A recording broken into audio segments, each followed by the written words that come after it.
bring you tonight's Tales of the Texas Rangers. Here's a Christmas message all of us associated with this program would like you to hear. Christmas is just 2 weeks away, and unless everybody helps in his own city or town, there are some less fortunate children who will not receive Christmas gifts. Let's everyone join your local groups and give a thing for kids for Christmas. In your town, there are one or more agencies collecting toys for less fortunate children. Do your part and contribute to things you can. The National Broadcasting Company presents Joe McCrae in Tales of the Texas Rangers. Tonight, transcribed from Hollywood, another authentic reenactment of a case from the files of the Texas Rangers.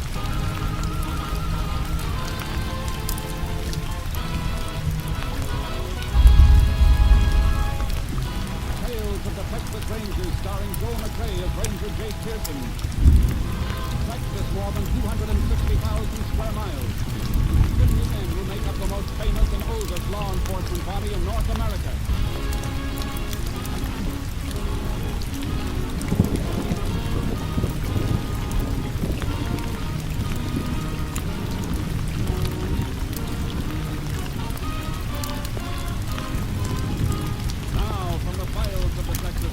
Some news stories based on facts. Only names, dates, and places are fictitious for obvious reasons. The events themselves are a matter of record.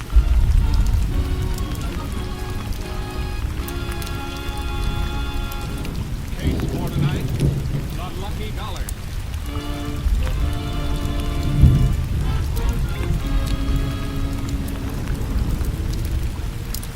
It is 7:30 of a simmering hot night, August 14, 1945. In a small South Texas town not far from Corpus Christi, Joe Barry is counting up the day's receipts of his modest store. His wife Clara is locking up the back.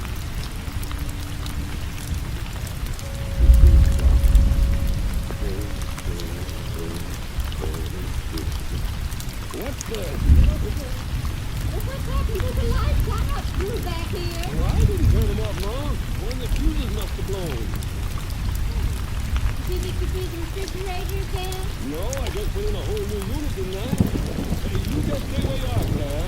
I'll get my flashlight here and see what the trouble is. And don't worry, honey. I'll be careful. What we got here now?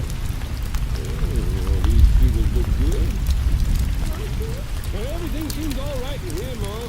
Must be in the main switch box. I'll take a look outside.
Mr. Barry.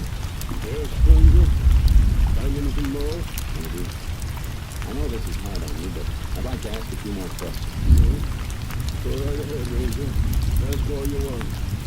I'll do anything to catch the devil that murdered my wife.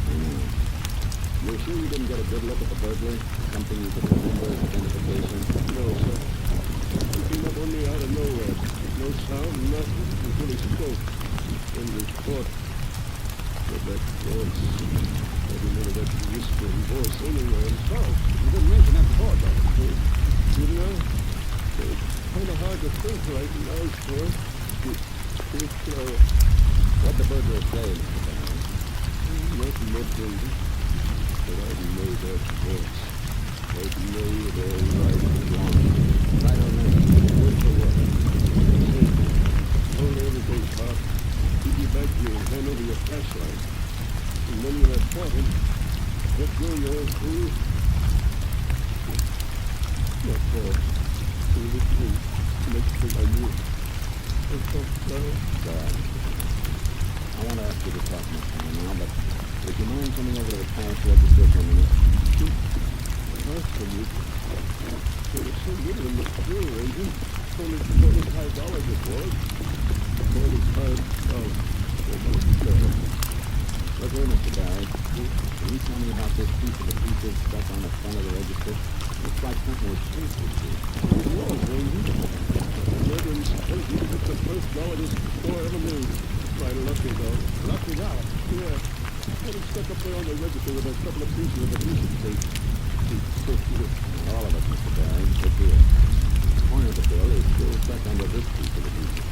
Must have torn off when he grabbed it. It's not much to go on, Jay. To start, sir, dollar bill that matches this torn corner and the bullets from Mrs. Barry's body. How can we help? Best thing for me is some rest, sir. I'll leave it to you. All right. What about you? I'm hoping we can pick up some fingerprints in the register room from the outside switch box. And radio the lab crew to fly down here and retrieve a bacon can. Meantime, we'll notify all banks to be on the lookout for a $50 bill with one corner missing.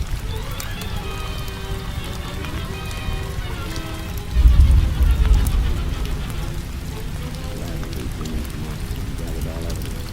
By the next day, I had a report from Captain Symphony. Yeah, Captain. Any make on the bullets or print?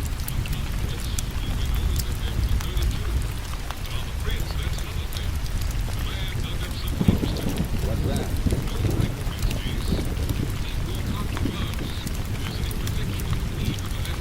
There's not a lot to go on, Captain. Not exactly, but we don't think it was done by somebody just passing through. Well, Sheriff Jennings had a similar robbery in this area last week with the same M.O. Pulled the switch and worked in the dark. Warms up. It's hard to say. Well, I got an old dollar bill working for me too, Captain.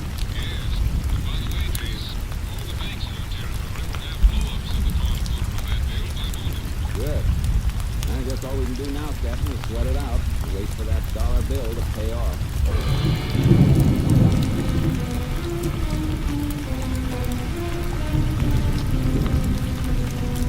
Captain Simpson made good his promise.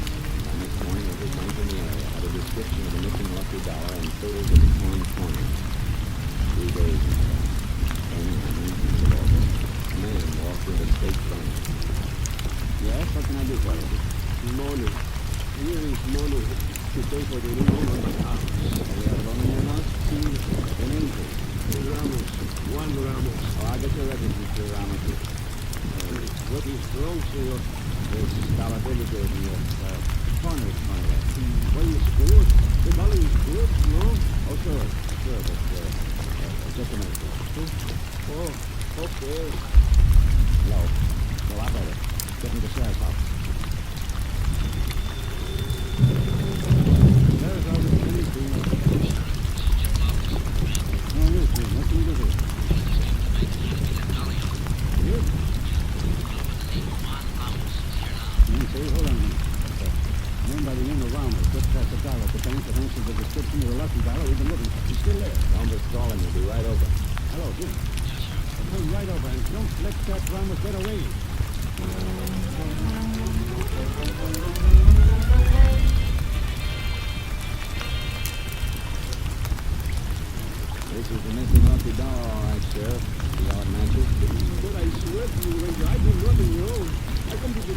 came from my house. Where'd you get this dollar, Ramos? I earned it in the things everywhere from club.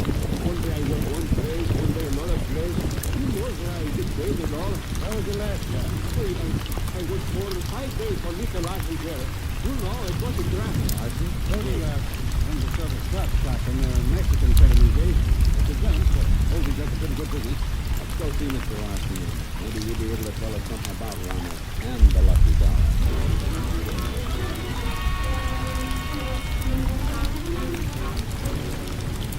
Tell me, Mr. Larson. Sure, Ramos said to me they did it only for a few days. Mr. Larson, look carefully at this dollar. Never got it. Ever see it before? Never ain't no ranger. Dollar is dollar, ain't it? Not always. Feel this one, friend. And it's sticky. On the edge is calm. Try to remember on it. It's very important. For you. For me, An old lady was shot down, killed. Someone who stole this particular dollar. I know lady. That dollar, someone... No, I didn't do it, Ranger. I earned the dollar here for Mr. Larson. Take it easy. Sure, maybe I do remember this dollar, Ranger. You do. It seems to me a little Mexican girl give it to me. Sure, I remember the other Mexican. Was there anything find it? I put it within the confines over there. I don't know for sure, but you can get a dollar and few more to pay down in a red slick dress. Yeah, I'll show you about Never mind that, Mr. Larson. Just when did she pay you on the bill? just last season, Ranger. Yeah, I could go this night for the workers, the cotton pickers. I paid off Ramos and he closed up. Must have given that sticky butt along with the rest of his pay. I told you. Mr. Larson gave me that dollar. The girl say once you be back for a job. It is. You never seen the girl before, Mr. Larson, and her name and where she lives? No. Didn't you give her some kind of receipt or a deposit? Well, it's just for the street light. It's the same thing with the street and the rest of the money to get to go. Don't need a name and address for that. Well, at least, as you wait for the lady, sir. Meantime, Ramos, if she is big around town, and they want to talk to you again. Now, Mr. Larson, you mind if we wait for the girl in the back room? Of course not, Ranger. Just come this way. Ain't much to look at. All the gunfire in here. It's as comfortable as you can. Don't worry about us, Mr. Larson. Just go on about your business as if we weren't here. When the girl comes in, let us know. You can depend on that, Ranger. I will. I don't know, sir. We ought to find out pretty soon. I got a hunch that lucky dollar's gonna hit the jack.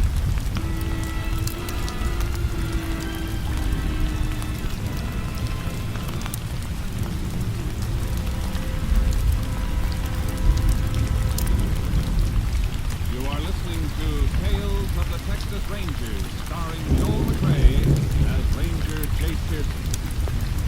We continue now with tonight's case, The Lucky Dollar, an authentic story from the files of the Texas Rangers.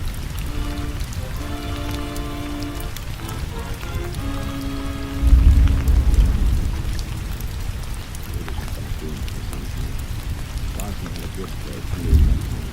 Nobody would know where to get yet. Then about an hour later, the girl walked into the store.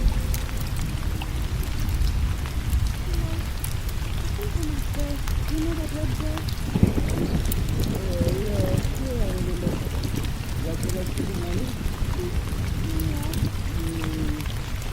Well, what's the dress? You wait here now, and I'll go get the dress.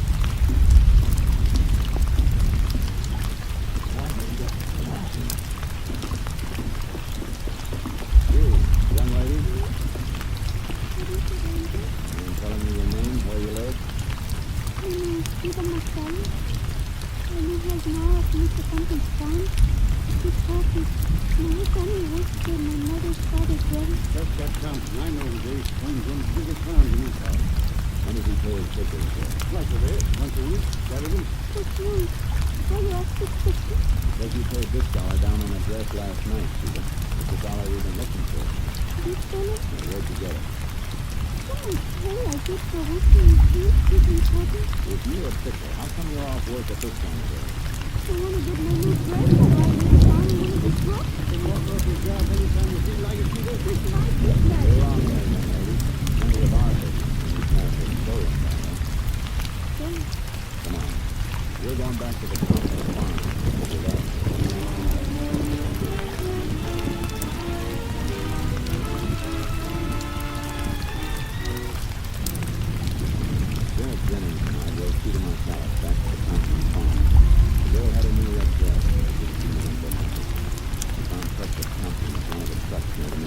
blowing the top of the tippers they're bringing in.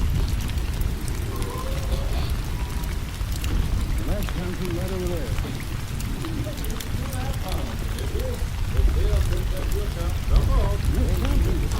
Well, howdy, Jim. You can read your book. Glad to talk. Good. It still works for you, Mr. Thompson? Really?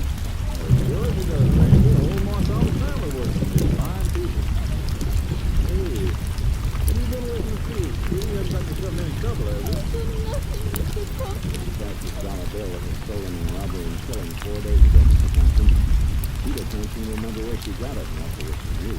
Now, for me, student, that robbery was 4 days ago. I pay off on Thursdays, Ranger. The whole family is hired, like the Marshallas. I pay the head of the family. In this case, father. Just you $1, man. No, sir. Yes, sir. I can pay my ticket off with you, dude. Well, Peter, Oh, we'll see, Devil is, Ranger. These brothers wasn't my close here. Forward! Forward! Come over here, minute, boy.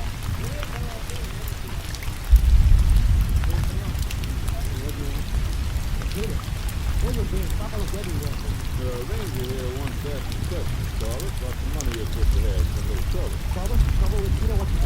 your father give her any spending money, Tyler?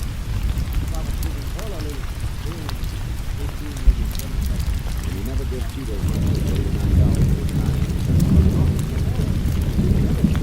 Any idea where she might have gotten it? From Dandy Bird. From who? Dandy Bird. Donald or Dandy Bird has worked for me for over a year, Ranger. Trustworthy, as far as I know. Except he thinks himself sort of a lady man already. Peter, if Donald Bird gives you this dollar, hey, take it easy. I get the money from no other place, you know. Dandy. Most of mine go to take money from a man like that. Every bird's working. Claus, you take the right to stuff, Ranger. You better tell you the way, man. When you little stupid, you just put your back here close to the house where I can keep an eye on you when we come back with your fine dandy. Come on, Sheriff. Let's get started for Bird's Strike.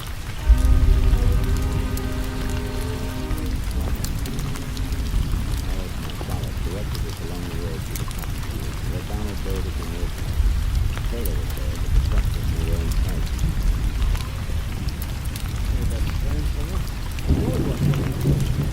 Hey, Sam, come over here a minute, eh?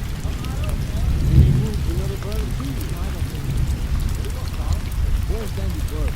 He was going to see him.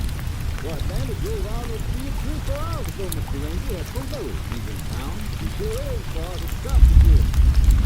Dandy Bird just picked up there. I've been making plenty of trouble if we'd only cheer along. But you drove into town with Dandy. He lied to us twice, Sheriff. Bird was at the scene when she came to the store for a dress. Sure he was. Thanks for the information, Sam. Oh, glad to help you. Tyler, can you give us a good description of Dandy Bird? It's about as tall as the sheriff. But he's very good looking. He's thin, blonde, All right. blue, very blue, cold like a snake. No scars, no distinguishing marks. Nothing. Only she's always dressed up, even in the trucks at work. Just the same. As well as some burn. That's a pretty good description, Jake. Couldn't be hard to picture now, good Claus. Please, let me go with you, family. No. You'll do more good back at the farm, Tyler. I'll drop you there. Keep an eye on your system until we contact you again. We'll head back to town, Sheriff, and pick up Dandy at the cotton field.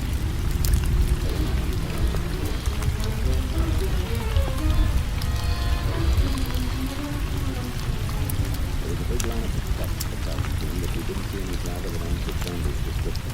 Sheriff Jones and I went up to the loading platform and headed for the superintendent's office.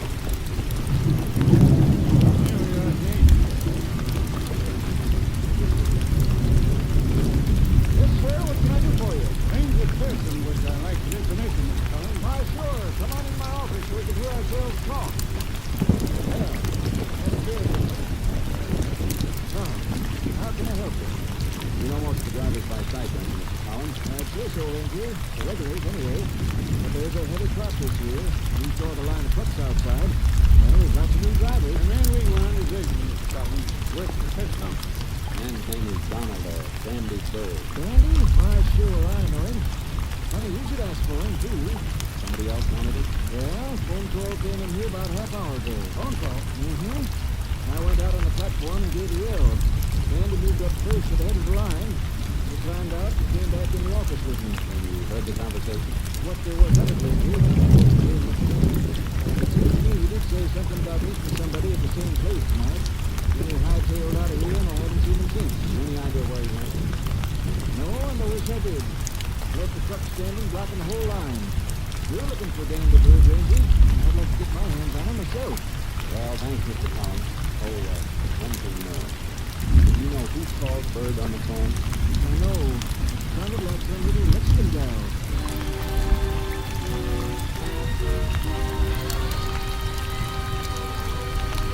Left there the phone, scouring the town for Bird, while I went back to the company farm, but that was cheaper. We didn't have much time to get it out. So I turned off the highway onto the Compton Road. I saw Claus and Sonic running towards me. What is it, Claus? She's gone. What? I thought I told you to keep an eye on her. I did, but she went into a truck and I went. But when she don't come out, I go in. I see her gone. The clothes, everything. Then I look out the window. I see her stopping the bus. I run after her, but it's no use. The bus was gone. All right, that's me coming down here. Highland, Claus. We'll follow.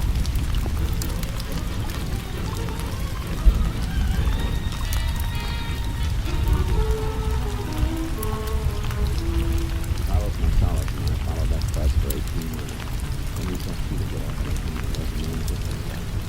She went into a dingy dig. It was small, but 20 miles. Parked the car at which we noticed and sat there for almost an hour.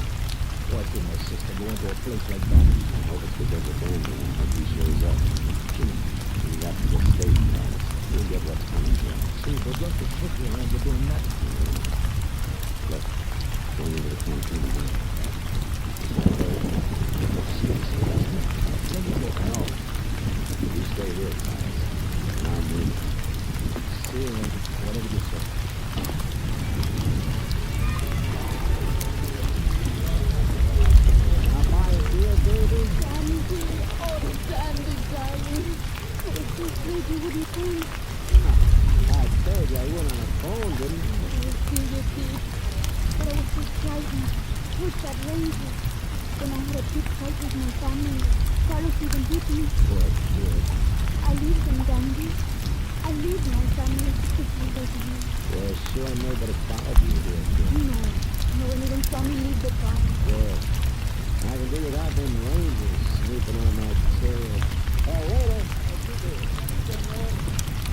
Sandy, what you do to make those rangers come to you? Sure. What does anybody do to get the rangers after them? Those guys are always looking for trouble.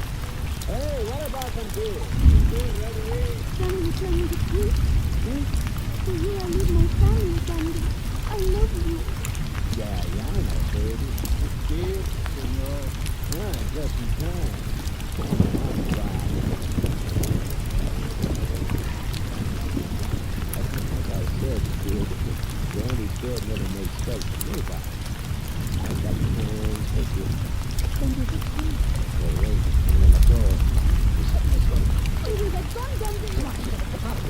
there we are, Bird. You're ditching the ranger Oh, there. Sandy. You stay where you are, Ranger. Don't call for your gun. I got the girl in front of me. Oh, no. Get the girl out of the way, Bird. Keep away from that door. Out on my life, Ranger. You try to come in, you hit her first. Move, take your trouble. I get this hole. Don't come any closer, Ranger.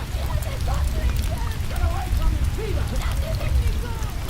Oh, here you look. Peter, hold it, Dandy. Oh, yeah? Don't shoot no more, Ranger. Don't shoot no more. I'm done. You sure are. Too bad you didn't stick to the cockpit. Come on, Stanley. On your chest.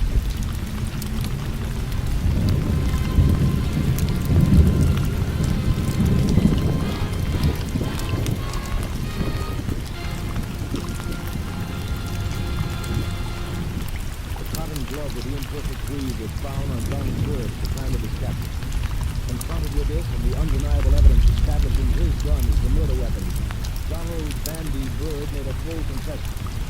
Peter Marcellus was given a suspended sentence of 5 years. Bird was sent to the state penitentiary at Huntsville for the rest of his life.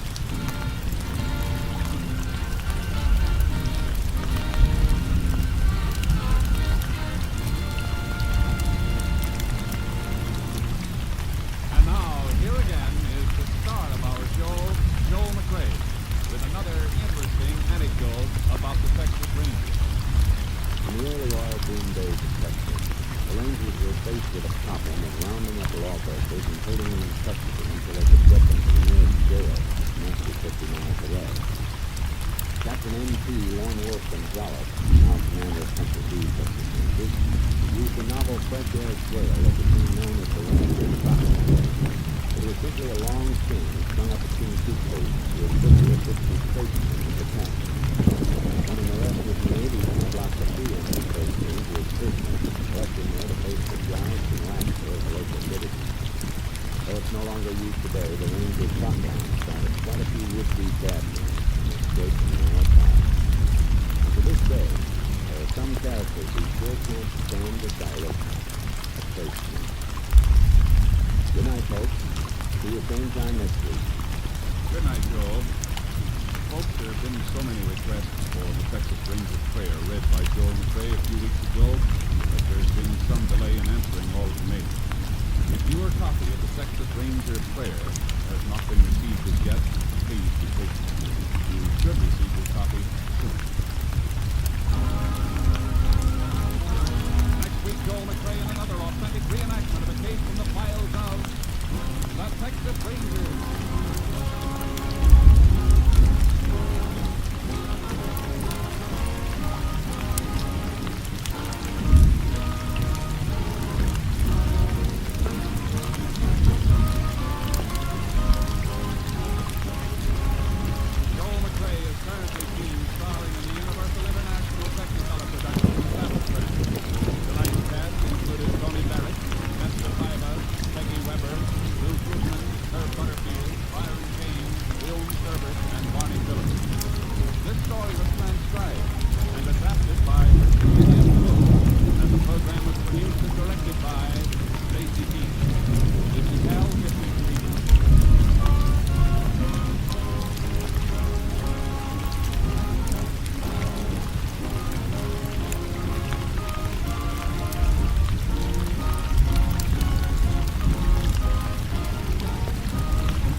Good Times on NBC. It's no hole for the open sea tomorrow as the Railroad Hour presents Gilbert and Sullivan's comic opera, The Pirates of Penzance, starring Gordon MacRae, Lucille Norman, and Clark Dennis. Gordon MacRae will star in the comedy character role of the Major General. This will be the third of Gilbert and Sullivan's musical histories offered on the Railroad Hour. The music in a more serious manner tomorrow, the NBC Symphony will do another hour-long concert on some of the world's greatest tunes, under the baton of the brilliant young conductor, Tito Cantella. Now the $64 question. 3 times doing Good Times on NBC.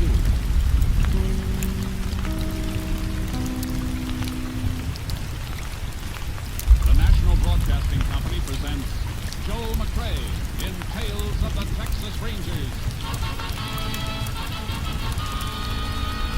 Tonight, transcribed from Hollywood, another authentic reenactment of a case from the files of the Texas Rangers.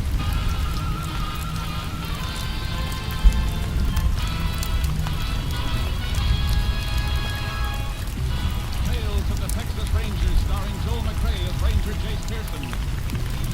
Texas, more than 260,000 square miles. 50 men who make up the most famous and oldest law enforcement body in North America.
You left it open, that's your worry, I reckon, not mine. You've been making up to the old man, trying to get me fired ever since you came into this country. That ain't so you know it. I've been looking for work, yeah. You didn't get fired in my half. You got sacked because you didn't leave a bottle. Sounds like you're calling me a liar. I ain't calling you anything. I'm just telling you. How about turning off? Telling me to clear off this range? All right, I'll get it. Before I do, I'm gonna whip your tail, Coates. You better not try it, Rex. You ain't about to lift my tail. No. Wait, I should. Hey, you ain't. So. Now, clear off, like I told you. Don't come back. Ain't gonna be no need for me to come back. Put that shotgun down. Get away from me. Get away. Hit the other barrel for good measure. All right, boy. Come on, get up. Get up.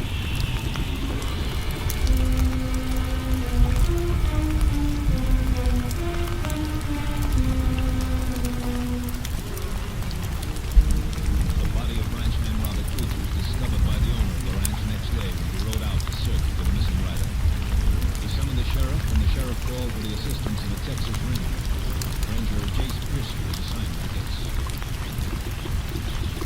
Say you spotted the buzzard this morning, Mr. Gall? Yeah, we found Coots. Come look of him, he must have been shot sometime yesterday. Thought I heard a shotgun yesterday afternoon. Could have rode out then. Why didn't you? Yeah, Sheriff, you know, we've been having a time with the coyotes and mountain cats lately. I just figured one of my hands must have spotted one and cut loose. Coots was fixing to break in the fence, eh? Yeah, that's right. I'd have known something was wrong when Coots didn't come back to the ranch last night. Spot's just up ahead where my deputy's standing. Yeah, see the body now. Anybody been stealing cattle around here lately, Sheriff? Oh, a few head now and then, Case. Nothing big. Coots might have run into somebody doing it, though. Might have. Here we are. Trouble. Who was?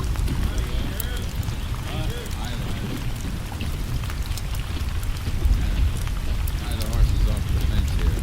Tramping around the other body. Good idea. Coots with you a long time, Mr. Gall? Tied him on less than a week ago. Blue was new around here, Jace. Only been here about a month, all told. Say where he came from? Yep, over around Mark. Hit with both barrels, Jace. Once through the stomach, once through the head. On the ground when the second charge hit him, huh? Look, some of the shots took the grass.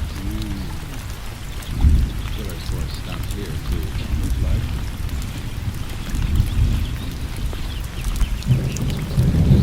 Man who killed him.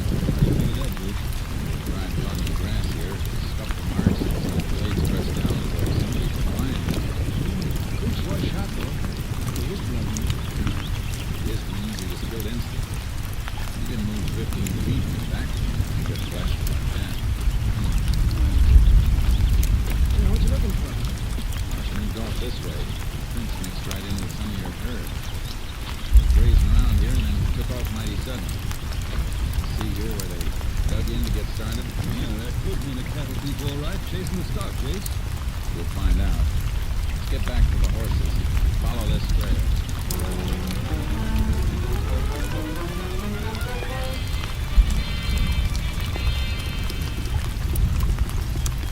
All right. This far enough. Ooh, Charlie. Hold up. Whoever it was, he wasn't trying to steal cattle. Following the herd tracks so the trail of his horse wouldn't stand out today. I don't see how you can tell that. Herd moved uprange toward the mesa. Anybody stealing would have been driving them to the south fence where the state road is. Get them to a truck to get them away. Well, but won't be able to run them, Grace. The shotgun must have stampeded them. They'd been driven. Someone would have left marks where they cut out to get away from the rider. The rider would have left tracks cut in half. That seems to me. Couldn't we keep on trailing, though? Yeah, but not this way. He was headed for rocky ground near the mesa, trying to lose anybody who might follow him. He's smart. I don't get your plan. You just can't believe him. After he killed him, he might have been so careful riding in before he killed. They backtracked the trail he took yesterday and tell us where he came from. That makes sense, dude. Let's go. Well, Ranger, I have the body picked up by the funeral house now. Yeah. Even an autopsy isn't going to tell us much. Well, thought you could tell a lot from the shot that killed somebody. That ballistic stuff. Not so much with a shotgun. Barrels are smooth bore. Don't leave rifle marks.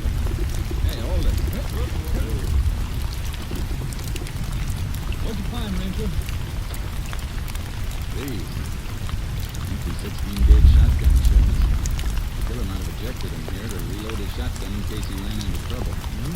Tell anything at all? If we find the gun that came from him, we might be able to match the way the hammer hits the shell. Yeah. If we find the shotgun. Every rancher in South Hogan County must have one.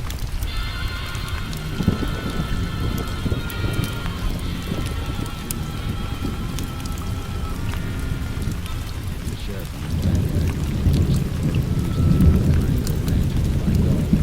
Came to a dead end. Well, Chase, guess this is as far as we go. Ain't falling on pavement or the gravel road shoulder. Way out from town. It's too bad. I was hoping he'd come from a ranch someplace. Would have narrowed us down to one spot. Nothing much we can do now, except we can go around examining shotguns. One other thing first. A couple of deep cracks in that ditch off the road. Must have had rain here recently. Yeah, day before yesterday. I left such a clear print there yesterday. I want to get a kit from my radio car and drive back to it. Well, good. Take a couple of photographs of that print. Make a plaster impression of it. Help us to identify the horse if we find it.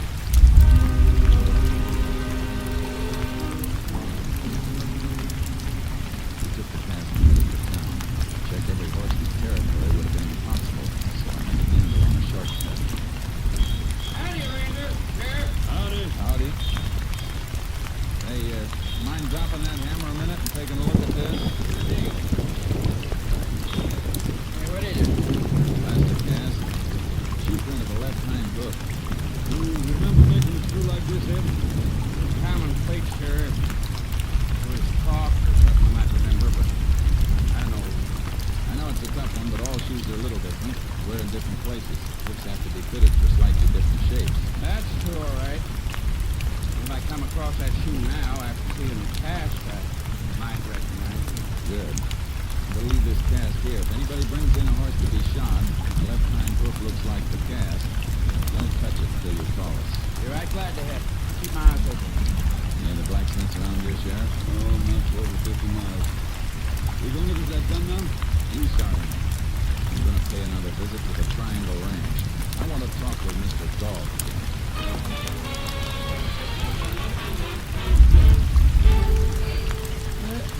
Finish here in a minute, Major. Joe, come on, rest of the irrigation pump, will you? That's fine. Good. Yeah. What was it you wanted to know? I asked you if Pete seemed nervous. Like he'd been running away from something. Somebody he was afraid might catch up with. Well, can't say good. Well, he was anxious about finding a job. It seemed like good workers, so went ahead and opened them and took them on regular. Oh, one of your hands leave? No. You see, I had to fire and poke me and Harvey Breck. Fired him, huh? Why? Drinking, having trouble in the bunkhouse, and doing his work. Did this Breck know Poots? Oh, just be small. Breck take it and told him he was fired. Oh, it's something about it. Is that all? Yep. Told him all to give me the rest of the month like I do at any time I have to let go. She's all right after that. You know where this Breck is living now? Really bunked up in one of them deserted Gobi huts by the old quick center now. The road's washed out there. All the huts are empty since mine stopped operating. Yeah. You gonna see him? I sure intend to.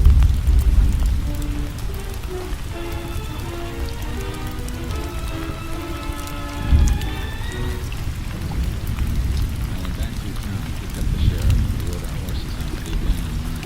I'll check the 100 guns today, Case. Every tough and near tough I could think of. Oh, good though, huh? No hammer marks like the one we're looking for. Fire the guns to get a test shell for comparison. Sure. But I swear none of them was the gun we want. I kept the most likely ones and labeled them for you, though. Good. And add one more when we test Breck's gun. And here's the shack now. Whoa, boy. Look at that one. Little smoke's coming up the chimney. That's Breck. Bet it's coming. The fella's looking for... Oh. Howdy, Sheriff. Howdy, Breck. Ranger wants a few words with you. Okay. Mind if we come in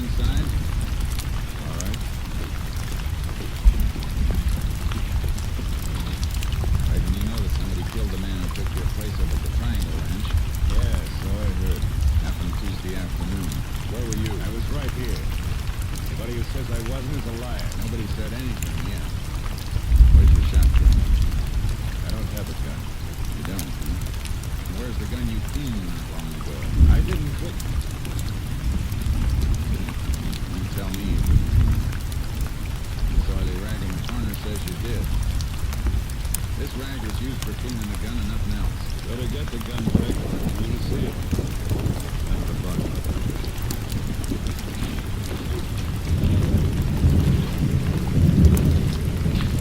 16-gauge double barrel. Loaded too. Let me have it.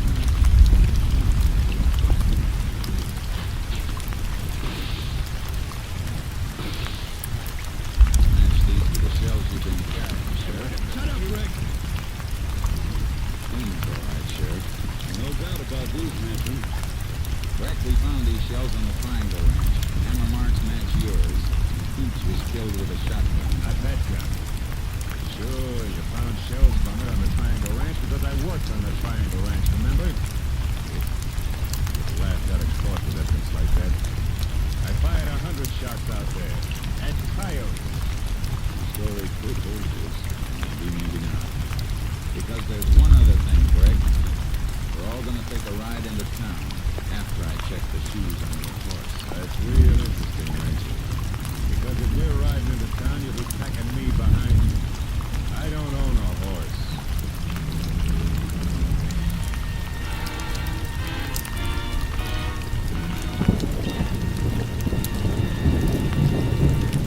You are listening to Tales of the Texas Rangers, starring Joel McRae as Ranger Jake Pearson.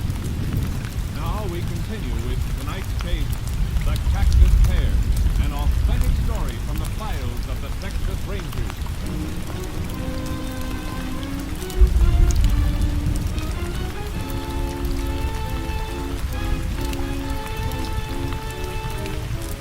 Breck had a stop for me anyway. The story about the coyotes and the empty shotgun shells don't didn't even have enough to take him in. We left him and headed back to town. If he is the one, Chase, we're gonna have a time proving it. Son would have made a strong case against anybody who hadn't worked on the ranch, but didn't know about that. Yeah. You got something on your mind, Chase. What is it? He swore he hadn't been on the Triangle Ranch in a week. His dog fired him. Yeah. We can't prove otherwise. I don't know. If he did shoot at a coyote, must have been before dog fired him. That means those empty shells would have been lying out in the ground when it rained 2 days ago. The cardboard portion of the shells don't look like they've been wet. The sun could have dried them out after the rain, Chase. Yeah, there's some metal on the shell, too. I'm gonna send those shells through to the lab, Dawson. You think they'll be able to tell if they've been out in the rain or not? Metal gets wet. There's gotta be some oxidation. Lab will know whether there is or not. If there isn't, I mean the shells were fired in the past 2 days. Yeah, but these still stick to a story, Chase. You know how a jury is with scientific evidence. A little leery of it sometimes.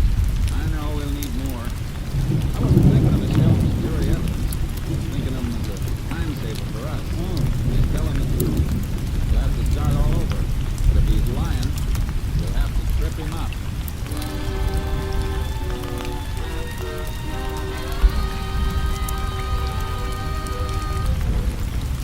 Sent the shells through to Austin. While I waited for a report, I drove to Pete's old home in Marfa. He's been well liked there. No reason for anybody to follow him and kill him. It was a routine check. On the way back, I got my report from Austin. KTXA to Unit 10. Unit 10 to KTXA. Go ahead. Have a report from Austin Lab on exhibits submitted by Unit 10 for examination. Ready for it. Lab reports slight oxidation, probably caused by brief exposure to normal night moisture. No evidence that shells were thoroughly soaked, though. No indication of such exposure in lab report. 10-4, Unit 10 clear. KTXA Austin.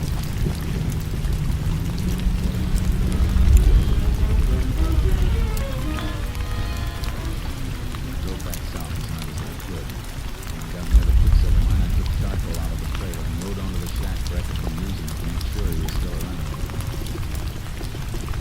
Oh boy, okay.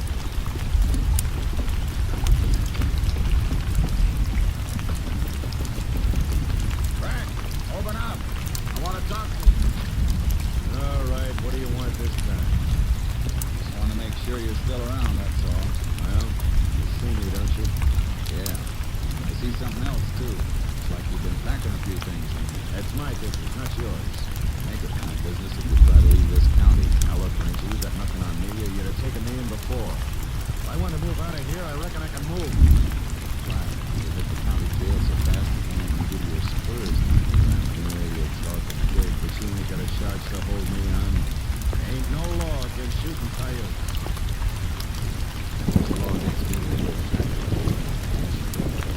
Mind something give you the right to live here? Yeah. It's gonna be hard to check. All right, then, Ranger, go back to town and check.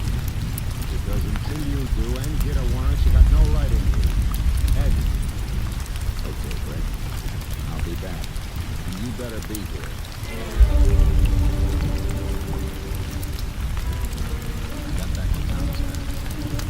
Had a minor charge to hold it. So I pulled up to the sheriff's office and found out I wasn't gonna need it. Stay in the car, Chase. Why? What's up? We got here just in time. We're just heading for my car. Let's move. Which way?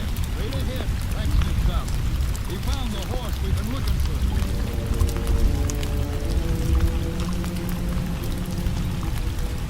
Oh, boy. Oh. Yeah. Here, Ranger, look. It's like the cat. Oh, boy. See this nick in the left hind shoe? Nail bent a little. Same as the impression on the cat. Is it all right? Wound. Ranger, you're probably gonna eat me out for this, but it's mine. Yours. You say you could recognize the shoe you fitted one of your own horses? But as a rubber Ranger, I didn't sure. I would have bought them a month ago, and I was just going to put new plates on them for the first time now. That's how come I just spotted the shoe. What were you doing out on the Triangle Ranch on Tuesday? But Ranger, I wasn't out there. Your horse was last Tuesday. But I wasn't riding him. I loaned him out. You better tell us who you loaned him to. Well, I let Carver breakfast. What? Well, my wife did. Yeah, I'll call her. You don't have to call. Come on, Sheriff. Let's go.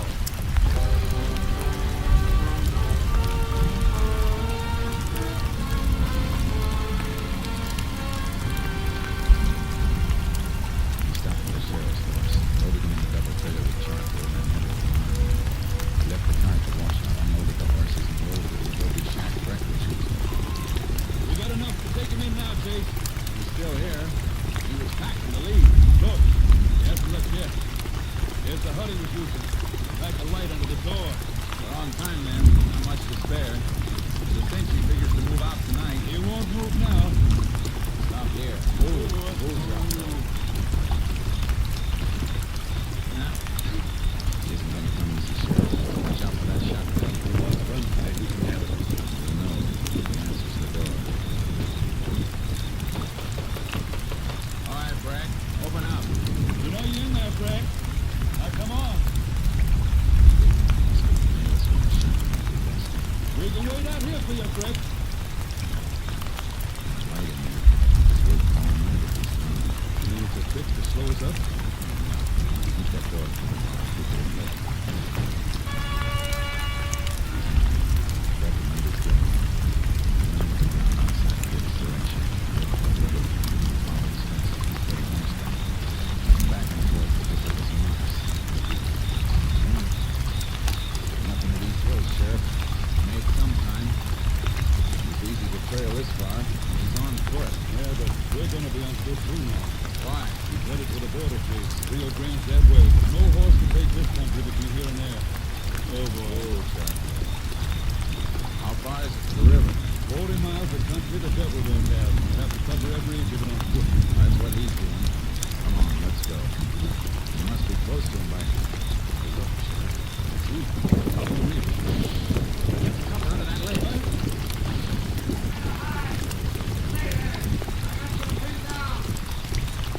Hobble the horses. We'll off the graze later. We're going to take the lead. Long way up that ridge, and we'll be moving right into his sides. All right. Come on, use whatever cover you can see. We'll go the other way and see if we can circle in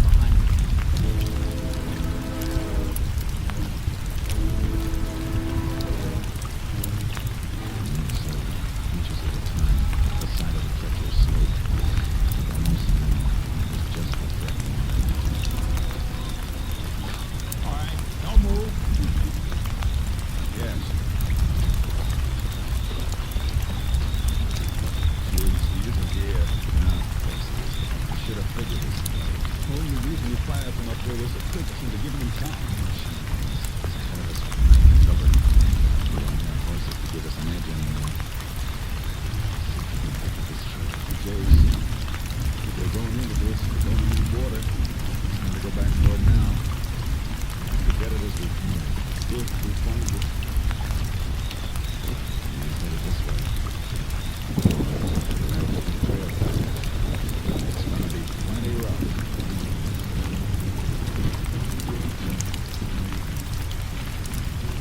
It's like the sheriff said. Frankly, the devil wouldn't have. Breakfast piling up a lead with every hour of the night. We have to cover 2 miles to his home base. Every time we lose the clear the scene. Heavy belt. Get to the top of this ridge and maybe the rough run again like the last two we climbed. Daylight a couple of hours. Spot his tracks. Better than these tracks. Maybe we better rest until then. Yeah. Count on him now for the rest. The only time he can make up on it. Heaven, you're right, Chicks. This will be another day and night of this without a wink and no guarantee we're catching a bat. We might go any direction to make us cross. Rest a few hours. We're just going. Good. Come on.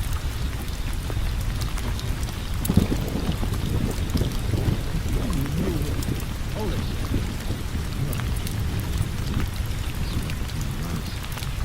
Here, throw your light on.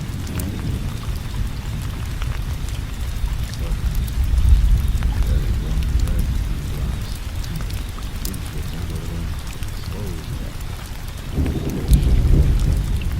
Grab the scrub. Yes, I'll help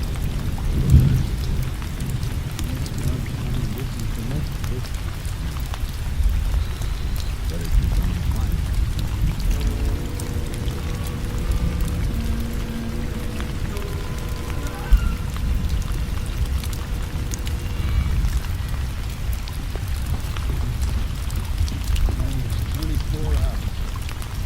Getting dark again. Long mount. Hey, wait. Keep losing? No. Cut over this way. Something on the ground by that cactus patch. Yeah. Like the water again. Too. Still there. Take a look. Get it done. There's the people falling. You know just where the trees is. There's even a mouthful of water. What's he doing over there? The 18. That's the two. Anxious tears from cutting skin. Some may drive the skin down a little. It's only an hour or so ahead now. This track shows slowing down. They're going fast enough for me to have you ever sometime tonight. We'll be there too then. Little water running up in this hole now, Jason. We'll take him out of it. You first. Then let's move.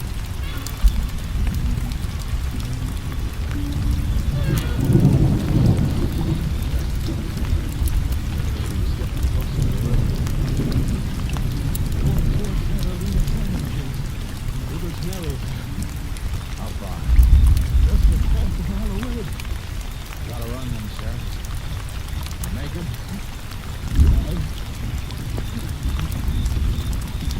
Look. It's tough. Falling in third. Lightening up to make his last run. I think it's something. Keep going.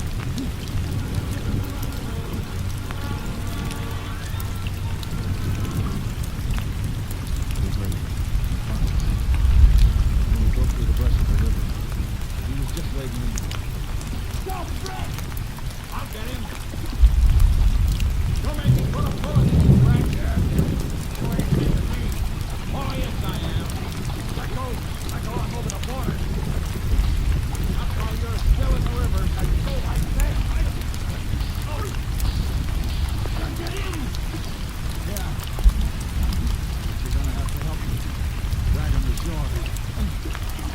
Maybe just a few more seconds. Just about as long as it took to eat a cactus.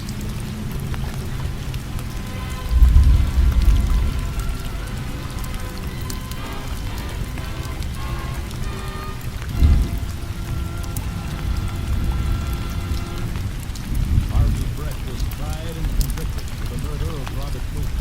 His sentence, 99 years.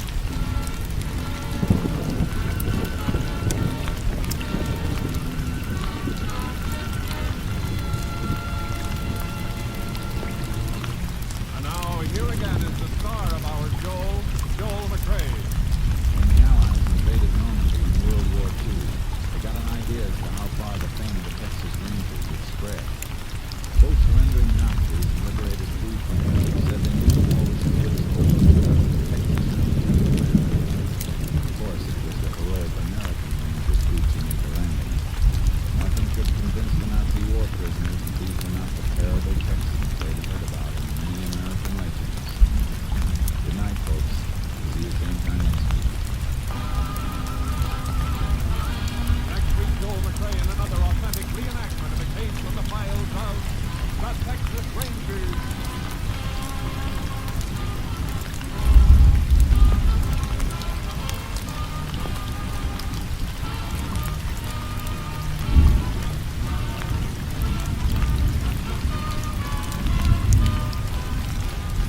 Joel McRae is currently seen starring in the MGM production Stars in My Crown.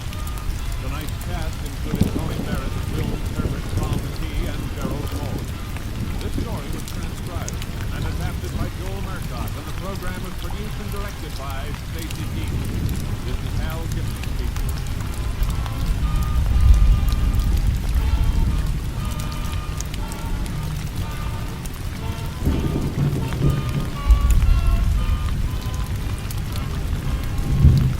Weeknights mean good times on NBC. Monday means music on NBC. Tomorrow night, the Voice of Firestorm presents a selection of melodies in the Christmas spirit, with Metropolitan Opera star Jerome Hines as soloist. The NBC Symphony brings you another one-hour concert featuring works by Vivaldi and Beethoven under the baton of the brilliant young conductor Guido Cancelli. Stay tuned for the $64 question with more good times on NBC.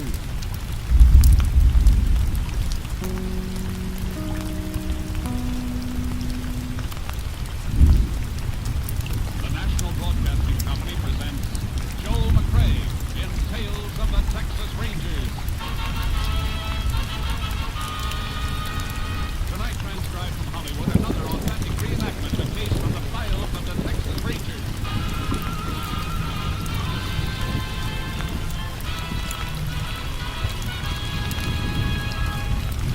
Tales of the Texas Rangers, starring Joel McRae as Ranger Chase Pearson.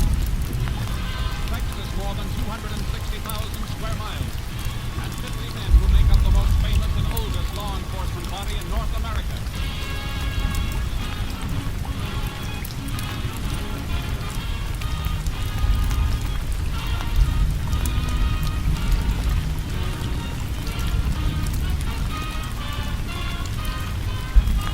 Now, from the files of the Texas Rangers come these stories based on fact. Only names, dates, and places are fictitious for obvious reasons. The events themselves are a matter of record.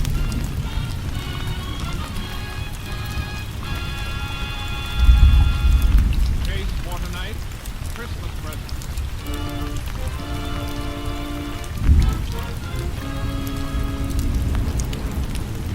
It is 2 p.m. December 21st, 4 days before Christmas, the fresh year of 1931.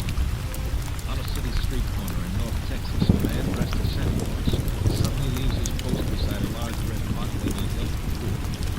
Shivering with cold, he enters the newly opened building of the Panhandle Equity Bank and approaches the bank guard.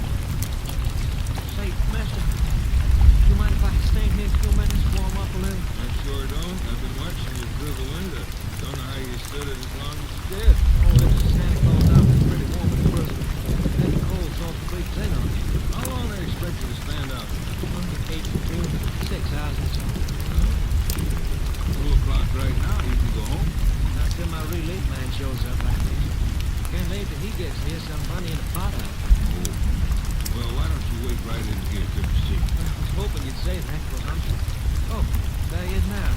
Just blow up in the car. Oh, you can't leave the car parked there in front of the bank. There's a time limit on parking. Well, I think he's just wondering why I'm not there. I better go out.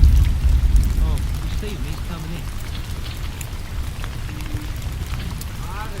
Howdy. Was wondering when you get here. God, let me come in and warm up. I hope your Santa Claus suit is warmer than his. We'll be closed up by the time you need warmer. I don't think I'll get very cold. I think it'll be 45 minutes. I wonder what you're doing there. Don't listen. Keep your hand away from the You guys are pulling the stick. You figured that all out by yourself, Stupid? Let's make it a nice, quiet stick. Just walk to the river bank with us, take us through the door to the front of the floor. Go on. You'll never get away with this. You just try and attract any attention. You'll never live, you know, whether we do or not. All right. Open that door. The girl by the desk has it open. It's button control. Well, tell her you want in. Miss King. Oh, I'm sorry, Mr. Lovett. Did Santa Claus carry someone in with him? Yeah. He was busy. I didn't even notice it. Something wrong, Mr. Lovett? You look kind of sick. It'd be more than safe if you let her in here. They got guns in the pockets, Miss King. Watch your mouth, sister. Take his gun. Now, sister. Use others up to you, understand? What do you want me to do? Get with those money trays. Get to it. All right. You got the sack. Tell me what to put in it. Stuff it in your jacket. Right. Remember, sister. When you have to miss your gift. All right. Go on. Come on, stuff in the sack. What are you gonna do? Come on, fast. What do you think? You won't get the chance to get away. I mean, we won't together. And quit your gun. Honest. You ought to be wearing Santa Claus suit. You know what I mean? Think I'm gonna board her. Free up, pull him. Thank you. This is heading back here. All right, I'm almost through. See if I get it. Hey, what are you doing back here, Lovett? Why aren't you out front? These Santa Claus fellas, Mr. Peabody, just wanted to... Well, what's the other one doing in the vault there? The scheme, what? This question later. When it comes to the great release of self-control. We'll have to get this. All right. Let's leave these people. Quietly.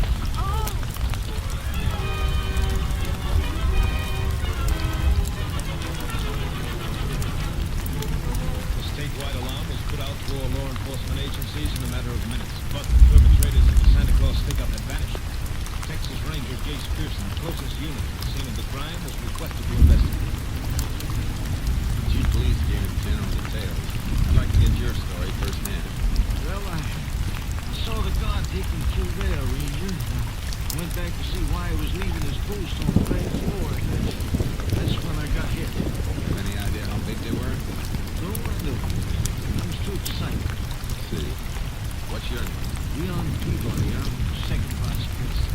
How about the girl, Miss Key? The guard, Lovett. Both of them were knocked out, too. Skin finally came through and we sent her home, but they took Lovett to the hospital. He wasn't in good shape. No fracture?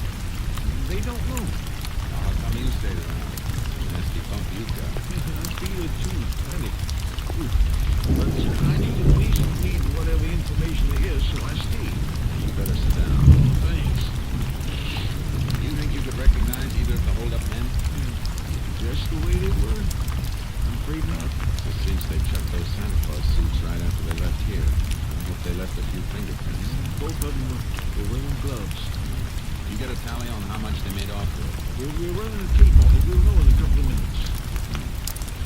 Men who pulled this job worked pretty smoothly. They seem to know the setup behind the petition slip. Have any of your employees ever been in any trouble? Those men weren't employees of the bank. No, they were. Somebody inside could have supplied them with your new layout.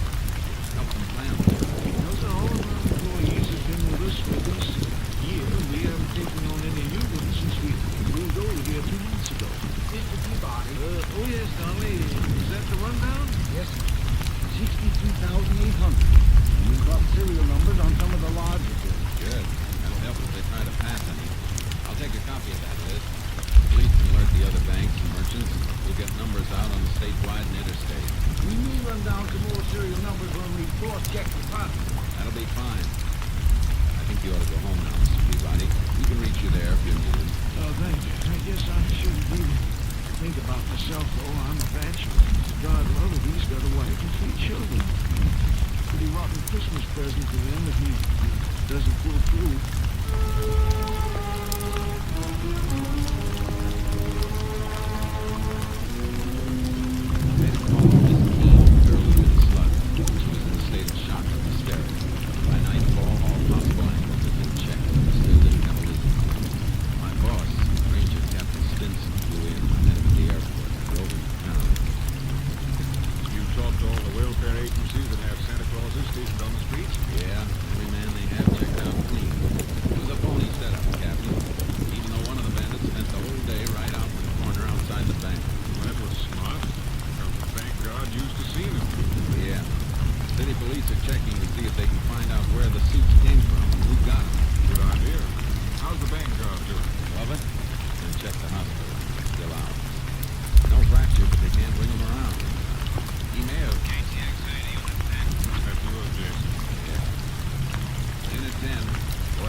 Both borrowed by the same name, Anthony Ross, 124 Patagonia.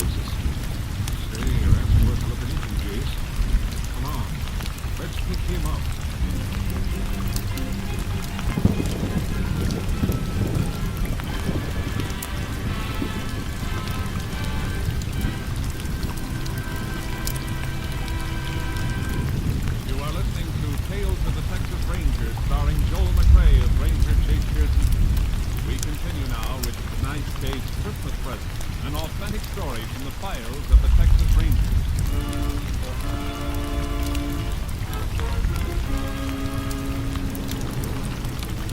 Home of Anthony Ross, 124 Pettigrew, turned out to be a rundown shack on Lawrence Business Town. Small boy and girl, not dressed well enough to get not playing with on the dog and drove up. They stared at us while we went up the resting porch. The dog barked at our heels. It's all right, boy. It's all right. Take it easy. Good boy. There's a good boy.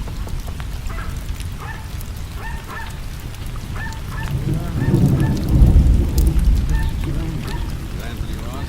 Yeah? Like the dog. Sure. Danny, you and Jim take the dog and stop at the house. Those boxes, please.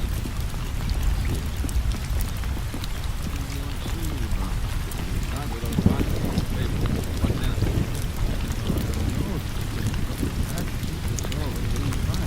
Better open up, please. Now, wait a minute. I tell you, never mind. You got no right to This search warrant says you can. search me. Now, look. Those things ain't stolen. They were rented. Couple of Santa suits, all right, Captain. Look, button missing from the jacket of this. I don't know what this is all about. Why are you... Maybe we can refresh your memory. The guard who slugged at the Panhandle Equity Bank isn't expected to live. Who was wearing the other suit, Ross? Who was your partner? What are you guys doing to me? I don't know what you're talking I'm about. talking about the $63,000 pickup you and somebody else pulled yesterday.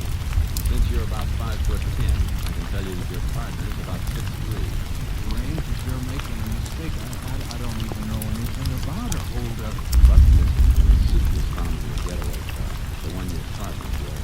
It wasn't me. I tell you, I didn't even know what kind of costumes were in them boxes. They ain't mine. Where'd you get them? I picked them up at a couple of places.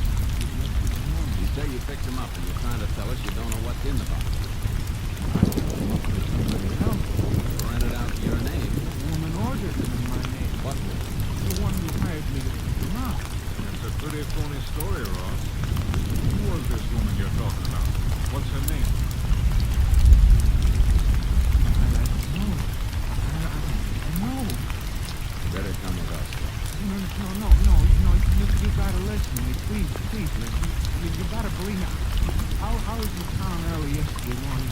She come right up to me on the street. I was pulling my kid's old wagon along trying to find some junk on myself. You sure you don't want to think this story over before you go any further? She asked me if I wanted to earn $1 running a couple of errands. I said, sure. She thought she'd give the kids a meal. She asked me my name and address in the folder, and then she told me to wait while she went into a booth and made some phone calls. When she come out, she sent me to 2 different clubs, told me that these costumes and cactus, she had them left in my name to avoid confusion. You didn't think that was funny? Mister, all I could think about was earning $1. She gave me money, deposit money for the costumes, and told me to come back and meet her with the stuff on that same front. Where were you at 2 o'clock yesterday afternoon? I was looking around for a junket for a couple hours after I delivered the packages. I guess it was 2 o'clock. Just walking back home from town. Long walk to here in this way. Cost of a bus ride will buy a loaf of bread for the kids you saw outside. Is that a crime? What's it to you if I walk my feet off to feed my kids? All right, Ross. I got a nice bag. But there's a big hole in it. You say you delivered the Santa Claus suit to a woman you didn't know. But you still got them. Yeah, I got him. They're gonna mean a good Christmas. The woman came here last night, drove up in a car, woke me up. She said she was leaving town in a hurry. You didn't have time to take the costumes back yourself, and if I take them back, I could keep the deposit. $15 each. You're not going to believe that, are you? You better get your coat. Will you get a chance to ask one of the neighbors to watch out for my kids? I'm afraid we'll be gone too long for that. I'm sorry, but we'll have to get this to keep an eye on home.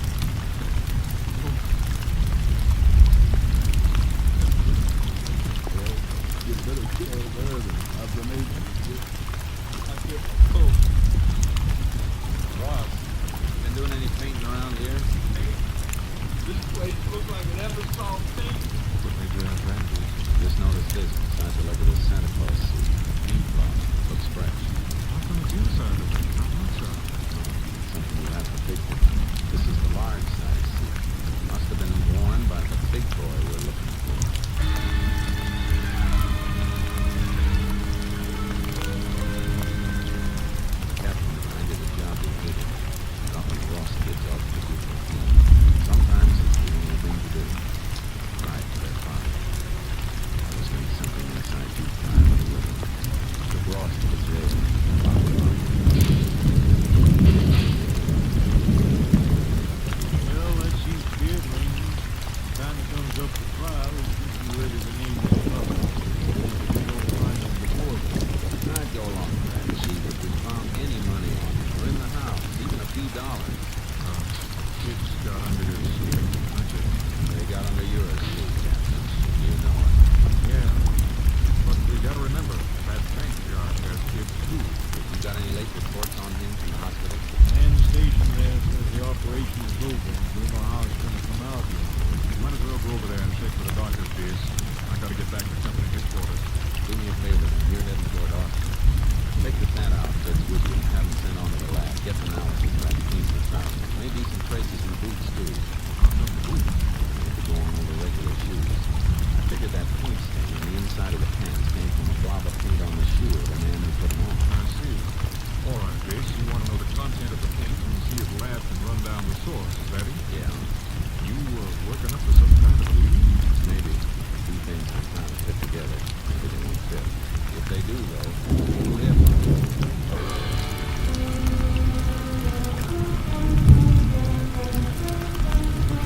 I went over to the hospital and checked with the doctors. The outcome was still in doubt. Guard's wife was there. It's twisted. There's nothing I can do to help me. That's so sad. Then in the morning, I went back to see the police chief. Glad you dropped in. Just had a long distance call from the lab headquarters to Austin. Report on that thing. Yeah, wrote it all down. Paint is manufactured right here in town. Brand name is Lightwell. Light flow. You get a list of local painting contractors who use it? Well, I reckon just about all of them do. Good paint, just couldn't hardly be Texas. We didn't deal with the local outfit, did it? No, good. Thanks a lot. I'll see you later. Where are you going? Over to the Panhandle Equity Bank.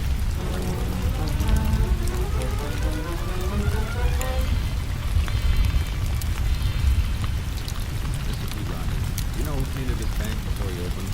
Well, there's a contract for the building, included the paint. I guess that was done on a subcontract. Find out from the contractor. Sure. You mind my asking why? Showed you the day of the robbery. Everything was too well planned. Like the men who did it knew the inside of the bank. As I remember you saying that. You think the painters hid? That's what I think. But they'll find out some of the construction then. I've got a reason for being interested in painters. Check it, will you? Check. The contractor gave the name of the painters. Two men, Eddie West and Martin Parker. They'd been working the day of the robbery. He said at a house on the north side of town. I went out to the house to see the owner. Why, yes, they worked here all day that day. I remember we heard the report of the robbery on the radio. They were both here all day. Yeah, Didn't even go out to eat. had to run to get them. Smelly when the house gets painted. Most women usually get out of the way. I wanted to watch them. So I was here every minute. So they didn't get sloppy. I like things neat. Okay. Well, thanks. Sorry about it. Why are you asking about them, Ranger? Nothing important. Not as long as you say they were here. Goodbye, ma'am. Merry Christmas to you. Same to you, Ranger. Merry Christmas. She was the alibi for Eddie West and Martin Parker. She was curious about answering music questions. That was stuff that made me wonder. I went back to the jail, got Anthony Ross out of my custody and drove him to the north side of town. All right, get out, Ross. You're going in here. Why? What are you trying to frame now? I just want you to meet somebody.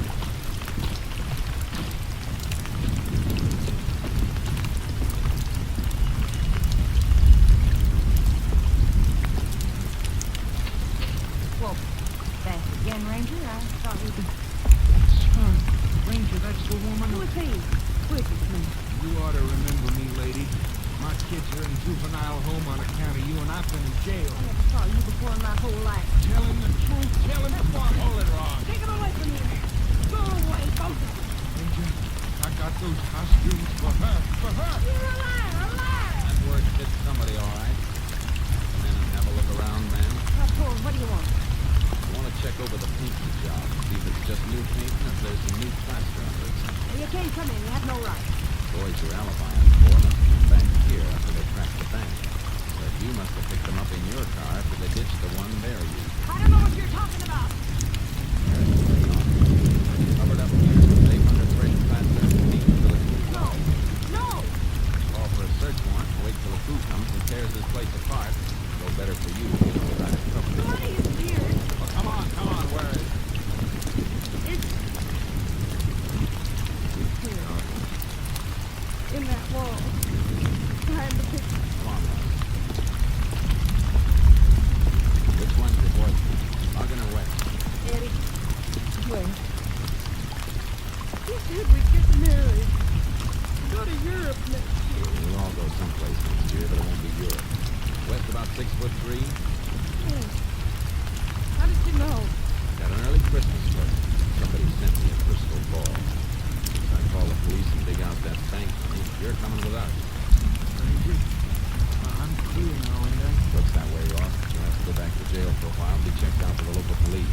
That won't take any longer than it'll take me to pick up Eddie West and Martin Potter.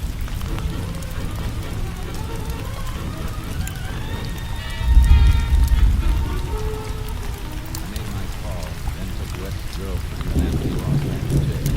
Potter and West were playing it slow. Working right up to Christmas Eve like a couple of householders would be doing. I found out where they were working. Claus, the warehouse. Local police had the building. I went in.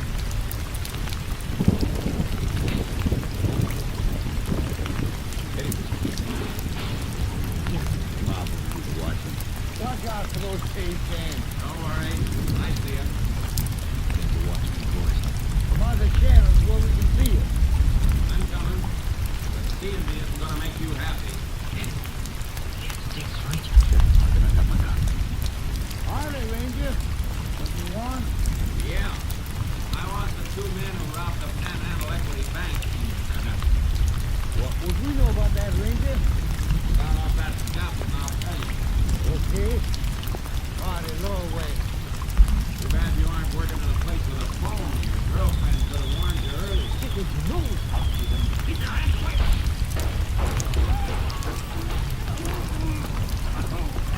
I'm hurt. I'm bleeding.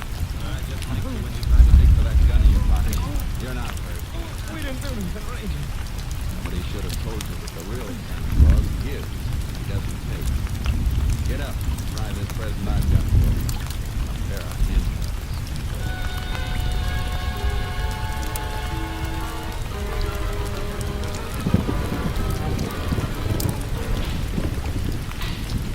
Well, that winds it up for sure. Now, bed, rustic, right past the price. It'll be all right. Just in time, too. It's getting dark. This is easy. You let Anthony Ross go? About 10 minutes ago. Didn't seem too happy, though, right? Just like he didn't care. Wasn't just kidding in the juvenile home and everything.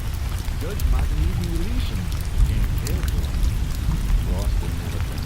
Not even busted. It's taken a couple hours to. Oh, why didn't I think And they did just as well. Let me call the judge. Mr. Peabody, the bank officer. Stores will be open late, won't they? Sure. Why? It'll take Ross a long time to get there. Maybe we can get some of your boys to help us and change his mind about Christmas.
Yeah?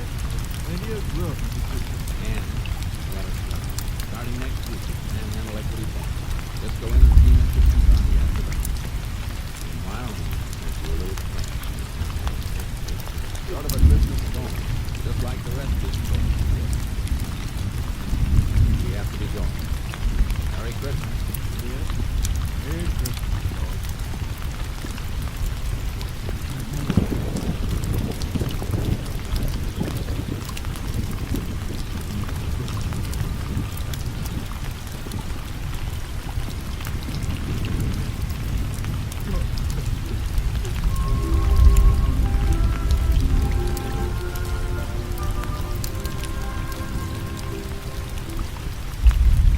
On behalf of all of us, Tales to Protect the Strangers, this is Joel McRae, wishing you a very Merry Christmas.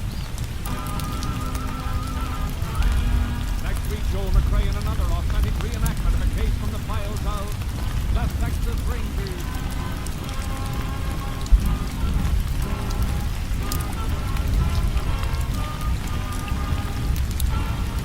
Joel McRae is currently seen starring in the Universal International Technicolor production Frenchies. Tonight's cast included Tony Barrett, Shepard Mencken, Jim Nutter, Virginia Craig, Victor Rodman, and Byron King. This story was transcribed and adapted by Joel Murtaugh, and the program was produced and directed by Stacy Keene. This is Hal Gibney speaking.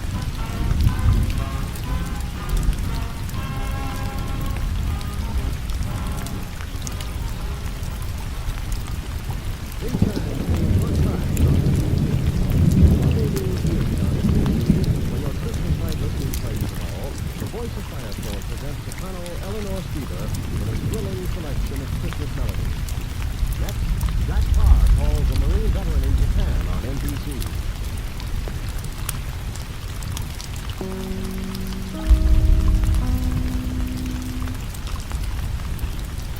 The National Broadcasting Company presents Joel McRae in Tales of the Texas Rangers.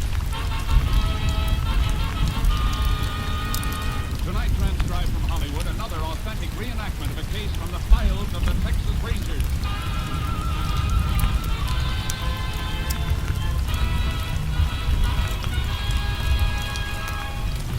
Tales of the Texas Rangers, starring Joel McRae as Ranger Jace Pearson. Texas, more than 260,000 square miles, and 50 men who make up the most famous and oldest law enforcement body in North America.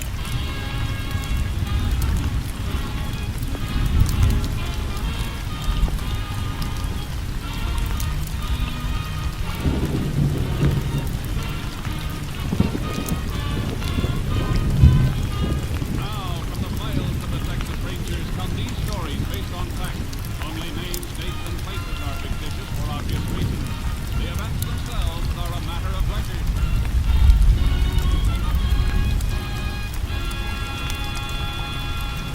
Case for tonight, the Devil's Share.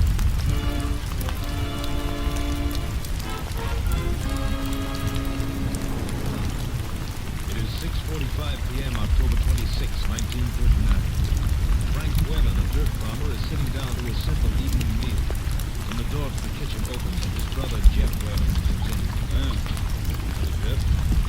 Thought you was going to spend a couple of weeks up at Big D. I changed my mind to come back. The law against that? You say there was. Yeah, just fix the lead. I'll get your plate. Stop playing sticks, brother. I want to eat. I can rust bone blood. Oh, that fat back and beans, brother. What's the matter with you anyhow, Jeff? Nothing. Just leave me alone. You've been acting like this for quite a spell. Thought taking a trip would do you some good. Jeff, why'd you come back? Met Luke and Greg down from Big D. Told me you and Ma Jan were fixing to get married. Well, that's it. Why didn't you tell me? Because of the way you've been acting. I was going to tell you when you come back. You should have to talk to me, Frank. Ma Jan used to be my girl, man. Used to be, ain't now, Jeff. Maybe you should ask me a few things about Ma Jan. Maybe there's a couple of things you want. Anything I want to know about Mark Jan, she'll tell me herself. As far as you're concerned, there ain't nothing to tell. No. We've all learned a little about women, Frank. No I'd learn a lot if you didn't spend so many days looking at the rear end of a mule. So many nights poking your nose in that Bible of yours. If it's hurt me any, I reckon I'll find out when judgment comes. Meantime, I ain't taking your word for it. Meantime, you ain't bringing Marjan here either. Maybe you're forgetting it. I'm half owner of this. You never prove it by anything you prove here. The law says I'm half owner with or without grooming. If you want to bring your wife here, you better find me out. You have my share for $2,000 in goodwill. Yes, you got yourself a deal. I'll give you 800 cash in the morning and notes for the rest. You give me 2,000. I ain't got that kind of money and you know it. You think you had a good crop? You got that much in the bank right now? Yeah, I got it. No more capital belongs to Uncle Joe for working on shares. Work you wouldn't raise a hand to do. I don't care about you or Uncle Joe. Let him wait, not me. Get this. Get it straight. Uncle Joe is going to get every nickel that's coming to him whenever and however he wants it. You just wait for it. I just guess you and me and Martin gonna live here like one big happy family. Maybe Martin like that more. You ever think work with Martin with it? I'll get you money for it. Somehow. I'll get it and you can clear out. I wouldn't have Martin around dirt like you for $1 million. Oh, she used to be mighty fond of dirt like that. Jeff, shut up, I tell you! Jeff, don't open it. Don't worry, man. We'll bring these kids together in the memory of Mom and Father. Keep them in on beating your Too bad. I ain't like you. Memories don't bother me enough. But ain't gonna do it. I'm gonna get what I want. I'm gonna get it all. Now ain't flipping, Mom. Jeff! Put that red wine back on the table! Took a knife to you once before. Paul stopped it that time. Paul ain't around anymore. Give me that knife, Jeff! Take it!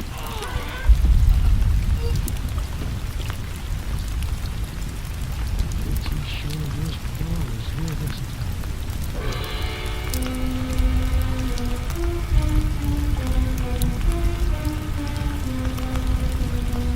Jeff Whalen waited until next morning before reporting the death of his brother Frank to the local sheriff. The sheriff asked for the assistance of a Texas ranger. Ranger Jace Pearson was assigned to the case. Well, Jace, I went all over the place earlier this morning when I was called here. Now you've been all over. You see anything I missed? Pretty much to see, except the body. Want to talk to the brother now? He's still waiting in the car. See him in a minute. Look at the table where Frank Whalen was eating. He's cutting his bread from his whole loaf. Thumbs show that. There was a sharp looking knife. His eating knife's the only one on the table, though. It's not sharp enough to slice the bread that way. You gotta cut the bread and put it another way. Possible. It doesn't figure. No, it doesn't. Fella sits down to his food, he don't put nothing away until he's through. Whalen wasn't through. Looks of it, he just started eating. What you looking in the drawers for? Murder weapon, maybe? Something like this bread knife? Could be, I guess. That knife's clean. Yeah, too clean. Look at the blade and the handle. Well, what about it? The other knives in this drawer don't shine like this one. This one's got special treatment.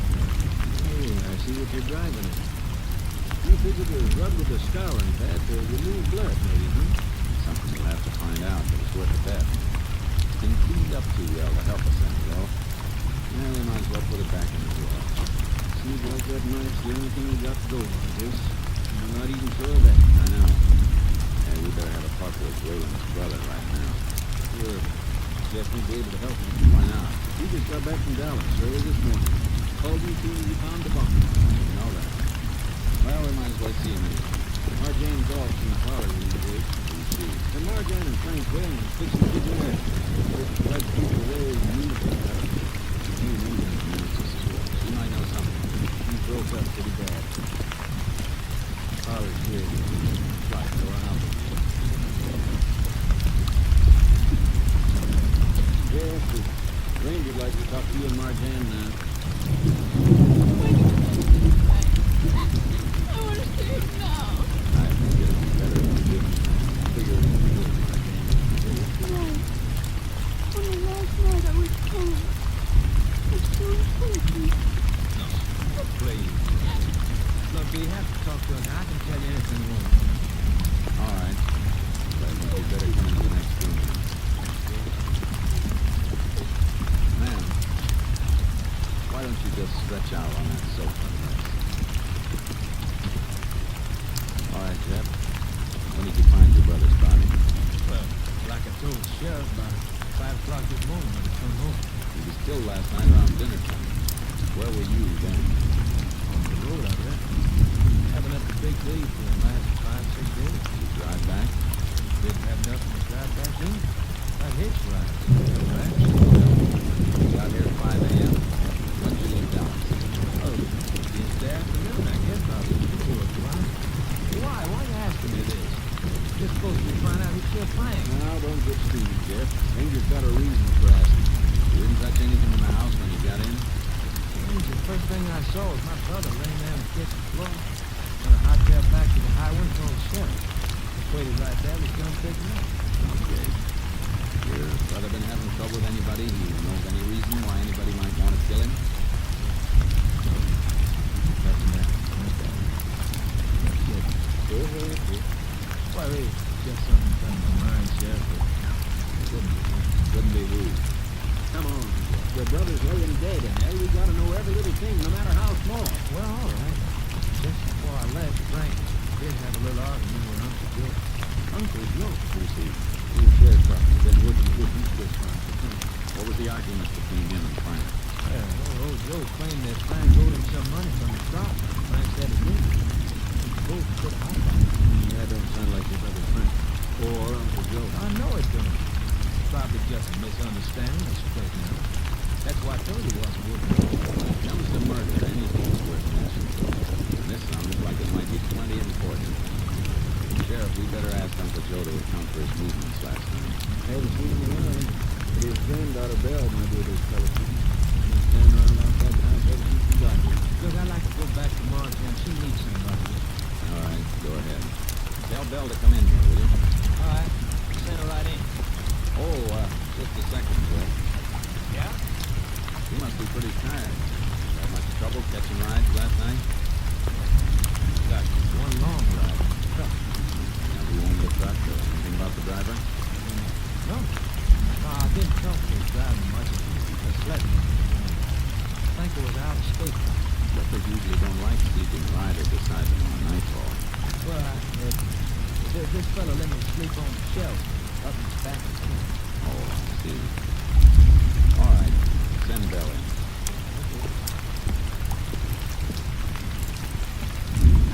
You've been asking him a lot of things, Jeff. Yeah, he's been giving me a lot of funny answers. What do you mean, Jeff? And stuff about sleeping on the shelf in a truck cab. He never slept in that suit he's wearing. It's so well pressed. He changed clothes when he got home.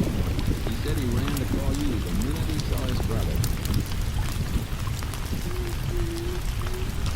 Yes, Belle. Come in. Belle, you and your grandfather, Uncle Joe, you live on this farm?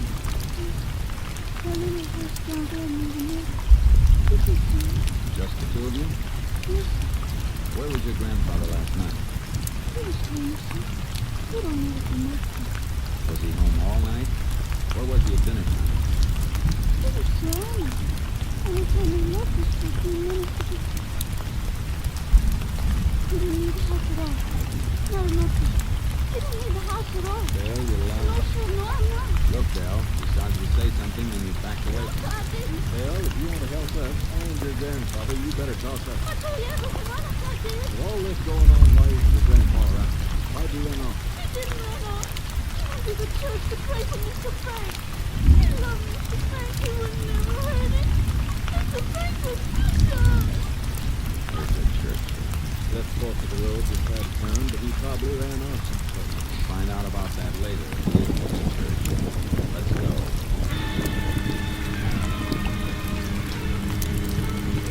Uncle Joe was at his church all right. He saw him kneel in the dim light near the door. Sheriff beckoned to him to come out into the sunlight. Tears were streaming down his face. Just good for us. Well, sure.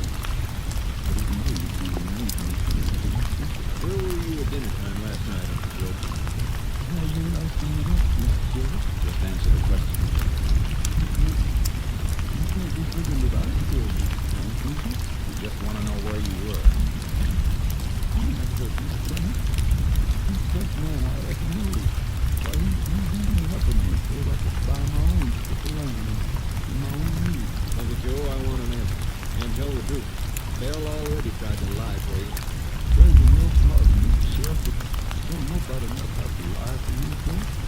You ain't never hurt me. I ain't never hurt you, too. You better tell me this. Uncle Joe, did you leave your house at supper time yesterday? Yes, Mr. Jones.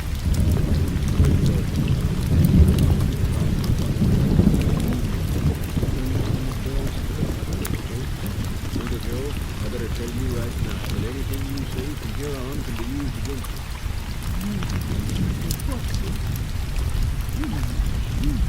How long did you stay there?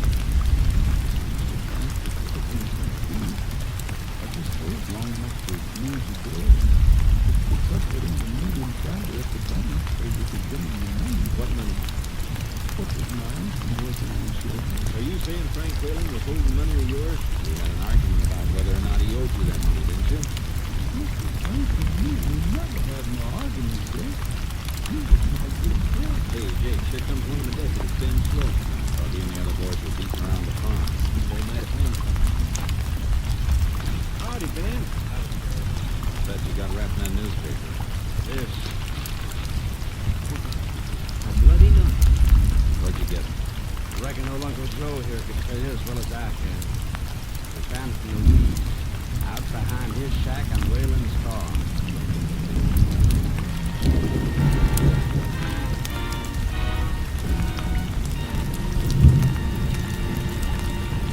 You are listening to Tales of the Texas Rangers, starring Joel McRae as Ranger Chase Pearson.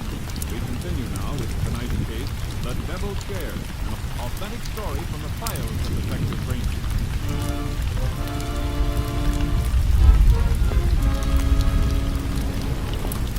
Uncle Joe stared at the bloodstained knife the deputy found behind his house. The stare was a look of recognition. Have you ever seen this knife before, Uncle Joe? Come on, answer me. I know he's seen it before, Sheriff. I can tell just by looking at it. How about it, Uncle Joe? Yes, sir, Mr. Ranger. It's not. It's just old footland, man.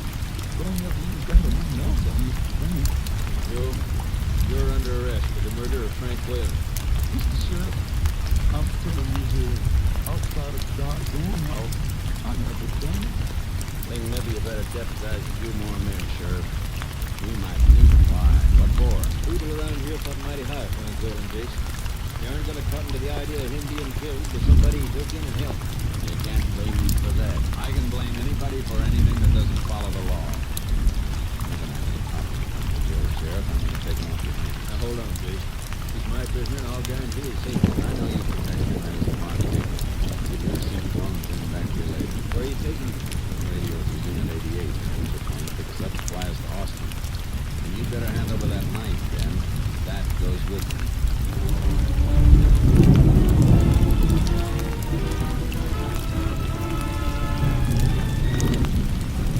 You might call to Camp Mabry, Austin. The Rangers might pick us up at the nearest airfield. Uncle Joe tightened up and squeezed the dog. His lips moved.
of your granddaughter.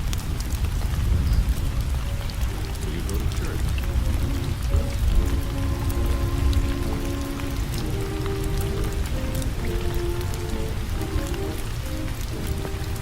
I waited in the next office and one comes.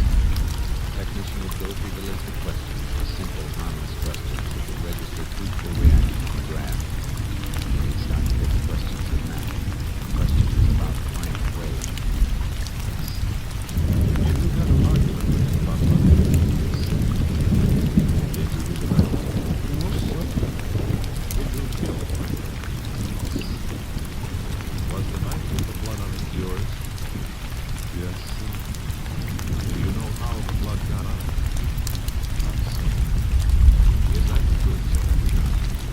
Yes, sir. Well, that's all, I guess. Now, you just stay put, Uncle Joe. I'll take those things off your lens. We're all finished, Chase. Good. What was the reaction? Looks like he's telling the truth, Chase, all the way down the line. Even about not having an argument with Frank Whalen over money? According to the graph, no argument. He wasn't lying. Good. Does that mean somebody else was lying? I'm gonna take him back to Just a second. Kenny speaking. Yo. Tell him.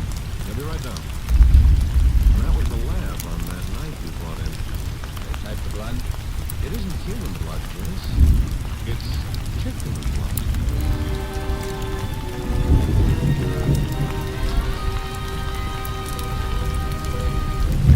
Unit 88 flew us back to the airfield where I'd left my car in Horsefair. The sheriff had been notified that we were returning a medicine to jail with a couple of deputies.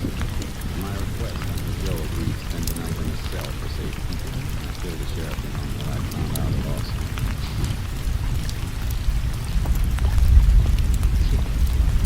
I don't get it, Chris.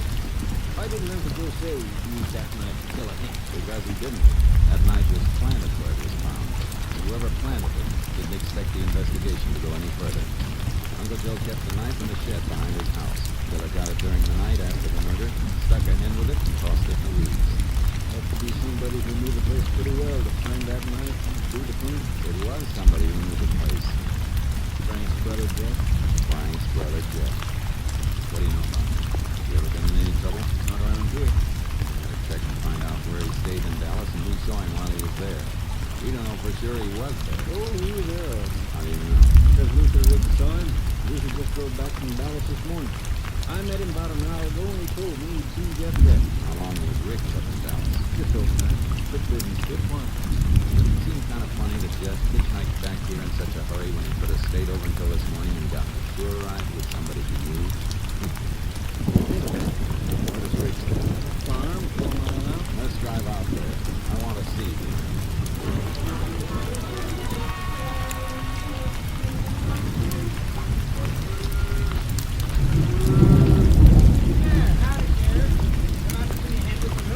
No, thanks. I go with that cow for a minute, Luther. Why don't you meet Ranger Beard? Sure did. Howdy. Howdy. Sheriff tells me you met Jeff Whalen up in Dallas yesterday. That's right. When? I reckon it was just about 9 o'clock a.m. I'd been driving most of the night to get there. Stopped for a red light, and there was Jeff just fixing across the street. You talked to him at all? Sure. Told him to hop in, and I'd take him wherever he was going. He said he was just drifting around, so we went and had some breakfast together. Tell you he was heading back for home? Not right off, he didn't. Sounded at first like he was planning to spend quite a while in Big D. Didn't say nothing about coming home until, until after I told him that Marjan folks had told me that Marjan and Frank were getting ready to set the date. Mean he didn't know his brother was going to get married? Matter of fact, now that you mention it, he was right upset when I brought it up. Maybe it was because of Frank not telling me.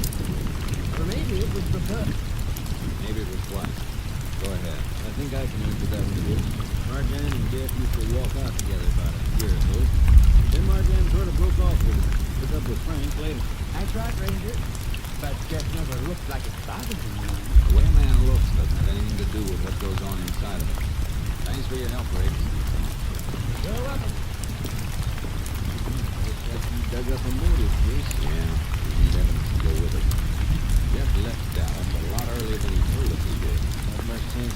chance anybody will give him a lift, you know. I'd say no chance at all. There's something else we can look for, though. What's that?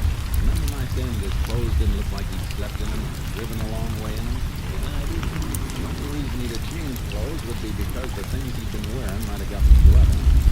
Oh, I'm not saying you're wrong, Jake, but we owned that house. There wasn't nothing there. No. They'll be on the farm someplace. What makes you think so? Jeff couldn't risk being seen around every place last night. Any move he'd make would have to be on foot. He had no other way. So it's a good bet he stuck close by the farm until he called you this morning. I got my horse in the trailer. Pick up one for you and take another look around.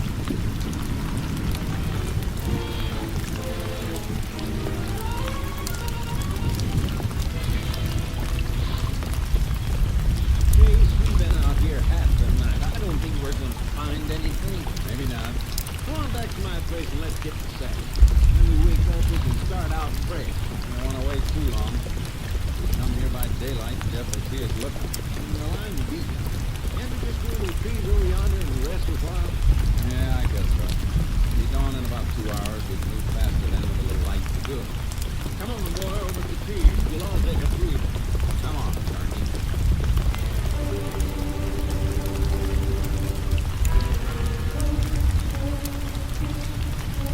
We moved into the trees, dismounted and hobbled the horses. The sheriff dozed off quickly, and I began to howl. An hour later, I came out. There was a bright glow across the fields, beyond some cornstones. It wasn't the morning sun. I had my hands over the sheriff's mouth and shook him. Look over there. It looks like fire just beyond the corner. Come on, quick, quiet. Jeff Whalen, burning those clothes we've been looking for.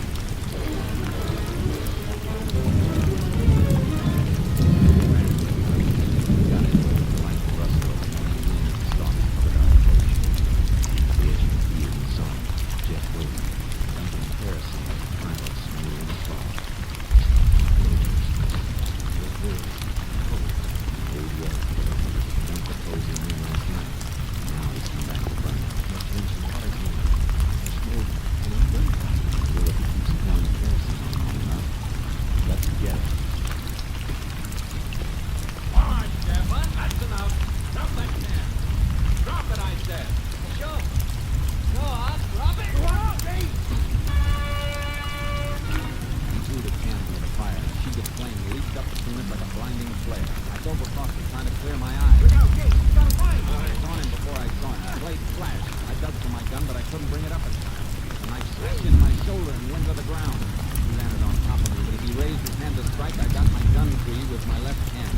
He slapped the barrel against the side of his head. You all right, Chase? Just like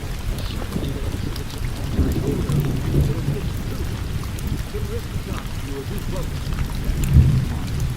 Gotta stamp that fire out before all the evidence. Well, that don't cast on the ground, but I took what we need out of the fire. Plenty left in your lab to work on. Good thinking, Sheriff.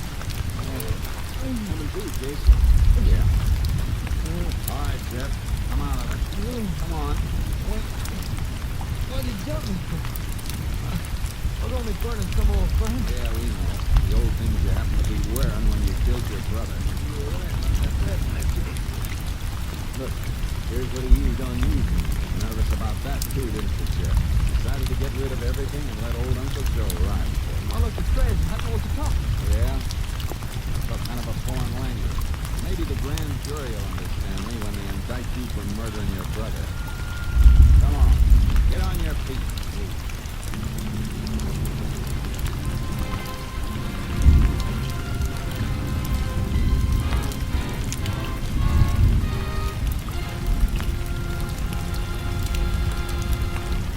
Jeff Whalen was tried and convicted for the brutal knife murder of his brother Frank on August 2nd, 1940 at Huntsville Penitentiary. He died in the electric chair.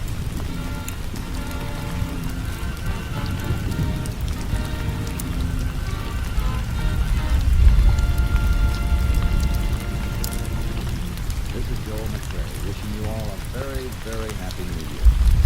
Good night, folks. See you next week. Joel McRae in another authentic reenactment of a case from the fire.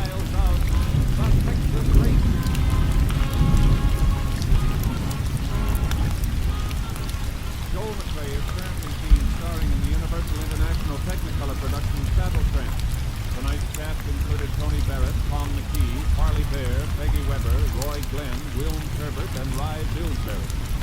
The story was transcribed and adapted by Joel Murcott, and the program was produced and directed by Stacy Keith. Hal Gibney speaking.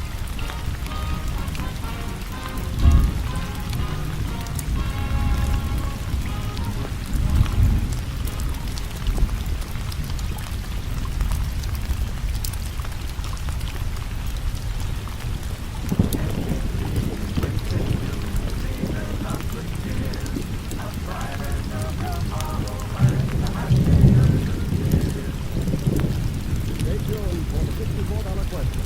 Tomorrow, remember the Cotton Bowl game on NBC.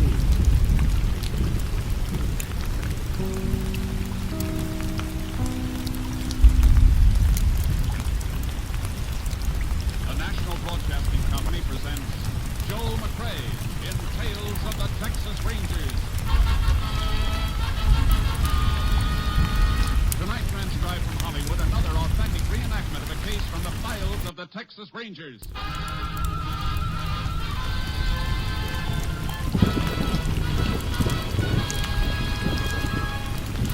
Tales of the Texas Rangers, starring Joel McRae as Ranger Jace Pearson. Texas, more than 260,000 square miles, and 50 men who make up the most famous and oldest law enforcement body in North America.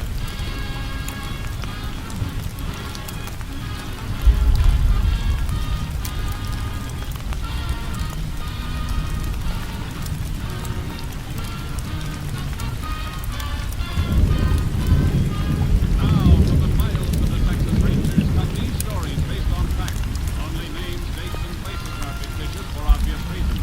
The events themselves are a matter of record.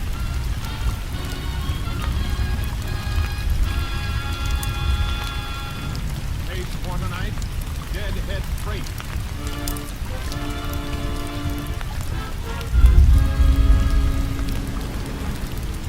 Shortly before midnight, August 27, 1938, at the Santa Fe Freight Yards in Lubbock, Texas. A deadhead freight hauling empties back to the west coast from Galveston has just pulled into the yard. The brakeman and a railroad detective are making a routine check of the cars for free riding home. If I was a yard dick, I'd be snoozing in the roundhouse. You ain't found a free rider in months. And so what?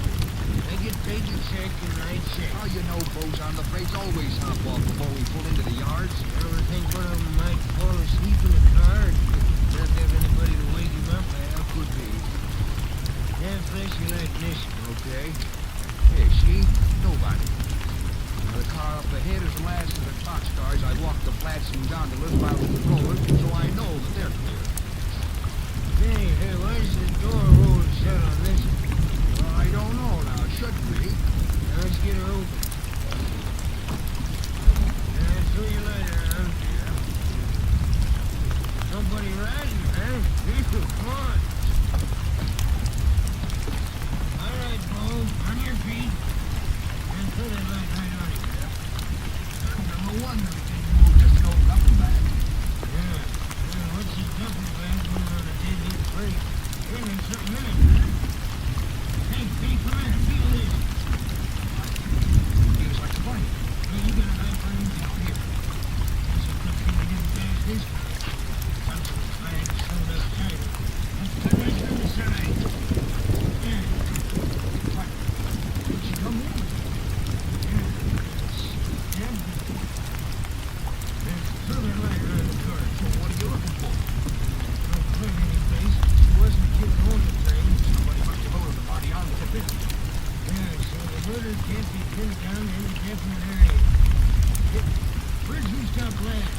Before you pulled in here? Beside you, west of Swiftwater? Body must have been put on someplace between there and Galveston. We're gonna call the police. They can notify the Texas Rangers.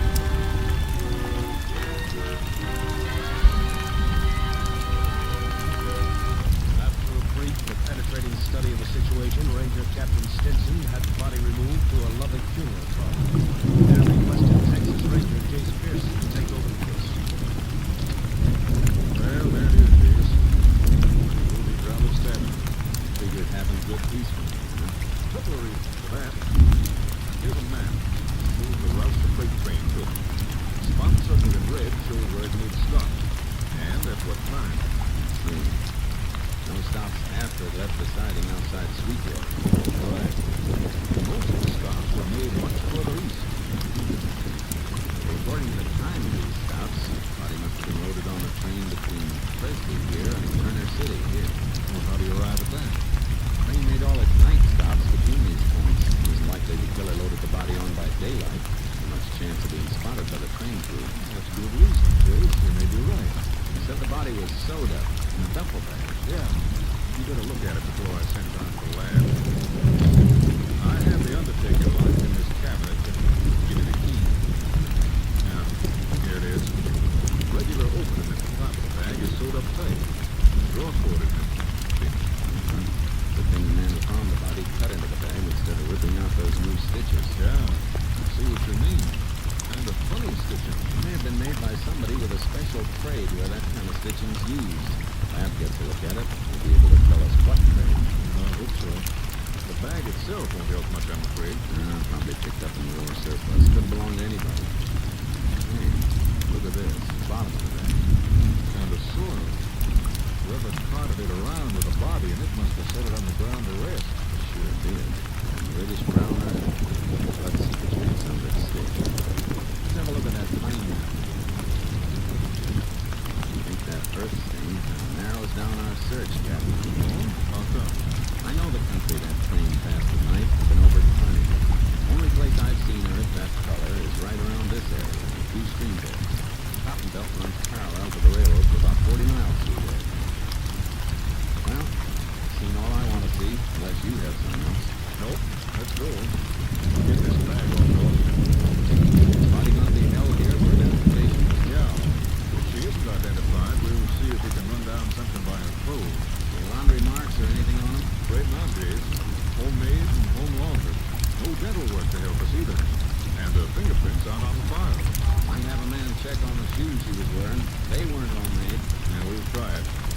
You got any ideas about what you're going to do? It's all right with you. I'd like to take a crack at that cotton belt area. Tow charcoal down on the horse trailer and then ride parallel to the railroad tracks and see what I can find. That's a lot of territory. How about Steve Clark riding with you? Good deal. If we get anything from the lab, I'll let you know. I'll radio Clark and assign him, and you can pick him up on the way. Good luck, Jace. Thanks, Captain. You'll hear from me.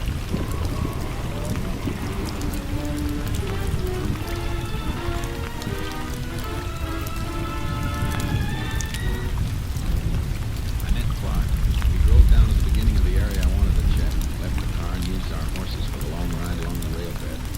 By noon of the next day, we'd covered 15 miles. Horses are getting tired, Jace. I know.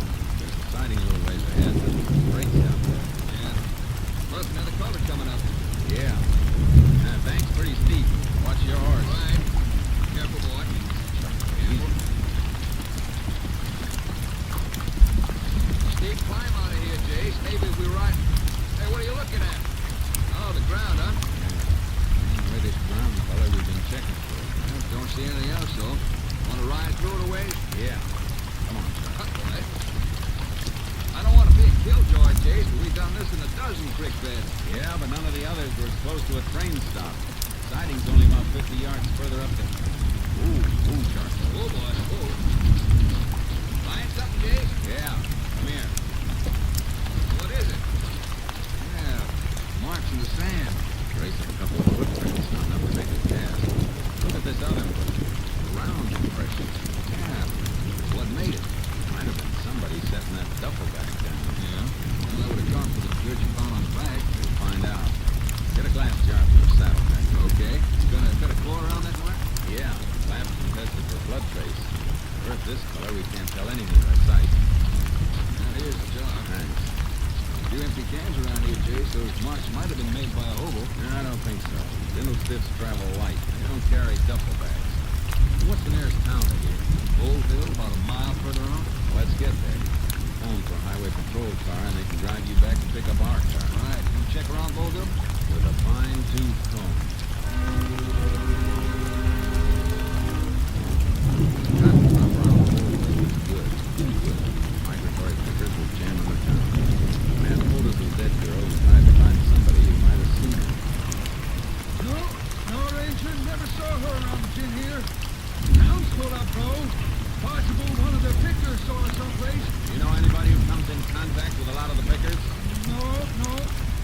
have to tackle them to the crew. That's what I was trying to avoid. Yeah. Might be a couple of thousand marketors around. Mind if I ask your man at the weighing platform to check with the haulers when they bring cotton in for ginning? Good, sir, and please. Thanks. Oh, Ranger, hold it a second. Just happened to think. There is somebody who gets to see a lot of the pickers. Who? Mexican woman. Name's Old Rosie. Drives a junky old truck around peddling soda pop in the fields. Know where I can locate her? Yeah, always give you lift out the fields. Somebody will steer you out to her. Everybody knows Old Rosie.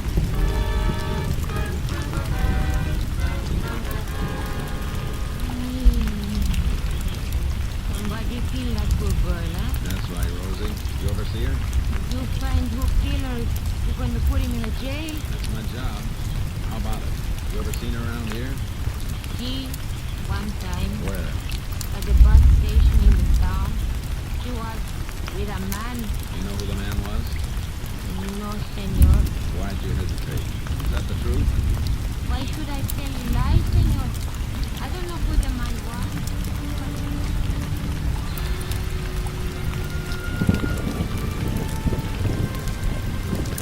She described the man. Vague, trembling description might fit anybody. While she described him, I had a feeling she was lying. The feeling that was strengthened by a faint odor of whiskey coming from the truck. Whatever business Rosie was in, it wasn't limited to the sale of soft drinks. I pretended to swallow her story, then I got a lift back to town where Steve Clark was waiting with our car. Better hop in, Jay. Just had a call from Austin. Check the earth samples sent in the jar. Yeah, blood trace all right. Same type as the victims. I got a line on a few other things, too. The shoes on the dead girl have been traced through the manufacturer to a store in Sheffield. Well, I wrote down the name of the store and the address. Better get over there and see if we can establish identity. Yeah, shoes will be waiting at the Sheffield airport. Isn't likely that a shoe clerk is going to remember who he sold them to, though. I saw the shoes. They've been repaired recently. Whoever fixed them might remember. Well, that's a change. Any information on that duffel bag? Yeah, lab ties in with a seaman. Now, the stitches used to sew up the bag are the kind seaman used to mend a torn sail. Gee, she looks like that frozen. It does, a little. It's beginning to have a sneaking suspicion about an old Mexican woman. But she's no seaman. Well, what made you suspect her? She said she saw the dead girl with a man. She gave me kind of a phony description. Not only that, but she's supposed to be selling soft drinks to the field hands from an old truck. It reeked of liquor. Oh, bootlegging, huh? Hey, that could mean something. Why? Well, report from Morrison mentioned liquor stains in that duffel bag. Naturally, they just figured that a bottle had been broken in the bag at one time or another, but... Yeah, but it could be something else, too. Yeah? That bag might have been used for hauling moonshine. Something. Hey, Jace, what's the matter? Lie down. I'm going to Sheffield alone. You stay here. Okay, Jace, what do you want me to have done? Tail old Rosie, the Mexican woman, while I'm gone.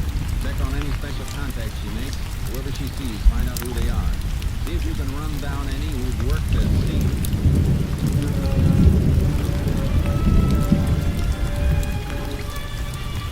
I burned up the road to Sheffield. The clerk who'd sold the shoes couldn't help, but got the information I was after at the hair shop.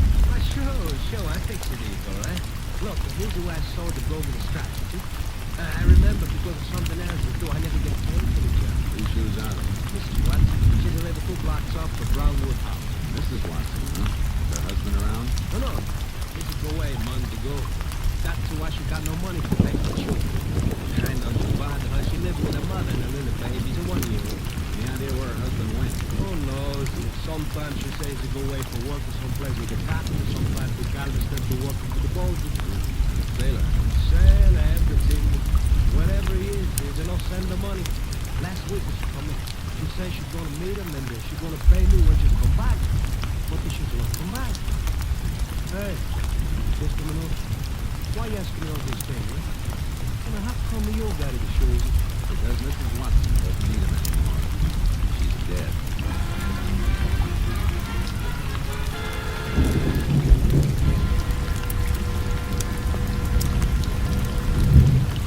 You are listening to Tales of the Texas Rangers, starring Joel McCrae as Ranger Jake Pearson. We continue now with tonight's case, Deadhead Freight, an authentic story from the files of the Texas Rangers.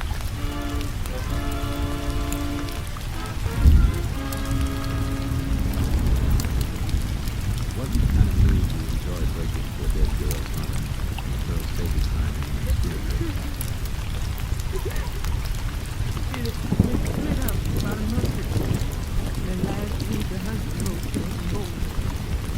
Said he was sorry.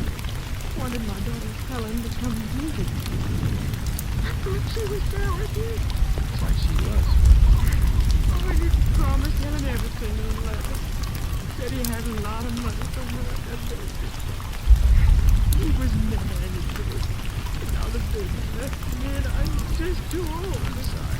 Can you give me your son-in-law's full name and his description? Richard Watson is his name. They call him Bud. Edward Bud Watson. About how tall would you say he was? Better pull yourself together, man. Somebody's at the door. I'll call out the window and send the way out. I don't want to see anybody. What is it, man? What's the matter? I want somebody! Open the door! It's him. I said it all, but All right, man. Open the door and let me in. Go ahead. What's taking so long? Miss Helen. you know where she is. What did you do to her? What did you do to my girl? Are you crazy? What's the matter? Let him go, ma'am, and stand back. What? Get your hands up and turn around. You got the gall to come here with your own baby crying. What is this? Kill who? Where's Helen? Where is she? You know, Watson, you think she'd never be identified. Helen's the murder? Oh, no. No. You did it. No, Mom, no. I gave him money. Told him to come back home and I'd meet him here today. Who's gonna take the kid? Maybe fresh start. How much money did you give your wife? $1,000. Come on. Where'd you get it? Come on. You been getting away with that. Started with lessons. Old Rosie selling you this stuff for you? How did you know about that? Didn't for sure until now. Come on. Going back to your place of business in Boleville.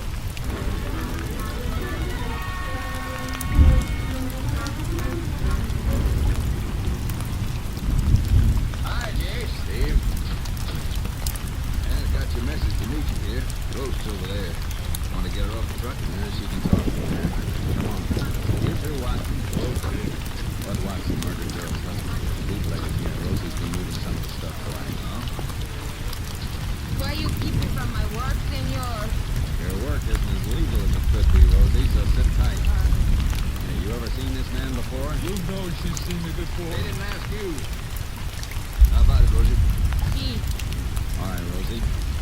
Now, is he the same man you saw at the bus depot with the girl whose picture I showed you? He's the man. At the bus depot? But that ain't so. I was never with Helen at the bus depot. You didn't meet her when she came down here? No, I tell you. I didn't know what bus she was coming in on. Or even if she was coming up to younger letter. First I saw her, she turned up here at the shack. How about when she left to go home? She only stayed 2-3 hours all told. Gotta go back to the bus depot alone because, well, it's getting dark. It's time for the figures to be coming there to buy drinks. You hear that, Rosie? That means one of you is lying. Rosie tell the truth, senor. And you don't always tell the truth, Rosie. The first time I asked you about the man you saw, you said he was a stranger, a man you'd never seen I before. don't forget, senor.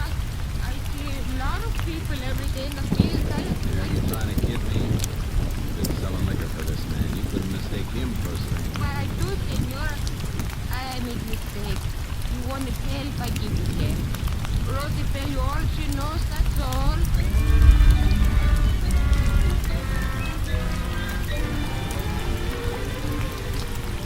Now it was obvious that Rosie was lying, just as I'd suspected her lying the first time. There had to be a reason for it. We took Bud Watson into Boleville jail and went back to search his shack. I can't figure something, Jason. Why won't Watson admit it if he was at the bus station with his wife? He wouldn't hurt him. That's why I think he's telling the truth. Rosie must be covering up for something. Covering up for somebody's a better guess. She might have done it herself. No. She's too old to cart a body across the country from the railroad. You figure she really did see Mrs. Watson at the bus depot with a man, huh? Yeah. The man who killed her to get the $1,000 Bud Watson had given her. Well, then what's Rosie's angle in lying to us? That's an easy one, Steve. Shakedown. Hey, Jake, you're right. Couldn't be anything else. Why, might be worth the cut for her to forget seeing the man and say it was Watson instead. Only one thing wrong with the part. I watched her while you were gone. She didn't make any suspicious contact. Nothing could have been a payoff. Might have gotten her payoff right after I showed her the Watson girl's picture and told her she'd been murdered. That was before you started the tale. Yeah, didn't take it back. She had time. Well, we combed this shack place. Nothing here. What do we do now? Go back to tailing Rosie again? If she squeezed hush money out of the man once, she's liable to try it again. They all do. We'll start by watching her house when she comes in from the fields tonight.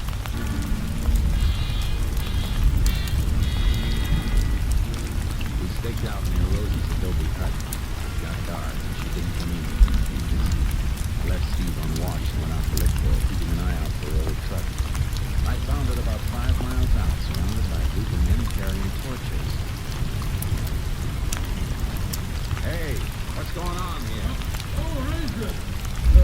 Moses! You better come! Now, what happened? He's walking in town. Saw the truck here by the side of the road. Thought maybe it broke down, so we tried to call for old Rosie. One of the boys spotted the blood on the ground. What blood? I'll show you over here. Must be old Rosie's, I reckon, because we found her over here in the cotton row. She's dead, Ranger. Somebody cut her throat from ear to ear.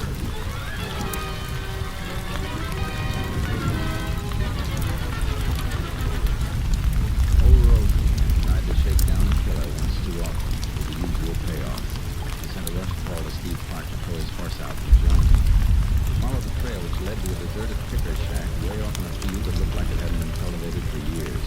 The shack had been occupied, though, easily occupied. But whoever had been there was gone. Plant there, Steve, light it down. Hey, there's a whiskey here. Yeah, it's deep. The floor's been scrubbed mighty hard for a shack like this. It sure has. Especially for a place nobody would live in. Must have been cleaning up blood. Yeah. And there are 2 other things. What's that? Whoever was hiding here was mighty handy with a knife. Look at the inside of the door. A circle drawn on the wood. Wood chip where somebody practiced throwing a knife at it. Good, eh? All the marks are right smack inside the circle. Now, what else? Take a look at the lamp you just lit. A cord is hanging by it. Just an ordinary hunk of rope. Except for the knot holding the lamp. Run the pole. So the light could be ready to throw it toward the table. The long pole and there's a seaman's knot. Yeah. And that cord is just about big enough to be the draw cord from a couple of bags. Our seaman was here, all right. It couldn't have been Watson. He was safe in jail when Rosie was killed. Yeah. Whoever Rosie saw with Mrs. Watson at the bus depot must have met the girl after she left Watson, after she had the money. Yeah. All right, woman on her way home to her baby isn't liable to leave a bus depot with a stranger, is she? Mrs. R was somebody she knew. Watson's been a sailor. He might have been an old shipmate of his. Let's go see if he remembers one who was handy with a knife.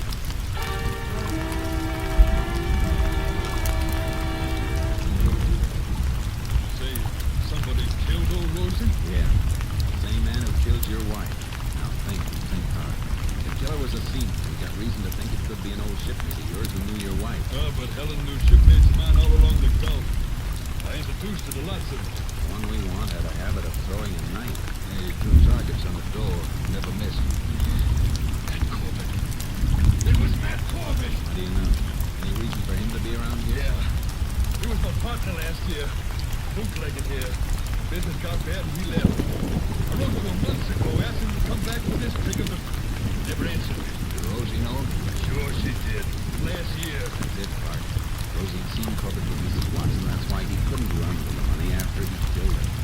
He had to wait to see if the body was found and identified. And when we moved in and she knew about the murder, she really had him pinned down. He used to be my best friend. A sneaking. Never mind that. Where would he run to? I don't know. He was always roaming like me. Hey, you wrote to him someplace, you said. You must have an address. Yeah. Yeah, it was the general delivery of Port O'Connor. There's no bait shack there. Lived in it whenever he had enough money to stop moving for a while. He's got enough now. He's got from your wife. Come on, Clark. Let's get him.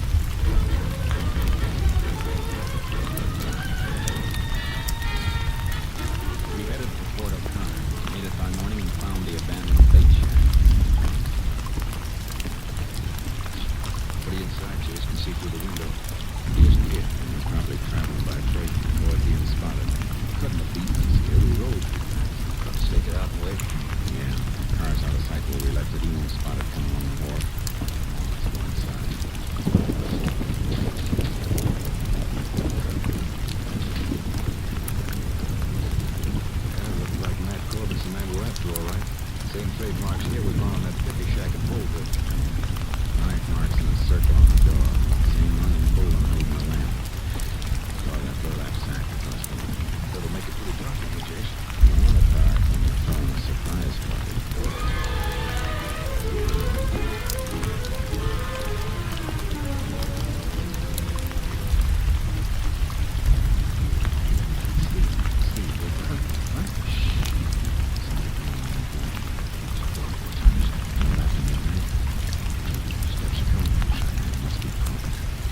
thought you were a couple of crooks.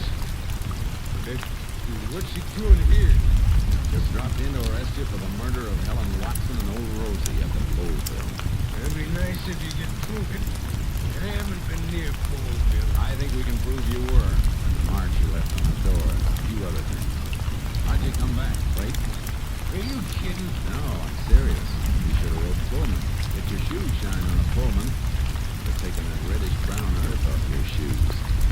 Our lab can match that with Bowlville. Watch out for that shoulder. Yeah, that's better, Corbett. Want a complication? No. I think you'll come quiet. All right, Corbett. Let's go.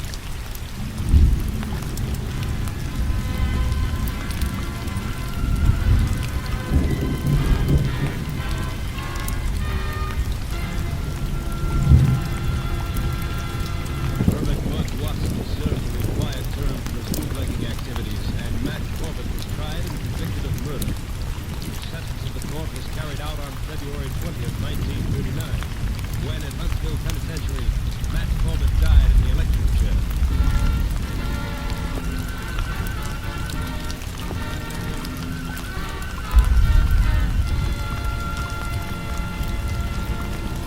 And now, here again is the star of our show, Joel McRae, with another interesting story about the Texas Rangers. In the early days of Texas, major disturbances were not infrequent. It was a lusty, brawling, growing territory, and as happens in such a territory, there were days when the streets were not safe for the good citizens. An Easterner happening into a Texas town at such a time found shelter in the house of a minister. Everything will be all right soon, he was assured. Later that same afternoon, the minister, who'd been looking out the window, said, "Well, friend, the streets are safe now. You may go about your business." The Easterner looked out the window, but all he saw was a lonely figure riding casually down the main street on a horse. "What makes you think it's safe for me out there now?" he asked in bewilderment. The minister pointed to the horseman. "Because that fellow on the horse is a Texas Ranger," he said.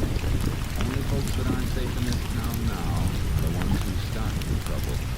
And when he finds them, they'll wish they'd been peaceable. Good night, folks. See you next week."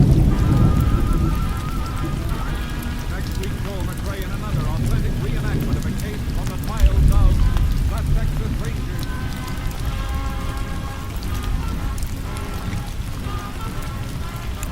Joel McRae is currently being starring in the MGM production Stars in My Crown. Tonight's cast included Tony Barrett, Herb Ellis, Tom Holland, Byron Kane, Tom McGee, and Lillian Byer. This story was transcribed and adapted by Joel Murtaugh, and the program was produced and directed by Stacy Keith. Al Gibney speaking.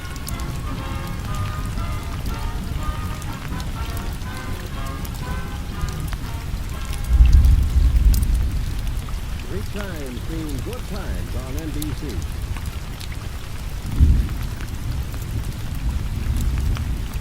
The National Broadcasting Company presents Joel McRae in Tales of the Texas Rangers. Tonight, transcribed from Hollywood, another authentic reenactment of a case from the files of the Texas Rangers.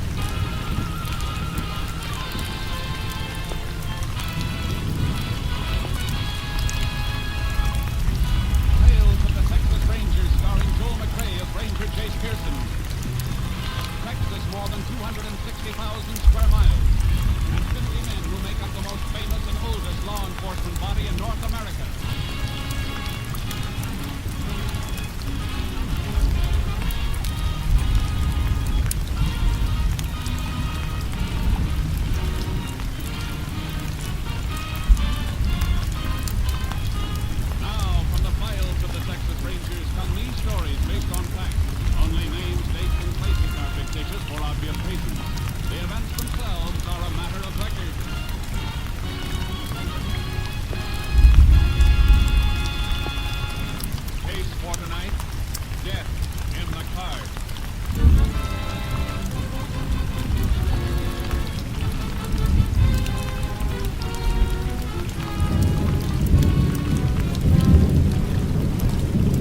Sure did.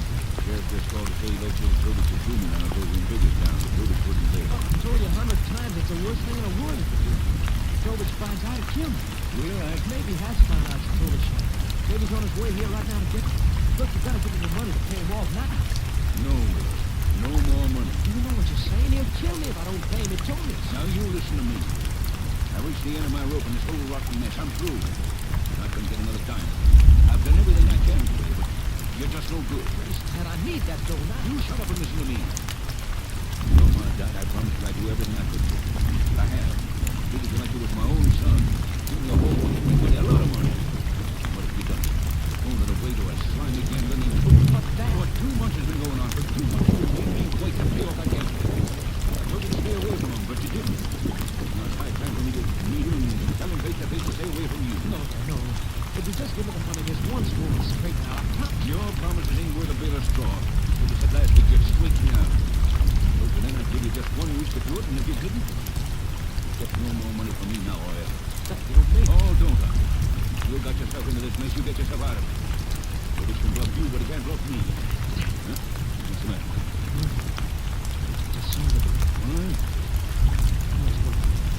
Get to the front door. All right, look. Turn off the light switch. Turn them off. Don't get me right.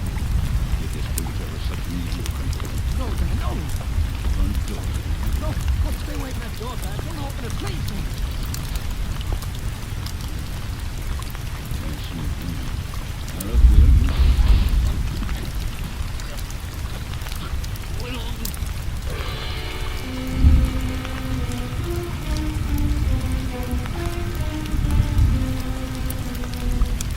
Just a gent relayed dead at his own front door.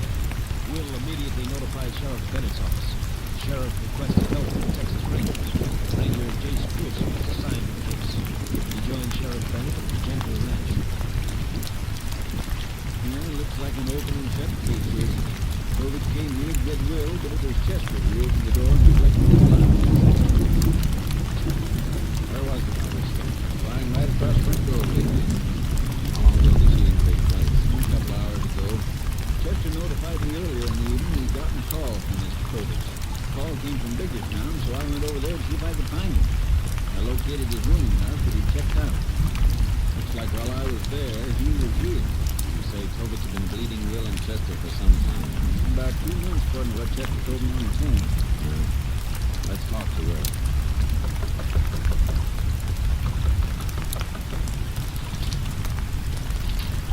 Oh, Sheriff, come on in.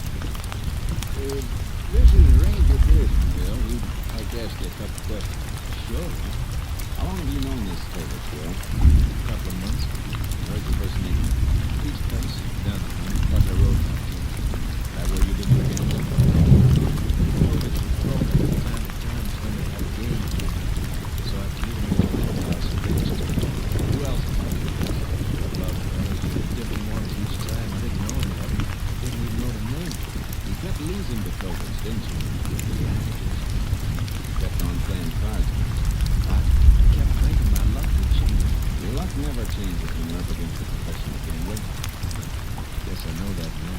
Too bad you didn't know it 2 months ago. Your stepfather might still be alive. Thank you. There just isn't a thing you can say to me that I haven't already said to myself. I've been sitting here for 2 hours knowing if I had the guts to straighten out this way now. So I'm good thing I did. Somehow Dad was happy. What does Tobich look like? Pretty ordinary looking fellow. Man, you never noticed him. Yeah. About my height, I'd say. Black hair, regular features, nothing really set him apart. It's pretty generous. Yes, it is, but it's the best I can do. Okay, better get some sleep. Find any tracks outside, Sheriff? Nope, my deputy scoured the yard, but it's too gravelly to hold any kind of tracks, car or foot. Will, do you remember hearing a car pull away from you after the shooting? Why, no, come to think of it, no one come up. Okay. When it gets light, we'll ride around a little in the back of the range, Sheriff, and see if we can pick up any footprints. Meantime, let's take a run over to Biggertown and talk to Tobich's room lady. Maybe she can give us a better line on him.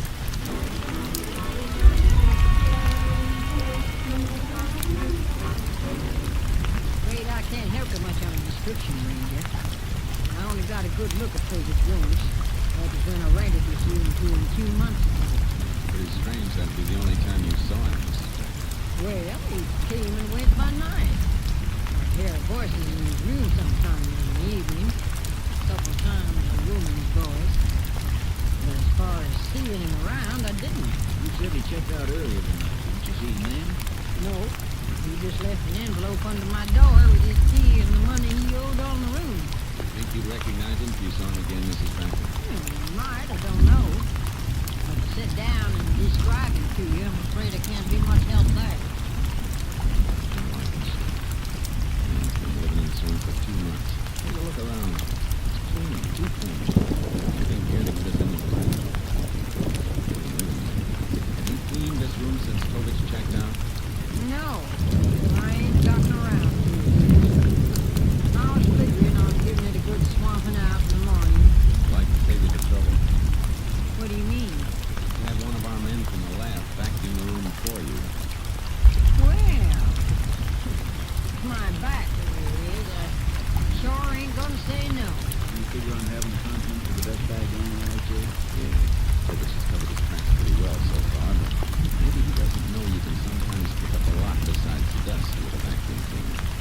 Mrs. Packer, if you should ever see Tovich again, I'd like you to get in touch with me right away. Well, you can count on that, Ranger. Say, I don't hanker to have any killers running loose around my room in the house.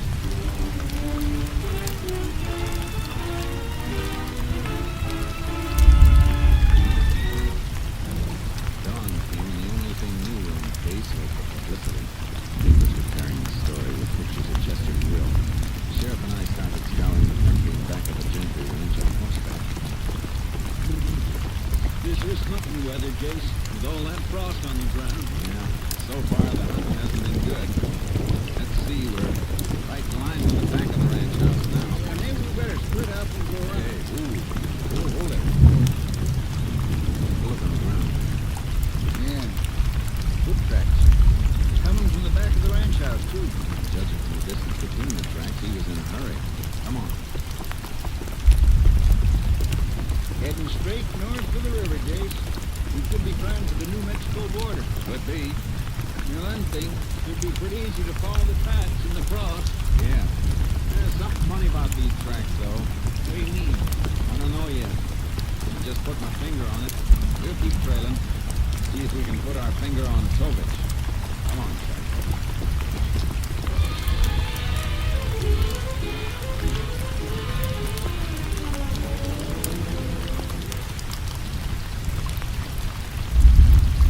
Can't understand why you don't want to cross the river, Jace. Tracks led smack into it back there. I know it, Sheriff. Let's just keep looking along the bank on this side.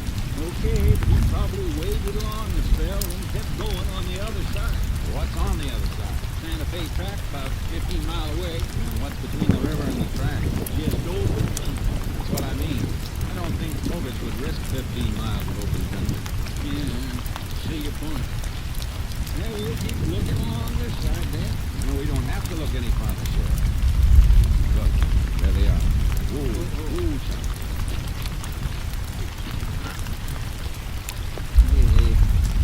They sure are. That's coming up out of the river and getting back the way we came. There's still one thing I don't understand. what's that? The shooting took place about 11:30 last night. Tovich could have been halfway across that open country on the other side of the river by dawn. Now why'd you double that? I think I've got an answer for that, Sheriff. I told you a while back something was bothering me about those tracks. I finally figured out what it is. Oh? Look at the tracks, and then look at the hoof marks of our horses. They look just about the same to me. Hey, they both cut down through the frost. Yeah, that's the point. What time do you figure the frost formed on the ground this morning? Between 4 and 5, maybe? Those tracks were made after the frost formed. They cut through it. If they'd been made before the frost, they would have formed over it. Wait a minute. Maybe Tovich realized he killed the wrong man. Maybe he hid around the ranch trying for another crack at the kill. Now those tracks are heading toward the ranch again. Sure. Better get back there in a hurry.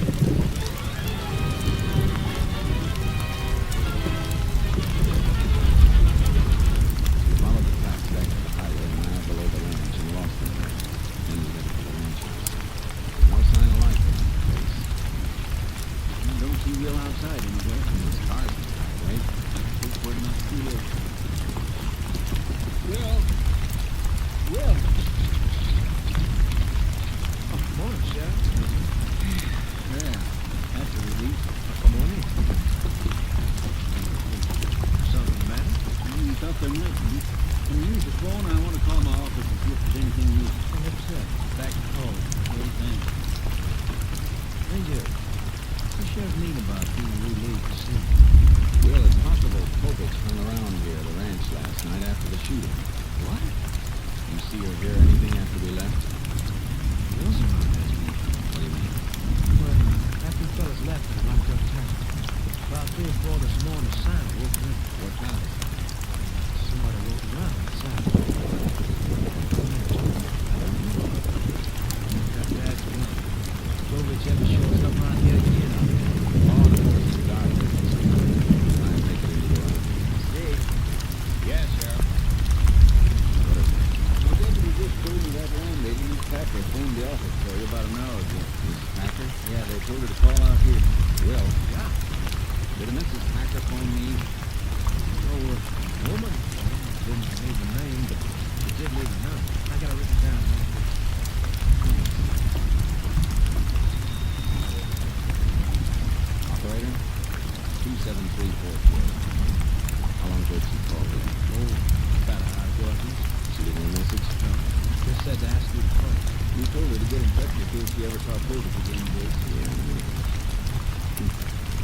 I'll answer. Come on, Sheriff. Better get over to Bakerstown and find out what's on Mrs. Packer's mind.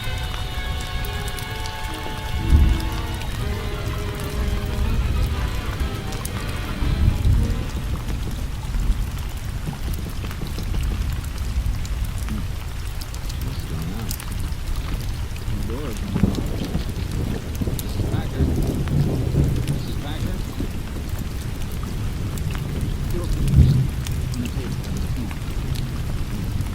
told her the story of the killing. She's kind of gone very far. Coffee's boiling on the hot plate. I'm just about boiled dry. Come on, let's take a look at the next one. You know, it's funny you keep calling in. Wait. In the door.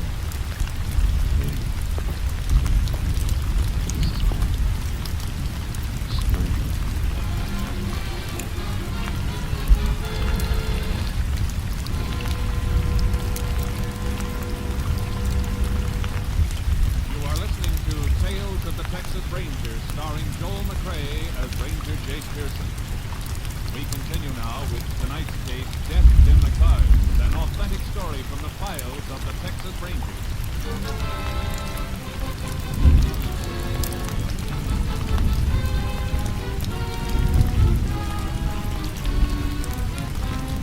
We're getting nowhere fast in this place. First Chester Country, Mrs. Packer. Question back to the sheriff's office. Judge, there's no doubt about it at all. Miss Packer was trying to tell you something about Clovis. He got to her first, killed her, to set him out. Yeah, we know who the killer is, all right. But the big question is, where is he? Just like the earth opened and swallowed him. The sheriff's office in the state's been alerted. I will go on the lookout for him. Later, we're going to Excuse me, please. Sheriff Bennett speaking.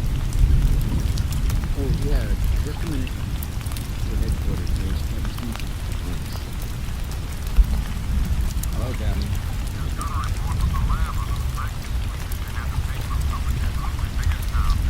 What they find?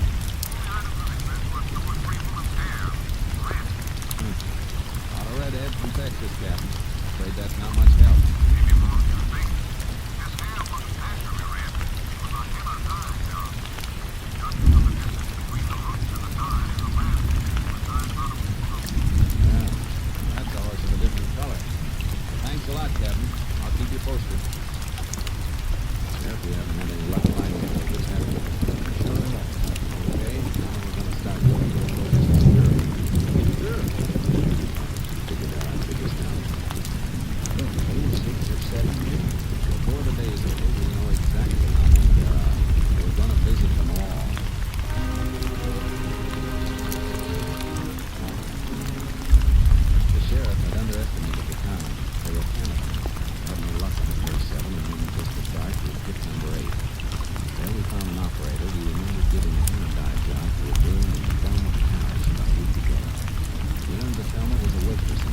boyfriend lately? Boy, Culprit. you look had me mixed up with somebody else, Ranger. I don't know anybody by that name. Are you sure about that, man? Vampire. A girl, sure, who she does know. She doesn't. Either I'm mistaken or you're lying to me. Look, I don't know what this is all about, but I do know better than I do. Well, come on, Sheriff. Better be getting back to your office. Okay. Here's for the coffee. Sorry, I can't help you. I got one. It's all mine.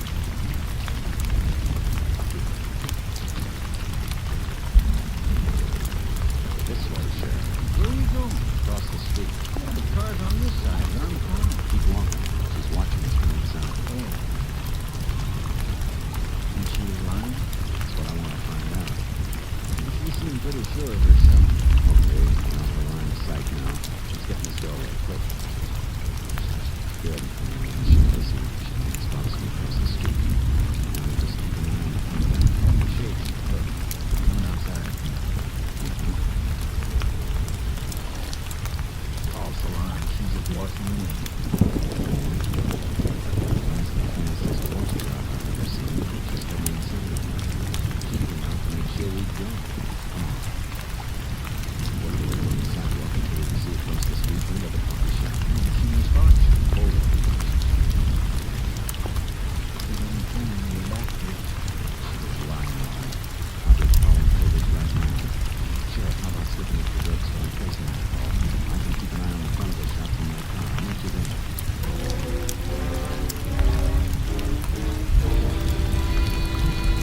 The sheriff disappeared into the drugstore. I waited in my car. A couple minutes later, he came over and got in wearing a very puzzled look. It must be some mistake. And wait, she just telephoned the Gentry Range.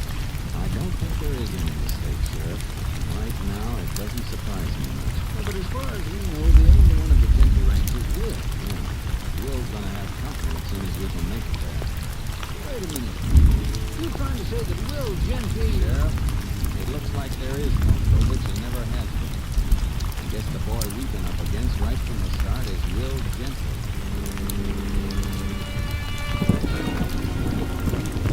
I radioed KTXA to set up a roadblock on the highway 10 miles each way from the Gentry Ranch in case Will should take off before we could get there. And I jammed the gas pedal to the floor and held it there. Jace, you're leaving me way behind. Will Gentry. Looks like I was way behind for a while, too. Looking back on it, it all falls into place.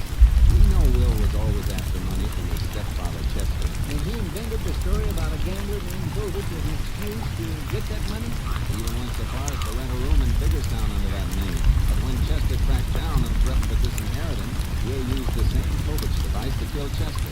That way, he'd get all Chester's money.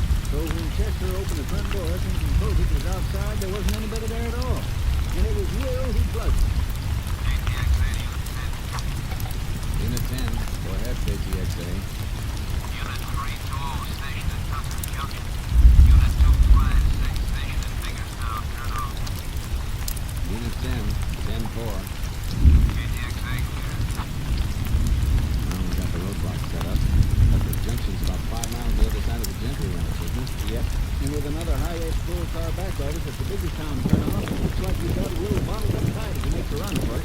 There's no side roads off the highway for 57 miles along here. Good. As soon as we get to the top of this rise, we ought to be able to spot the Gentry Ranch. Yeah, ranch house only a mile or so from here, Big. It was Will who made those tracks in the frost then, huh? You heard me say we'd start trailing in the morning, and I guess he figured on giving us something to trail.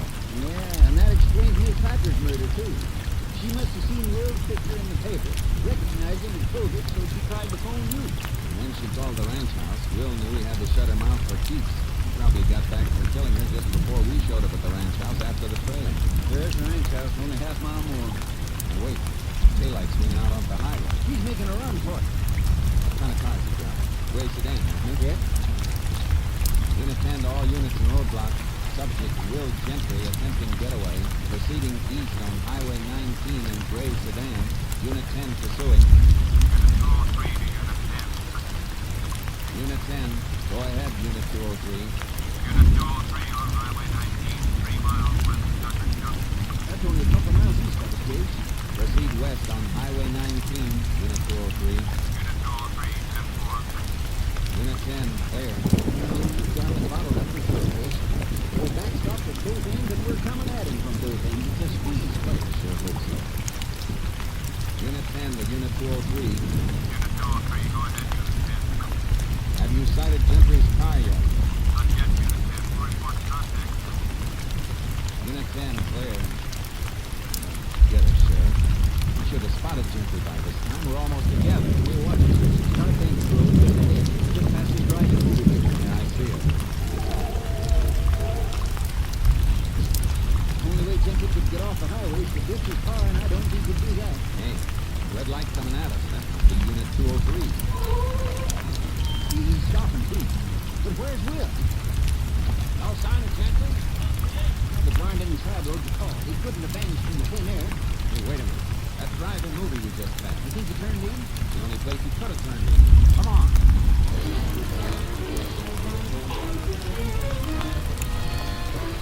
Move back to the drive-in pit. Station the highway patrol car at the exit. And the sheriff and I talked to the kid. You remember the gray sedan pulling in a few minutes before? We sent to the rear aisle, so we threw it a circle around the pit on the outside of the place. And then some flew over there. Gentry's car wasn't in the back row. But he's got it in the back row, Ranger. That's where I sent it. They can spot the row. One in the next row ahead. He could have wormed his way forward a few rows. Yeah, that's right. A lot of people do that trying to get a better spot. Even about 2 minutes. It's going to be like looking for a deer. Here's the sign.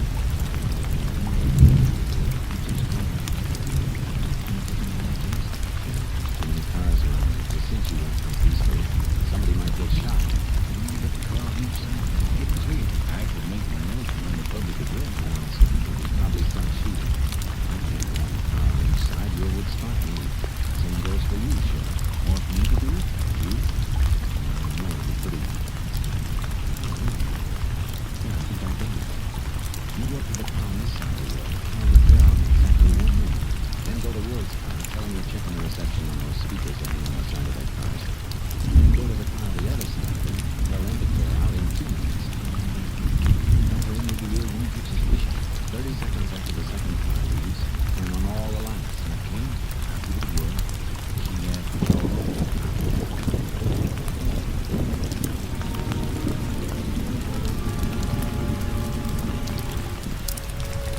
Watch the range over the line. Look is where it is. Objection. So far, so good. Second step down. The other person to try this side of the road. Another minute to the car. Now the other side of the road. Right there. Is that real now? 20 seconds till the lights go on. Just a little closer. I'll take it from this side. Chase. He's starting to make stuff suspicious. He won't get far. Well, come out of that car with your hands in the air. They're on the right, Tom. Look out, Joe! Come on, Sheriff. You okay, Jace? Yeah.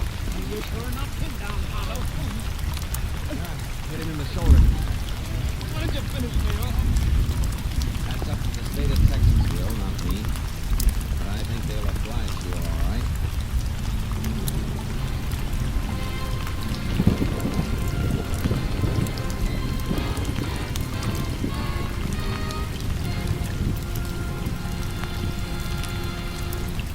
Will Gentry was tried and convicted of the murders of Chester Gentry and Leona Pattering. On the morning of April 12, 1948, he was executed in the electric chair at Huntsville Penitentiary.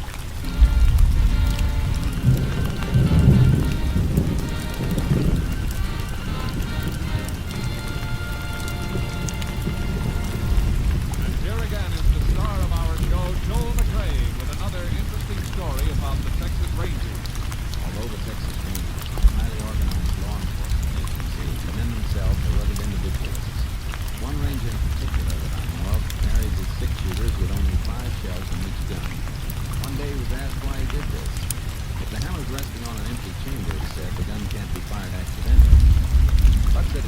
friend with only 5 bullets instead of 6 in the gun, aren't you endangering your own position? Maybe so, he said to the king. You can hit your target with 5 shells. 6 won't do you much good anyway. Good night, folks. See you next week. Next week, Joel McRae and another authentic reenactment of a case from the files of the Texas Rangers.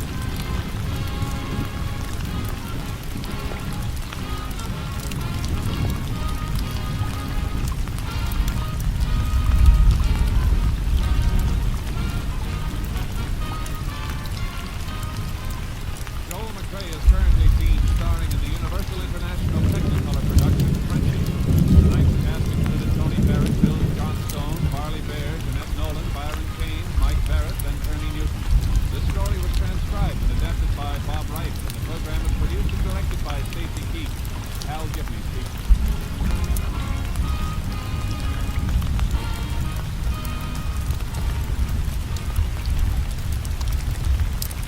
Three chimes mean good times on NBC. Remember all the delightful troubles that beset Mr. Blandings when he built his dream house?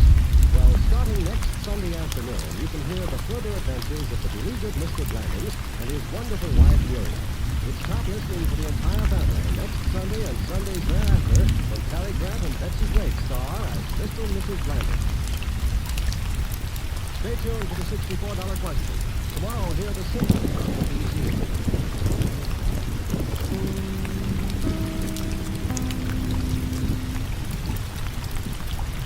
The National Broadcasting Company presents Joel McRae in Tales of the Texas Rangers. Tonight, transcribed from Hollywood, another authentic reenactment of a case from the files of the Texas Rangers.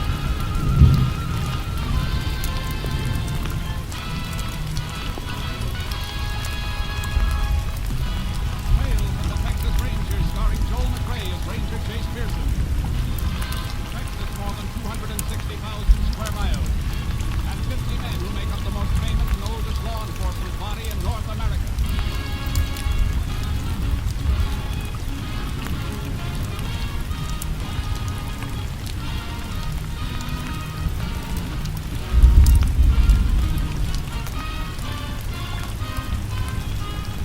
Now, from the files of the Texas Rangers come these stories based on facts.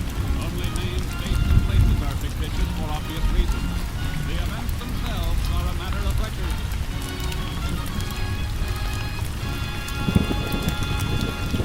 Case for tonight, blood harvest.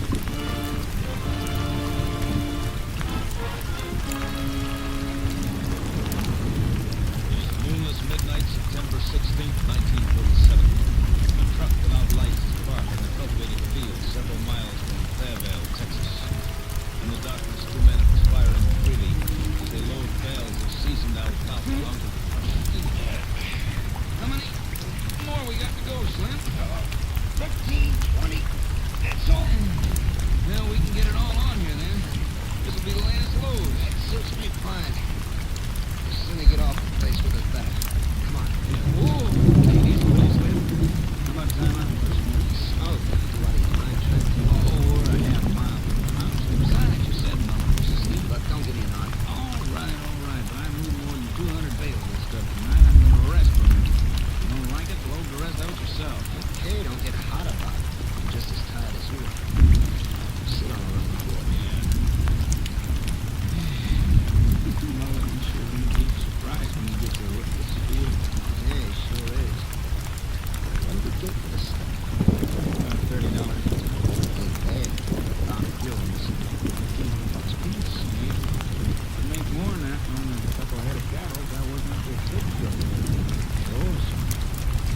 Run cattle get picked up as if maybe there ain't as much money in alfalfa, but one thing about it, there ain't no brand marks on bales either. Nobody can say it ain't yours once you know the deal. Think Mullen's liable to suspicion you when he finds his field stripped tomorrow? Chance. No war bucket. Didn't saw me take a sleeping pill before you turned in tonight. At least he thinks he's something. Good thing you ain't seen me take this alfalfa. You lose your job for sure. The more I can afford to lose it. Farm work ain't for men, it's for horses. Okay, come on, we just belong enough. I want to get you away from here. Jerry. Hey, give me that pitchfork. I'll push those last two bales back and there's more room on the table. I got a real surprise tomorrow.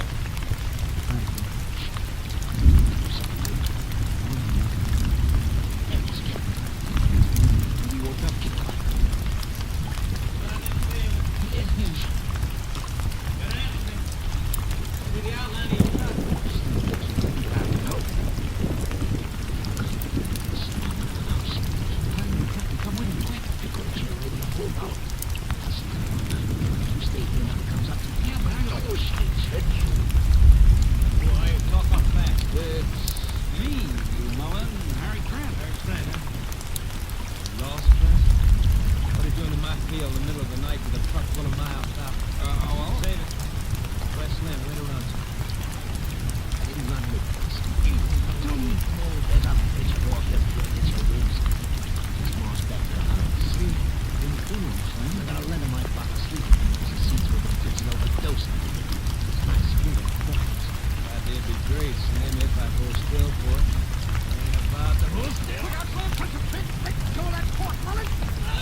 Left the houses at Richardson's working farm on the dam woke me up this morning.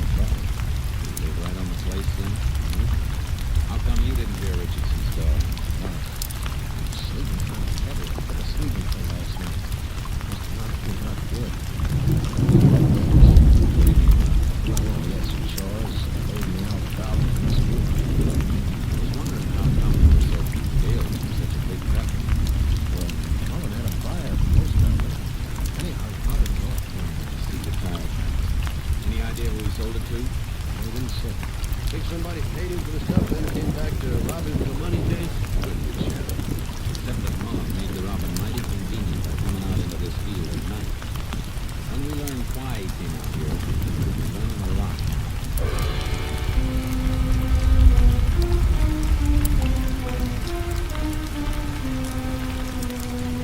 After a while, the justice of the peace showed up in charge of the body. The sheriff made his call to the minister at Holtzville to break the news from our system. Gave her a couple of hours to get it good and then go over and see her. It's only here on Sunday. Been in the day. Playing with the baby. Arguing with Dad. Who's Dan? I have to. What were they arguing for? I didn't even realize it was politics. Husband doesn't, you know how men get talking. He's done, he's dead. Take it easy, Ellie. That's your brother's picture of the fireplace, isn't it? Yes. And again, it was. Just before he went overseas to war. Before he was hurt. Anybody you know of who might gain anything by having your brother out of the way? No. He never made any of it.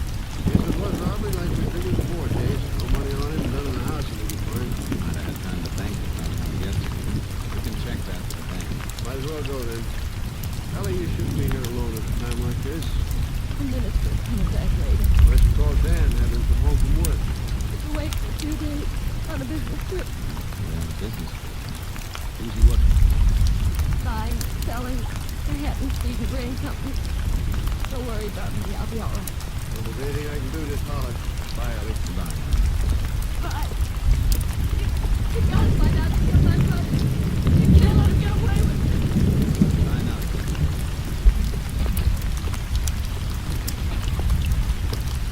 Never thought how her husband's job might fit into this. Buying and selling feed and grain. Mullen sold that alfalfa, most likely the man he'd sell it to would be his own brother-in-law. Someone we're gonna check on. Hop in. We'll put out a radio pickup for him. No, we drive over to Hatton Feed and Grain. They'll know where he is, and we'll pick him up ourselves.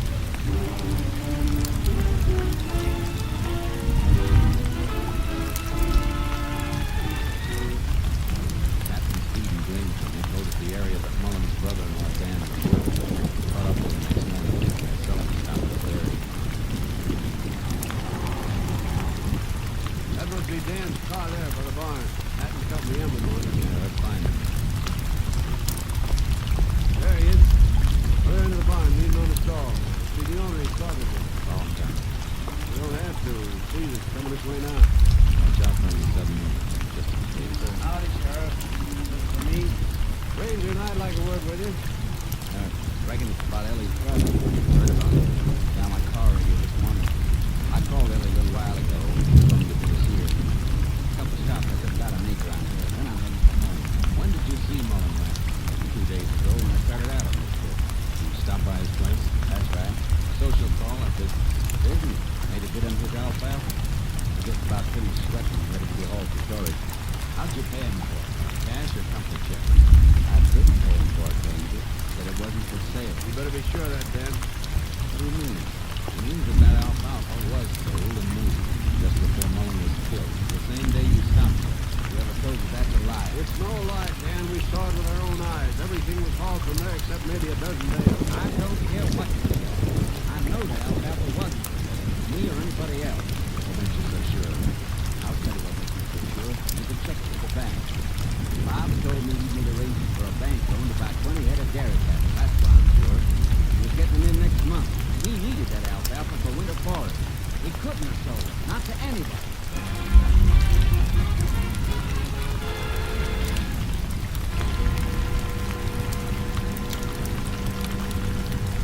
You are listening to Tales of the Texas Rangers, starring Joel McCrae as Ranger Jake Pearson.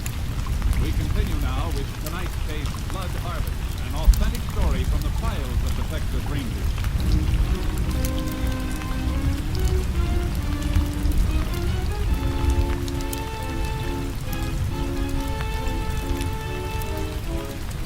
Mullen's bank verified this was a private dairy ground.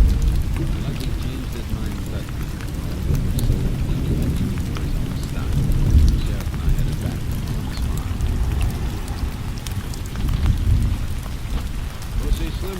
place? Maybe in the funeral home. Take a look at the barn. We've looked at the barn before, Jace. No way we can miss a couple hundred bales out of it. No, but you might have missed something we weren't looking for. But Just look up. You see the lot's almost empty. We didn't need much forage with just one horse apiece. here's what I'm interested in. Just a bunch of scrap lumber. Take a nail. Just about what he'd need to build stalls for that dairy. Mullen was too far ahead with his plans to change his mind, if you ask me. Sure looks that way. Where'd Mullen keep his hay truck? Leave the shed out back? Yeah. What do you want to see, Jace? Truck the thing that he and Mullen loaded that alfalfa on. Looks like the shed is locked. No, it isn't. It's the wooden peg stuck through the lock ratchet. We can pull it. Now help me roll it back. There's the truck. It's the only truck he's got? Yep. This truck was used to haul alfalfa bales. Better than any bales I've ever seen. Look at that truck there. Clean as a whistle. Not a straw on the floor. Hmm? Sure. This is the truck that was loaded out in that field. Can't be sure of that just because the bed is clean. Can be sure by the tires. Look at them. Treads all down almost smooth. The tire marks we saw on the field were well marked. Plenty of tread. Hey, that's right, they were. Come on. Take Mullen's horse from the barn, throw a saddle on. I'll get Circle out of my trailer and we'll take a little ride. Where to? Out to the fields first, where I can make a plastic mask with that tire tread. Truck was loaded heavy. Compression is deep enough to hold. Why can't we drive out? Cut across the neighboring farms, too, and see if we can find any matching treads on other fields. We'll see the ground better if we move on horseback. It's easy to drive around the farm and check the tires on the trucks like we did here. Don't be seen doing that. We scare the manufacturer and we'll run before we get to it. Okay, I'll have this nag ready in a minute. But you're right, Jace. Slim Ferryman has been lying about moving the alfalfa. Easy, boy. We'll find out. If he was lying, it'll explain why Mullen was out to that field at night. Because it'll mean that the crop was being stolen at night. He was killed when he saw who he was stealing.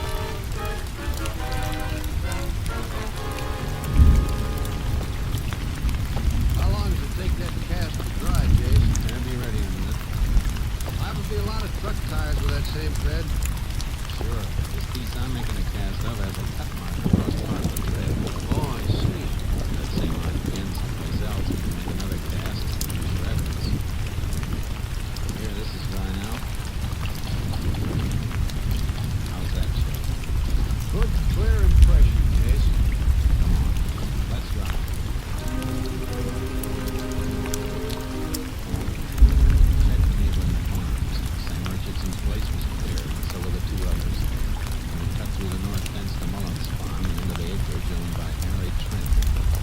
Looks like Trent moved his alfalfa crop too, Jace. Fields are clear. Yeah. Where's the farmhouse? Other side of that patch of trees. Good. We'll keep us covered. Keep your eyes on the ground. Right. Hey, hold it. Hold it. What is it? Nothing. Tractor mark there. Not what we're looking for. Well, keep going. Hey, look. Hey, quite a bit of straw on the ground over to the right, Sheriff. Let's move that way. Come on, yeah. Yeah. Probably Trent had his bale stacked there. He sure did. That's what we're looking for.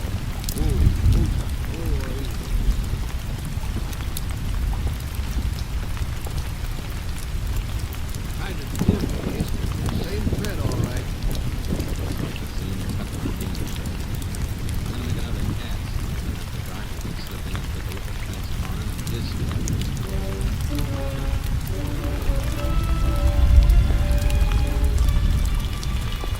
We slip back there. Trent's backyard is really much revealed.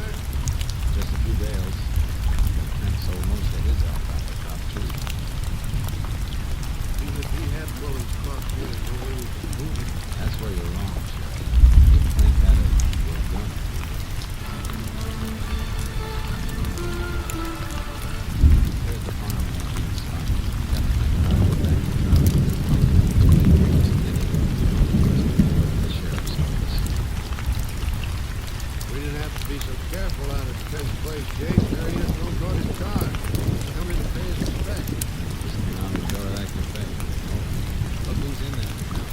Slim Fireman. We could use some coffee. Come on.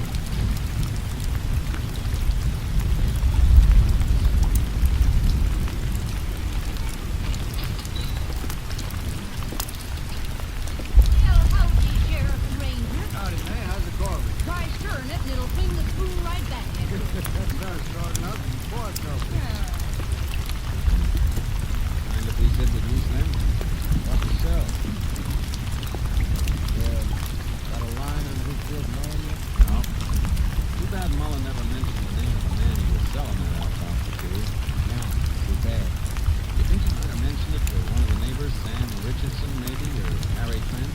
No, I don't think so. It's just like it. Man who doesn't tell his plans to an old buddy living right in the same house with him. Guess he wouldn't tell anybody. Well, here's your jab, Sheriff. Ranger. You and Mullen go all through the war together? No, just part. Where'd you meet? South Pacific? No, Kansas State. I was a warden at the General Hospital. Oh. Then you weren't in action? No, Let's see. I thought you were real close friends. they were. Who said they weren't? Easy. You said so, I just meant you weren't as close as buddies are when they're under fire. We were plenty close, but don't let nobody think it's different. Mullen was the best friend I ever had, see? Sure. When you get the guy who killed him, I'd like to be there to watch him strap around and electrocution. Just how you feel. I'll do my best to arrange that for you. Here's your money, May. Thanks. I'm going back to the farm. Get some sleep if I can. Hardly had any since this happened. Too bad. Maybe you ought to take one of your sleeping pills. Yeah. Hey, I will. Good night. Good night, Sheriff. Night, Slim. Sure rattled his teeth, Jake. He's pretty frank about his service record, though. Only because you know I can check it if we lie. Let's skip this coffee. I want to see Ellie and her husband Dan.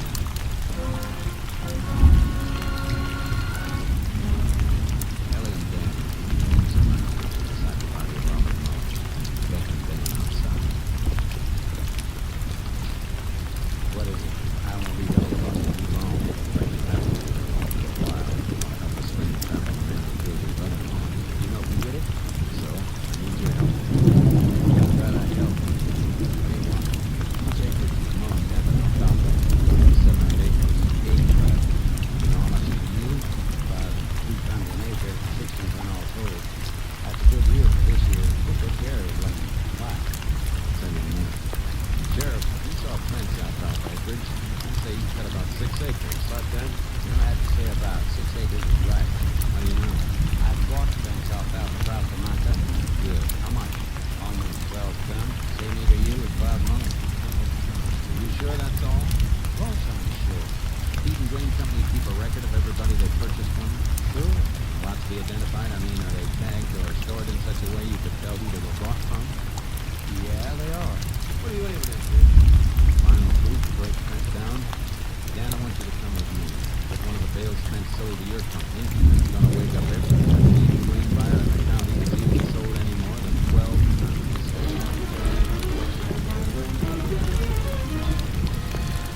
Got what we were after.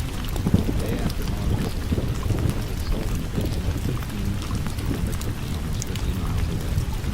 Got a sample bale and brought it back to the sheriff's office. Hey, put it down here, Dan.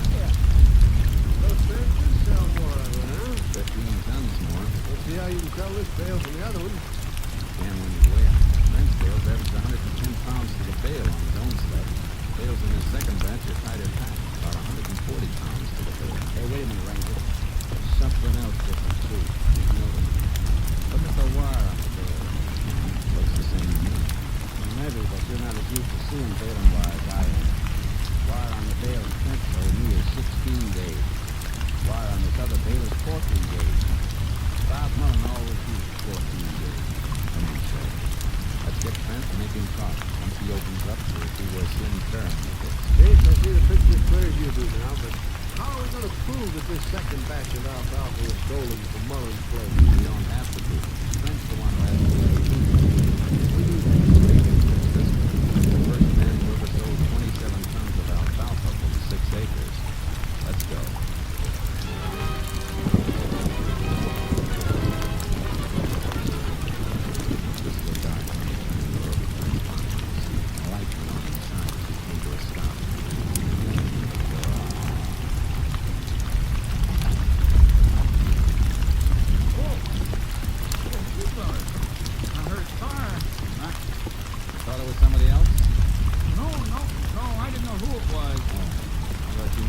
expecting Slim Fairman. No. Why would Slim come here? Take a few lessons in farming, maybe? So you could show him how to raise 27 tons of alfalfa on 6 acres? You must have raised that much, Trent, because you sold that much. 15 tons that belonged to Mullen.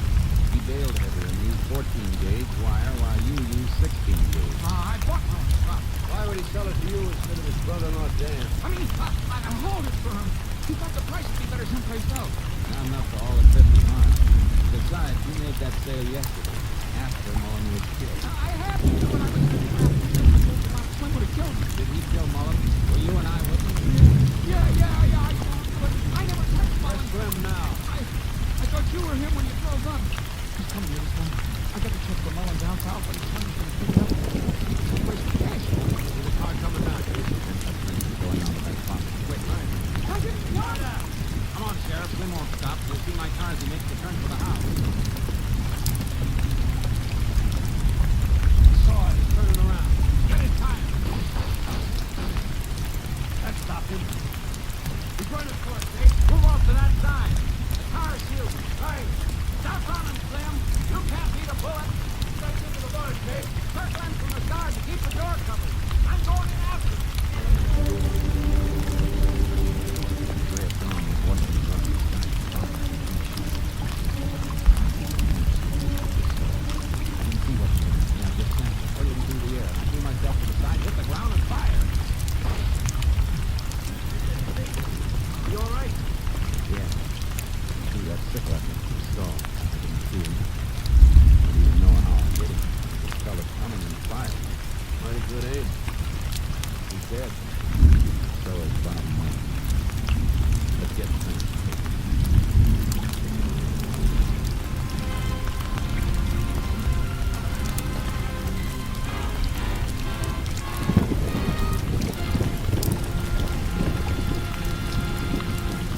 For his complicity in the robbery and murder of Robert Mullen, Harry Frank was sentenced to Huntsville Penitentiary for 50 years.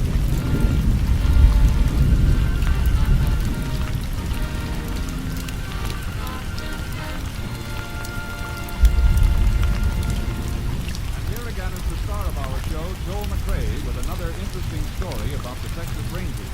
The equipment of a Texas Ranger includes a pair of 6 guns, a rifle, shotgun, and other weapons. Not to mention his horse trailer, automobile, and scientific crime detection apparatus. However, there's been a fictional addition to the equipment as a result of motion pictures. An addition that has the Rangers scratching their heads briefly. It came to the attention of one Ranger recently as he passed 2 small boys on the street. The small fry turned to stare. The Ranger got quite a shock and heard one of them say, "Shucks, he ain't a real Texas Ranger. He ain't got a keyboard." Well, such is the modern fiction. But fortunately, the criminals know the truth. When they see a real Texas Ranger, they don't look for a guitar. They look for safety and transportation. They want business, not music. Good night, folks. See you next week. Next week, Joel McRae in another authentic reenactment of a case from the files of the Texas Rangers.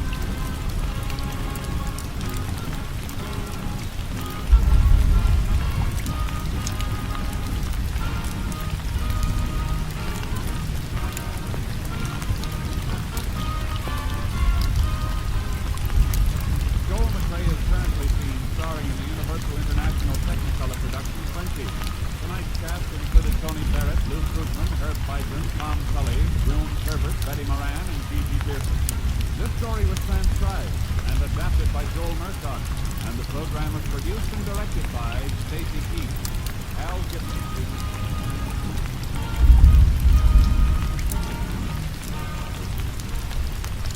Good times mean good times on NBC. Here's news of 2 outstanding musical events. This Saturday, January 27th, Arturo Toscanini begins the first of a new series with the NBC Symphony. Starting Monday, January 29th, the Boston Pops Orchestra will be heard in a new Monday evening concert series. They call him Vital Morales' The Visible Criminal. It strikes without mercy any place, anywhere. You can find him with your dimes and dollars zone. Send them today to your local March of Dimes headquarters. Join the 1951 March of Dimes. Remember Arturo Toscanini once again conducts the symphony next Saturday on NBC.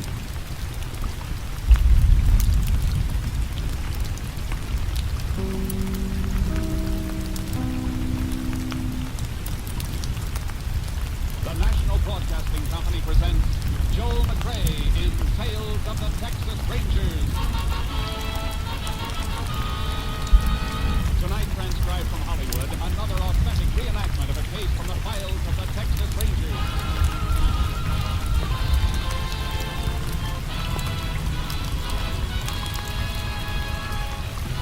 Tales of the Texas Rangers, starring Joel McRae as Ranger Jake Pearson.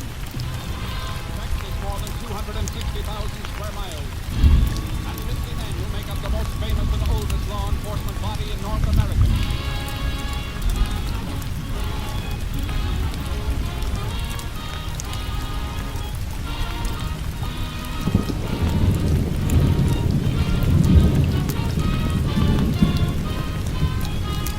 Now, from the files of the Texas Rangers come these stories based on fact. Only names, dates, and places are fictitious for obvious reasons.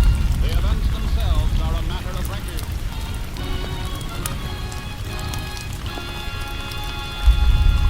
Case for tonight, loggers larceny.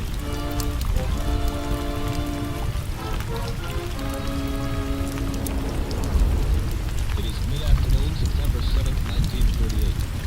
Two loggers employed by the Gulf Lumber Company are marking timber near a lonely stretch of company logging road in the Piney Woods region of East Texas. Cutting crew ought to be able to see that. Yeah. Well, looks like that's the last decent stick left in this stand of timber. Plenty more trees in the woods. Come on, we'll cross the creek and start working that stand up on the other side of the road. We're already marking an awful lot of trees today. I think my axe is heavy, you know. I could do with a breather. Catch it on the round end. Come on. You'll get used to that axe. I told you I'd make a logger out of you. Just stick with me, kid. I'll put muscles like this on your arms. Hair on your chest, iron in your fist. Yeah, if I live through it. Well, I'm about done in. Oh, man, that creek sure looks good. Don't let it fool you. Ain't fit to drink down here. Sawdust pile at the mill is poisonous. Well, what do we do, Wade? Sure, ain't deep enough to swim, is it? Do you want to ride across piggyback? Hey, Bo, look. Huh? Over there on the other side. Up there against that old cut-over stump. That's a car. Yeah, upside down, all smashed up. Well, come on. Somebody might be hurt. But, Bo, that's one of the company cars from the mill. Yeah, I see. Sure is wrecked, ain't it? You smell that gas? Tanks busted wide open.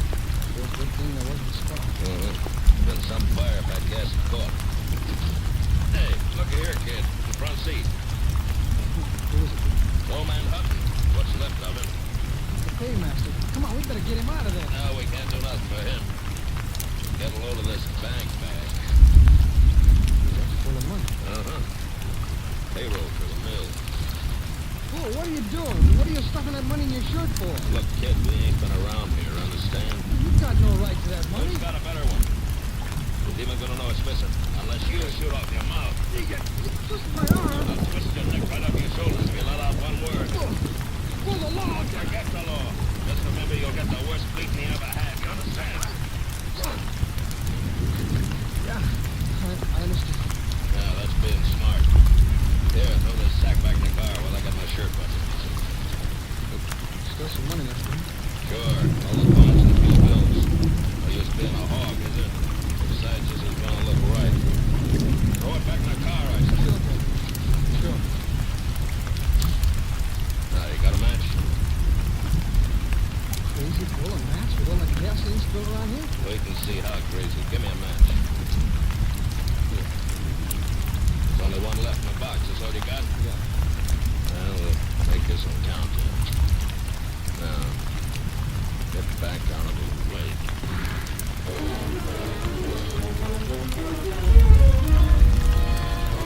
The Frantic Bill Superintendent waited until evening to report the missing paymaster and money. Sheriff Stanton immediately contacted the Texas Rangers. An all-points bulletin for the apprehension of the man was sent out, and Ranger Jace Pearson was assigned to the case. He arrived at the mill with the sheriff early the next morning. Here's the mill office, Jace. Might as well start there. The quicker we can get a line on Hutton, the better. Yeah.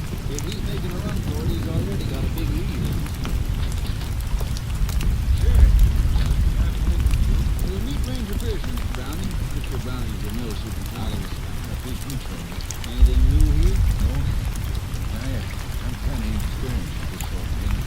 I sure been waiting for you. Delay's my fault. At nearly sundown, I met the sheriff. Took time enough for breakfast and he dragged the bank fellow out of bed. He says your man Hutton left the bank about a half hour after closing time this week. They waited until the street doors were closed before they started making up Hutton's orders for mixed currency. Now, they usually work at that way at the bank on paydays. $18,000 is a lot of money to count out. Well, we not only know how much money we're looking for, but how much of each denomination.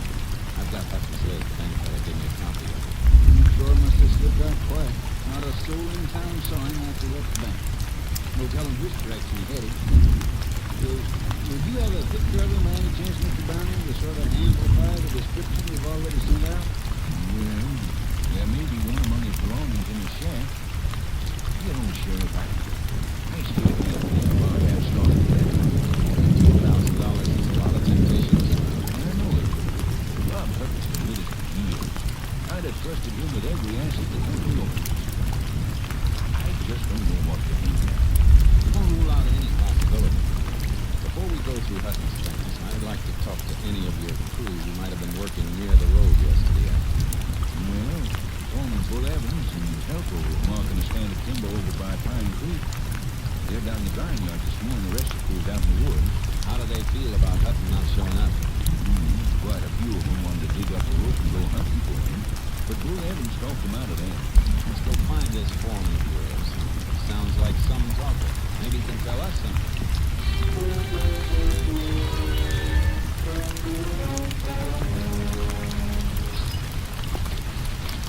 Put your shoulder to the dolly, kid. Here. Yeah, that's good. I will stack this load of shields beside that last bunch of 2-bys. Stand them on in and slide them in against the ridge pole. Green stuff, heavy as lead. Stack it up there straight with the whole blade rock to come down on top of you. What's the matter with you? Nervous? No, I ain't nervous. Give me a hand, won't you, Paul? Sure.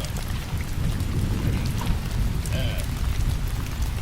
Like I told you, keep your mouth shut and nothing will happen to you. Get that next stick. Like that? Maybe we'll make a logger out of you yet. Good. So look, he's the boss of the ranger. Yeah. And the sheriff. So what? Grab that next stick and remember what I told you about talking. Ah, hello, boss. Sheriff. Find old man Hutton on the payroll yet? Lady Bird. Oh, howdy, Ranger. Ranger and Sheriff want to ask you and the boys some questions. Well, sure. Glad to help. Hey, kid, hold it a minute there, will you? Yeah, sure. I understand you were working somewhere near the road from town yesterday afternoon. No, we're working a stand over on Pine Creek. Sometimes it was near the road, sometimes it wasn't. See anything of Hutton or the company car he was driving? We didn't see any car, did we, kid? Did you hear a car going either way on the road? No, we didn't hear nothing, we didn't see nothing. Afraid you're barking up the wrong tree. How's that, Boo? Old man Hutton wasn't crazy. He'd seen a chance at a lot of money and he took it. He never headed back this way from town. You'll pick him up someplace long gone from here. All right, Bo. That's it. Yeah, come on, kid, let's get back to work. Now, wait a minute. I haven't talked to your helper yet. Paul told you. We didn't see nothing. I don't know nothing about that money. You're looking for a man right now, son. Not the money he was driving. Are you as convinced as Bull here that he ran off with the company payroll? Well, are you or aren't you? I don't know nothing about it, I tell you. What are you so nervous about? For nothing. I just don't know nothing about it. Look, Sam, maybe you don't know it, but there's a severe penalty for withholding information from the law in the state. If you do know anything about this case, anything at all, it's your duty to tell the ranger and me now. Well, Yeah? well, there's a pretty bad turn over there on Pine Creek. Mr. Hutton might have had an accident and nobody was around. Well, that is a possibility, Ranger. That's the worst stretch along the road. And one of those turns is a bad one. Old Bob Hutton could drive that road backwards and blindfolded. He's been doing it for years. Besides being a kid come into the road last night, there wasn't no wreck along it there. Did you see anything, son? No, there wasn't nothing along the road. We came out that way this morning, Jace. Wasn't anything in sight then either. Well, the area on the creek is an old cutover. Brush has come back quickly. Car down in there could be completely hidden from the road. Yeah. We're going to have to search every inch of the way out to town Jace. This bad turn out to the creek sounds like as good a place as any to begin with. Yeah, let's get out there and take a look. You mind showing us that cut over, Mr. Browning? Well, not sure, Ranger. I'll get my car and you can follow. Bull, if anything comes up here while I'm gone, you take care of it. Ah, sure, man. Sure, I'll take care of everything. Hey, don't you want me to go with you? Oh, thanks, son. You better stay here. Yeah, kid, you stay here. There's gonna be plenty to keep you busy.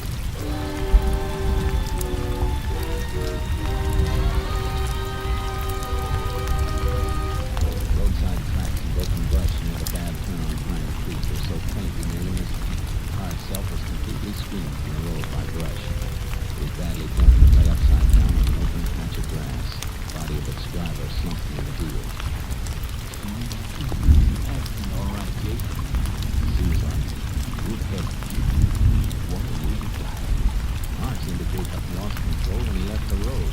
Judging from the damage to his car, I think there's no question but that he was dead when he wrecked off the line. Told you I couldn't believe Bob Hutton would steal that money. Looks like you were right, Mr. Browning. Here, look in this window. What a mess. There's a man. What's left of it? There beside the springs of that burned seat fishing. I see some corn rolls with raffles burned over. A fluff of ash on top of them is what's left of the paper. Hard to believe it was burned up. It's a mighty hot fire like a last night. Even the body metal's warped all out of shape. Yeah, Jace, looks like it's back to town for us. I gotta get an undertaker's wagon out here and pick up his bones. Not to kill at all points wanted bullet and then Hudson too. Guess that'll about wind this up, huh? I'm not so sure, Sheriff. What do you mean? This just doesn't feel quite right. What doesn't? Finding this car like this, we might have looked for a day before we found it down here in this brush. Don't you have more to go on than that, then? No, nothing more. Just a hunch. Seems like working on hunches would be kind of dangerous in your business. It usually is, for somebody. Come on, I want to get back down there. Well, what do you want to go back there for? You don't need a phone. You can use your car radio. Yeah, I know. But there's something funny about this. I want to get it cleared up. Hey, Sheriff, look out. Watch where you step. What is it? That matchbox. Hey, wait a minute. What's so important about a matchbox? Could be plenty important. Look where it's lying. I don't get it, kid. All right, look up there, Sheriff. That's where Hutton's car turned over. It slid down from there on its roof. The matchbox is right in the track. It hasn't been touched. You mean it was dropped after the wreck? Well, that's right, Sheriff. Let's see. It's empty. The last match was used and the box thrown away. Used for what, Ranger? What's that matchbox got to do with Bob Hutton's death? Maybe nothing. Even when a car is as badly damaged as this one was, even when it's drenched with gasoline, it doesn't always catch fire. Let's go back now. You know what you're saying. I think so. You mean somebody could have deliberately set this car afire after the accident? If this was. Oh, but Jace, the only possible reason for arson in a case like this would be to cover taking the money Hutton had with him. And it's still there. What's left of it, anyway. I know, Sheriff. There we are. Give me a hand, will you, Sheriff? Sure, Jace. What do you want to do? You think there's what's left of that money out there out disturbing the ash. I want to send it into the lab. What'll that get you? Any of it's missing. They may be able to tell us. We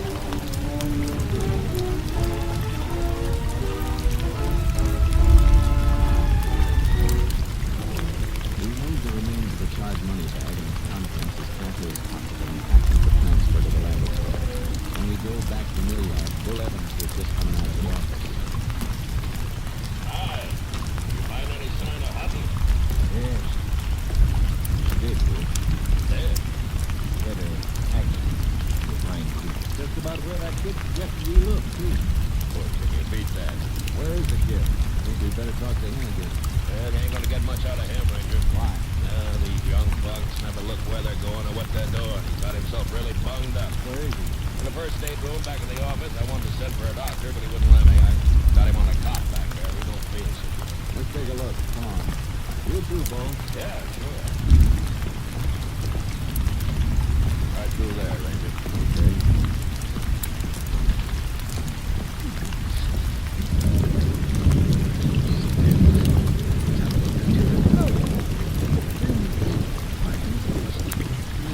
Bruises on his ribs and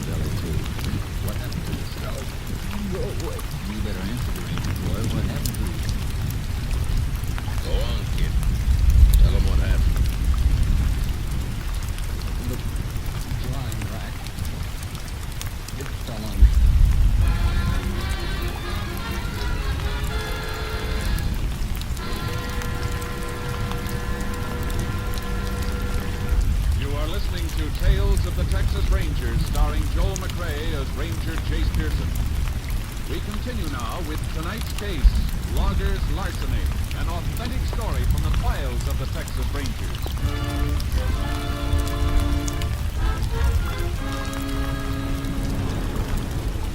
The kid was in no condition for further questioning. When we were unable to persuade him to submit to medical treatment, the sheriff and I returned to town and had a talk with the justice of the peace. Next morning, the sheriff attended Hutton's inquest while I waited in his office for a call from our land boss. It had just come through when the sheriff returned. Sorry to be so long, Jace. It was comfortable, Sheriff. You got a nice office. Thanks. Inquest over? Yeah. Death by natural causes, I suppose. Yeah, failure of the heart. Doc says Hutton was dead when his car left the road. An out-and-out accident. Oh, Jace, it's like the JP told you last night. That matchbox don't mean anything. It could have blown in on those tracks. I guess this isn't my week for hunches, Sheriff. The lab report came in, too. How did add up? Coins in the bank sack tallied exactly with the withdrawal slip the teller gave us. Well, how about the bills? The paper money? There were traces of them in the ash. The quantity was small and might indicate some paper money was missing, but it burned so completely the lab couldn't be sure. Looks like that's that. Yeah. Well, Sheriff, guess I better get started. So long, Jace. Thanks. See you again on another day. Yeah. Call us anytime you need us. You know, Sheriff, it still doesn't feel right. You know, Jace, it doesn't to me either. There's that matchbox. Sure, it could have blown, but that kid at the mill. Yeah? What about the kid? If he had a hunch Hutton's car was wrecked and where it might be, why did he tell his boss that as soon as he and Bull came in from the timber? That's right. As was, he didn't tell us till we dragged it out of him. That turn out there didn't have anything to do with Hutton's death. His heart quit. He could have gone over the edge anywhere. Yeah, but Jace, he did go over at that turn. Sure he did. And that's why the kid couldn't have known the car was there unless he'd seen it. Then Bull Evans and the kid were lying. But why? That's what we're gonna find out. That and why the drying rack fell on the kid. Funny, two accidents should happen so close together. Come on, Sheriff. Let's get out to that mill.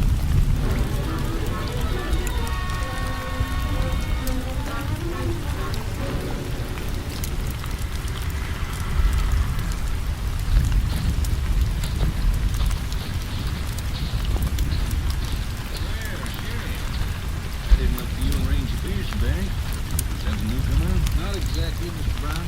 Just a few loose ends. I want to talk to that kid who was hurt yesterday. How is he? Apparently a lot better than he looks. How's that?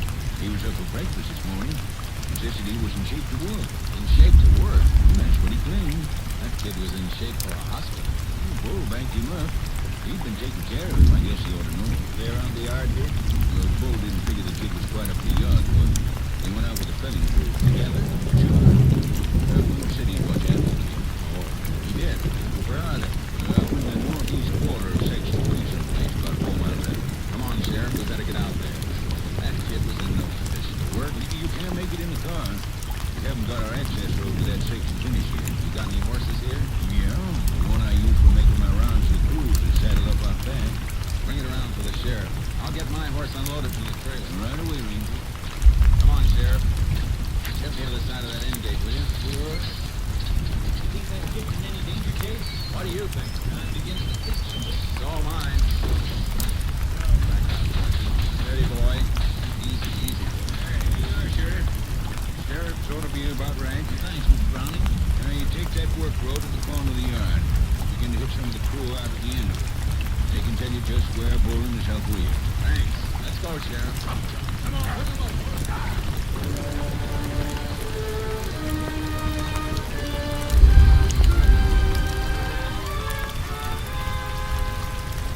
Following Mr. Browning's directions, we found some of his Sawyers and Axemen at work in deep woods.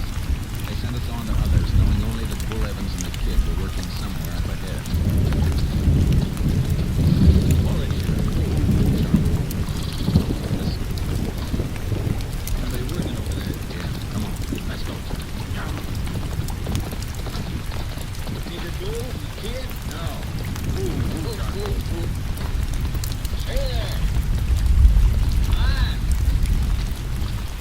Hi, Sheriff. Ranger. What you doing out here? Looking for Bull Evans and his partner. Boys down the line said they were up this way. Yeah, they were a little while ago. Where'd they go? Blame the van, though. To a craze. Crazy? What do you mean? That fool was working over there. You can see the cut he was making. Uh-huh. Kid wasn't worth much, but enough the way he was, so he was just fooling around, kind of grubbing out a little brush. That fool come over to bum the smoke off of me, and when he turned around, the kid was gone. Gone? Bang.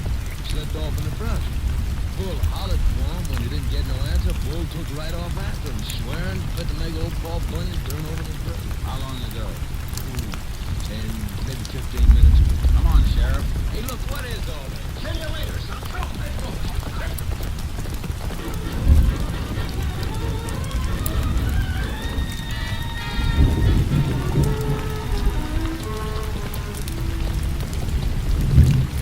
Here's the tracks again on this soft ground. Yeah. Ooh, charcoal. Wait a minute, Sheriff. What do you make of it, Jason? I don't like it. Where do you suppose that kid's heading? Beats me. Wherever it is, he's sure heading there in a straight line and hard as he can go. Bull apparently right behind him. Makes about as little sense as that drying rack falling on him yesterday or a bull talking him into reporting for work this morning. What's between the two of them? That's what we gotta find out. Tracking us too slow. We're losing too much time. That pretty thick timber ahead. Get ought to slow him up some. Won't be much to follow when we get in there in those pine needles either. Jace, maybe we better split, sort of spread out. That way we'll be... Hear that? Somebody in there's got a gun. Come on, get him, son. You know, I'm betting you bull. Sounds like the shots are in the middle of that timber stand. It's a bad place to work blind, Jake. Yeah, might miss him complete in there. Possible. Look, Sheriff, you cut around the timber the other edge in case somebody breaks out and clear in that direction. I'll head straight for the sound of those shots. Try to box them in, huh? Worth a try. Come on, son. Come on, timber horse.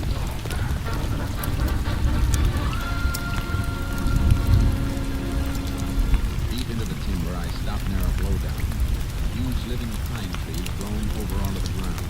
I wanted to listen to the wind. I knew an armed man was somewhere, and me and charcoal seemed to sense my message. Whoa, charcoal. Steady, boy, steady.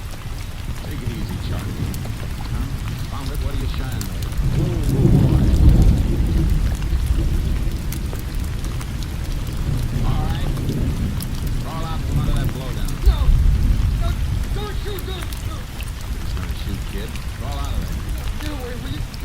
Leave me be. You killed me. Kill yourself, kid. Who killed you? What for? Bull! He almost caught me. You're all right now, son. Come on out. He shot at me. I called him in and lost him. He ran on fast. I heard him. He'll get back. Better tell me why he's after you. Come on, spell it quick. I saw him take the money. Hutton's wrecked now? Yeah, we came down to the creek and there it was. He took the money to do a match and gas. He burned the car and Mr. Hutton's still in it. Settle down, take it easy. Hutton was dead when his car left the road. Why didn't you tell us about this yesterday when we asked you? Well, I tried to, but Bill was standing right watching and listening. Look what happened when we asked. That accident, the drying rack? Accident. Pushed the rack over and they could look at it.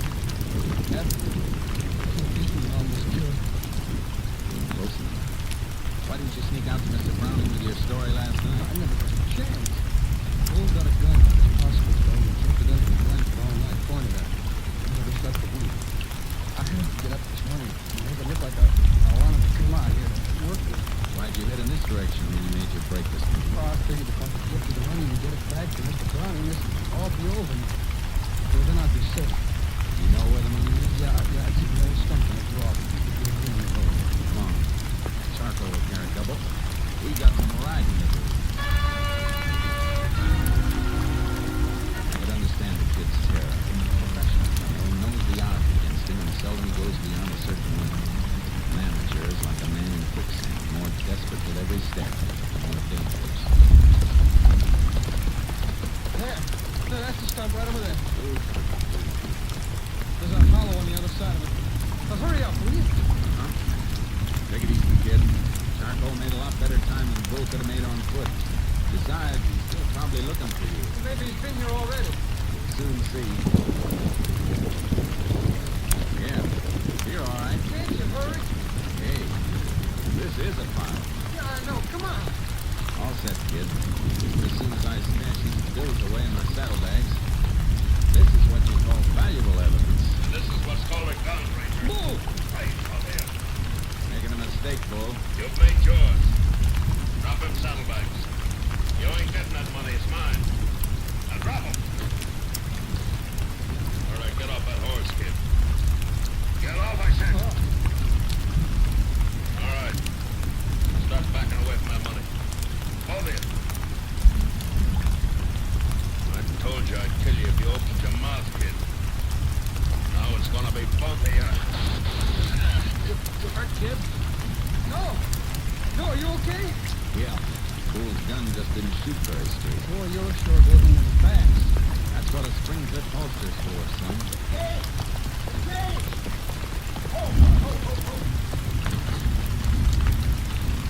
Everything all right? Yeah, for everybody but Bull. Dead? Kind of. What was the deal, Chase? Did he have some of the money from the wreck? Show what's in the saddlebags.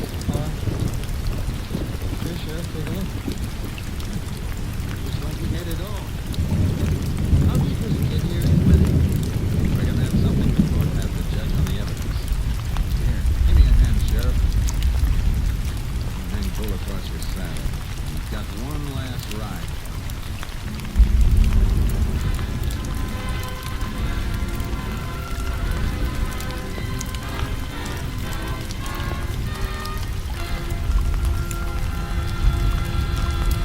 On November 12th, 1938, the kid was arraigned before the county court and found innocent of willful complicity in the theft from the paymaster's wrecked car. He was returned to society with a deeper appreciation and understanding of the duties of a citizen in the face of crime.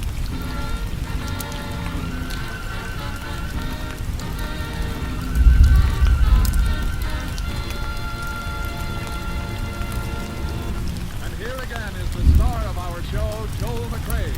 You know, we're awfully grateful to you people for the nice letters you've sent in. It makes you feel good to know that there's some folks who just want to let you know that they're all for you and that they like your show. I know it's kind of an effort to sit down and write a letter or postcard to a voice hundreds of miles away, and that's why it would be downright ungrateful if we didn't thank you for your trouble. It's really a compliment. There's a little story I ran across about a ranger I thought you'd like to hear before we say goodnight. I thought it was kind of funny. It seems that in the days when the Texas Rangers were charged with the enforcement of the Prohibition laws, their reputations for apprehending offenders caused moonshiners to keep a sharp eye out for these famed officers.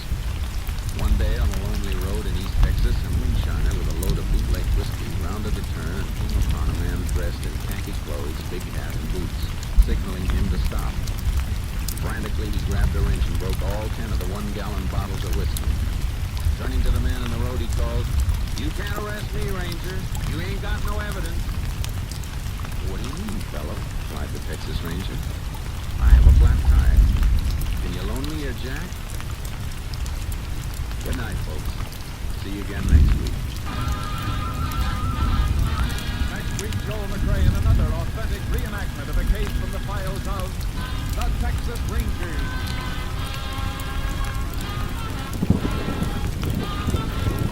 Joel McRae is currently seen starring in the Universal International Technicolor production Frenchie. Tonight's cast included Tony Barrett, Bill Conrad, Stacey Harris, Parley Bear, and Bill Johnstone.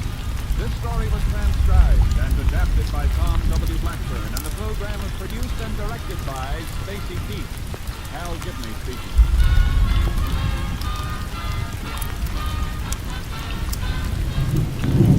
Three times means good times on NBC. Monday is for music, the best in music on NBC. Tomorrow evening, the telephone hour brings you contralto Marian Anderson as guest soloist. And for a melodic blend of light classical and classical music, you're invited to the second concert in the new Monday evening series by the Boston Pops, under the baton of Arthur Fiedler. Now Jack Parr with the $64 question for more good times on NBC. The National Broadcasting Company presents Joel McRae in Tales of the Texas Rangers. Tonight, transcribed from Hollywood, another authentic reenactment of a case from the files of the Texas Rangers.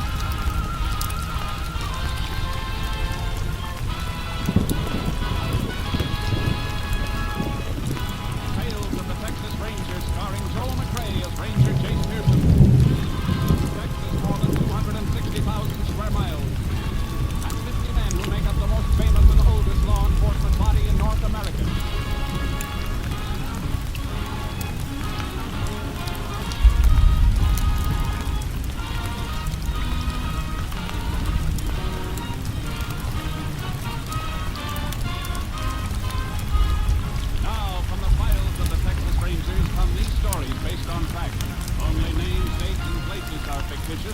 obvious reasons.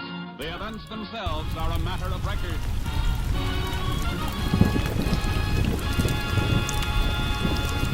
Case for tonight, the hatchet.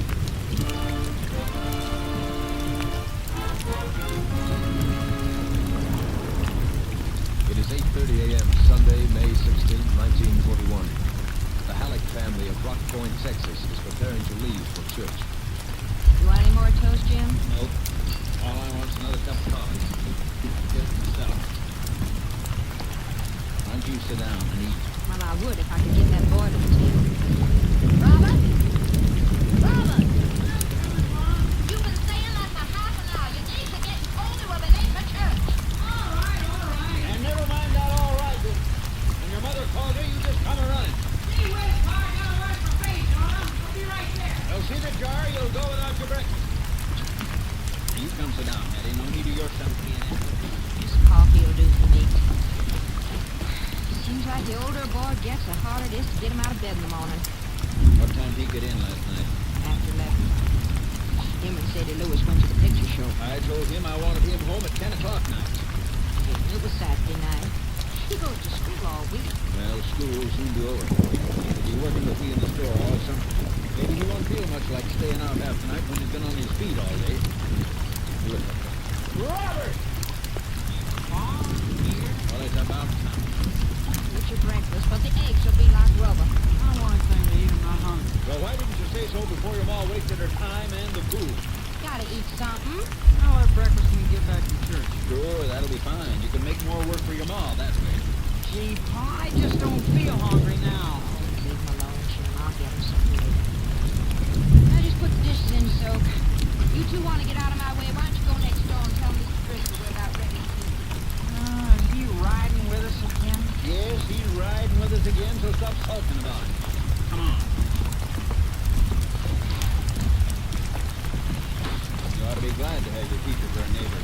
You wouldn't be at the head of your graduating class if it weren't for his help, would you? I see enough of them in school without seeing them Sunday, too. Yeah.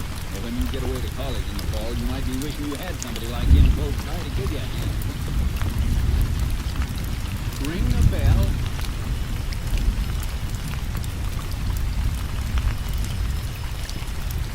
You don't answer. Maybe he went on. He ain't told us. I didn't hear his car. Come on, maybe he's out the back. Mr. Driscoll! That's funny. Run up the back steps and take a look in the kitchen window. Oh, why don't we just go without him? Will you do like I tell you?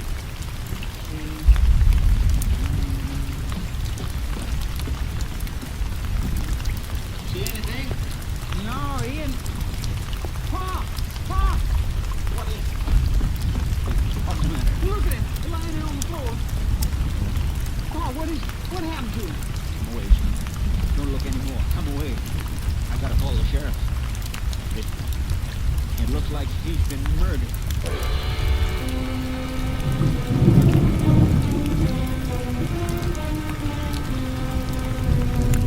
Sheriff Alvin Jeffers took one look at the scene of the crime and put in a call for the assistance of the Texas Rangers.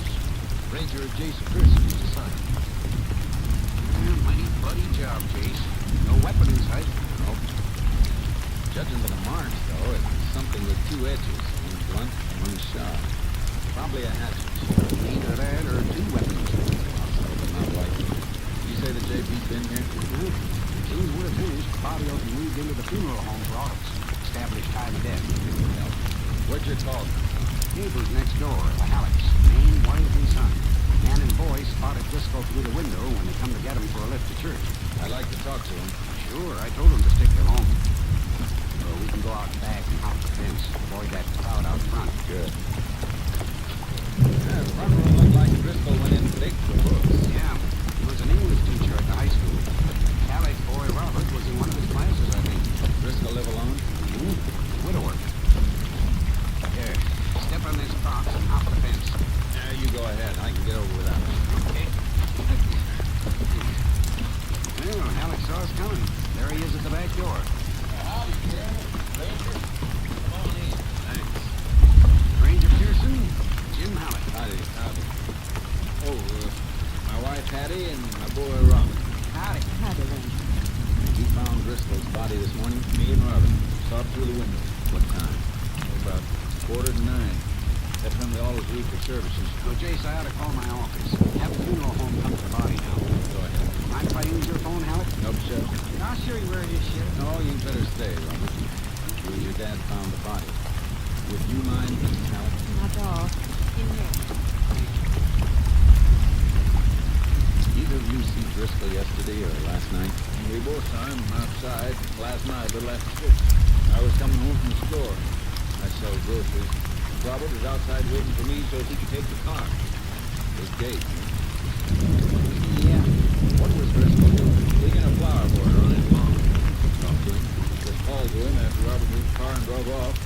Asked if he planned on riding to church with us. No sense taking 2 cars. The neighbors are going to the same place. I see.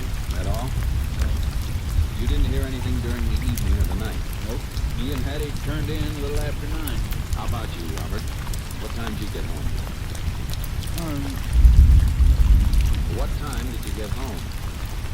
You can tell him I know you was late. Your mother heard you come in. A little after 11. Where were you? To a picture show with Sadie Lewis.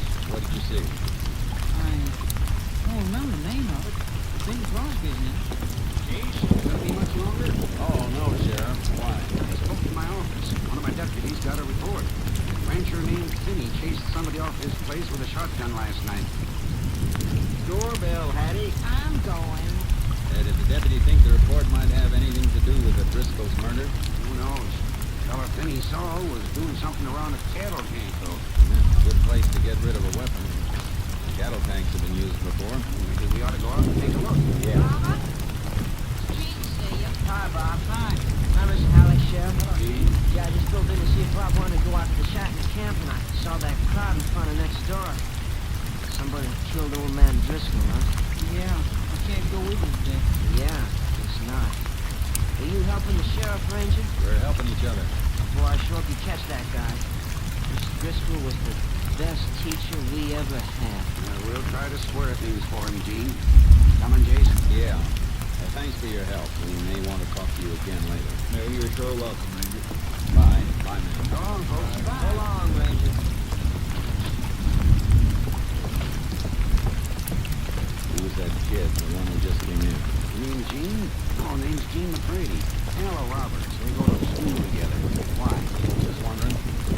Robert Halleck ever give any trouble around here? Yeah, we'll take my car. No, he's a good kid. Why? I just got a feeling he was covering up for something, that's all.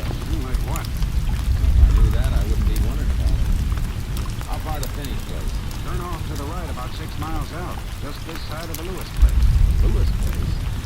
Well, Robert Halleck says that he was out at a movie last night with a girl named Sadie Lewis. Yeah, she lives out there. Mike Lewis' daughter. Only 15, but big girl for her age.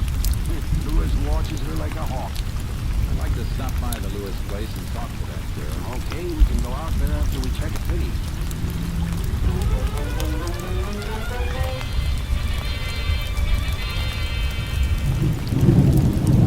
Well, that deer spot where he was when I spotted him.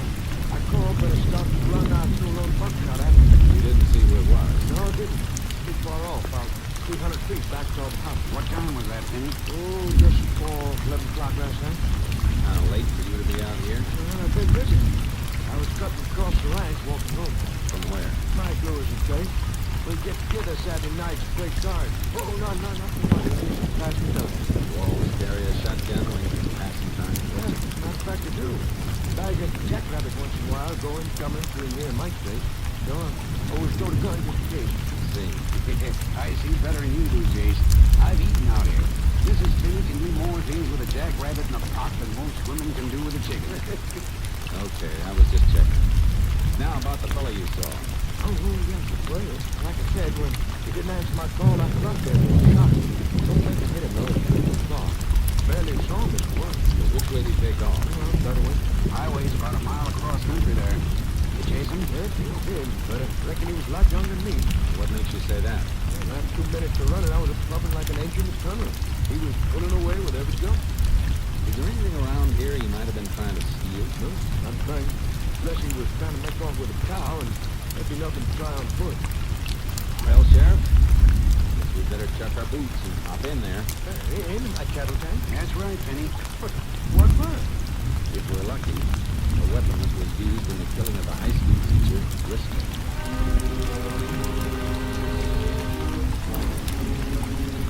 The cattle tank was big. The bottom was covered deep with a couple of inches of oozing mud and slime. We slithered around in it for almost half an hour. Pretty thick along the bottom, Chase. Yeah, it sure is. I was going to have it cleaned out next month. Looks like we're gonna have to save you the trouble and the expense.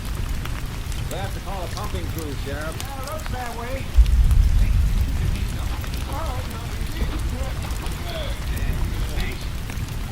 Wait over here, Chase, and we'll push you out. Okay, Sheriff. Now, we're sure gonna feel silly if we have this pumped out and there's nothing here. Sure feels sillier if we don't have it done and there is something here that turns up later. I think we ought to... What's the matter, Chase? Feel something here under my foot. Yeah, I felt it coming over this way, too. Some stones in the mud. No, this is metal. Wait, I'll get it. What is it, Chase? Look for yourself, Sheriff. Just about what we're looking for. A hatchet.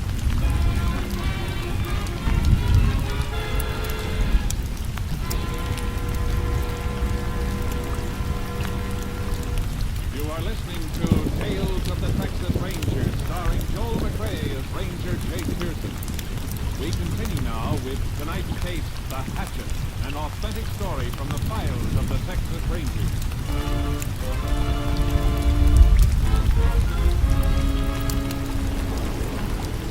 It was a murder weapon, all right.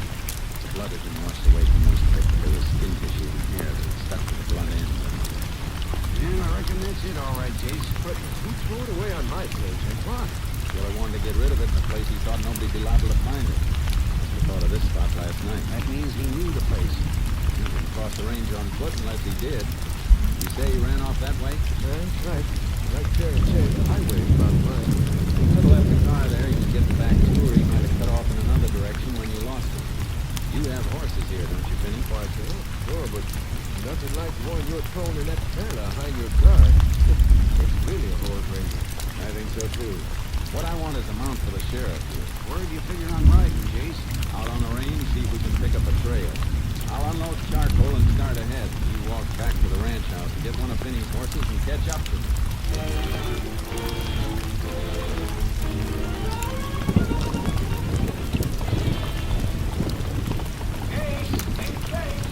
I'll wait for you, Sheriff. Find anything? Track's all right. Not too heavy on this ground, though. They're easy to lose. Yeah, but this is a straight shot from the ridge. Looks like he was sure going for the road, all right. No doubt about it. If we left the car there, we might be able to find some tire marks where he parked. Afraid you're going to be stymied there, Chase. Why? County just pushed the roads over. Shoulders are all fresh gravel. Oh. What's the shortest way to the Lewis ranch? Go back to the car or keep riding? Well, we'd save a little time going back to the car, not much. Well, the charcoal's full of run. Let's give him a chance for a workout. Come on.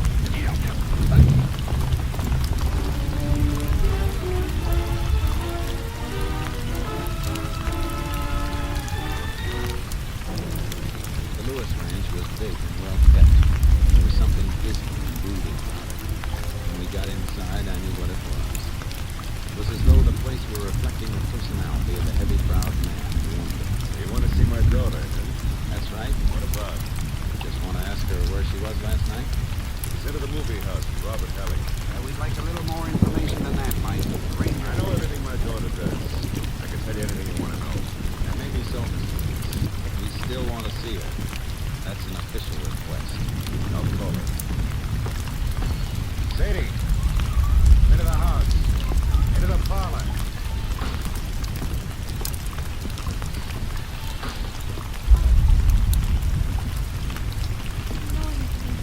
Sheriff and the ranger want to talk to you. I don't think you and Robert was at the show last night. Nobody said that. You don't have to say it. Look, if you can't keep out of this, you can take your mind-reading act into another room until we're finished. It'd be better if you didn't interfere, Mike. Go ahead, ask. Maybe I'll be interested in the answers, too. Sadie, Tell the truth. Were you with Robert Halleck last night? Where'd you go?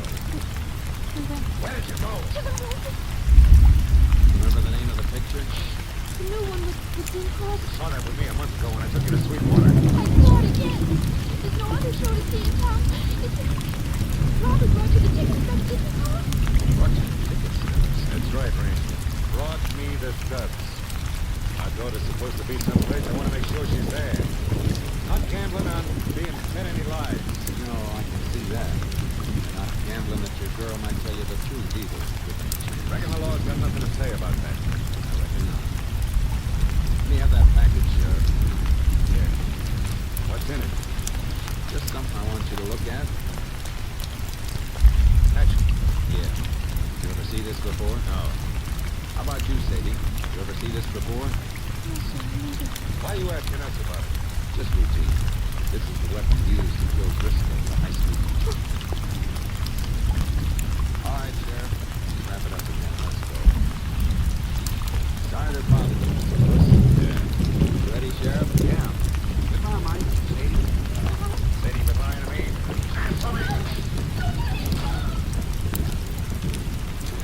Looks like Sadie's in for a rough time, Jason. She wasn't telling the truth. He knows it. The story ties in with Robert Halleck's case. I know. Be dark by the time we get back to Finney's place. Movie house open tonight? Sure, why? I want to talk to the manager.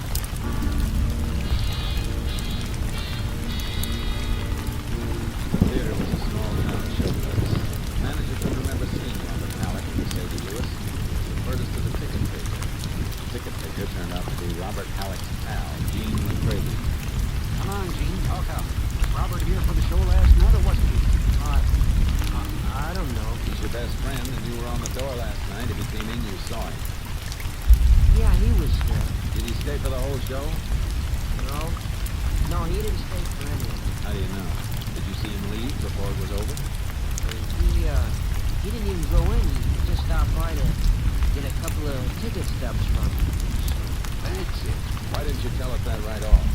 Because I promised Bob that if anybody asked, I'd say him and Sadie was here. Why would anybody ask? Bob thought Sadie's father might. He's asked me before when they were supposed to be here. Yes, that's what we wanted, Jason. It's fine, but not a problem. Gene, I want you to forget that I asked you anything. Understand? Yes, sir. That's good, Sheriff. I guess we better pick up Robert Halleck and the Lewis girl, Jason. Not yet.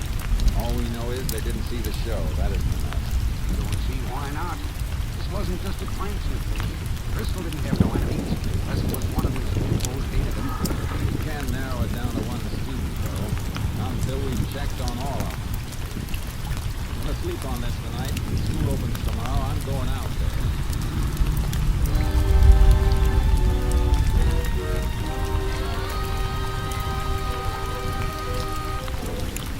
Driscoll had been a popular teacher at Rockpoint High, but he had an iron-bound code of ethics where honesty was concerned, and that was the key I needed.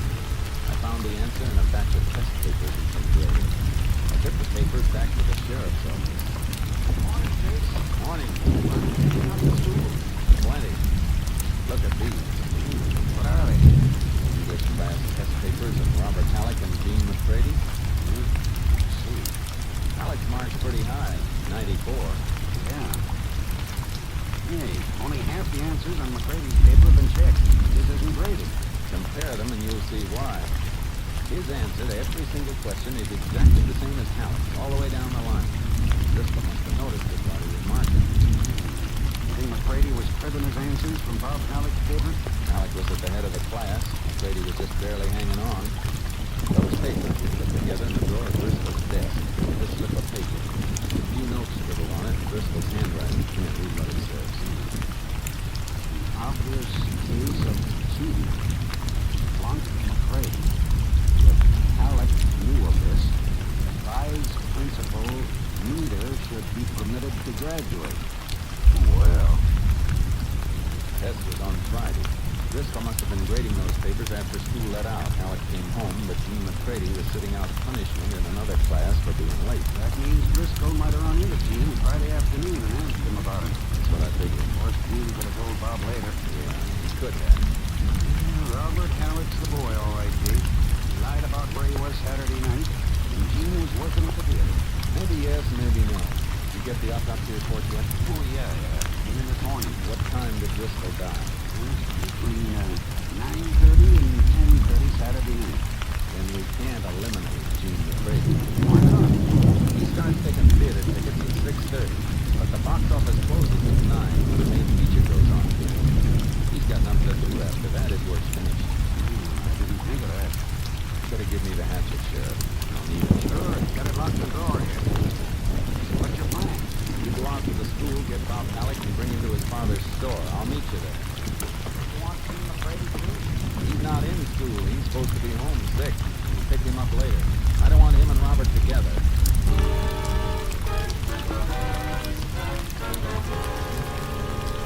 Ranger, you're crazy. Crazy, I think. Calm down, Mr. Alec. You admit the hatchet comes from your place? No. Well, you said it did. Well, it disappeared months ago. It was lost. Got lost again. Cattle thing. Where's your car? Out back. Through that door. All right, let's look at it.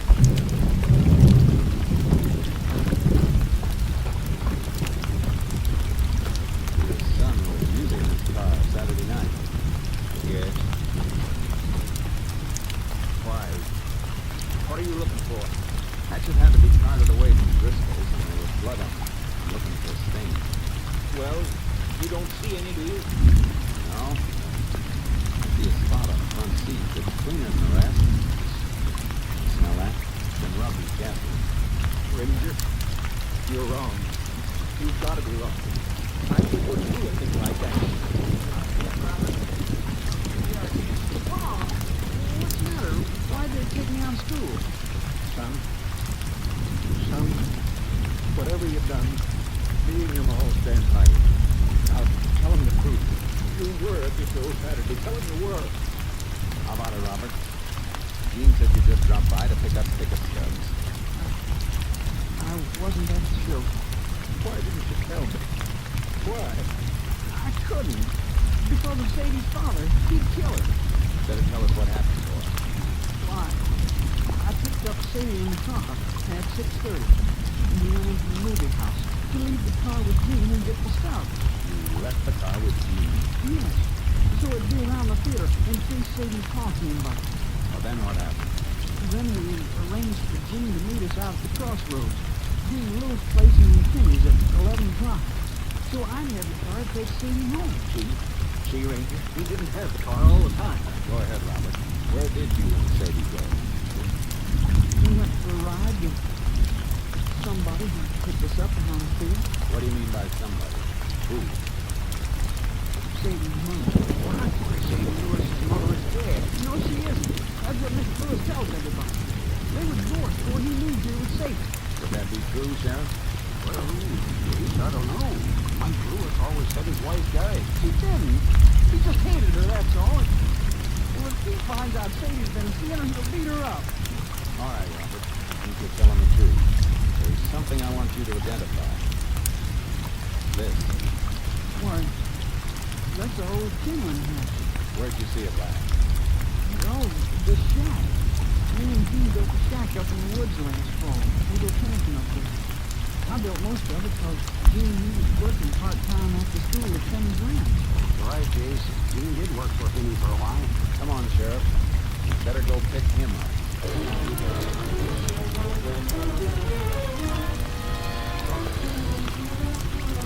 Gene McCready wasn't at his home, and he wasn't sick. He got the location of his shack he built with Robert Halleck, got horses, and rode into the woods to look for him. There's the shack, Jace. Just through that clump of trees. Yeah. Come on, Sheriff. Hey, the door's opening. It's Gene. Howdy, Gene. What are you doing up here? Let's come up to take you into town, Gene. A few things we want to ask you about. Like what? Like how you spent Saturday evening between the time you stopped taking tickets and the time you met Robert at the crossroad between the Lewis place and Penny's. Come on, Gene. I'll boost you up behind me. Well, can I get my jacket? It's inside.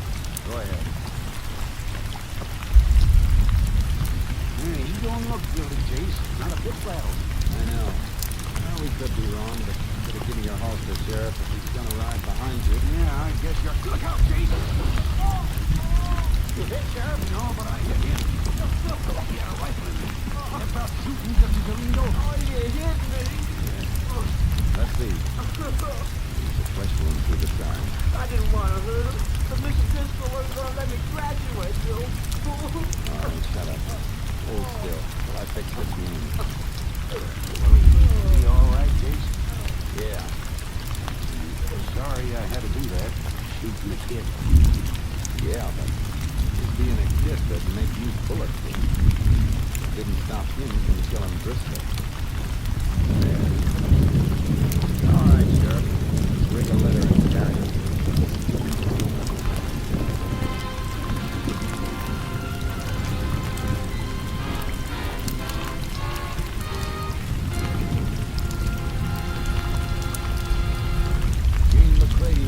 Old enough to stand formal trial for the murder of his high school instructor. On September 20th, 1941, he was taken to the state penitentiary at Huntsville to serve out a sentence of 25 years.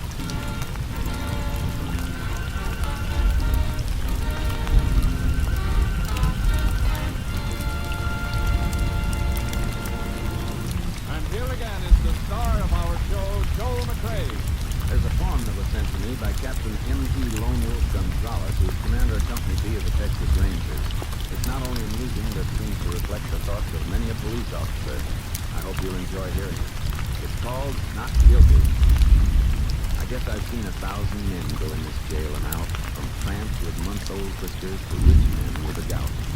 Not one of them was guilty of the crimes the law accused. Seems they were all just victims of some officer's abuse. From the time the keys are rattled till they're locked up in the cell, their voices, though they differ from whisper to a yell, the song is always just the same that everyone will sing. I don't see why they put me here. I haven't done a thing. It's no difference what they've done and how mean the crime has been. When they're locked behind those prison bars, they're always free from sin. Though the evidence be solid and their voice with guilt may ring, they'll stand right up and tell you, I haven't done a thing. Good night, folks. See you again next week. Good night. Next week, Joel McRae in another authentic reenactment of a case from the files of the Texas Rangers.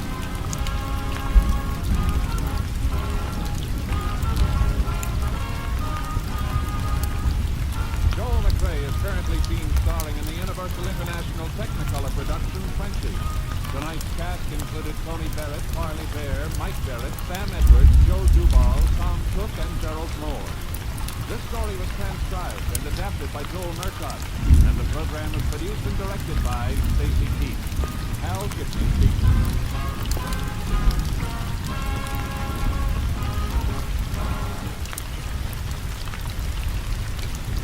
Three Chimes mean good times on NBC.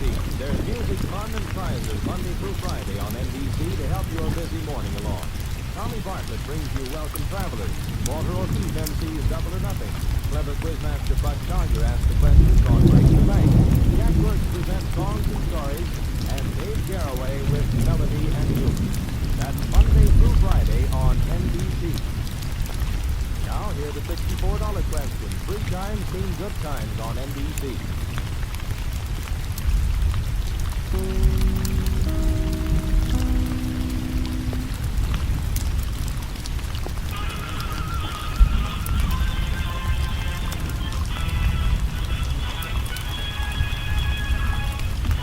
Tales of the Texas Rangers starring Joel McRae as Ranger Jake Pearson. Texas more than 260,000 square miles. And 50 men who make up the most famous and oldest law enforcement body in North America.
sure appreciate you helping me in Bruins vaccine the cattle.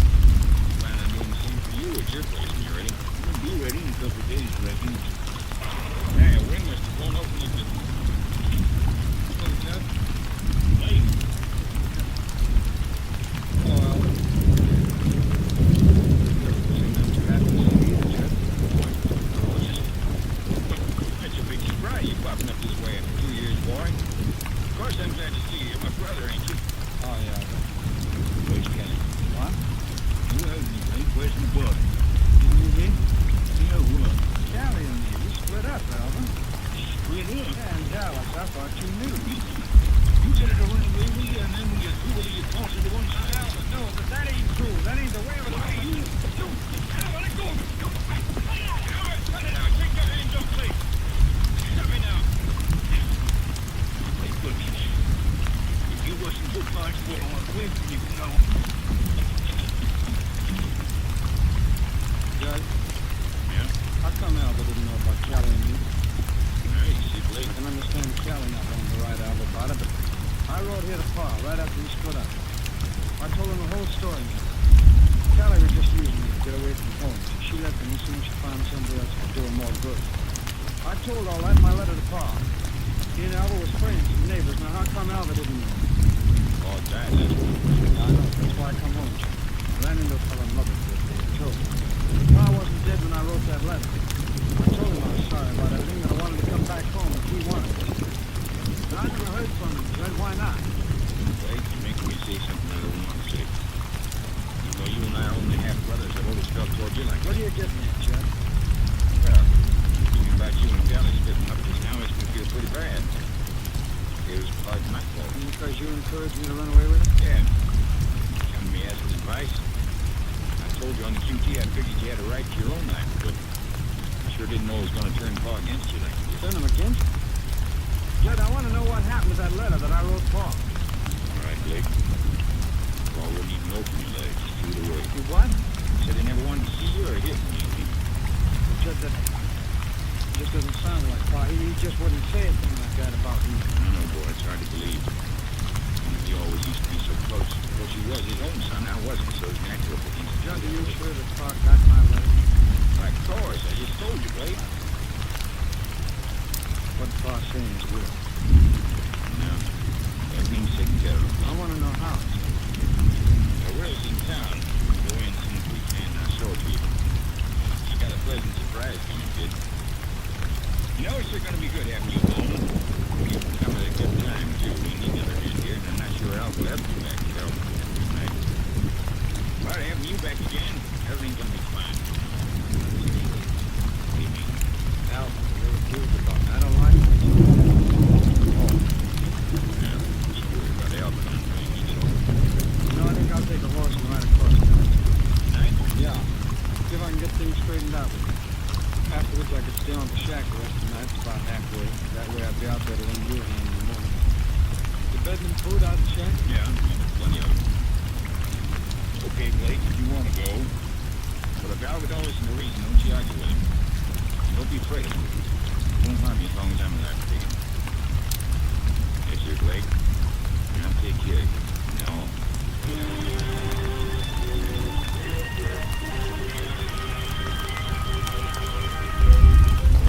The next morning, Tom Billings, a ranch hand, rode out to the isolated shack on Wilkins Ranch and discovered the dead body of Blake Wilkins lying in front of the open doorway.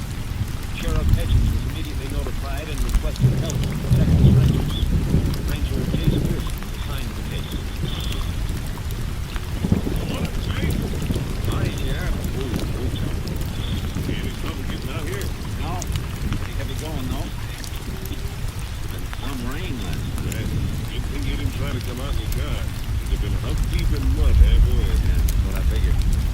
I've already talked to the half-brother John back at the ranch house. He's pretty broken up. I think you'd want to look at the scene of the shooting before you did the question. Yeah. You find anything, Sheriff? Yeah, a couple of things. They left the body right where it was, though. Medicine said was on his way out. Whose horse is that in the ground? I figure it's the one Blake Wilkins rode out here last night. Followed the tracks out here. What's up? Any footprints around? Well, couldn't see any. A lot of gravel and blocks around. Yeah.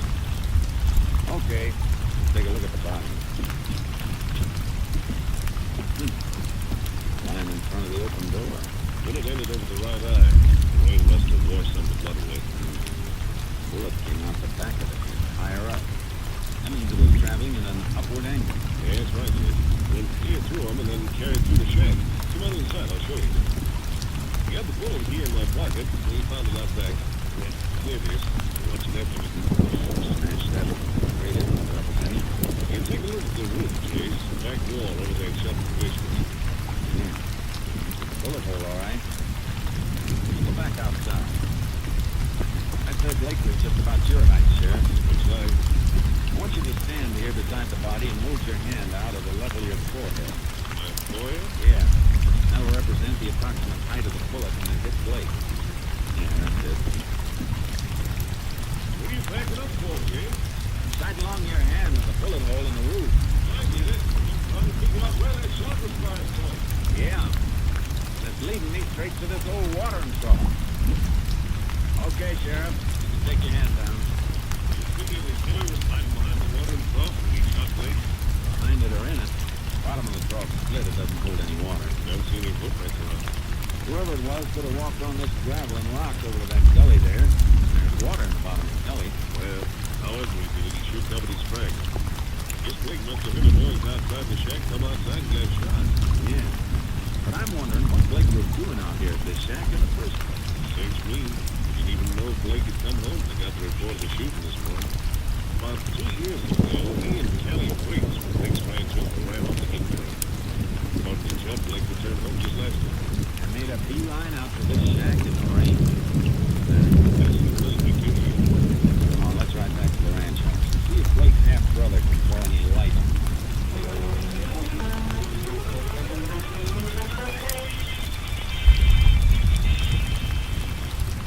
No doubt about it, Chase. That horse at the shack is the one Blake rode out there last night. It backtracked the hoof marks all the way here to the ranch house. Yeah. Just one set of prints, all right. Well, he thought it was heavy going for our horses this morning. Must have been a lot worse last night the way those hoof marks of Blake sank down in the mud. Yeah, I noticed that. Is that the half-brother on the back porch? Yeah, that's Judd Wilkins. Whoa. Judd? Yes, it's Ranger Wilson, Judd. He's in charge of the investigation of your brother's work. Well, got any line on the killer so far, Ranger? Not much yet. As I understand it, Judd, your brother's been away from home about 2 years. When did he get back? Walked in last night at supper time, about 6:30, I guess. Got on the bridge to verify the time for him. Having supper with him. Any reason the time of Blake's return home should need verifying, Judd? No, I just figured he went all the facts straight. Yeah. What happened when Blake walked in? Well, right Blake walked in after walked out. Why? When Blake told us he and Kelly had split up, Jim Cal didn't know anything about it. He did his eyes, matter of fact. But Al, being Callie's paw, took it pretty hard. Seemed to hold it against Blake. Guess he thought it was all Blake's fault. Matter of fact, I had to pull him away from Blake's throat. See, of course, the way Blake explained it to me later, it wasn't his fault at all. Al didn't wait for any explanation. How'd you feel about Blake coming home, Judd? Well, I reckon the way any brother feel. I told him I was glad he's back. It'd be good to have him come over the ranch. Judd, there's one thing that's bothering me. Maybe you can throw a little light on it. Or did we? How come your brother went out to that wine shack the first night he got home? Well, I decided to ride over to Alva's and try to straighten things out with him. He said he'd stay at the shack the rest of the night so he could give us a hand with it in the morning, so off he rode. Let's see. What time was that? Couldn't hurt him. What did you do after that? Yeah, fine. See now. Around 9, I sent for my ranch hand, Tom Billing.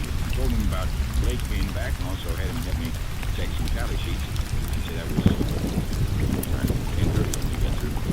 Tom went out back to the bunkhouse? That's right, sir. You? Turned in. You didn't leave the ranch house? Me? No. Are you sure about that? Of course I'm sure. What are you getting at, Ranger?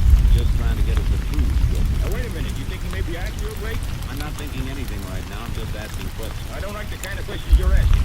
You got to kill my own brother in cold blood? Take it easy, Judd. Look, Ranger. You know who discovered Blake's body? Tom Billing, my own ranch hand. Where can I find this ranch hand of yours, Tom Billing? Waiting for you down at the bunkhouse. I told him to stick around in case you wanted to question you. Good.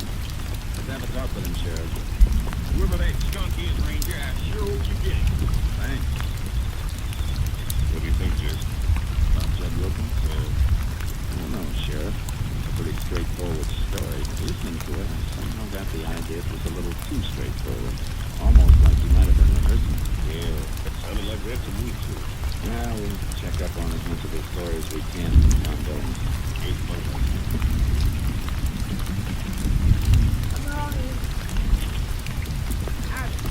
Tom Billings? That's right, baby.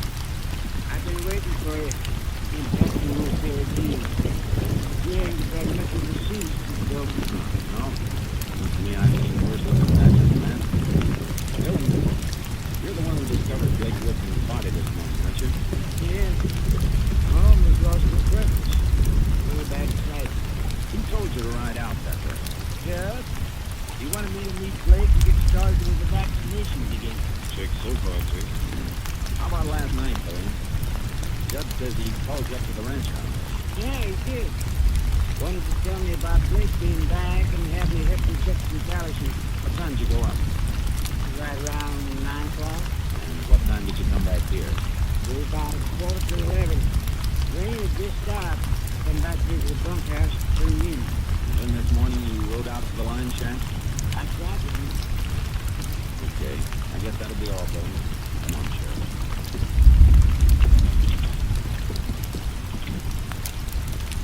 Well, one thing sure, Chase.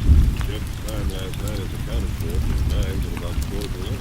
Yeah. Of course, we don't know how much that means until they've completed the autopsy and can tell us the time of death. Yeah. You know, there's another angle to this case that could probably stand well into. What you gonna say, Sheriff? Alva Briggs. Yeah. According to Judd, Alva was pretty mad at Blake last night when he found out Blake and Gary had split up. I'll look into that angle right now, Sheriff. Let's take a run over to the Briggs ranch and have a talk with Alva. We can find out just how mad he was with Blake Wilkins.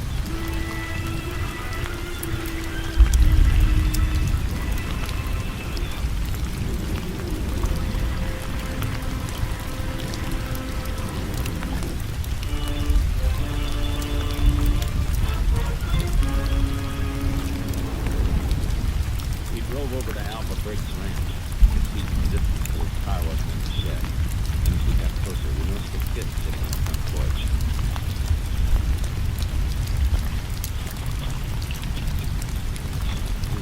Who's that kid over there?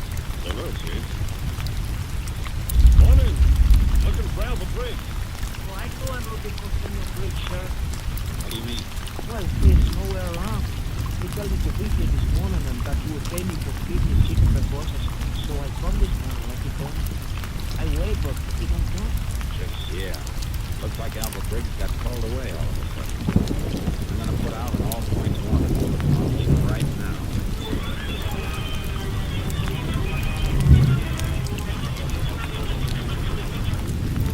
Checking in town, I learned that Alva Briggs had caught the Dallas bus that morning. They notified the CB.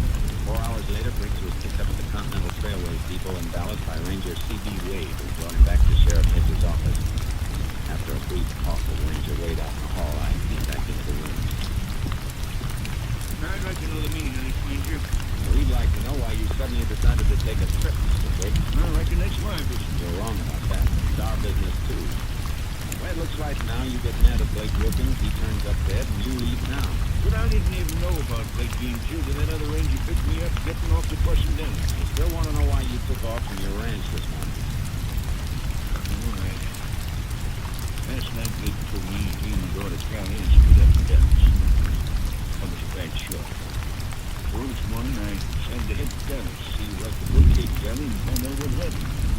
Ready to come back home. Good. See.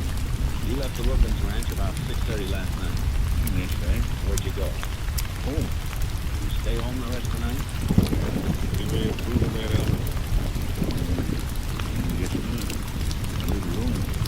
Well, I didn't think Blake Wilkins. Sure, I felt like it was something to do when he told me about him and Kelly, but thinking about it later, I got over it. Guess when I was up, but we never completely one person before. I didn't kill him. If you didn't, you want to cooperate then. Cooperate? I'm asking you a question here, Captain Dallas. I want you to keep yourself real handy until this investigation's wound up. All right.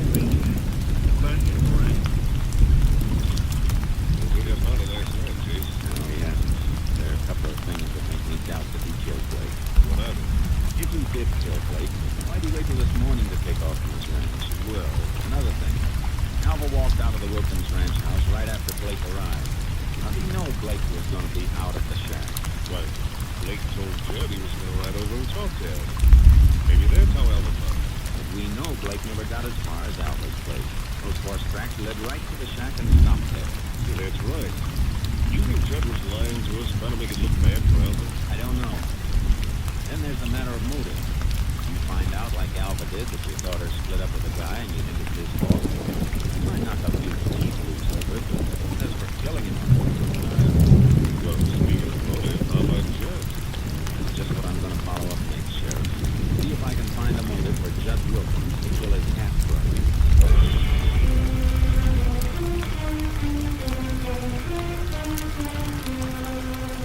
I checked into the background of the Wilkins family and found out about several instances of friction between the brothers. But Judd had always been envious of Blake. That started me thinking about the father's death and his will. The executor of the estate was a lawyer named Sam Farris. The sheriff and I dropped in to see him in his office. Yes, Ranger. The will's in probate, but I'm very familiar with the terms and provisions of it. What are they? It was sort of a peculiar will. He told old man Wilkins at the time he made it that it might not stand up in court. Had him change it a little, but I'm still not sure it's valid. Of course, it doesn't matter much now, Blake being dead. Incidentally, I suppose you questioned Judd about shooting? Yes, I have, Mr. Farris. Why do you ask? Because of the way the will read. Just how does it read? As Blake returned home of his own accord any time during the probate period, the land, the building, and the stock was his. Very interesting, Mr. Farris. What provision was made for Judd? He was to get 25% of the profits from the ranch, and if Blake didn't show up before the probate period was up, Judd gets the whole thing. Tried to talk old man Wilkins into set it up as a trust fund. Boiling it down then, Mr. Farris, if Blake came back of his own accord, the place was his, and Judd, in effect, would be working for him. That's about the side of it. Well, Chase, that should do it all right. We know Judd was always envious of Blake, so now up pops Blake to take the ranch away from him. There's our motive, all right. Mr. Farris, you got a copy of that will? Yes, but I'm afraid I couldn't turn over my copy to you. Okay, we'll go to the original at the courthouse, Sheriff. I want to study that will.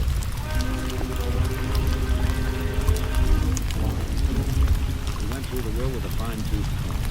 When we returned to the sheriff's office, the autopsy report was lying on his desk.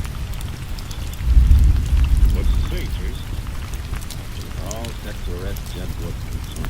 Still are all set, as far as I'm concerned. Why? Like there's not going to be an arrest. What are you talking about? We just found out Judd Wilkins had plenty of motive for killing Blake.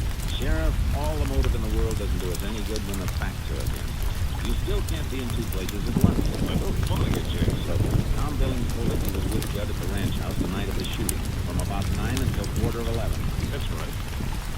Hey, you mean that autopsy report? Blake Wilkins was killed at a shack 6 miles from the ranch house. According to this report, the time of death was somewhere between 9 and 9:30. Well, Chase, there goes our case against Judd, then. What?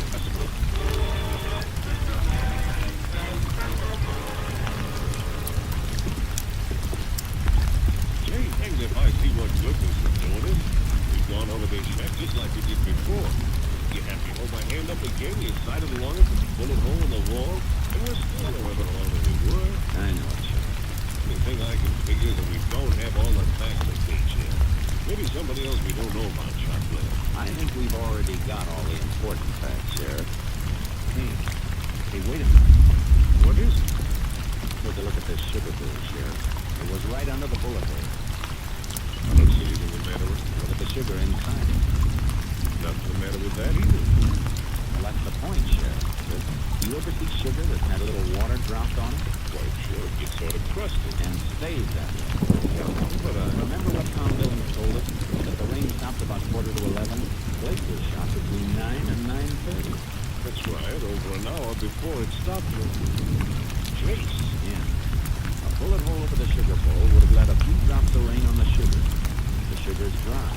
And there aren't any water stains on the shelf either. That means that bullet hole in the roof wasn't made until after it stopped raining.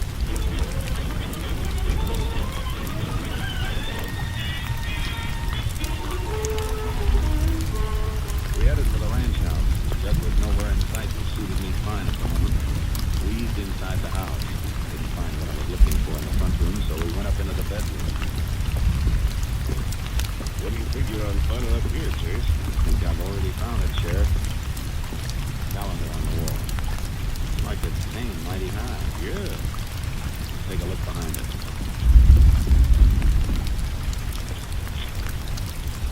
A bullet hole in the wall?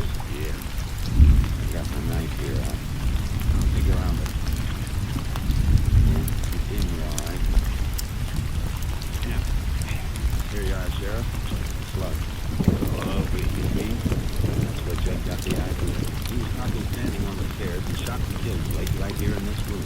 Then he noticed the bullet went clear through into this wall. That's why he fired a bullet through the rear of the shack to make it look like Blake had been killed out there. You mean all the time Tom Billings was downstairs with Judd that night, Blake's body was lying right up here in the bedroom? That's just what I mean. Judd must have shot Blake around 9 o'clock, then called Billings over to the house right afterward as a cover. Then after Billings left at 11:15, Judd cleaned up the room and took the body out to the shack on horseback. The door, please. Nobody down there in the living room. Come on, Sheriff. I reckon Judd could have come in without us hearing him. Maybe. Take a look at the kitchen. The kitchen's empty, too. Let's look out the back door. There he is, Jake. Run for the car shed. Come on. Judd! Hold it! Stop where you are! He ducked around the corner of the car shed. Corral's back there. He might be trying for a horse. We'll see as soon as we get around that corner. Take cover, Sheriff. Shot came from the bunkhouse. Probably ducked in there to get a gun. Judd! This won't do you any good. Come on out of there. Some crazy trying to shoot it out with both of us. Judd! I'll give you just 1 minute to come out of that bunkhouse with your hands in the air. Want me to come in here and get me, Ranger? I don't have to, Judd. I'm gonna send for you.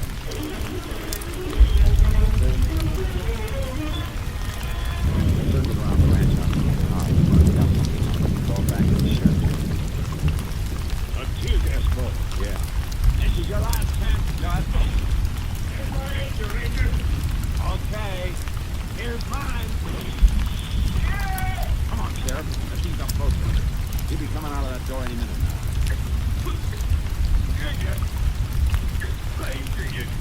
Take this side of this door, Sheriff. You take the other.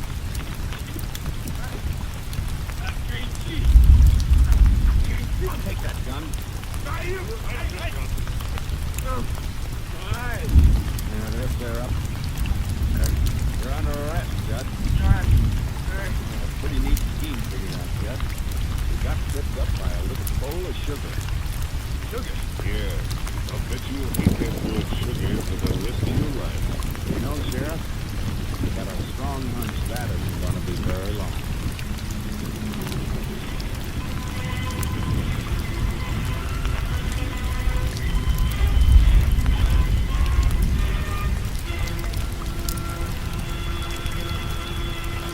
Judd Wilkins is tried and convicted of the murder of his brother Blake. On the morning of June 16, 1945, in the state penitentiary at Huntsville, he was executed in the electric chair.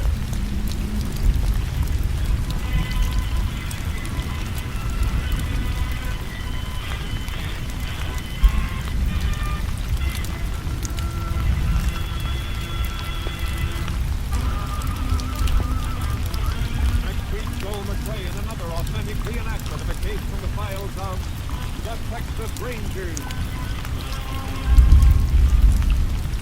The National Broadcasting Company presents Joel McRae in Tales of the Texas Rangers. Tonight, transcribed from Hollywood, another authentic reenactment of a case from the files of the Texas Rangers.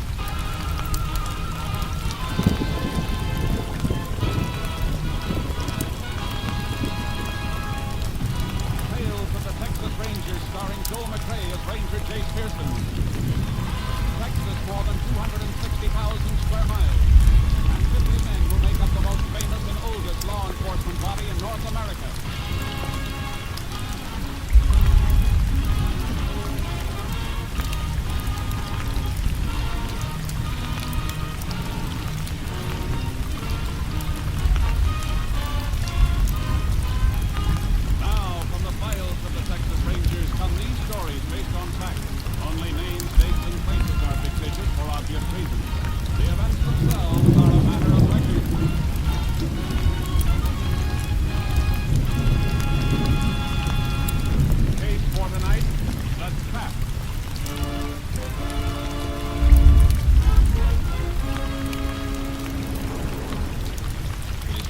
9 a.m., May 17, 1948.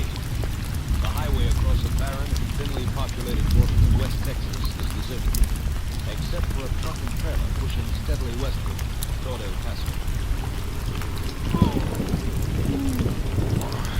Boy, that felt good. Sure were snoring. I could barely hear the motor. How long without sleep? Since 8 o'clock last night. Almost 1 a.m. now. How we're doing? We'll be in El Paso by 6. We're right on schedule. Want me to take the wheel? No, wait till we gas up at Vito Junction. It's only another 50 miles. Okay. I sure will be glad to get home and see the wife. You call it long distance, but we stop for supper. Yeah, but I'm not an old timer like you. This is our first baby we're expecting. You already got 4. Ah, don't let me kid you, son. You feel the same way about all of them, no matter how many you have. What do you hope for? Oh, just a healthy kid, I guess, that's all. Although I kind of like the little girl. If you get one, you'll have a real picnic. Girls are born smarter than we are. My youngest one, she can work me over for anything she wants faster than a quarter horse can get food. You don't look like you're feeling any pain from it, though. I ain't. It's a big kid. Things they want. But don't get me wrong, I'm just as fond of the 3 boys, too. Yeah. Well, girl does get under your skin, little boy. They're more affectionate-like. Boy grows up and you want to kiss him. He kicks up his heels. He gets to be 8, 9 years old, the closer you get to him and shaking hands, you know what I mean? Sure. I guess we were the same with our folks.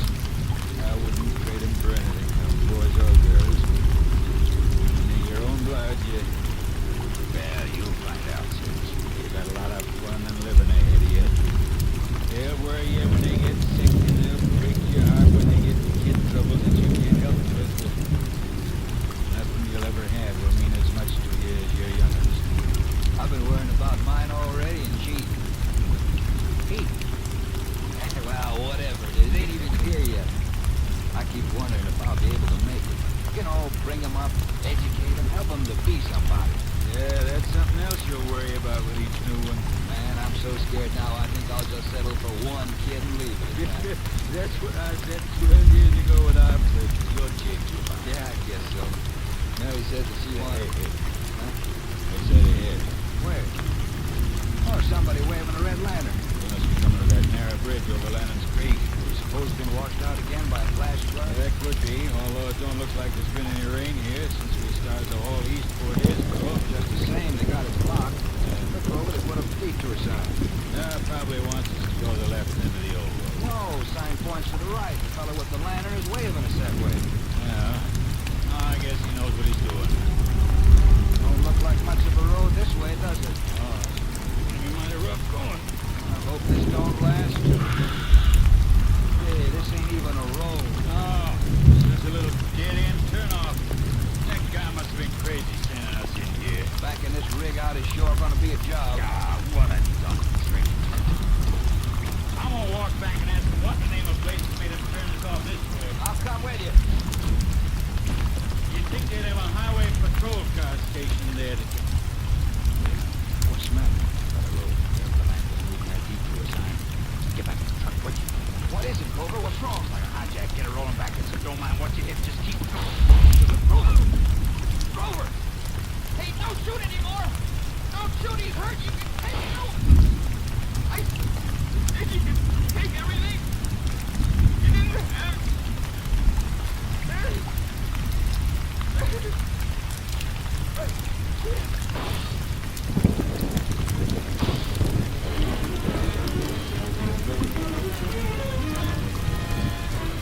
At 9 p.m. the following night, the bodies of Lawrence Grover and Luther Sandy were discovered. The sheriff notified. He called for help from the Texas Rangers, and Ranger Jason Pearson was assigned. Here are the bodies, Jace. It's been dragged into the brush and the truck was stolen. Lucky thing Mr. Archer here found them. Mighty lucky. We've been here for days. How'd you happen to come across them, Mr. Archer? Well, it wasn't me when the kids found me. We pulled off the highway fixing to make camp for the night. Boy was gathering wood for the fire. And out of the oven, I went out of here like a sick jackrabbit. Make a habit of camping out at night with your family? The man Junior out of the new wood. And motels, they just cost money. money. Where do you come from? Arkansas, way headed to California. Laboratory workers, huh? You can talk to his family later if you want, Jace. I let Arthur pull his car into a turn up the highway about 200 yards the other side of the bridge. Didn't want to keep the kids around here. Still ain't got nothing else to ask me. Like to get back to my wife, some shit. All right, go ahead. When you get to the car, say put. I ain't got no place that you can go. Thank you. You got a flashlight, Jace? Mine's about to peter out. Yeah. There. Give your batteries a rest. You say they were due in El Paso at 6 this morning. Yep, it was on schedule, too. Till they got here, I reckon. Made their supper stop on time last night to come to check back. When did you get from Westerns? Got the description and license number early this afternoon when they was overdue and nobody'd heard something. Company figured if they'd had a breakdown, they'd have called in. According to their schedule, they should have reached this spot a little after midnight last night. Whoever took that truck had plenty of time to get a long ways from here with it before sunup. Not much chance of anybody spotting them. That's right. You better take a look around. I've been all over the ground between here and the highway, but I guess it won't hurt to look again. The condition my life was in, I might have missed something. I can show you where they were when they dropped. Blood stains on the ground out here. Yeah, I saw them. Right where the truck was. Things aren't far from the tire marks.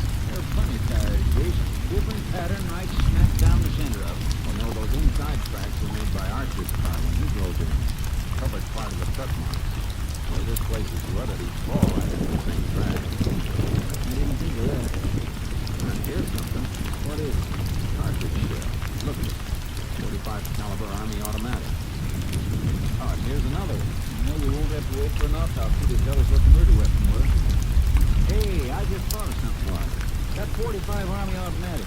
There's an Army camp about 40 miles further on. Just 10 miles this side of Cecil Junction.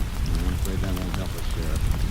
Number marking on these shells is a 17. That's the old 1917 ammunition series, World War I. No camp could use an ammo that old. Too bad, huh? Thought for a minute we might have a fast lead. You arranged to have the bodies moved? Yep, sent the deputy to town for an undertaking. Good. Let's walk out to Archer's car, talk to his wife and kids. There's one thing I don't understand, is why did they pull their truck off the road? A trucker riding alone might do it to grab some sleep, but not a scheduled rig with two drivers. I can't figure that either. Archer's car's up this way, other side of the bridge. Might as well leave your car right where it is. Not much to walk. Sure. Hold it, Sheriff. What is it? This mark just off the road shoulder here. Sort of a stripper in the brakes. One of the made this open was wet. I know. Couldn't suppose you. Well, we make an oily round impression that side. Unless maybe it was a landing. What it was, all right. And here's something else. 4 small rectangular marks in the earth. Base of each mark about 2 by 4. I can't figure that. Unless somebody had a table like this. I don't think it's a table. Another thing that would make 4 marks spaced like that, the wooden sawhorse. Does this creek ever wash out? Sometimes, and there's a flash flood. Hey, I see what you're aiming. When there is a flood, highway patrol kept up a detour sign. Takes traffic through that road over across the highway. When that happened last? A couple of months. These marks aren't that old. Somebody detoured that truck into the dead-end road on this side. Lantern and sawhorse were set in here until they were moved onto the road to set up a block. They must have had that particular truck pegged in. Came through at a time when there isn't much traffic between the last sound of the east and Cecil Junction. Come on, let's talk to Archie. You got a list of the cargo the truck was carrying? Told my deputy to wire a request for it after he found the truck had been sold. It'll come through tomorrow. Good. We'll have to track this down through cargo. I got a hunch that the truck has been emptied and ditched by now.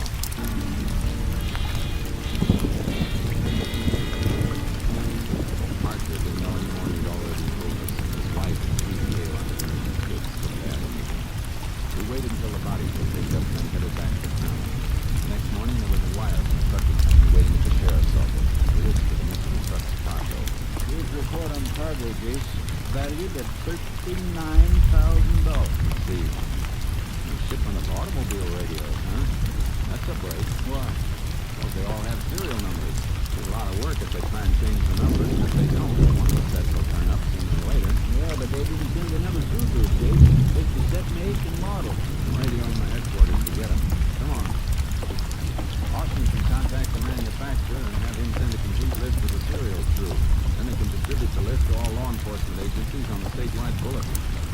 stand much chance of cracking it if we have to wait for a hot car radio to turn on. No worries, we're not going to wait. There's plenty of other things to do. How many deputies you got handy? 3? How about sending them back along the highway? You know where Grover and Sims made their supper stop. I'd like to find out if they made any stops after that, before they were killed. Good idea. As a matter of fact, whoever stole the truck may have turned it around and headed back that way. The killers may have been spotted. And yes, we need an hour to send one man before Tito Junction and North Afro, just in case the truck got heading there. Never mind, I'll handle that part of it myself. I'm heading for Tito Junction as soon as I can make that radio call.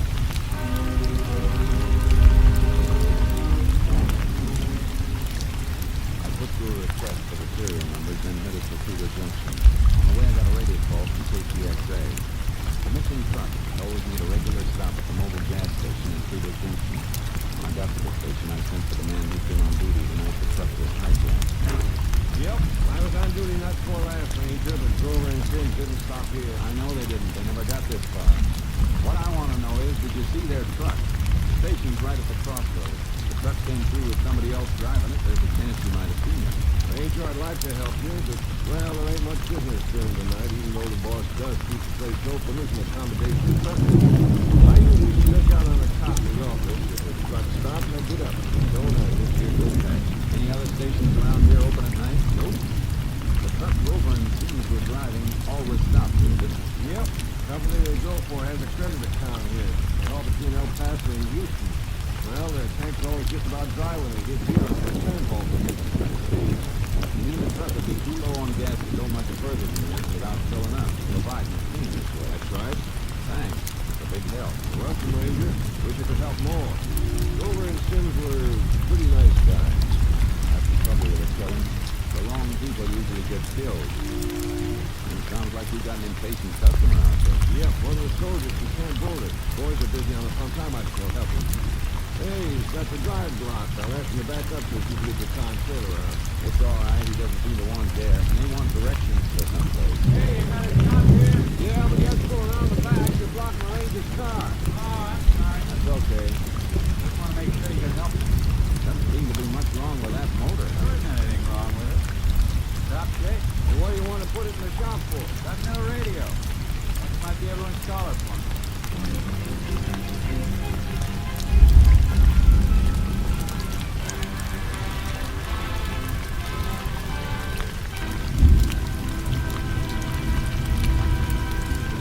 You are listening to Tales of the Texas Rangers, starring Joel McRae as Ranger Jay Pearson. We continue now with tonight's case, The Trap, an authentic story from the files of the Texas Rangers.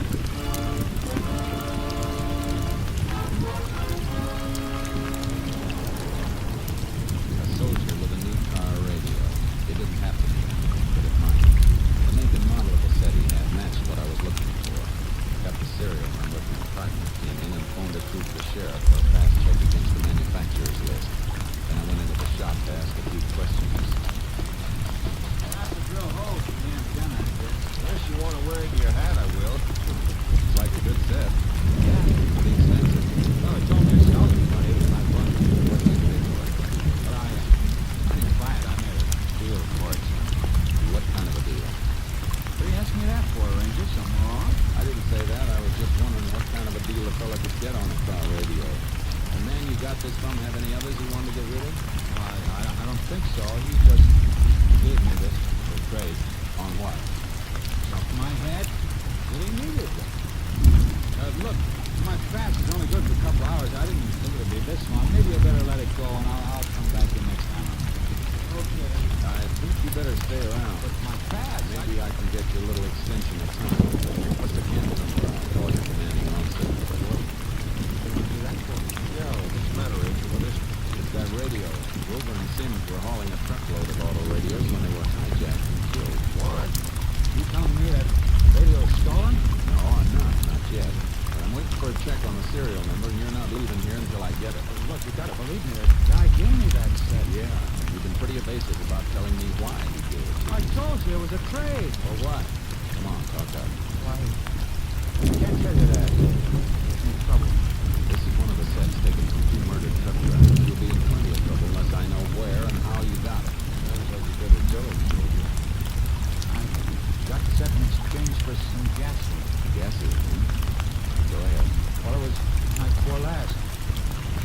2 o'clock. I just got to drive to your camp. My forces along the fence for the motor pool. And 2 to 4. Ranger, that's not long after the time you said Grover. Never mind, Milligan.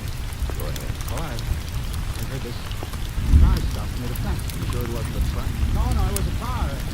So I walked over to the fence where it was parked. I sort of gave the challenge, asked who it was. And then the man walked up. You cleared it, just like that. No. He said he'd pay me for it. I told him it was against regulations. And he said it wasn't for him. He said a couple of women were standing down the highway in their car. And then he said, "Give me a car radio." Oh, well, it seemed like a good deal, so I opened the pump and filled some cheap gas. How many gallons? And you didn't think there was anything wrong with a trade like that? An $85 radio for 25 gallons of gas? Well, the guy was stuck in that. How could he be stuck? He's only 10 miles from the station and it's open all night. Well, maybe he didn't know that. He knew it all right. You didn't want to bring a stolen truck into this station, and you didn't want to get that much gas in cans from a place that might be checked. But Ranger Fraser, I'm off to discharge. The captain's big jacket there. I don't want to get that. You should have thought of that before you started to ladle out government gases. What kind of sidearms do you carry at the camp when you do a guard trade? Regulation on 45. Any 1917 series ammo? None that I ever saw. Are you going to give me a break? I'm not a judge. I can't give breaks. You're the only key I've got to 2 dead men. I'll call your post and have the MPs pick you up. The gasoline is the Army's business. This radio is mine. It's stolen property. How could I know it was stolen? You described the man you got it from. No, it was too dark. Besides, there were 2 men. One of them stayed in the car. It would help your case a lot if you could tell us what they looked like. Even what kind of a car they were driving. Well, it was dark, I tell you. Talk to each other. Call each other by name. Oh, yeah. The fellow I gave the gas to, he called the other one in the car and he said, "Drive up closer, will you, Sonny boy?" Sonny boy? That's not a name. Probably just a wisecracking nickname. I'm just telling you what I heard. I'm trying to do everything I can to help you.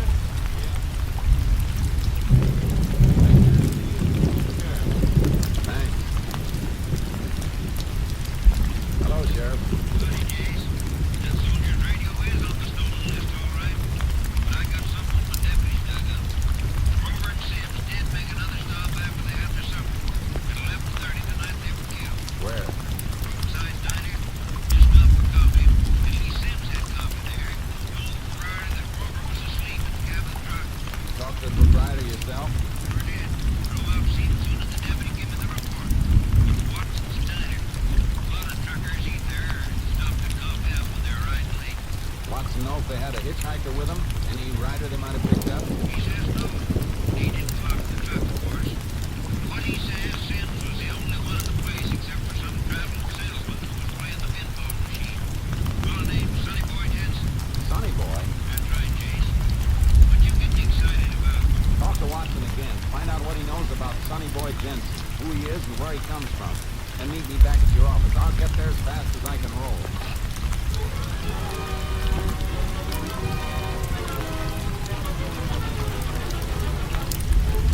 The Army camp was on my way, so I took the soldier with me and turned him over to the camp authorities to be held. I kept a left foot on the gas pedal as I drove past the bridge and the side road where the truckers had been hijacked and slain. It took me almost 2 hours to reach the county seat. The sheriff was standing in front of his office as I drove up. Howdy, Jay. Howdy, what'd you get? Something at night, kid. Jensen's been traveling up and down this highway for years, selling electrical appliances to farmers and ranchers mostly. Men like that would have a good market for car radios once that shipment's cooled off. He could be our boy, all right. You got any line on where he comes from? Works out of El Paso mostly, but his home's a small ranch about 150 miles southwest of Seacoast. Sonny Boy Jensen can't be his real name. Oh, it's personal Jensen. They just call him Sonny Boy. Watson said he left the diner about 5 minutes after Sims and Grover pulled out. Probably passed him on the highway. Had them all staked out and set up that roadblock. You better climb in. Going to El Paso? No, turn south out of Frito and head for Jensen's ranch. I don't think he'd take that hot merchandise into El Paso. Even if he got there before daylight, he'd run into some traffic, and that's the trucking company's home base. He'd be taking a chance on loading any place in the city. Yeah, I see what you mean. Better check on him while we're rolling. Unit 10, KTXA. Unit 10, KTXA. This unit en route to Jensen Ranch near County Line, 150 miles southwest of Frito Junction. Request check on subject Bertram Jensen, alias Sonny Boy Jensen, El Paso appliance dealer and owner of ranch this unit is headed toward. Unit 10, clear. I've been thinking, Jace. This couldn't have been a one-man job. Jensen couldn't drive the truck and his car after the hijack. It wasn't a one-man job. Soldier who gave them the gas they needed for the truck said there were 2 men in the car. 2 men with a bad murder rap hanging over them are liable to fight, Jace. They sure are, Sheriff. Better take the safety off your gun right now. Might need time later.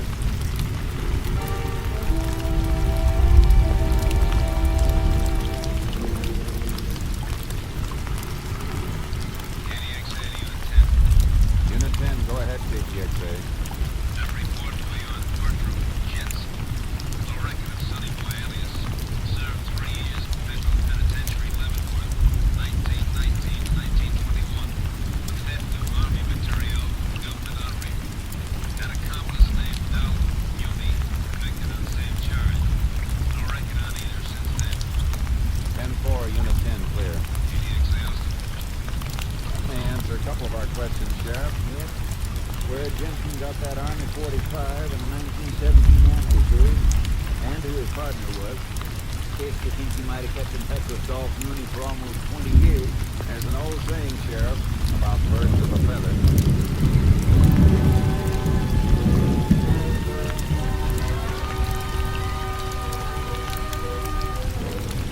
After dark, when the door opened, the little wrinkles under his eyes, the knuckles were gray, his face with a youthful softness as some faces do who are 16 or 60. It wasn't hard to understand why they called him Sonny Boy. Been a long time since I've seen a ranger around here. You, looking for somebody?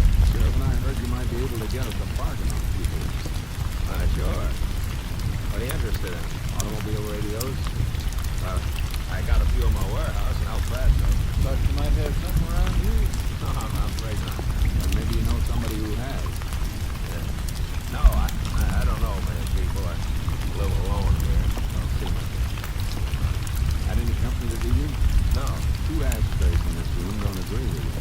There's smoldering butts in both of them, so unless you smoke 2 cigarettes at a time and walk back and forth across the room to put them out, you haven't been alone. All right. My neighbor's busy. Is that a crime? No. Where is he? In the kitchen. Call him. Don't go for him. Just call him. Here. Doc? Hey, Doc.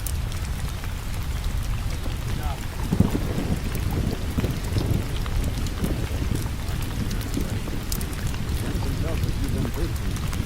Where are you from? From Borderville. Well, that's about 50 miles. Yeah. Jensen said you were a neighbor. Well, that's right, ain't it? This don't mean much in Texas.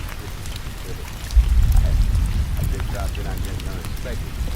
Matter of fact, I was just walking up fixing the car for a moment. Yeah, he's up leaving. Oh, well, go right ahead. I'll get your coat as soon as possible. Oh, before you open that, I'd like to ask your friend a couple of questions. 50 miles is kind of a long walk, isn't it? Only way to leave this ranch would be in a car. You've got one parked outside. We didn't notice it. I was going to lend him mine. See. You said you dropped in unexpectedly. How'd you get here without a car? Why, it's the ride. Come to drop me off the gate. If you got nothing else to ask me, I'd like to go in. Yeah. Imagine you would, but I'm not quite finished. Maybe you know where I could get a bargain on an automobile radio. What? I don't know nothing about radio. Too bad. I thought you might. All right. By the way, either you heard from Dolph Mooney lately, or... Get out of here. You got no right asking questions. You got no warrant. Let us in, Jensen. My story is you broke it, and you ain't going to be able to deny it. Get on that truck. Hey, Jake. Don't try that, Jensen. Wait, Sheriff. Take that gun out of the grease. Got it, Jake. Muni! Go through the window. Stay with Jensen. I'll get him. I can see you, Muni. You better stop running before I fire. No sense trying to get in that car. It's locked. That was in the air, Muni. The next won't be. How about it? All right. Just walk this way with your hands high. I had to steal a radio, so I didn't do the stealing. I was on the highway with the detour sign when Simpson shot him. Don't tell me, Moon. You say that to the court. Oil the radio. In the barn. Isn't Dale's party. Who gets the truck in Amber Lake? All right, Moon. Let's go in and get something. Take it to the sheriff's office.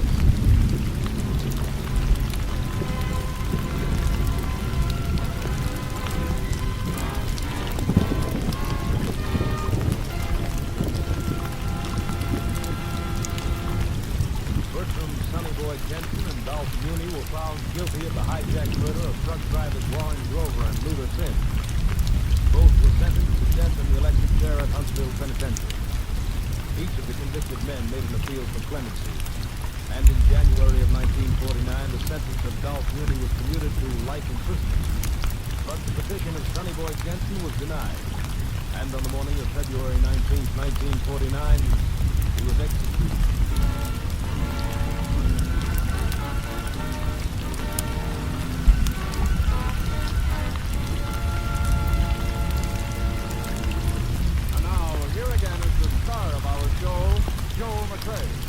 Folks, we want to thank you for the wonderful letters you've been sending to us and the warm and friendly interest you've always shown toward our show. A lot of you have asked the question, what's the title of the theme music heard on Tales of the Texas Rangers? The music you hear at the opening and closing of our show is the Texas Rangers song, written by Sam Coslow and Harry Baines, and is arranged by Robert Armbruster, the conductor of the NBC Orchestra. We're glad to know that so many of you like it. We do too. So, Mr. Armbruster, the Texas Rangers song, if you please.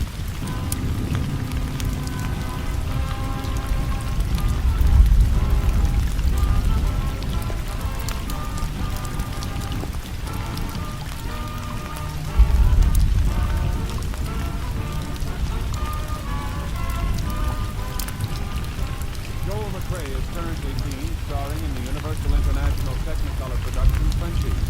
Tonight's cast included Tony Barrett, Whitfield Connor, Herb Ellis, Harvey Baer, Wilms Herbert, Paul Jarboff, and Bill Conrad. This story was transcribed and adapted by Joel Murtaugh, and the program was produced and directed by Stacy Keith. Hal Gibson speaking.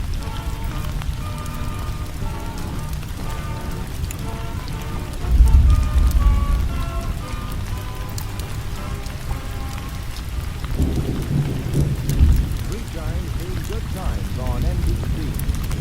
Next Sunday, 1 week from today, Tales of the Texas Rangers will relinquish its broadcast time to enable you to hear one of the season's most dramatic events. The Theater Guild on the air, full hour-and-a-half production of Hamlet. Make a note to be back with us for another exciting Tales of the Texas Rangers 2 weeks from tonight. Next week, it's Hamlet. In 2 weeks, another Tales of the Texas Rangers starring Joel McRae. Be sure to listen. Now the $64 question. Tomorrow here, the Boston Pops on NBC.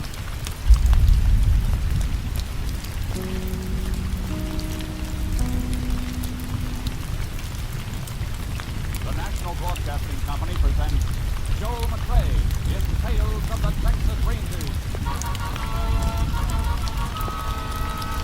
Tonight, transcribed from Hollywood, another authentic reenactment of a case from the files of the Texas Rangers.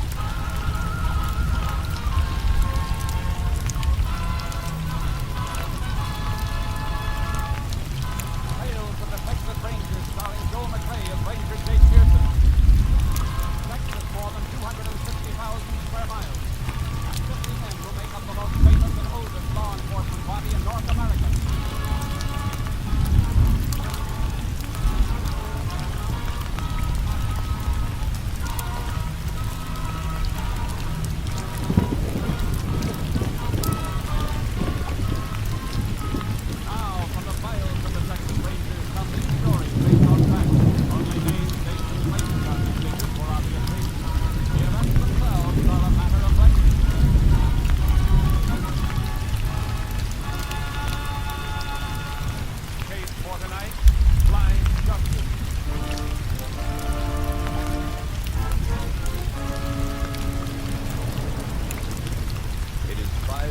5 a.m., March 6, 1940. Pete Salavas, owner of a roadside cafe in West Texas, is opening for business. As he sweeps up in the kitchen, he hears a sound outside the back door. Somebody out back there? Are you Charlie? Well, what's the matter, boy? Where'd you come from? Come on, feller. Come on, I ain't gonna hurt you. Atta boy. Looks like you got here too early to root for anything on that garbage can, though. Them ribs of yours look like you can grub fast. Hey, now, none of that face flicking. Just come on inside and I'll fix you. Come on. Come on. That is bone and a couple of hunks of food. All right, fellas. Here you are. Dig into that. Oh, boy, you're all beat up and hungry. This contraption got strapped on you. Pete, you open yet? Oh, howdy, Sheriff.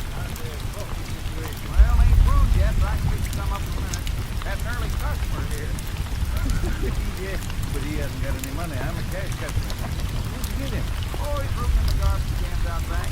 What's he doing up around so early? I just got back from Huntsville. Living in the prison out there yesterday. He'd be a pretty good-looking dog if he was taking care of. Who owns it? No, never seen him before. Never did see a leash like the one he's wearing either. He's kind of funny contraption. Look at it. Hey, look at that. What's the matter, Sheriff? This ain't a leash, is it? Honey, your dog's a CNI dog. One of them dogs strangled you blind, did you? Sure is. He must have run off from his master then. These dogs don't run off, Pete. I had a missing person closing on a fine man 3 days ago. This might be his dog. The guy missed must be around here then. Yeah, something must have happened to him.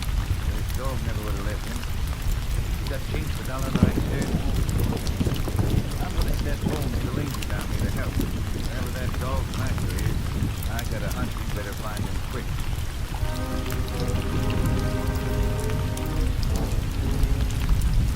Less than 1 hour after the sheriff's appeal for help, Texas Ranger Jace Pearson joined him at Pete Salavas' roadside cafe. There he is, Ranger. No mistaking that partnership. You ever seen one before? It's the United dog, all right. You say you found him outside this morning, Salvage? Yeah, half starved, like you can see. Good 3 or 4 days since he's eaten from the looks of him. Easy, boy. Come here. What are you doing? Oh, I'm sorry, fella. So, got a bad time, Sheriff. Got a pretty hard chip on the head. Must have been knocked out. Since then, he's traveled through some rough country. He has got him all sliced up. Footpaths are sore from walking. Ever since Pete fed him, he's been yelling to get out of here. Reckon he'll be able to lead us back to his master? We'll try if he can make it. Have a better chance for veterinarian working over first. Where's the nearest one? Foreman of Full Green Ranch, you bet. Want to get him out there? Meanwhile, you better get yourself a horse. Leave my horse trailer here until I get back. Load your mount in with my horse charcoal. It's a double trailer. What makes you think you'll need horses? The country this dog came through is the kind we'll be able to get them in a car. It came too far for us to follow on foot. Well, the dogs sometimes head for home, Jace. Person folks came from Ozona, not County. Dogs may be headed for there. We'll find out the following. If it heads any other way, it'll be back toward the man he's been trained to take care of. I'm figuring that'll be in a southerly direction. How do you know that? All barren country that way, full of lazy deer. If it came such a long way from any other direction, you'd have run into a town or a ranch and been found before this. I reckon I'll buy that. That makes sense. Get your horse. I'll meet you back here and we'll drive as far south as we can across country and then turn this dog loose and follow him.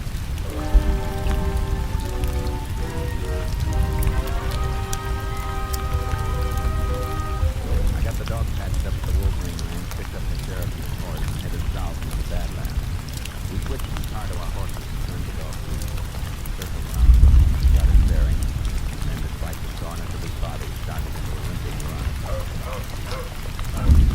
He's heading south, all right, Jace. He's going to his master.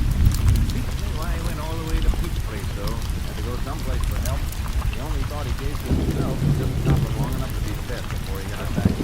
How far do you reckon we'll have to go? Well, we came 14 miles by car before the dirt road petered out. We came a lot farther than that. I'd take him a couple of days. Well, we have to stop him at night. See if he keeps going that long. Tie him off. We better make sure we can catch him before dark so he don't get away from us altogether. Chances are he'll wait for us. After all, we're the help he came after. If he doesn't, be able to follow him anyhow. In the dark? Yeah. I treated his collar with some phosphorus paint. Hey, wouldn't for me to think of that. Trick my father taught me a long time ago. He had an old hound dog, great hunter. Got a throat injury and couldn't sound off. Throwing the collar made up for it. Well, like they say, we live and learn. Hey, look. Look where the dog's cutting, up in the foothill. Yeah. Ambush Canyon that way, isn't it? Sure is. Ain't no wonder that dog's beat out. I wouldn't tackle this country in an army tank if I didn't have to. I wonder if that blind fellow'll be alive when we find him. I don't think so, Sheriff. If he was alive, I don't think the dog would ever have left him. Come on.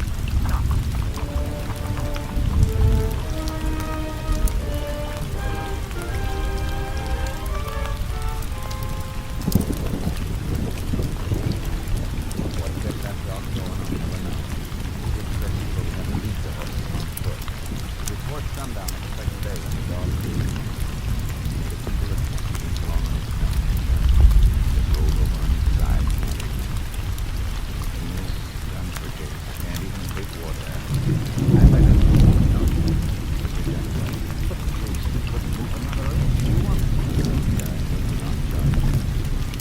Man, be mighty lucky if he could find a human being to go this far for him. He'd never have let us this far back if he hadn't never said we're coming. I'll never do now. Go on, I guess. If his master is in here, he must have left some trail. He cut through till we find Mark. Jake, how did the blind man get into this stuff? I don't know. If he wasn't here, the dog wouldn't have been here either. We better move on till we find a good spot to make camp because we need some attention and find a rest, too. Meantime, maybe I can do a little doctor with this dog. I'm doing it with you. All you need is action. Just stop sleeping. Good.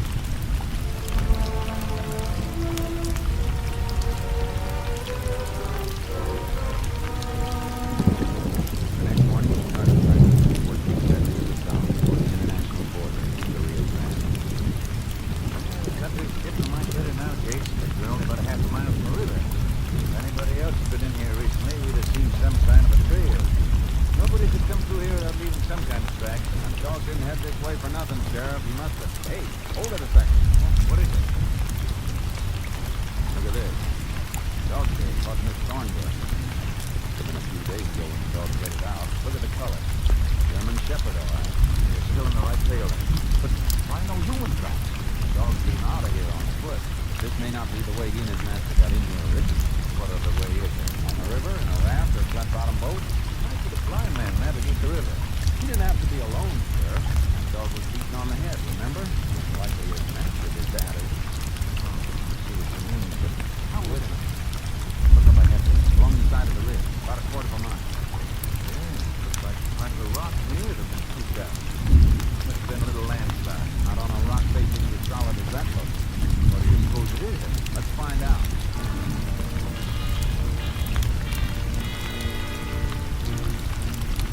It took us more than an hour to make it. It was the land.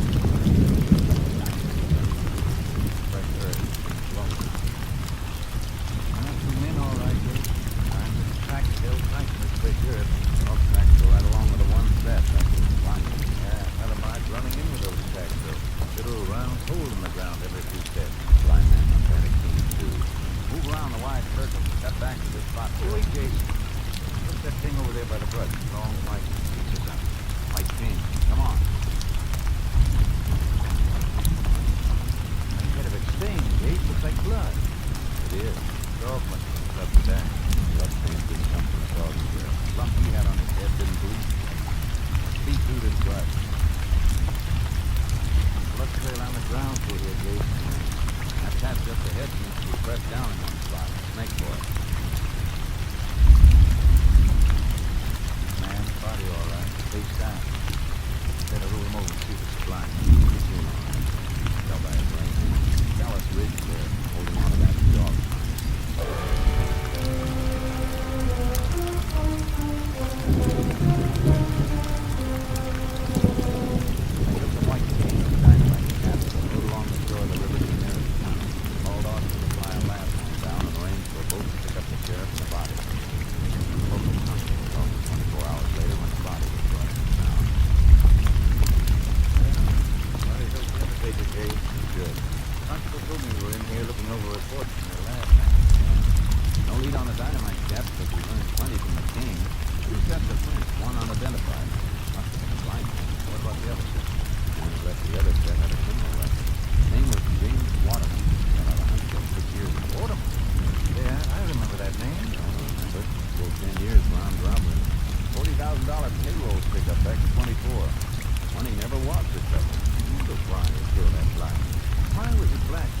that rock ridge? Something we'll ask him when we get in. Oh, is the lab man at the funeral home when you brought the body in? Yeah, he's going over it now. Get some grub while you're waiting for him to finish? Yeah. We take prints off the body to compare with the ones we lifted from the cane. Have identification established by the time we get through. Good. Let's go. I'll be glad to eat something I haven't had to cook myself. Oh, funny thing. We started off so fast that red dog turned up the other day. I never did check that Mr. Person bullet. The blind man's name. Name is Joseph Wilson. Lives in a rooming house in Ozona, operated a newsstand. Landlady reported him missing when she didn't see him or the dog for 2 days. There's a cafe across the street.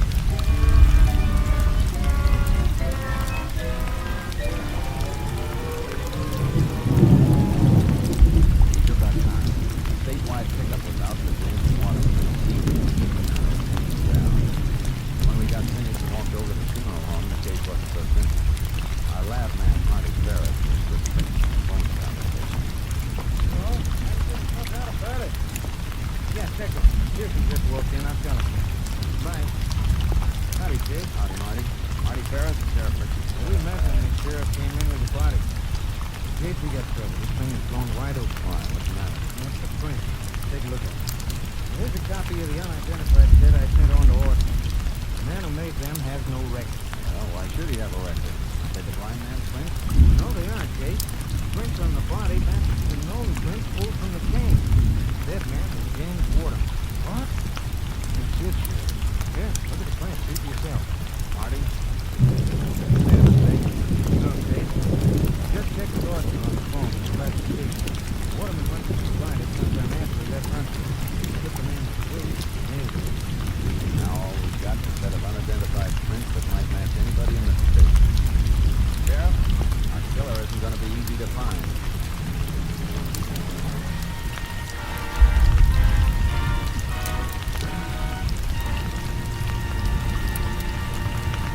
You are listening to Tales of the Texas Rangers, starring Joel McCrae as Ranger J. Pearson.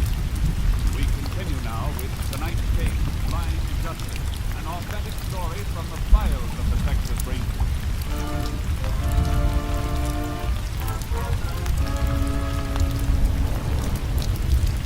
Whoever the blind man's companion had been, there had to be a starting point for their journey along the river, a place where they picked up a boat or a raft. The sheriff and I worked our way along the river above the town, questioning the occasional Mexicans who managed somehow to make a living where no living was to be made. And in one spot, less than a mile from the road, we found something. You see it clearly now, Case. Yeah, fresh as a flat-bottom boat on that mud flat. Had to be dragged quite a ways to the water. Many days ago either. Oh, boy. Mud around where the boat was is caked dry. The spot where the boat was setting still looks damp. Boat must have been there without being used for quite some time. River's been way down for more than a year. Smoke coming up behind those trees. Must be a mixed cut. Whoever's there might own the boat. Let's ask him. Yep. Up, boy. Tacos cooked. Huh? Yeah. Now something else, too. Chicken frying. There's the place. You see it now. Pretty high class for river hut. Flipping back, chicken coop. Kind of new, too. Hoop wire, I mean. Hasn't been up very long. Yeah, a woman out in front of the place. She sees him. Buenos dias, senora. Oh, boy. Maybe you can help us out, senora. We'd like some information about a boat that was out on that mud flat a few days ago. I never see a boat there, no. Never saw one. What made that impression in the mud then? I told my compadre to speak better English.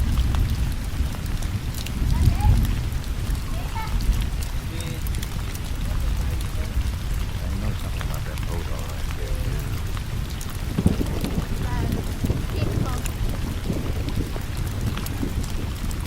You want something, senor? Mark left by a boat down in that mud flat. When was the boat there last? What happened to it? It was maybe a week ago. The boat disappeared in the night. One morning, gone, that's all I know. Who took it? Just like that. Yes, good. Gone. Don't try to feed us a story like that, you. Just a second, Sheriff. Where do you work, Danielle? What do you do for a living? Do anything for whoever gives me the work. But for a long time, nobody give me anything. You must have saved a lot of money. Right.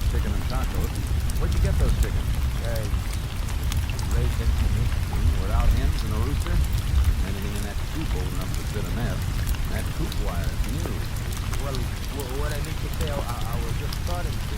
Where'd you get the money to buy that coop wire and the stick? You better talk up. This is part of a murder investigation. What? Blind man was murdered downriver. He got there by boat. No, I got nothing to do with murder. I just carried the boat. Why didn't you say so before? Well, because the boat was not mine. Stole it just the same. Say, look, I tell you the truth. The boat has been for 2 years. Ever since we come, I never not wanted it. Then one day, it may come. Two men? Yes. One of them blind? Yes. He's got a dog and a wife. The other man was saying, he said to me, I give you $50 for the boat. Well, I don't say that the boat is mine. I just let him give me $50. What the man look like? The one who could see. Oh, he's big, just like you, with the light hair, his very weight, eyes, blue. He said that when they come back, I can have the boat back for nothing. And he give me more money if I don't tell nobody. I say, you give me more now. But he says he don't got no more until he come back. Just like Daniel tell you. All right. But isn't the truth we'll find out. Come on, Sheriff. Let's go. You two stay right around me in case you want to see you again. We don't know. Head back to the town? Yeah. Marty may have some more information. I think we just got a lead from Danielle on why Waterman and the other man went downriver. Well, if you did, you got something I made. Promised Danielle more money when they came back. Money Waterman got in that pickup 15 years ago never was recovered, remember? Oh, I get it. That's why they dynamited into that rock bridge. Waterman must have hidden that money until it cooled off. That's right. Before he ever got back to it, he was caught spent to Huntsville for 10 years. Why didn't he go for it as soon as he got out 6 years ago? That's one of the things we still don't know. Maybe Marty will have the answers when we get back to town.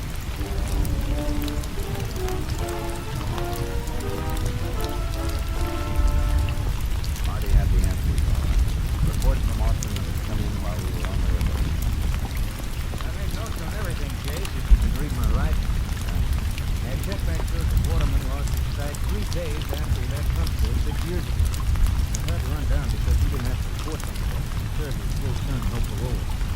Happened in the highway. Yeah, I put a lift on the gasoline truck and over an embankment and caught fire. The driver was killed, Waterman blind.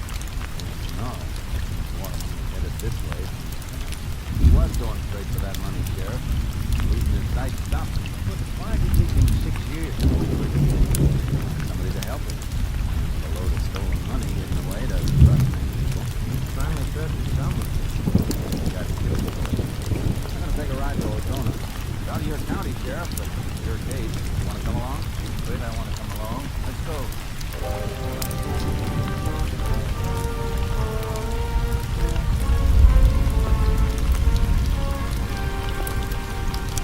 In Ozona, we went to the rooming house where Waterman had lived under the name of Joseph Wilson. Landlady showed us to his room.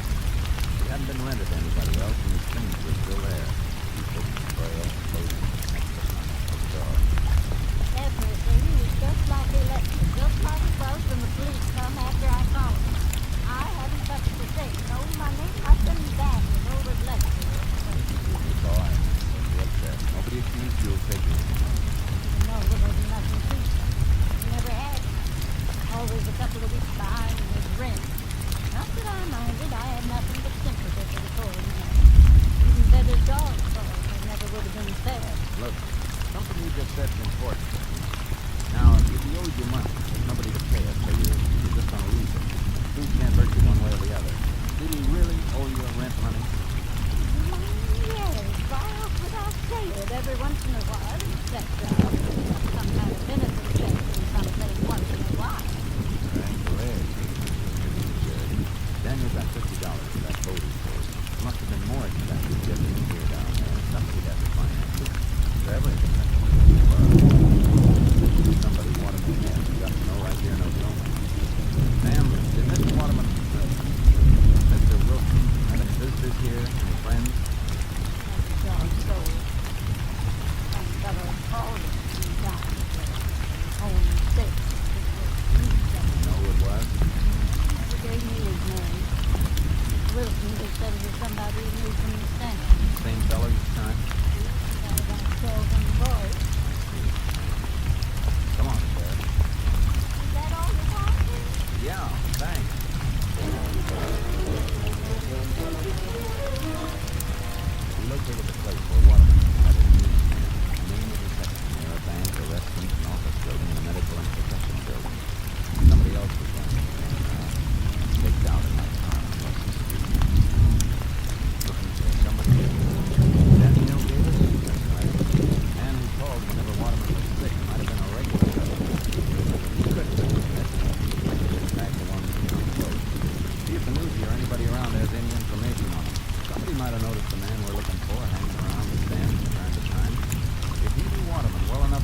back in the car and tag him after he comes out. How do we get together again?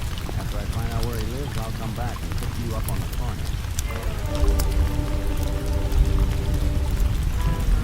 I waited for the man with the light curly hair. He was on the building 29. Got in my car, waiting for it slowly, thinking I'm tracking. Turned the corner, got into a car of his own, and drove to an apartment building. I noted the address and went back and asked the sheriff.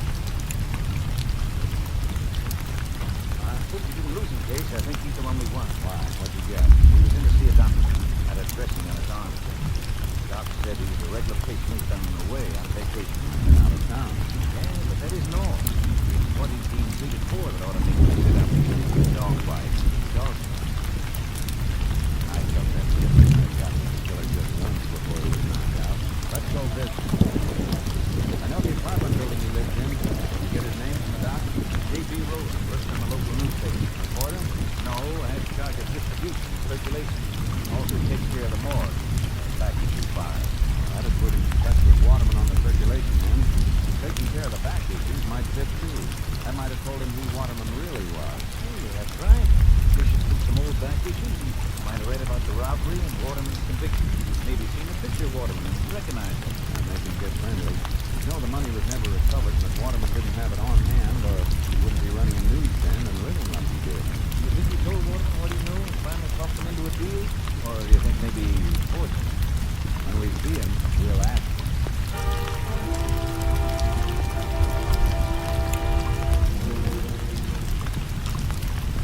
Let's go, James. Get it out. Yeah. Special delivery. You got a sign for it.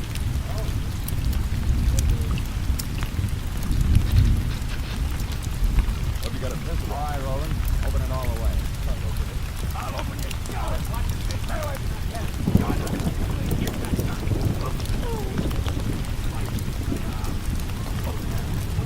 Tom Waterman's dog suit on, huh? I don't know what you're doing. No. Claim you went right for a gun. Brand new gun at that. Come on, get up. Watch it, get it. You want all the money and then it's the next plunder?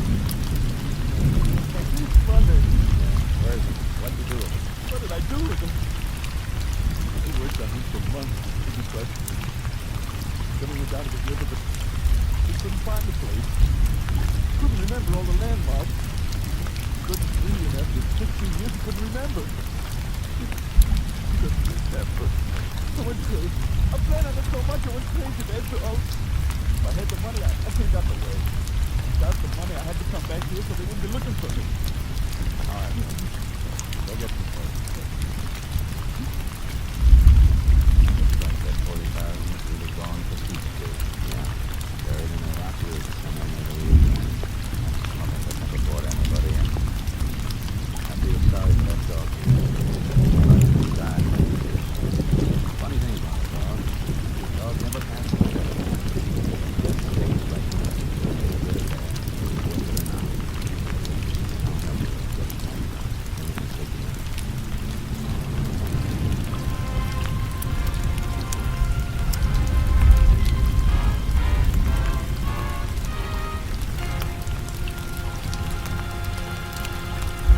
For the murder of James Waterman, alias Joseph Wilson, J.B. Rowland was convicted and sentenced to Huntsville Penitentiary for a period of 99 years. Next week, Joel McRae in another authentic reenactment of a case from the files of the Texas Rangers.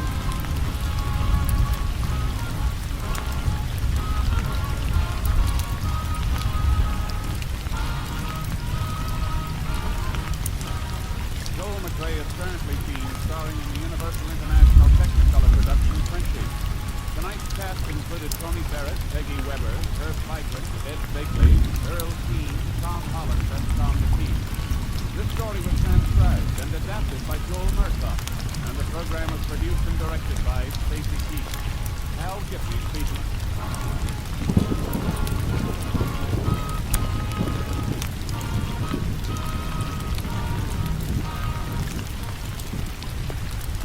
Three chimes mean good times on NBC. Tomorrow night, NBC will present Parallel 38, a dramatization of the work of the Red crisis with Raymond Manley in the starring role. Brigadier General David Sarnoff will explain the needs of the Red Cross during the 1951 Fund campaign. So listen tomorrow to Parallel 38. Let your heart guide your hand when you give to the Red Cross. The telephone hour welcomes Lucy Dearling tomorrow on NBC.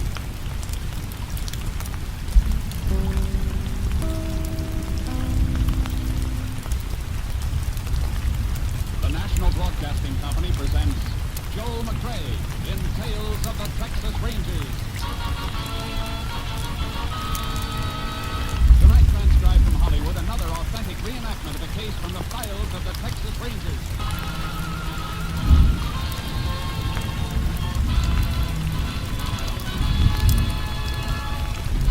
Tales of the Texas Rangers, starring Joel McCrea as Ranger Jace Pearson.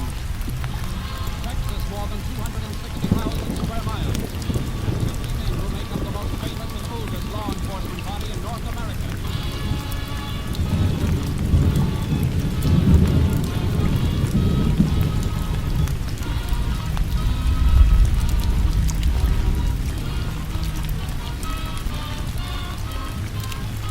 Now, from the files of the Texas Rangers come these stories based on fact.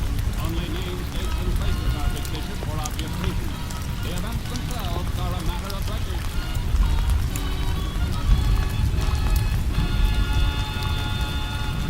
Case for tonight, death by adoption.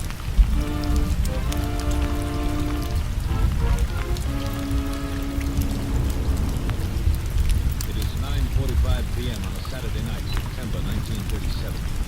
The business district of Central City, Texas is dark, except for the office of Harry Cashman's used car lot. Cashman is pacing the small office in agitation. A man in a leather windbreaker crosses the lot, slipping between the cars for sale and knocks.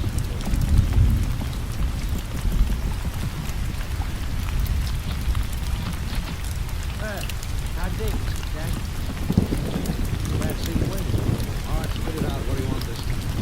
Got short on phone money. Thought you might be at town to get me out of here. You know what this is, don't you, Striker? Lord called it a shakedown. I gave you $100 2 weeks ago and another 100 the month before. So I need more. You're not getting more, not from me. Why, it's too bad. I'm sorry you feel that way, Mr. Cashman. I kind of thought you were a nice guy. The kind of guy I'd like to see raise my baby. As long as I can raise myself. Now, you leave the baby out. Now, you can't expect me to forget about her, Mr. Cashman. After all, she's more flesh and blood. She belongs to me and my wife. Please, my daughter. Yeah, but you keep forgetting one important thing. I never signed no papers letting you die. Your wife said you were dead. She thought. For my being here, it proves I am. And if we ever have to take this into court, Mr. Cashman, I'm Baby Ann's national father. I got my rights. All right, how much? Reckon $100 will see me through again. I'll give you 5. Then Now, just a minute. I'll give you 500 if you sign a paper waiving all rights to baby Ann. I ain't signing nothing. I like our arrangement just the way it is. It's working out fine. If you think... Go ahead, Mr. Cashman, answer. It may be business. I'd like to see you do a good business. For the baby's sake, Cashman. Hello. Harry, why aren't you home? It's almost 10 o'clock. Oh, I'll be home in a little while, Hazel. Something came up. You sound worried. Is anything wrong? No, of course. Baby wanted to get up here. I let her stay out till 8:30. By then, she just kept rubbing her eyes and her nose and saying, "Where's my daddy?" Till she couldn't hold her head up. Sorry. Give her a kiss. I'll be home in a little while. Harry, are you sure there's nothing? You sound like you're upset about it. Oh, it's I'm just tired. I'll see you in half an hour. Well, all right, dear. Goodbye. Bye. That's your wife? Yeah. Never did meet her. Maybe we ought to all get together and have a little talk. Striker, if you try that, it's the last talk you ever had.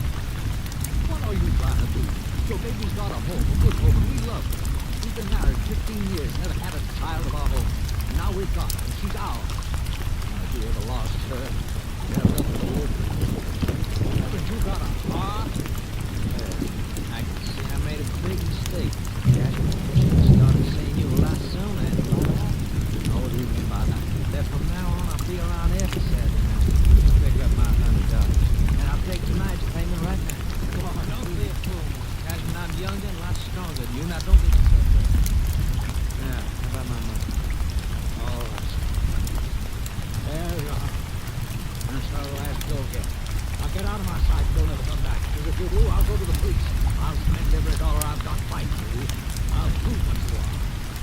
you're not fit to have custody of that.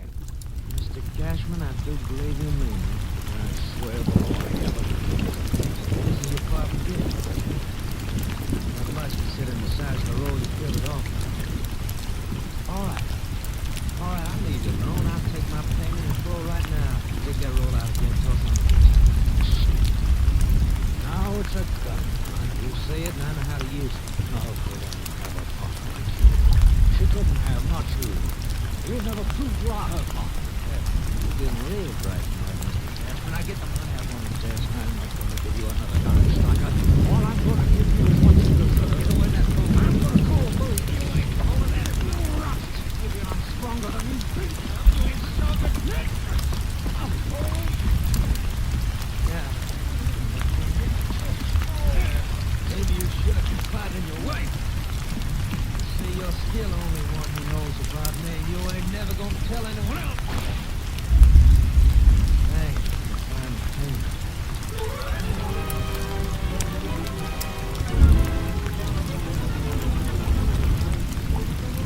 At 11 o'clock, after 3 more calls to her husband's used car lot, Hazel Catherine was disturbed by the busy signal and her husband's failure to phone.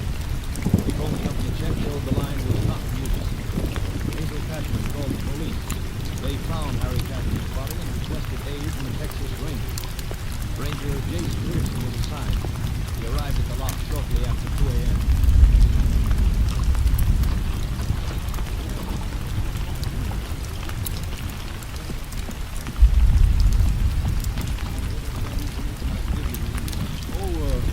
Howdy, Ranger.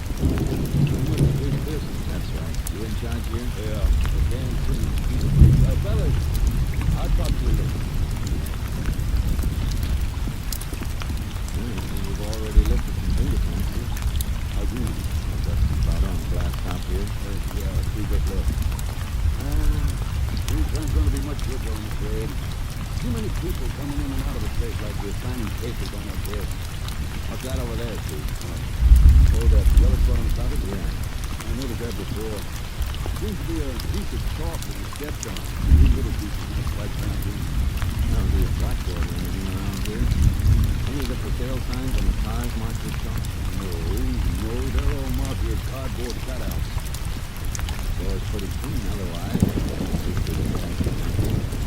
This place was swept out after the day's business. Chalk got ground into the rug last night after the place was cleaned. See that now. The phone hanging off the hook like that when you got here? Struggle with whoever killed him. I'm trying to make a call. I don't know, Dave. The body was just where we found it. Good 8 feet from the phone. You might have staggered over there and fell, but the fight started right here by the desk and the phone. Got some reason to be sure of it? The desk was moved a little in the fight, Chief. Look at the carpet. One spot where the desk usually rested. One step around the base, showing the desk was pushed, not lifted and moved. Right. I can't see that it helps any, though. Just a little picture of the action, that's all. I'm going to get some of this yellow chalk in an envelope. You going to send that to your lab at Austin? That's right. Analyze it. Maybe come up with something worth a try. It doesn't seem to be much of an incidental episode.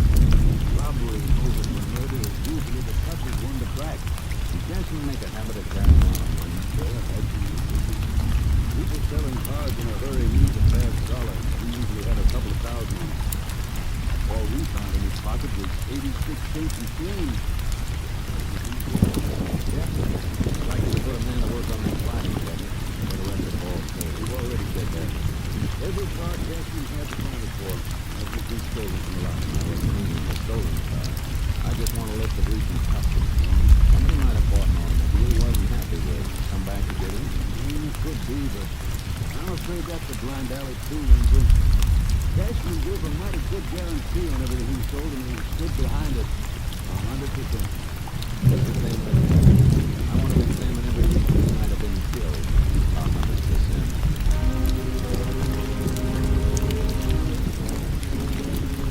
Get the ground yellow chalk through the office. There was nothing to be done that night, but the next morning Chief Simmons and I went to see Hazel Catherine, dead man's wife. You don't like that, especially with a man like this is Cashman, but I understand, and I want to help you.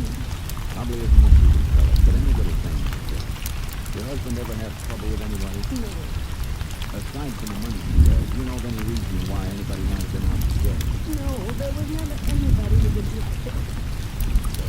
What am I going to do in the places? How am I ever going to make it understand that Daddy wants everything to live here? If you haven't said something to me, I don't think anybody will. Well, sure, man. Maybe for us anyhow. I believe this country is headquarters. Well, go ahead, I'll write it down. We're going on picnic today. Last night I made the sandwich and everything. We're going to leave right after church. I really don't believe all of it. We're going to roll my nose. All is wrong.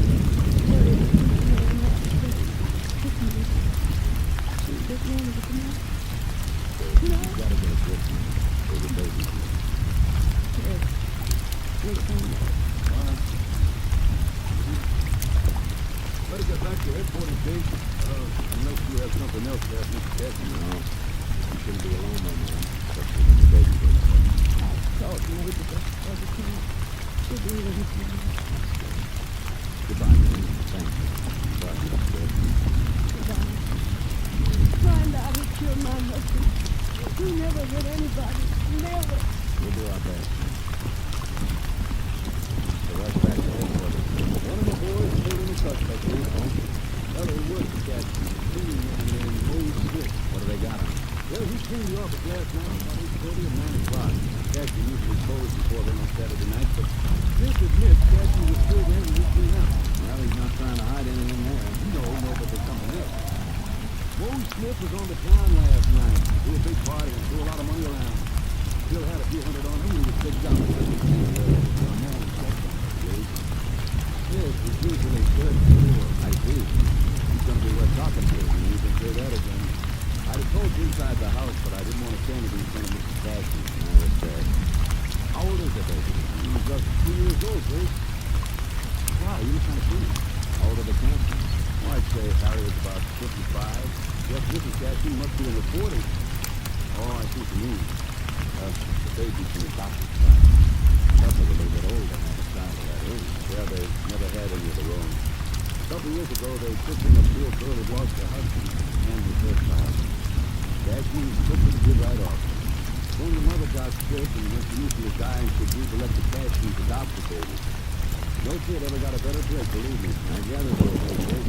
Plenty crazy. Why, if that kid was free, Harry Cassie would be ready to trot her a queen and fly at a Mayo Clinic. They got to lie to them, just like she was their own. Feel that way about a kid that is yours. Love him, but makes him belong to you. You can say that again. Hey, any messages from my headquarters in that phone call you took? God, I was too hot about my man digging up Old Smith. Your lab told you to report on that stalk, Emily. Well, I don't know under the circumstances, but it wasn't an ordinary piece of stalk. Analysis showed that it's a special type of surveillance used for marking. Surveillance? It isn't likely that a janitor would be carrying the kind of stalk used by surveyors. Or it might have come from any place, Grace. The customer might have dropped it. It was dropped and stepped on after the office had been cleaned. Maybe our case against Mold Smith isn't going to be as strong as it was.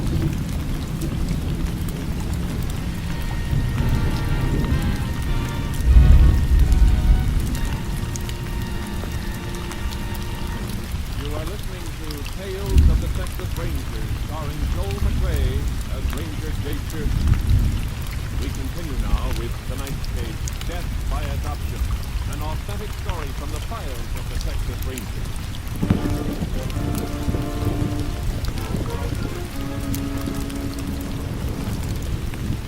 The city jail, Mold Smith was being held in an anteroom. The lady was cool with a piece of sweat stood out on his forehead.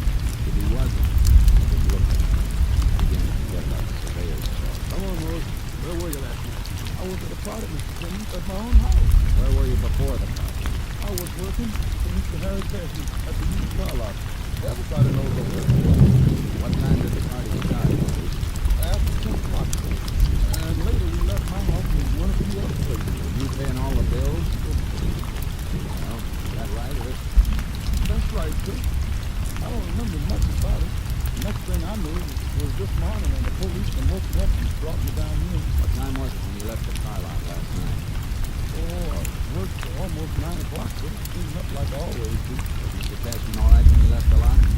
I'll say he wasn't. Mr. Harry was always mighty mad to me. If somebody called him on the telephone, he didn't say much to whoever it was. Then he slammed the phone down real mad and he hollered at me to hurry up and finish. He's never done that before, see? Then when I got done and was ready to leave, he fired, yelled at me like that. What'd you do then?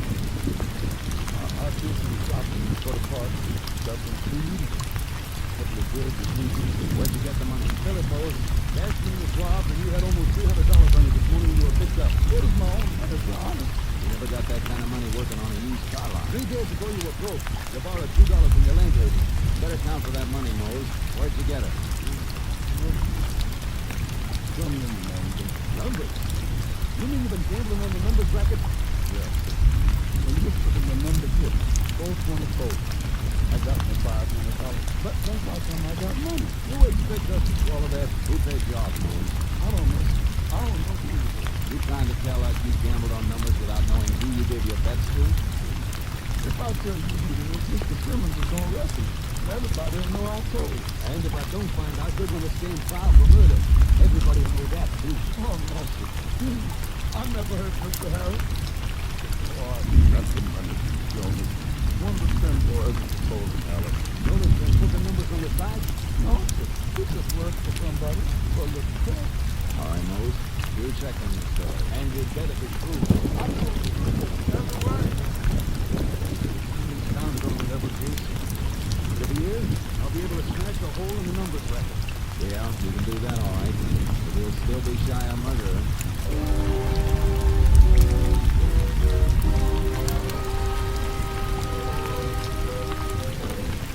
Simmons staked out the board where Jones lived as a twin setter. Only Smith had told the two ball. The thin boy confronted when he was arrested for possession of slips made out by bettors playing the number. We were back to a single clue again. The yellow chalk. These checks are only surveying crew in the city, Jace. Every man working on it had an alibi. All surveyors aren't in the city, so they could have come from any place in the county. No road building projects underway. Only other surveying crew who've been able to trace is the Napping crew down in the Big Bend. Not going to be easy to get to. I'll get to him. Wherever this car won't take me, the horse and the trailer I'm towing will. You leave them right away. As soon as I can drop you at your headquarters.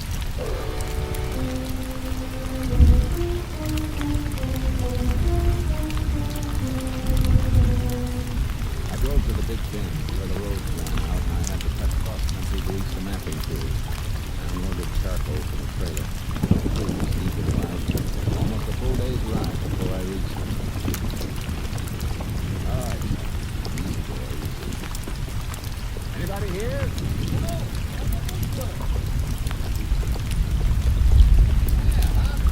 Howdy. Saw marks of a camp here, but it looked deserted. It is. Moved in another couple miles. I just come back to the bird to haul the last of my stuff on the new train. Must be trying to pack on this last one. You the crew foreman? Yeah. I'll ride on away with you. See if you can get lonesome. Glad to have you.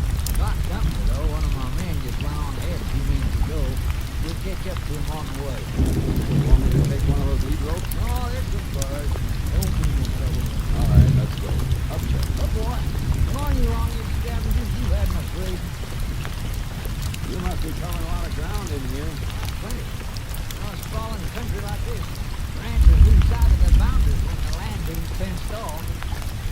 Hey, you, after somebody in here, Ranger? Maybe. How long you fellas been working through here? Oh, been almost 2 months now. Ever pull out to go into town? Well, we got horses with doors, but it's a long ride to a road transportation to stay inside. I just decided to throw in the whiskey and stay here till the job's done. Any of your men ride out? Oh, yeah. Two of them go out weekends to Central City or someplace like that Saturday night. Then they gotta turn around and spend all day Sunday coming back. Family men usually stay and keep on working, pile up overtime. How many men you got working? Oh, I got 11. Any of them away last weekend? Yeah, 4 of them. You know where they went? No. Hey, I reckon Phil Stryker can tell you, though. Who's he? The fellow with the other bird. Ah, there he is, just crossing that rise, about a quarter of a mile ahead. He one of the ones who left camp? Yeah, they all went off together. Let's catch up to him. Okay, come on, boy. Get a bird. You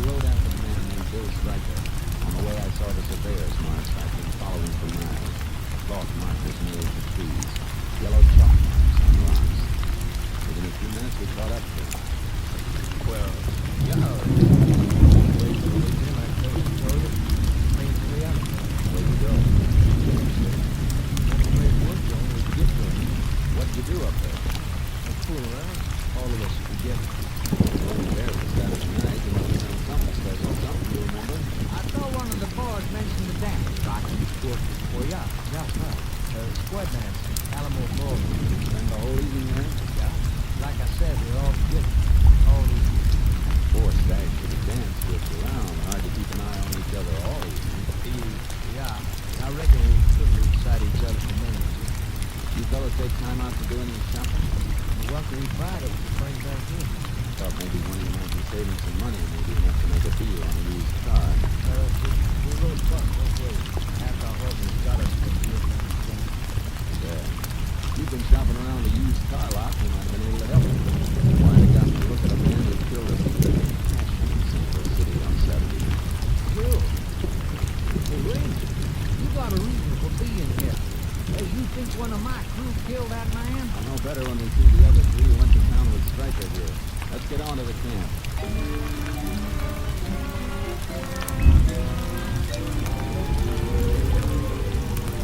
It didn't help. They all told the same story. There were gap times during the evening when they drifted away from each other, but they couldn't pin it down any specific time. I didn't have anything to take me on, so we were together. They knew it, and I knew it. Camp didn't make night. We headed back to Central City Police Headquarters. No good, Chief. We haven't picked up anything new either. Just chance armed robbery case. That's what it must have been. The feelings still bucket that, Simmons. Always told us the cashman was upset about a phone call. Stayed at the lot long after he should have gone home. Must have been a reason. Like what? Like somebody who wanted to see him, telling him to wait there. Most said the call made Cashman ring up. Why'd they wait for somebody who was dead? Because they had some kind of a club they could use to make him wait, whether he liked it or not. They're still digging for something deeper than an armed robbery motive. That's right. Nobody's giving us anything to back up any other motive. I know, but a man doesn't make a telephone appointment to be robbed and murdered. He makes it for something else. I'm going out to see Mrs. Cashman again.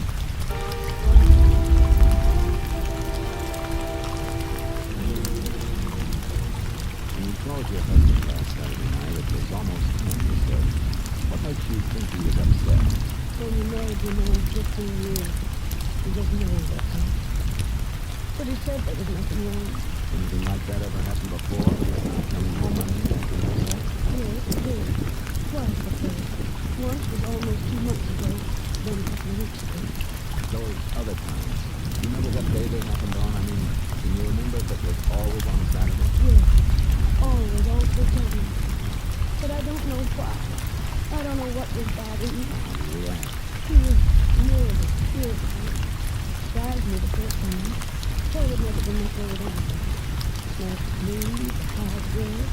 Apologized later, but the only one who didn't smoke that was the boy. He just knew that whole thing was right. Just the way it was rocked by people and home. And then during the night, it was missing. So we were killed alone. You see. And did your husband ever say he was worried about somebody trying to take little Anne away from you? Oh, no. We could take her from you. Both the parents were there. The mother agreed to be back from the first apparent family. You ever know the baby's father? Ever see him? No, he died before Anne was baby. Children were You should. never told her she couldn't have lied. You got a copy of the baby's birth certificate? Yes, it's right in this place. With a copy of the adoption papers about the report. Here's the photograph, and the paper signed by Anne's mother, Dorothy Stone. Right. What's the father's name? Bill or William Stryker? No. Here it is on the birth certificate. His name was Arthur Stone. Sent him Fort Worth. Ranger, what is it? I think I know who killed your husband now. And I'm beginning to figure why. You'll hear from me, ma'am.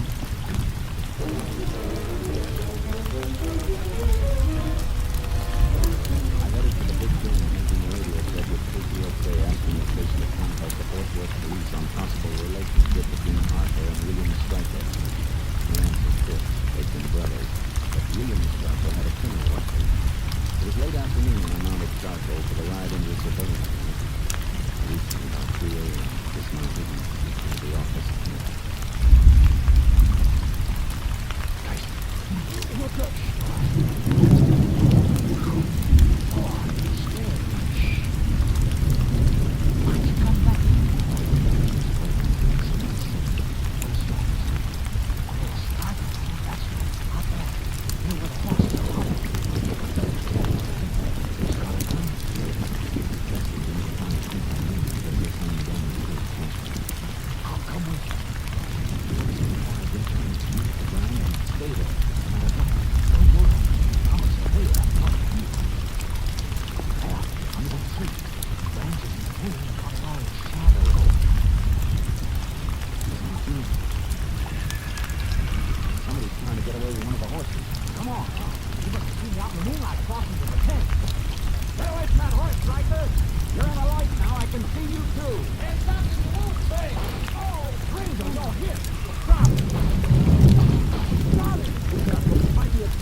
Better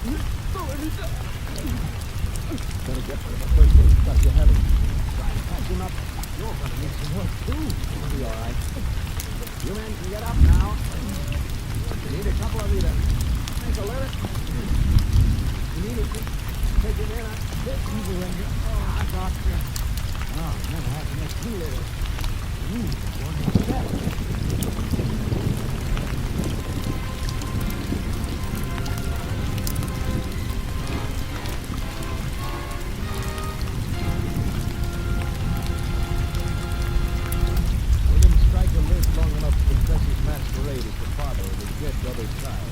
And the murder of Harry Cactus. He was pronounced dead shortly after arrival at the nearest emergency hospital. Jake Pearson had 3 bullets removed from his body. They matched the bullets taken from the body of Harry Cactus. 6 weeks later, Jake Pearson reported back to his company, ready again for duty with the Texas Rangers.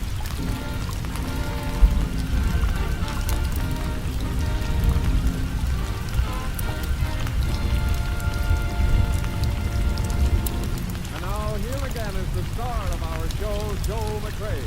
There's a story about one of the first Texas Ranger captains whose outward appearances seemed to be little more than a boy. One of the Rangers in his command, a big, raw-boned, muscular fellow noted for his complete lack of fear, was asked by a townsman, "How come a big fellow like you takes orders from him? Why, he ain't even got enough of a beard and needs shaving." The Ranger looked at the townsman. Maybe he hasn't got much of a beard, the Ranger admitted. When we go out after a gang of bandits, with him outnumbered, 3 or 4 to 1. I never yet heard the captain say, "Go get 'em, boys." He always says, "Come on, men, follow me." Good night, folks. See you again next week. Next week, Joe McRae in another authentic reenactment of a case from the files of the Texas Rangers.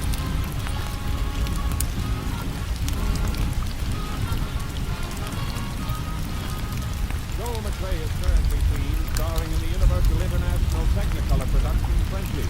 Tonight's cast included Tony Barrett, Joe Kern, Tom McKee, Roy Glenn, and Barbara Luddy. This story was transcribed and adapted by Joel Murcott, and the program was produced and directed by Stacey Keith. Hal Gibson speaking.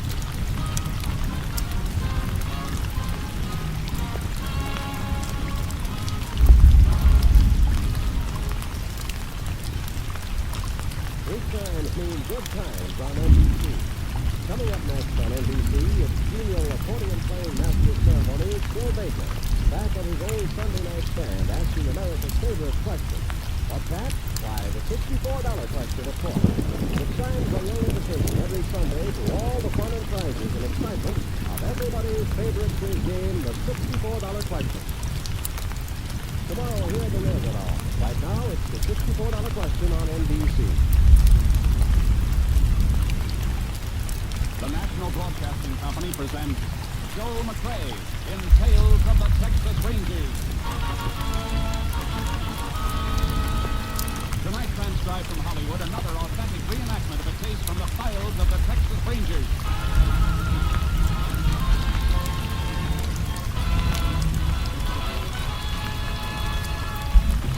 Tales of the Texas Rangers, starring Joe McRae as Ranger Jake Pearson. Texas, more than 260,000 square miles, and 50 men who make up the most famous and oldest law enforcement body in North America.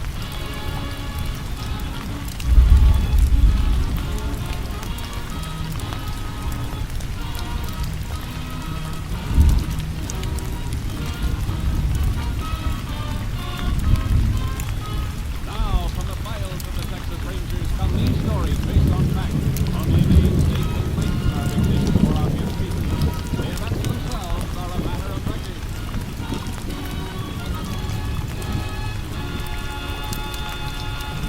Case for tonight, Breakdown.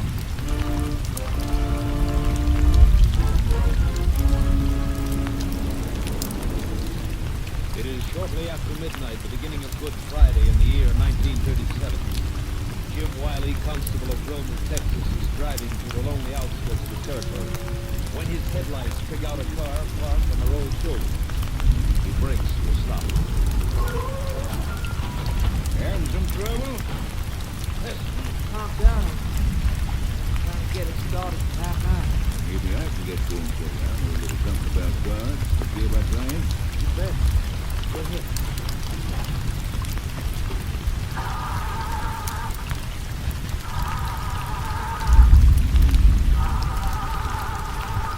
Looks like you ain't about to smell, friend. You must be out of gas. Gage says you're half full. Gage must be busted then. Good. Well, like I said, it doesn't drop there. If gas was feeding through, we'd get the smell of it. And I better take the tank. You get a stick or something to shove in here for me. You bet. Fine job, kid. Yeah, it's good enough here. Camp? Right, it doesn't seem too unique. Yeah. Now they make kind of stuff. Yeah, I got a siphon hose in the trunk. You can drain enough out of my tank to get you back to Roma. Then all-night station? No, wait, no. No hotel evening. But I can pick you up for the night if you don't mind bunking in jail. What do you mean? Jail. I'm the doctor. Well, Say you can't go anywhere. The jail is clean. Come on, let's go get that hose. Yeah. See here someplace right beside it. You got a match? ah, you bet. Everything's here someplace. I guess we let a lot of junk pile up. I can't hold this match much longer. Glad to know it. Last one book. Have you got that hold of him? No point getting snappy about it. How come you didn't know the gas gauge in your car was crushed? Hey, this just happened. Seems to me as a car just like yours on my stolen car list. Hope you got the look on. I got it all right. In my pocket, right square. What? Who's your head on there? Stolen cars, bad charge. It ain't really as bad as using a gun on a police officer. You better hand that gun over. Come with me. Why you here, you small town roof-cop? Thank you, roof-cop. Go ahead, go reach for it, like a face. Go ahead. Stupid hobo. You cracking away with it. You did that for some other dumb cops. Never should have told me you're a cop, you know. You never should. Something coming on your face. Come on your face. Get out of here. Now you look at this stop. You're going to get right to the Hey! Help! Help! Help! Go on, Bob. Yell. Yell all you want. Try not to yell at motor. Go ahead. That's too bad, Bob. Yeah. You and me gonna make it through. Bullets in this gun. That's hot. You like it? Okay. Can't get you.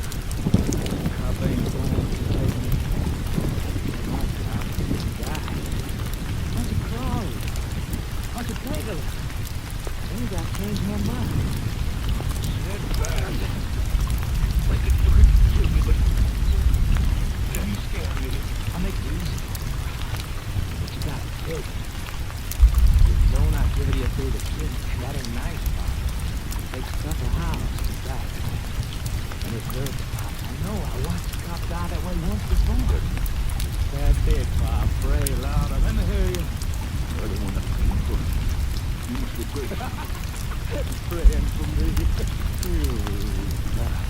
Let's see who you pray for in the next couple hours. It hurts, don't it? And it's gonna get worse. You'll pass out, you're right in the hand. Enjoy yourself, copper. Oh, good time.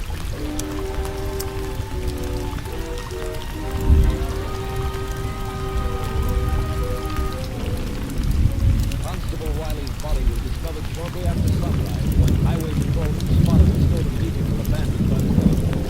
The sheriff was summoned and he called for the help of the Texas Rangers. By noon of Good Friday, Ranger Captain Stinson was at the scene, accompanied by Ranger Jace Pearson. Wiley didn't die either, Case. Look at that, Dan. I could crawl out to the road. Blood trail. Must have been in agony ever into the grave. Do you have any family? An infant wife, 2 daughters, and 3 grandchildren. The man who did this might just as well have shot them, too. They're feeling the same pain Wiley did. Only longer. With an alert out for Wiley's trial, we might get a break.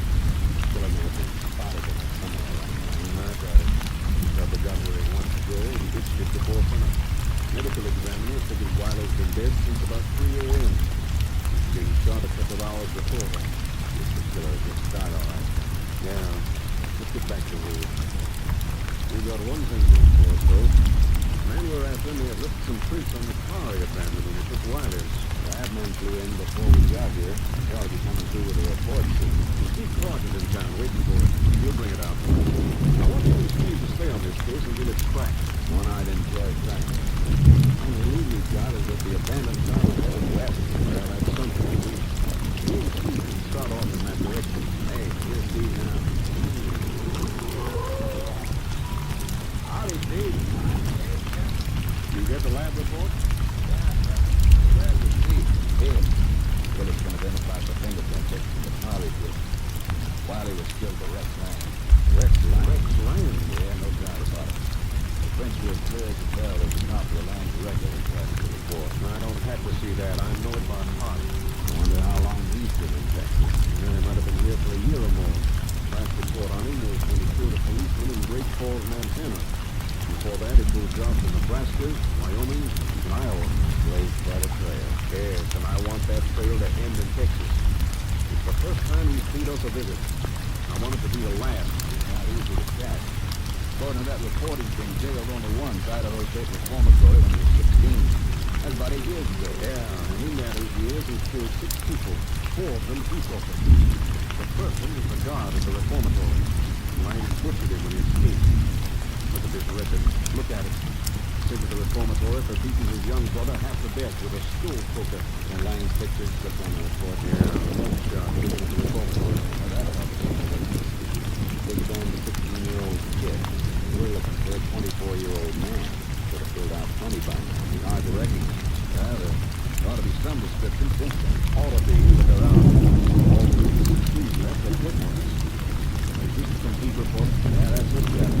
Oh, except this. Probably doesn't mean anything. The sheriff picked up this empty matchbook with this lying back to where Wiley's car was parked here on the shoulder. Lab checked its prints, but they couldn't pull anything off. The nail might have been thrown from any passing car. Yeah, just let me see it. Advertising on the cover. Grand bowling alley in Pintado. Pintado is about 70 miles west, Jace, and that's the way the car was headed. He couldn't pick up matches before he got there. Unless he's been in Pintado before and was headed back there again when he took over Wiley. Yeah, that's possible. The trail leads west anyhow. We're doing anyhow to check around Pintado when we get there. We're pulling a double horse trailer, Jace, so you and Steve might as well ride together. It's me. I'll load my horse and put him in the charcoal. There's something about Rex Lang that might pay to remember. He was a ladies' man back where he came from. Pocatello, Idaho. All right, boy. Hang up. Even when he was 14? Yeah, even then. He was a high school girl who smuggled in the knife he used to kill the reformatory guard. And there's an indication that he had a woman lookout with him on burglaries where his prints had been found. I'll get my trailer open for you, Steve. Thanks, Jake. Company for you, Sharky. No. You stay in, boy. Now you ride in, boy. Come on, get on. Okay, Jake. All right, guess we're ready to roll. You'll hear from us, Captain. Jace, Steve, What's the matter, Captain? you both know Lang's record. A killer with a crazy hate for all peace officers. So understand that what I'm going to say now is not in order. If you corner him, you have a mad dog on your hands. But I'd like to have him taken alive. That may not be easy, sir. I know, but Rex Lang has become an idol to young punks and reform school toughs all over the country. Now, if we can put him on trial, convict him in a court of law, and have him executed by the state, it'll show those kids that society is strong enough to stamp him out like a flea. There's nothing glamorous about dying in an electric chair. But if you have to finish him in a fight, he'll still be an idol. You'll say Rex Lang was so tough we couldn't take him, they had to kill him. I understand that. So do I. And remember, it's not in order. I want both of you back alive, too. That's all. Come on, Steve. Let's go.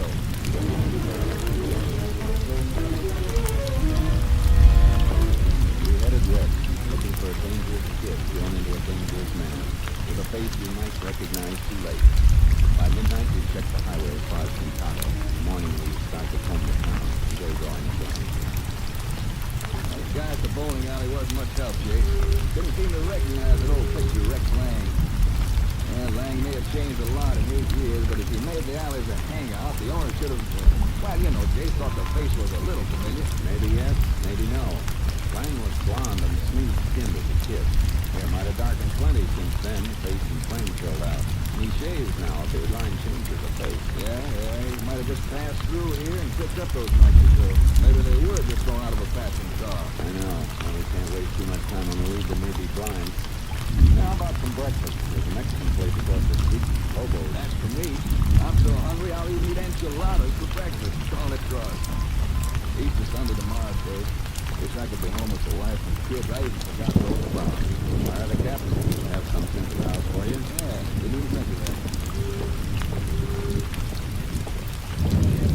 Buenos dias. Howdy.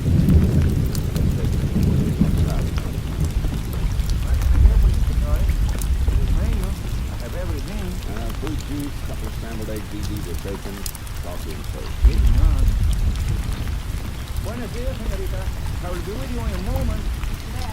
Well, I ain't starving. I don't even know what I want. Say, why don't you wait on the lady while I'm thinking it over? Of course, senor. Take your time. Thought you were hungry enough to eat enchiladas for breakfast. Make a man double cross me. Who gave you a choice?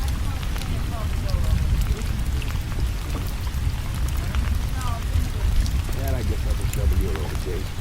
Nah, what's the move in the week here? And figure it yet. You know, Jake, maybe we should go back. Wait a minute.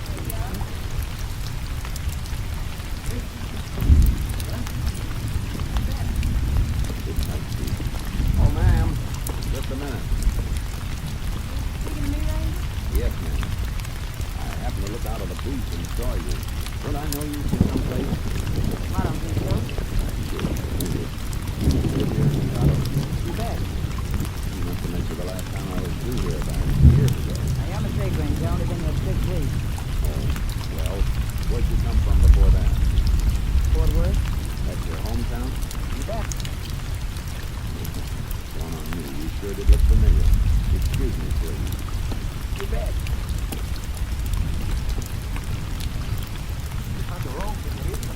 Maybe. Grab your hat, Steve.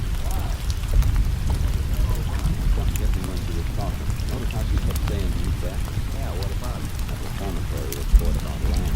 Part about his habit. You bet was his favorite expression. Oh, wait a minute, Jake. Plans may have changed, but I doubt if he's turned into a girl. But she picked up that expression someplace, Steve, from somebody who uses it regularly. It could be land. Well, if you could have lead that match with, Jake, we're following. I think so too. Come on. Let's see where she's taking that coffee.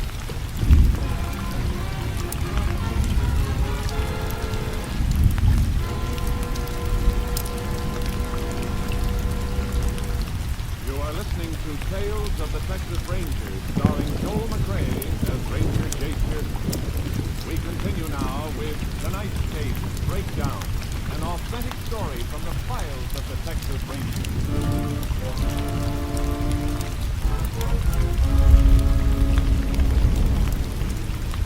We followed the girl, hoping she was taking the coffee to Rex Land. The hope exploded less than 2 blocks from where she stayed. She turned into the doorway of a jewelry store, not far from the Doesn't look like the sort of place we find Langy in, Jake. at the back of the store, through that corner of the window. Yeah. Well, there's the container of coffee on that bench right beside the watch repairman. Hey, she must have brought it in for him. Guess he's the boss. Looks that way. He can't be lying. He must be 60. Okay, get back with her. What is it? She came out of the back. She's behind the counter now. She's working there then. Can't take any chances on being spotted. Get back this way, though. Yeah, it's good enough. She'd have to come out to see us now. Have to keep a tag on her. She's Lang's girl. She'll lead us to it. Even if she is his girl, no telling how often he sees her. He's hot enough to hiding out someplace. They could burn up a week or two and then find out we're sending out dogs at the wrong tree. We won't waste any time. Now, if we can get some information about her, we'll get to the phone. You stay right here on this block, though. Won't you? Yeah. Case she was Lang's girl, why should she be with him? Working in a laundry. Everybody's won't get an answer. But I can think of a good reason why she might be working in the jewelry store. Case Mr. Lang to knock it over. It's been done before. I'm gonna have headquarters check back on some jobs Lang's pulled before. See what you can find out along the street here. She's a mighty pretty girl, so it's a safe bet she's been noticed by other storekeepers along here. Maybe one of them knows her name, where she lives. Hey, so we don't want to tip our hand by asking too many questions. Don't make them sound like official questions. Make them sound like you're just another man who's seen a pretty girl. Okay, okay. If you ever mention this to my wife, and you are gonna tag her. Get going. I'll make my call and meet you at the car later.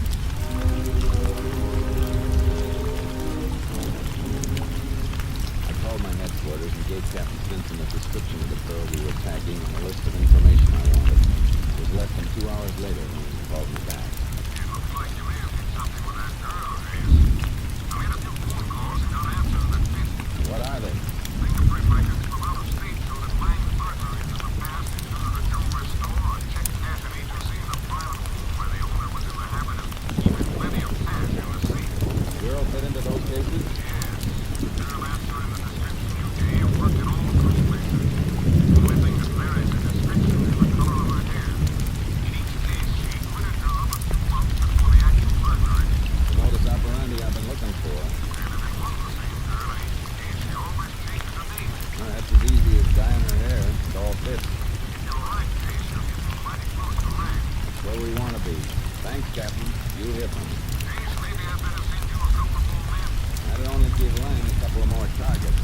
Bye, Captain.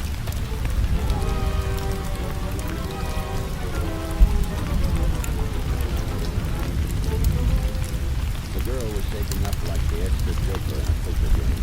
By the time I got back to Steve's park, we had a rundown on her. The name she was using in Sinatado was Jojo Tour. That night, the stores were open late for the last-minute Easter shoppers, but finally the lights went out. Followed the girl to her home and staked out the wait. 5 minutes later, she came out again. Hey, just look. Changed clothes. Yeah. Wearing jeans and a jacket now. Yeah, for why? I don't know. Moving for a car. I'll let her stay about a block ahead. They want to tag her too close to the horse trail. Hey, she's going out now. So are we. Steve, I got a feeling we're moving into the thing. Why? The way she's dressed. Not the way she's dressed for a date in town, but it is the way she's dressed to go to Lang if he was holed up in some off-trail spot. Works during the week, goes off to meet him on Saturday night. That's Ace of Abs. We'll know soon enough. She's turning for the highway out of town.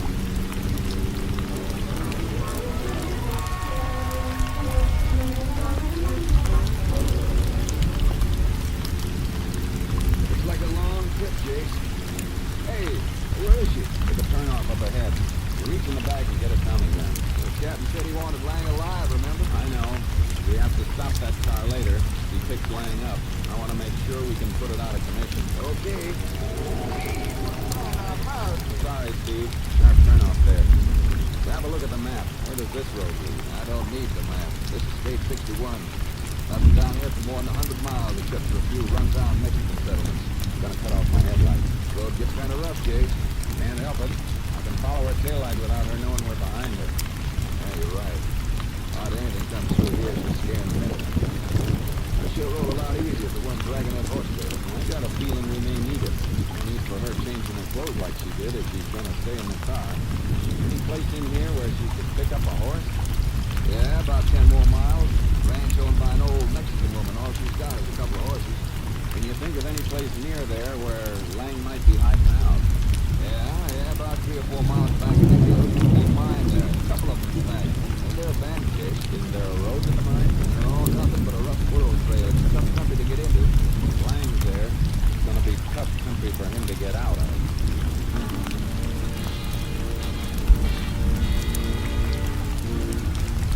Just before we reached the old Mexican ranch, we let the girl's car pull out of sight. Parked for 10 minutes and drove to the ranch.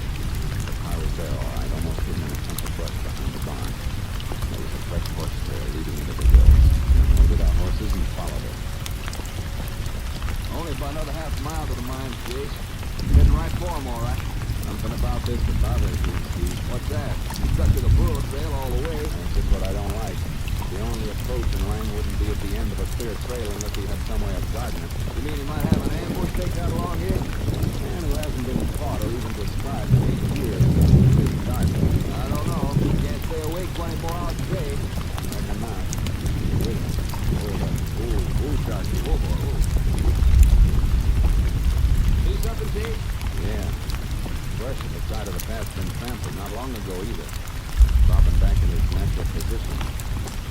Horse was waiting in there, and now we got two sets of tracks on the path.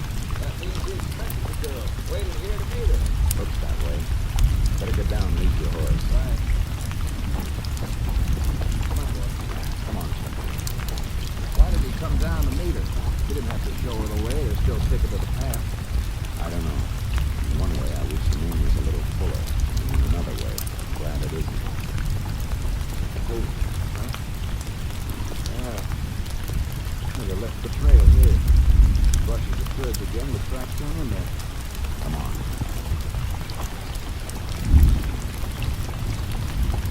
This is funny, Jules. They found them moving through the brush and we're just making a little half circle right back to the burro trail. Now look here. We're right back on the trail. You're supposed to make that little half circle between the blank spot and tracks. Less than 20 yards. It's likely. That's some reason. The horse's first step. Go back along the path and find out why he cut away from the road. Move slow. Keep your eyes peeled. Nothing that seems out of line. Stop. Look at this branch overhanging the path. Just a branch. Quiet. Hey, Jace, you barely see it. A piece of string running from the end of the branch to that tree on the opposite side of the path. Don't touch it. Let's see where it leads.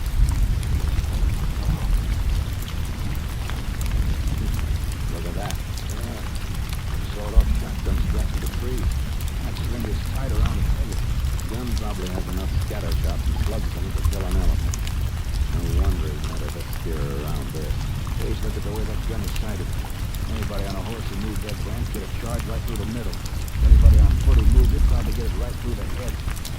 You were right, Chase. He wasn't planning on taking any chances. A rat. Anybody could be killed by this thing. A rancher, some kid riding through. You don't think that'd make any difference to land, do you? What a death. A death trap that's gonna backfire on him. This is the thing we used to take him, Steve.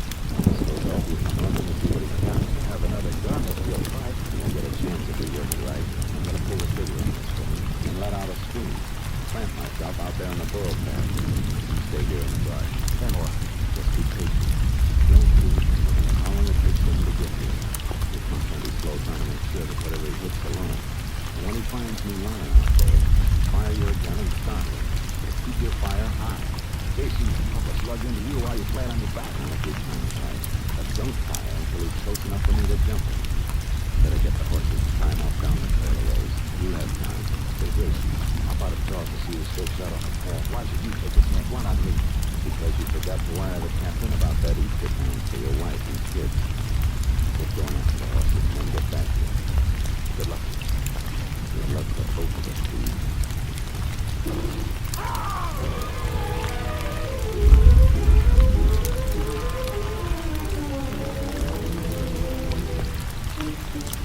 Handed myself in a snap and waited.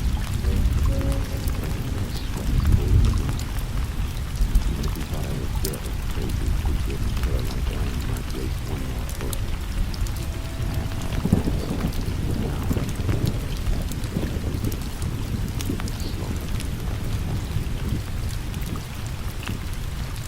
I can't help it. I'm scared.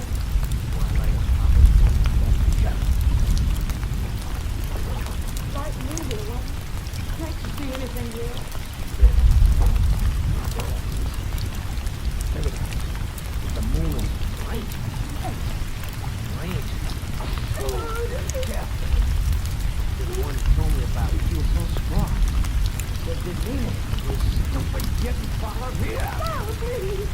Please don't let me do it, please. I'll make you an honorary cop. Come on. Show you what you get. Demonstrate on him. You should lie to fool when I'm not sure. Oh, no, Rex. Don't make me look, please. Please. Now look. Look. Imagine what a bullet can do through the face. I got him, Steve! Let go that gun, Rex! Drop it, I said! Kill you with my hands!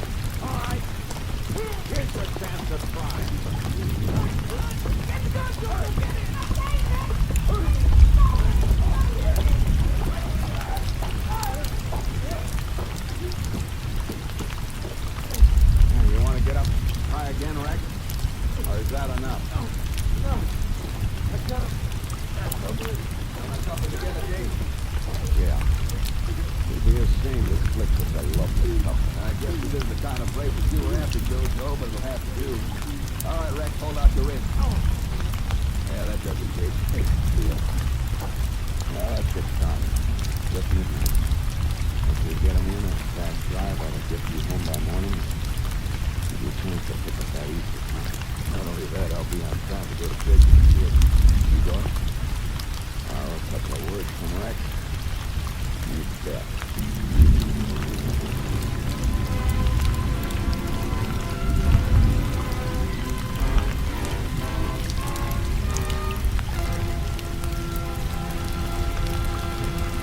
Tried as an accessory in the many crimes committed by Rex Lang, Joe Deering was convicted and sentenced to a 50-year term in a women's prison at Torrey.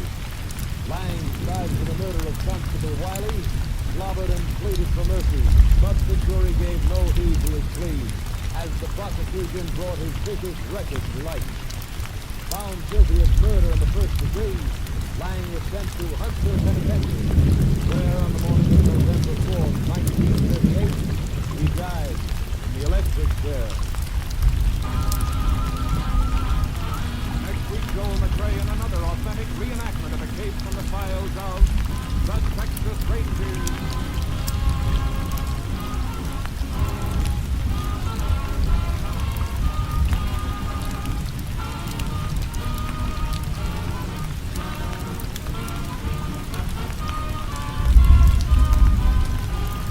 Joel McRae is currently seen starring in the Universal International Technicolor production Frenchie.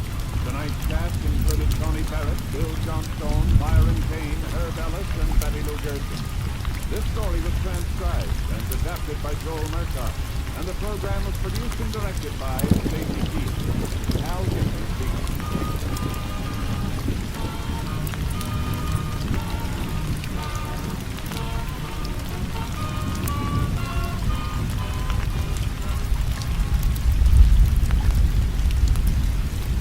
Westerns means good times on NBC. There's fun, excitement, and fighting next on NBC as accordion-playing MC Phil Baker gathers contestants around the microphone to see if they know the answer to America's favorite question. What question is that? Why, the $64 question, of course. You're invited every Sunday for Laughs with Phil Baker and the $64 question. Tomorrow, enjoy the telephone hour. Now it's the $64 question on NBC. The National Broadcasting Company presents Joel McRae in Tales of the Texas Rangers. Tonight, transcribed from Hollywood, another authentic reenactment of a case from the files of the Texas Rangers.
left off the next street. Nobody in the streets.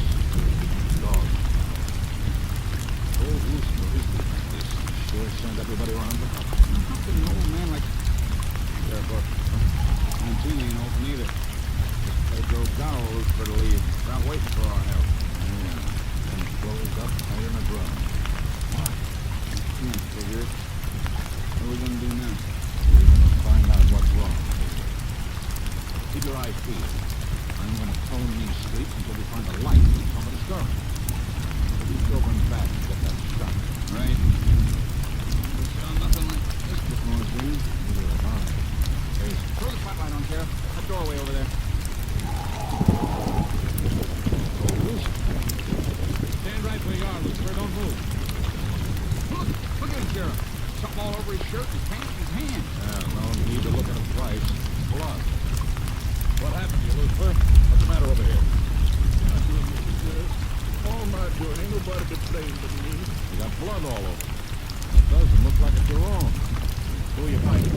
Somebody in favor of the place trying to kill me? No, I ain't got no trouble with nobody here. I had my trouble out to the farm where I was. Out of the farm. I just walked in the town a little while ago, trying to get up the nerve to turn myself in. Sheriff, I killed Mr. Redford. I shot him dead. You killed your boss? Mike Redford? Well, I done it, just me. We got to arguing and I shot him dead. No wonder there ain't no light on over here. You can tell us the rest of it at the jail, Lucifer. Right now, you better get in my car fast. Or this news goes to the track. Yes, sir. Right. Redford's been mighty popular around here.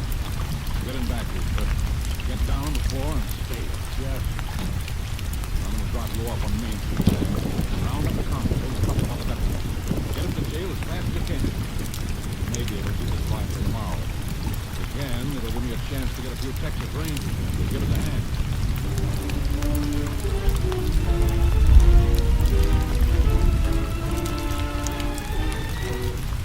The news of Mike Redford's murder struck the town on the afternoon of the following day. But by that time, Sheriff Morgan had help. He was joined at the Lingley jail by Texas Ranger Jace Pierce. Here's Lucifer's confession if you want to see it, Jace. He made a full statement when we brought him in last night. Pretty short statement. Short and to the point. Says he had it in for Redford for a long time. Made up his mind to settle last night. Went up the house, started the fight, and shot him. These are the clothes Lucifer was wearing. Blood all over him. Was the blood analyzed? Yeah. Medical exam did it when the JP ordered an autopsy. Matches Redford's blood type, all right. You ought to have a full autopsy report in an hour or so. Captain Stinson ought to be here by then. Good. I'd have my deputy posted around, but extra hands would be help in big trouble. News hasn't been out long. You couldn't keep it quiet after the medical examiner had the body brought in the funeral. What do you keep? Oh, that's him in the bunk. There, back in the closet. Other prisoners? I had them all moved up into the tank upstairs. The statement says Lucifer worked on the Redford farm all the time. Yeah, started there when Mike's grandfather owned the place. Just stayed on. Old Lucifer must have gone crazy, Jace. He's had a good home. He turns and bites the hand that feeds him. That's happened before. I know.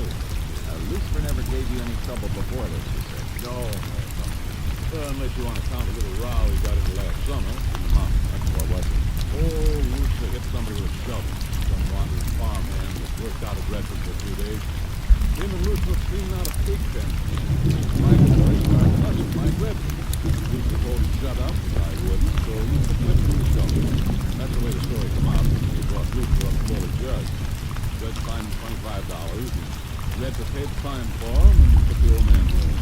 Like Redford and old Lucifer were pretty close. Oh, Redford always keeping the score. You just told me doesn't fit in with the statement you got from Lucifer last night. What do you mean? Last summer, he hit a migratory for cussing Redford. Look here. On page 2 of this statement, Lucifer says, I had a grudge against Mr. Redford ever since his pappy died and he come to be my boss 8 years ago. I didn't like him and I made up my mind I'd quit. It doesn't fit, but this statement is true. Lucifer wouldn't have been up before a judge for defending Redford last summer. Hi, Jace. Your horse out of the trailer and watered him. Thanks, Sam. Sheriff Lucifer's grandson Chad's out in the hall. Wants to know if he can see the old man.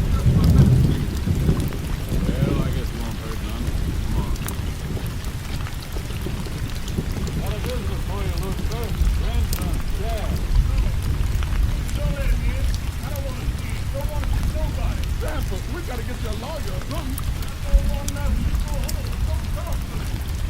Therefore, you say that. Make him go, Sheriff. Make him go. You know you'll go. That old man may be right. I don't want to see you no how. Don't ever come here again. But Grandpa, you gotta... Never mind, Dad, never mind. You get out like you said and go home. Come on. Sam, you better drive him out of town. Let him cut across the fields and through the hills to his place, but see that he stays off the highway when they leave. Okay, Sheriff. Go ahead, Sheriff. Where does he live? Chad. Up in the hills, about 4 miles behind Redford. Why don't you take a ride out there to his place? There is going to be a couple of years around before dark. Besides, I'd like to talk to Chad. We're going to catch Sam and ride with him. Yeah, all right. See if I can stop him. Sam? Yes, Sheriff? Wait a minute. Ranger's gonna ride out with it. Okay. He's waiting, Chief. There's a deputy guarding the place out there, making sure nothing's touched until we get photographed. Good. Thanks. Mr. Ranger, what's going out there, sir? I go with Step Hill, Ranger. You need to be going out there. Maybe there's no need for you being behind those bars either, Lucifer. I'd like to make sure.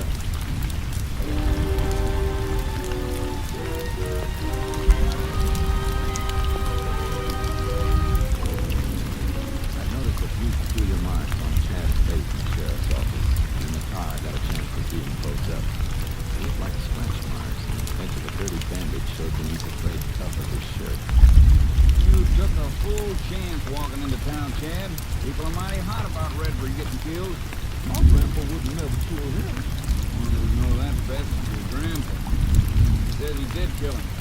Came in with Redford's blood over. Yeah, an awful lot of Redford's blood, judging by the clothes the sheriff is holding. Where were you last night, Chad? With you, can verify that? I said, was anybody with you? No, I was alone. What do you mean alone? Ain't your wife there? Wasn't she with you? I wasn't at the shack. I was just around it. Doing what? Walking around the place. Is that how your face got scratched up walking around in the dark? One of your eyes looks kind of puffy, too, like you got hit. I got that chopping wood. He's killing me up here. Piece of kindling hit you on the wrist, too? The left sleeve of your shirt up. I gotta cut that, that's all. That's good. How'd you get it? Come on, Chad. Your place is only a mile up behind Redford. You on the Redford place at all then? But my last night, only in the afternoon. What were you doing then? I just went by to see my grandpa, that's all. About what? To get the end of the money. Give it to you? Why not, Chad? You've been mooching on the old man for years. He never turns you down for anything. Why didn't he give you the money? Because Mr. Redford, he saw us talking and he come out the house. He told Grandpa not to give me it. He said I was no counter. I'd be earning my own and not bonding from old man. Mr. Redford, he ain't never liked me. He told me to get off the place. I didn't want no trouble. So I got it. And you just walked around in the hills near your house without going inside where your wife could see you. I don't like the smell of that story, Chad. Maybe you never left Redford's place. I did, I tell you. Honest, Mr. Grant, Mr. Ranger. My wife will tell you that. I did go home last night. For a minute, I left the house because me and my wife got a fight. Nothing new about that. We got married when I didn't bring no money back. We went round and round. She throwed something at me and I hit her. She scratched me up, cut my arm with a bread knife. That's when I run out. You didn't go back to Redford's after that? No, sir, I swear I never did go back. Here's the best place for you to get out, Chad. Got anything else you want to ask me, Jason? No. All right, then. Yes, thank you very much. I'm just wondering if the old man couldn't be covering up for him. Think he was lying about that fight with his wife?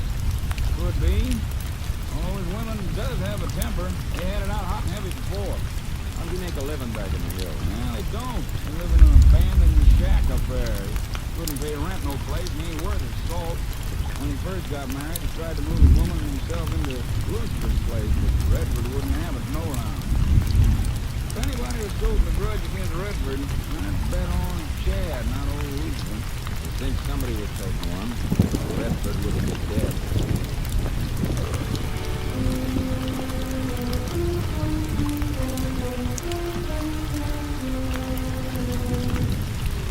Old Lucifer's actions hadn't fit into usual time pattern. And when he got to the Redford house, the pattern became even more jumbled. Except for the body having been moved, everything was left as the sheriff had found it. The body was laying right here, Jake. You can see the stain on the rug. Furniture knocked around. Must have been quite a fight. Broke sheriff figured that's what finally knocked Redford out. Then he got shot while he was out cold. The sheriff was sure of that. The body. Bullet fired right into the head from close up. Burns on the face. No blood around except that one spot on the floor. And those handprints Lucifer left on the furniture and the wallpaper. Why? If Lucifer shot that, back off and get out of here. I could get blood all over. Why'd he smear it all over everything? I could get to the 10 cents of the rib. It does seem like it was kind of deliberate.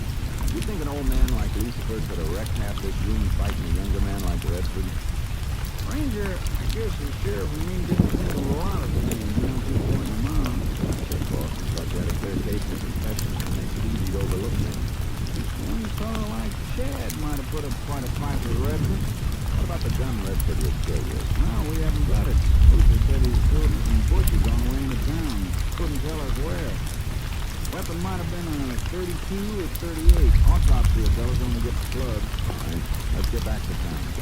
If the old man is covering up for his grandson, how are we going to break him down if he keeps on... Wait a minute. Look at this. What? Two whiskey glasses. Both of them full. Ring on the wood here shows where the bottle was standing. Looks like Redford poured two. One for himself and one for somebody else. They didn't get to drinking. Fight probably started before they got a chance to bend elbows. We know the bottle was used to knock Redford out. Hey, that kicks a hole in what we've been thinking. A big hole. Who was Redford drinking with? Since it wasn't Chad, Redford ordered him off the place. An old man's confession must be on the level. No, it isn't, Sam, because it's not likely Redford would have been having Lucifer in prison either. There was somebody else here. Somebody who either killed Redford or saw who did.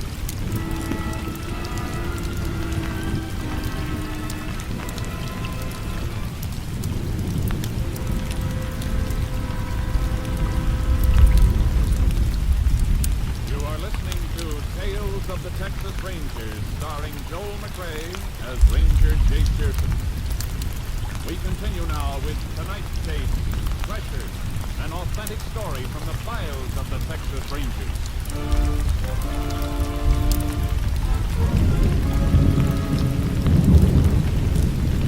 Sam and I headed back to town.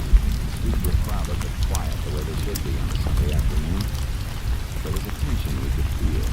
We made one stop at the funeral parlor for a look at Redford's body. The medical examiner was just finishing.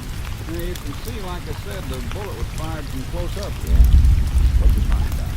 Well, the stuff on the head was blood object and shot through the brain at close range. That bullet here. You want that again, please? Yeah? Thanks. 32-20 caliber. I'd give a lot to get my hands on the gun this came out of. Lucifer said he ditched the gun. Lucifer said a lot of things. Slugs flattened out from you. Give me a second. There's something else to notice, too. On the body. The burned area around the wound. Well, what about it? Ought to be some powder drains buried in the flesh. There aren't. None that I can see. None that I can see either. How about that, Doc? No, it is unusual. When Lucifer told you he threw the gun away, did he mention what kind of a gun? No, why? Because his name gave us a chance to look it up. This bullet didn't come from a small weapon. It came from a 32-20 caliber rifle. How can you tell that without a ballistic check? For one thing, the way the slugs flattened out. Rifle has a couple of 100 pounds greater impact than a sidearm.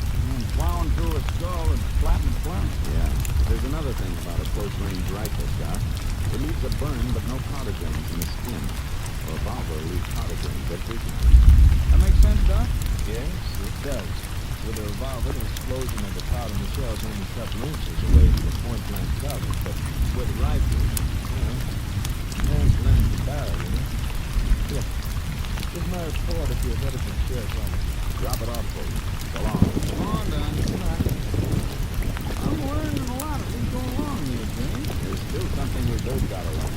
Who killed Mike Redford?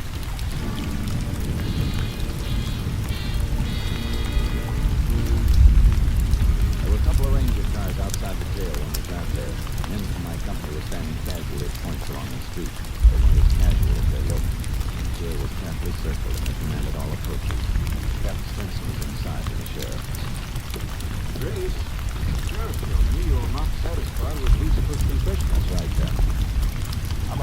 for out here for a minute, Sheriff. Sure thing.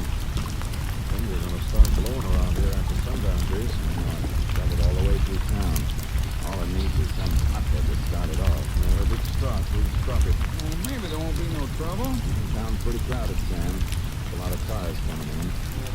Well, town's always crowded on Sunday. It's not ganging up any place. That can come later. There's one sign of trouble you can't ignore. Take a look out that window. There's not a woman in sight all the way down Main Street. The men are coming in alone. Here he is, Dave. Thanks, Sheriff.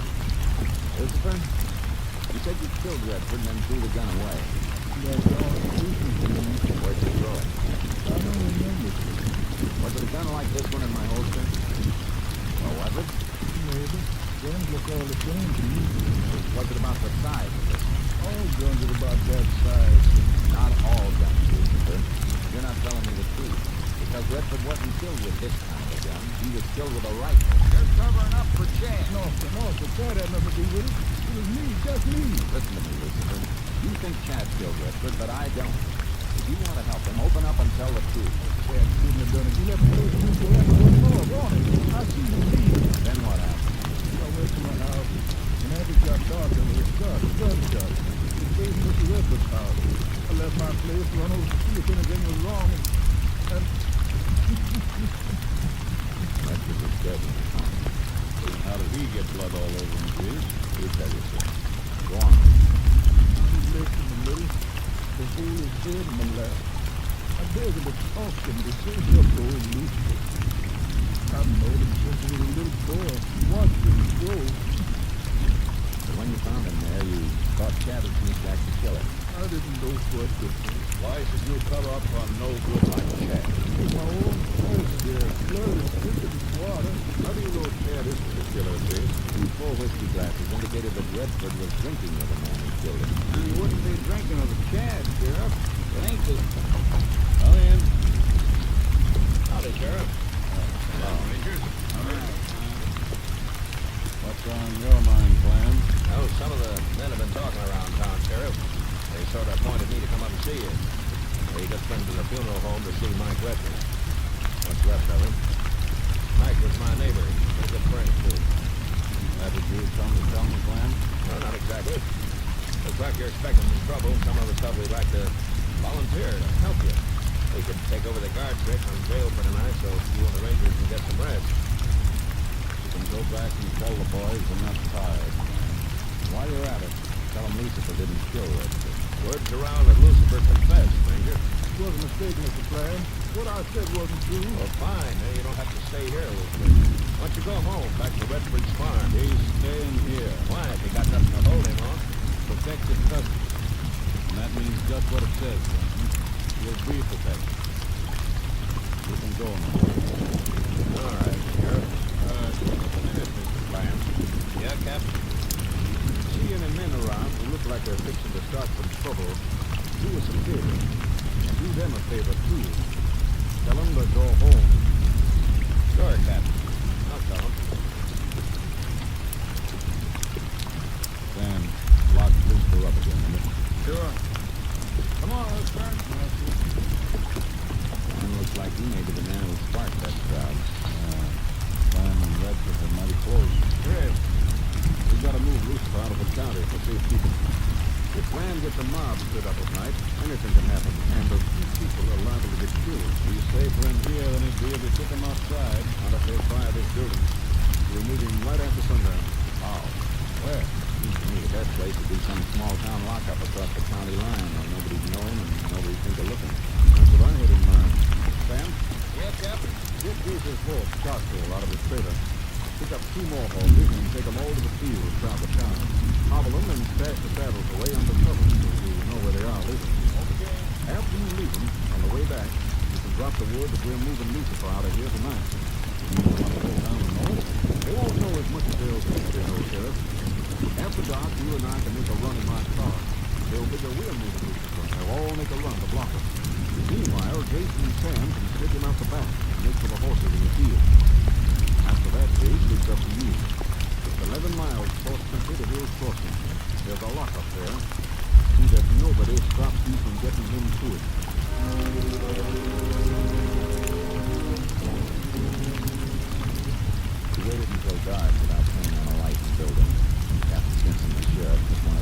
covered with a blanket, and made a run to the captain's car.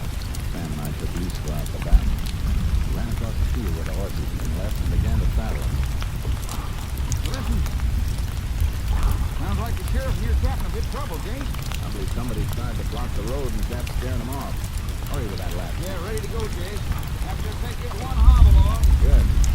Come on, Lucifer. I'll give you a boost. Yeah, sir. Dark hole, Jake. Ready to run. Thanks. Steady, boy. Set, Sam? As soon as you get mounted. No more shooting. No. Captain discouraged him quick. Yeah, but by now that crowd may know they ain't got Lucifer in the car. They can do him any good. It's going to be a rough ride. But let us know if you want to go up or stop. I'll be all right. Good. Let's ride. Get up, boy. Come on. Just hang on the horn, Lucifer. Yeah, sir. Come on.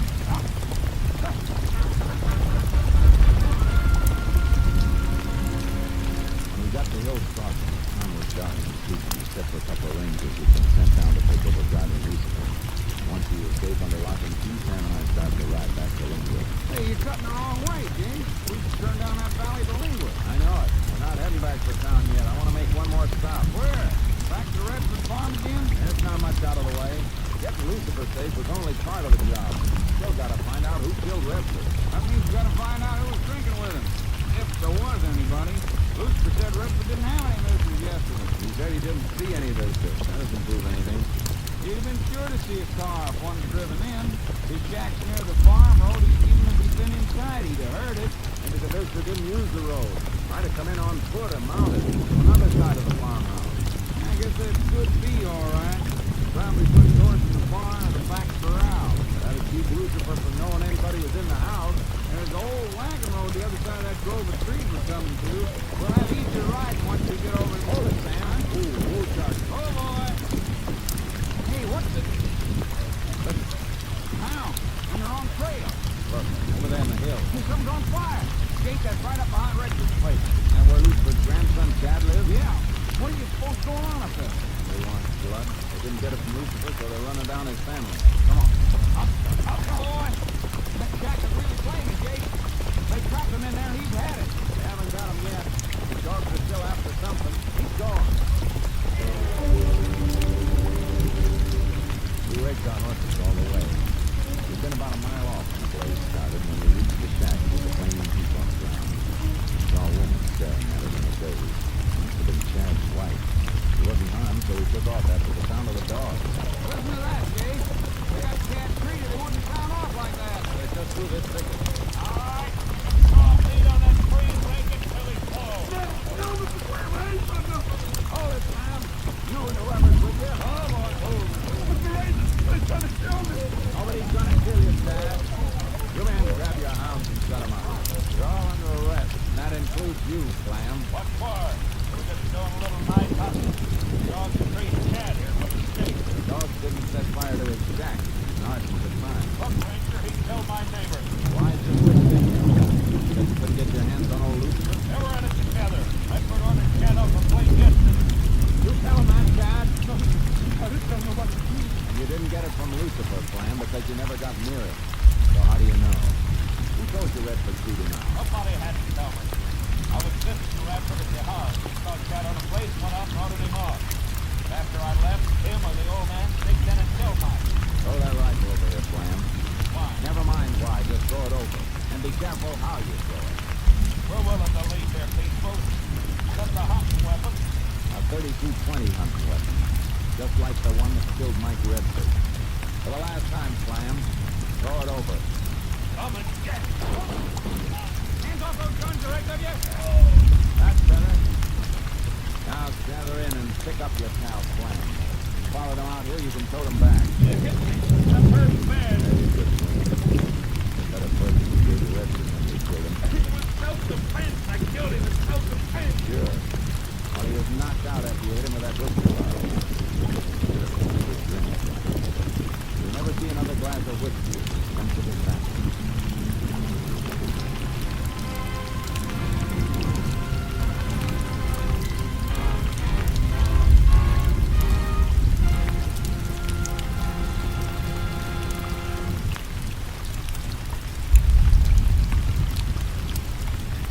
Jack Clam confessed to the murder of Mike Bradford, his statement disclosed that the killing had been the result of an argument over ownership of a strip of land between his farm and Radford. Flam was sentenced to life imprisonment. 4 other men convicted of armed participation in the attempted lynching of old Lucifer and his grandson Chad were given prescribed terms in the county jail.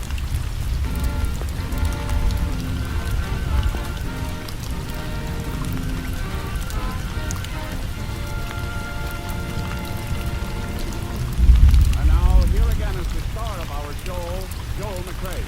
There are thousands of people living today who have survived only because of the Red Cross. People will never have to do life a great service to humanity. But this year the Red Cross drive has fallen short of its needed goal. So give to the Red Cross, won't you? And invest in humanity. Good night.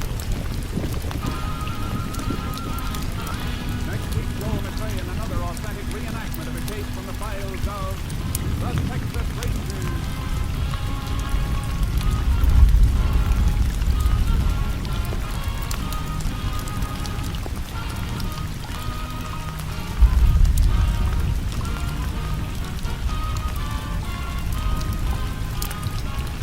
Joel McCrae is currently seen starring in the Universal International Technicolor production Frenchie. Tonight's cast included Tony Barrett, Will Wright, Herb Fidron, Ernie Whitman, Roy Glenn, Bill Conrad, and Byron King. This story was transcribed and adapted by Joel Murtaugh, and the program was produced and directed by Stacy Keith. This is Hal Gifford speaking.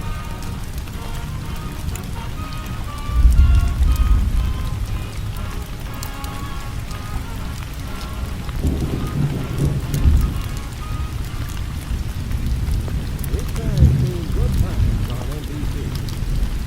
Coming up next on NBC, it's the $64 question. Accordion-playing cruise-master Phil Baker gathers another group of contestants around the microphone to play your favorite cruise game.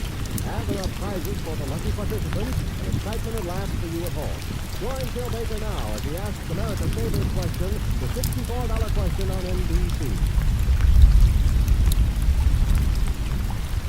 The National Broadcasting Company presents Joel McCrae in Tales of the Texas Rangers. Tonight, transcribed from Hollywood, another authentic reenactment of a case from the files of the Texas Rangers.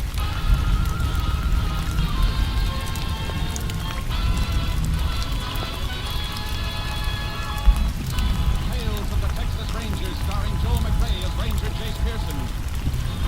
Texas, more than 260,000 square miles, and 50 men who make up the most famous and oldest law enforcement body in North America.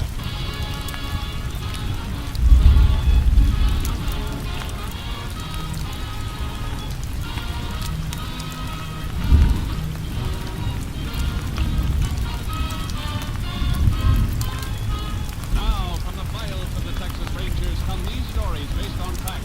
Only names, dates, and places are fictitious for obvious reasons.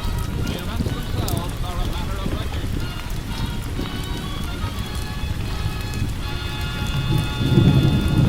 Case for tonight, Bad Blood.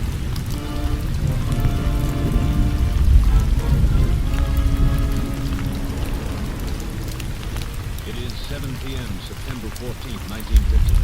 In an isolated house trailer in the fields on the outskirts of Cheney, Texas, Joel Prager, an aircraft worker, is packing a suitcase. There is a knock on the trailer door. Just a second. Howdy, Joe. Oh, howdy, Russ. You just gonna ask me in? Yeah, sure. Come on in. See you packing already? That's right. What's on your mind, Russ?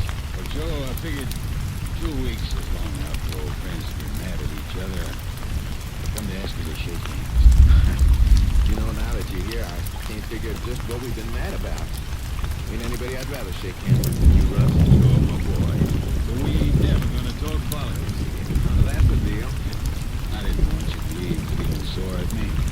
Why you going anyhow? Why you pulling out your job, Solid? You're needed here. Well, I didn't want anybody to know about it yet, but it looks like I'm needed someplace else, too. Huh? Here, read this. Well, you're back in the Army, huh? I didn't know you stayed on the reserve list. I'm on it, all right. You talked to him about this out at the plant after all. You're married now.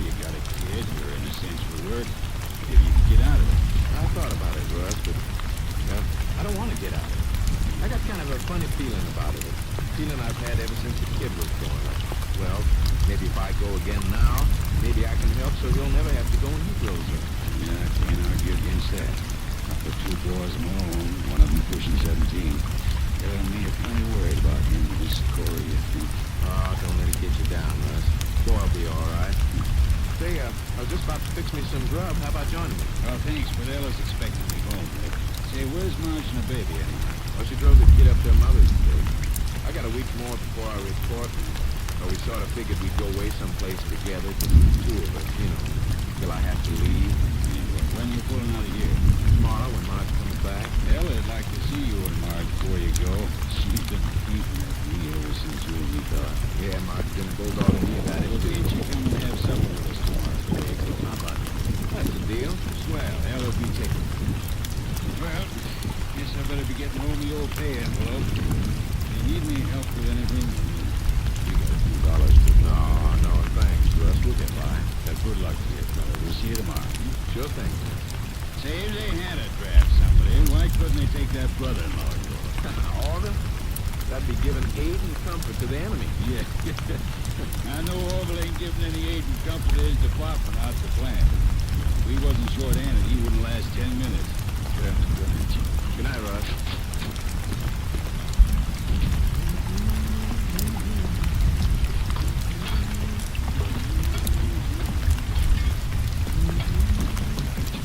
Just a second. You forget something? Oh, it's you, Walt. Yeah, it's me. Russ was just here. I thought it was him coming back. I know it was you. I'm waiting out back long. I'm waiting for him to leave. You could have come in. Russ don't bite. He doesn't like me.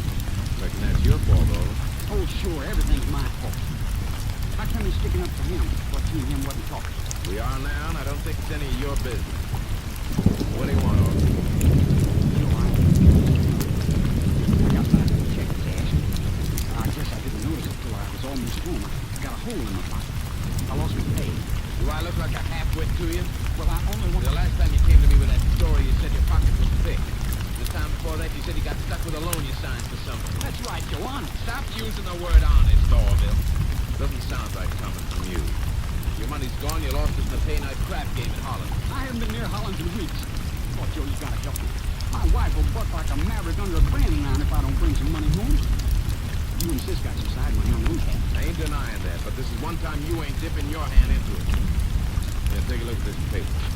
Go ahead, read it. Draft, huh? Gonna play soldier, and leave my sister with a kid to take care of. She and the kid will be taken care of, boy. I'll see to that. You never had to give us anything, and you never will. Joe, I need money. I ain't leaving you without it. There's nothing here for you, Orville. Better try someplace else. I said I wasn't leaving without that money. I reckon you'll be here a long time then, Orville. You have to excuse me. I'm gonna fix my stuff. I ain't gonna ask you again, Joe. Just don't keep ignoring me, huh? Like I wasn't even here. That's right. Maybe I can make you pay a little attention to this. Put that down. No! I'm gonna help you dish out your supper like this. I wasn't... I told you, Joe! I told you!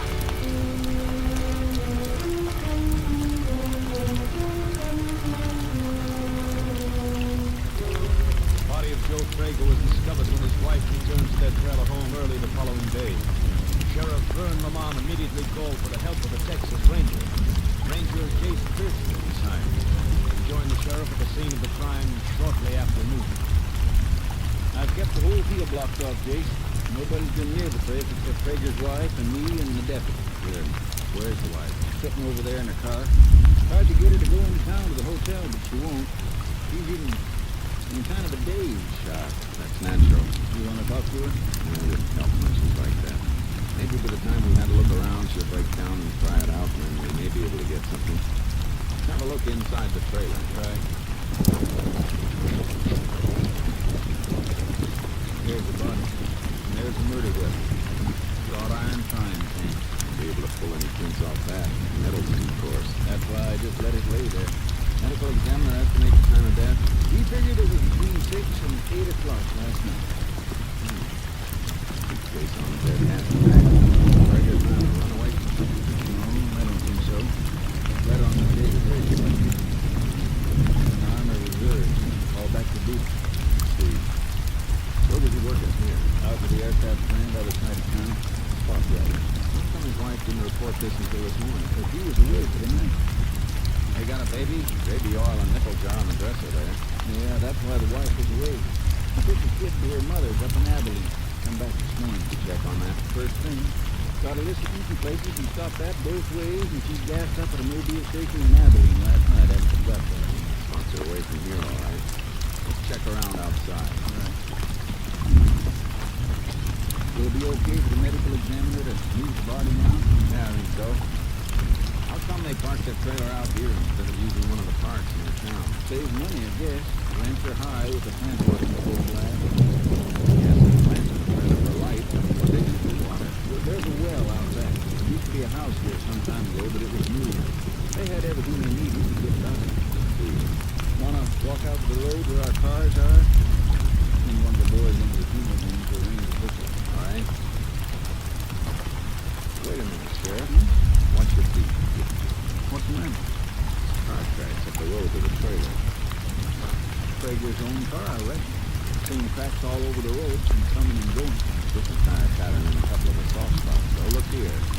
Yeah. Overlaps most of the older tracks, but Traeger's car tracks go over the strange track once. Right here. Yeah, I see what you mean. Another car must have driven in here after Miss Traeger left yesterday. And that spot is where she drove over the tracks when she came back this morning. The way I measure it, we can pull a cast off that tread and they help us run down the car. Hey, one of your deputies coming up the road now. That isn't one of my boys. Why'd they let him in? I don't know. Hey, you! Yeah? How'd you get in here? I come to help myself. Who is your sister? Marge, Traeger's wife. He was my brother-in-law. That's why the deputies let me through. The car back there. Boys need somebody really exact. Thanks. Wait a minute. Yeah, Ranger? Walk along the edge of the road. Stay out of the tire tracks. Why? Because we're asking to, isn't that good enough? Well, I only asked you for a reason, that's all. What's your name? Oh, James? You work with your brother-in-law? Yeah, she was out at the plant, not in the same department. How'd you know your brother-in-law had been killed? I didn't know. Until I saw the deputies down by the road, and they told me. Is the aircraft plant working today? Yeah, sure did. On the other side of town. Brought you out here now. I got a lift out during lunch to see my sister. That'd just about take your whole lunch hour. And more if you didn't catch a ride back right away. You make a habit of hitchhiking out here on your lunch hour? No, of course not. Then why'd you do it today? What are you asking me all this for? You trying to pin something on me? Reckon that's going to depend on how you answer. Come on, talk up. Well, I just... Well, I wanted to ask her about my mother. I knew she'd been at home. You know, I wanted to find out how my mother was. Your mother been sick? Yeah. No. She's been all right. Then why the rush to get out here this afternoon? Why not tonight afterwards? Because I wanted to come, that's all. Anything else you want to know? Yes, when did you see your brother-in-law last? I don't know. 4 days ago? Not yesterday? No. Not even at work? It's a big plant, Ranger. You and you didn't even work in the same building. What time did you quit yesterday? 5 o'clock. And you weren't working between, say, 6 and 8 o'clock last night? No. Then where were you at that time? And who was with you? Well, I asked him to check at Holland's, and then... Then what? You come out here? Yes. What? I said yes, to come out here. I'd have told you before if you hadn't started to question me so funny. Why'd you say you hadn't seen Traeger in 3 or 4 days if you saw him last night? I didn't see him last night. Listen, you just told us I told you I'd come out here, but I didn't see Joe. I changed my mind about going in because of the car parked here. Joe had company. That's what you did. Those car tracks. Yeah. It still doesn't tell us why or they didn't go in. I'll tell you why, if you let me. I recognized the car. It belongs to Russ Newton. And I didn't want to go in while he was there because I didn't want to get mixed up in any argument. Who's Russ Newton? Why should there be an argument? Russ works out the plant, too. They fell out. Then why would Newton be first in here? Why don't you ask Newton next? It took a long time for you to suggest that, Orville, considering that Traeger's dead and you knew that there'd been bad blood between him and the man you was here last night. Don't like to throw suspicion on me for murdering. You might suspect me. A man is like to kill his brother-in-law. You will never be nothing. Now, you're gonna let me go to my sister, ain't you? Jake? All right, Orville. Go ahead. Looks like this thing's tracking easy, Jake. Sure does. Better get out to the aircraft point. Yeah. We got enough to pick up Newcomb, all right? We got more than that. That tire track on the road matches Newcomb's car. We got enough on Newcomb to send him to Huntsville.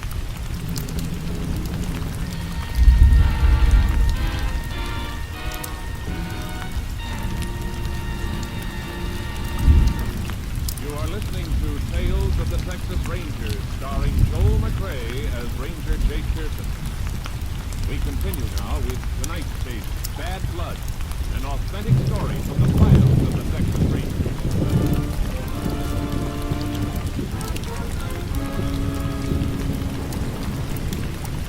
We drove out to the aircraft.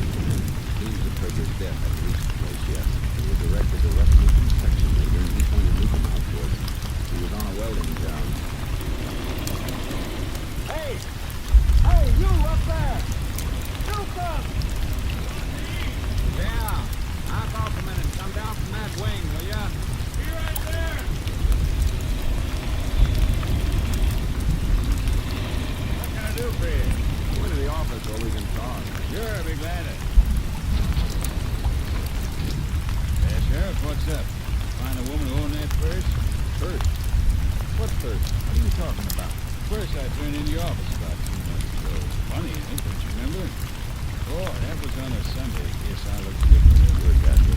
Oh, yeah. What's this about, Sheriff? I thought he looked familiar. Turned in a woman's purse we found in the street a couple months back. No identification in it, and owners never claimed it. No. The way you're talking, Sheriff, I reckon it isn't a purse you want to see me about. No, it isn't. You know Joe Prager? No, why, Joe's one of my best friends. Did you see him last? Only last night out to his place. Why, what's the matter? Joe in some kind of trouble? You say he was a good friend.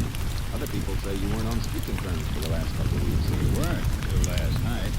We got in a dumb political argument one day during lunch here. Both got hotter than we should have. But you patched it up last night. Yeah, word got around that Joe was quitting, going away. Well, I went out and buried the hatchet. You sure you mean a hatchet, not a frying pan? Look, you fellas asking me something. You ain't telling me nothing. Talk politics again with Prager last night? No, we just shook hands and I asked him to bring his wife over to supper tonight and then I left, that's all. Prager's still alive when you left? What do you mean he was still alive? You telling me Joe Prager's dead? He was beaten to death last night with an iron frying pan. Joe? You see anybody else at the trailer? No, we were alone. Maybe. The law requires me to warn you that anything you say from here on can be used against you. Used against me for what? You're talking like I'm under arrest. You are under arrest for the murder of Joe Prager.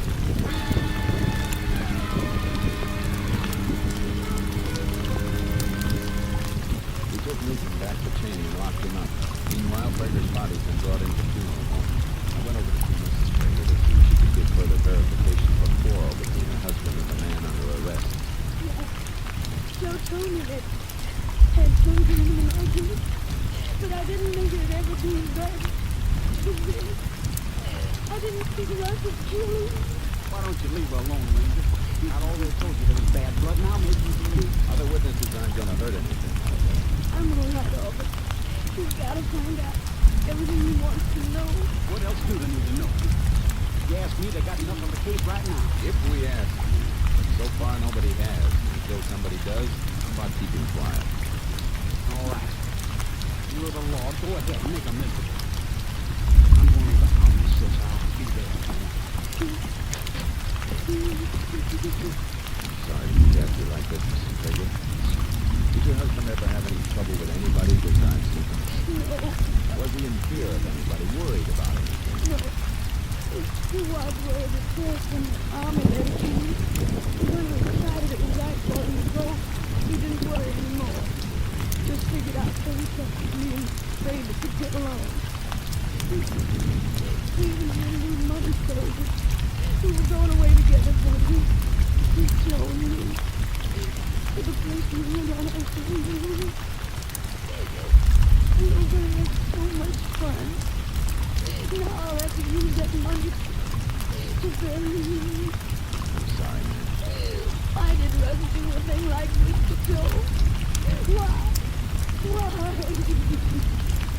don't know, man. I've never been able to figure out why men do a lot of things they do to each other.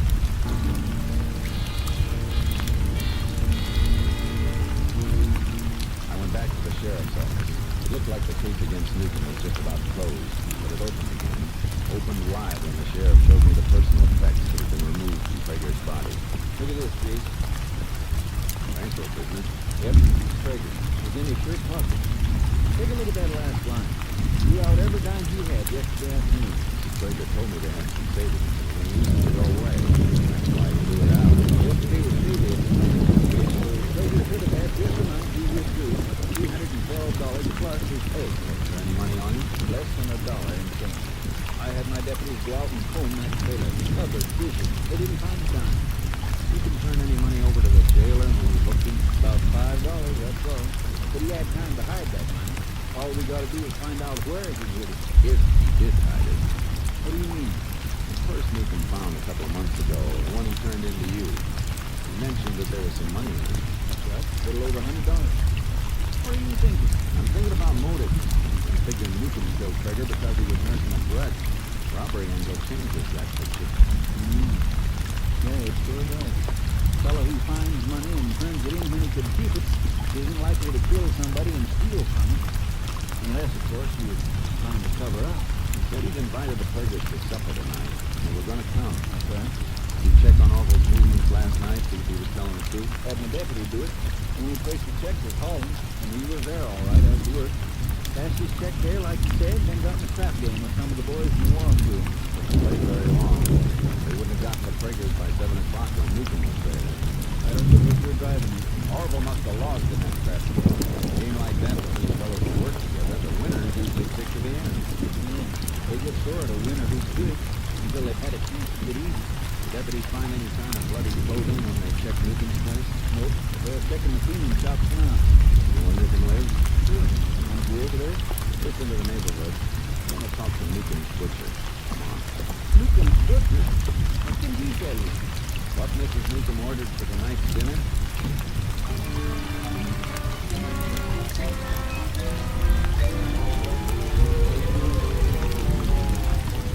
I saw the butcher. His answer to my question pulled Newcomb back a step away from the electric chair.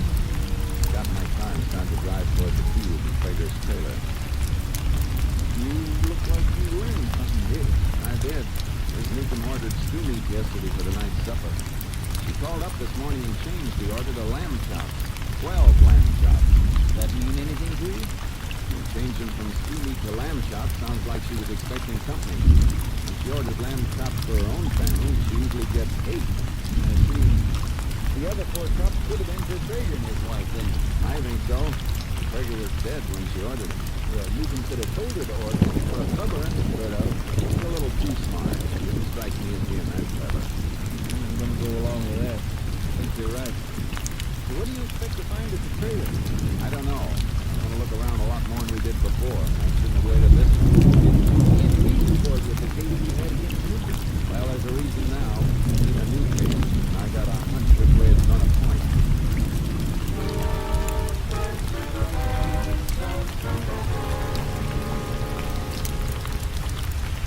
I don't know, Jake.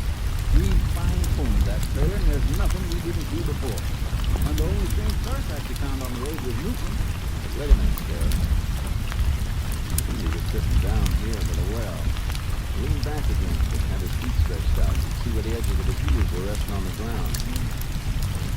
Circle out around the back here. Let's do a little tail cut. Do you figure the killer took off away from the road? If he was on foot, it'd be his best bet. If he went to the highway and walked, somebody might have seen him. If he had blood on his clothes, he'd steer clear of town until it was late and everybody was sleeping. All right, Pete. Which way do you want me to go? Circle out that way. I'll work the other side.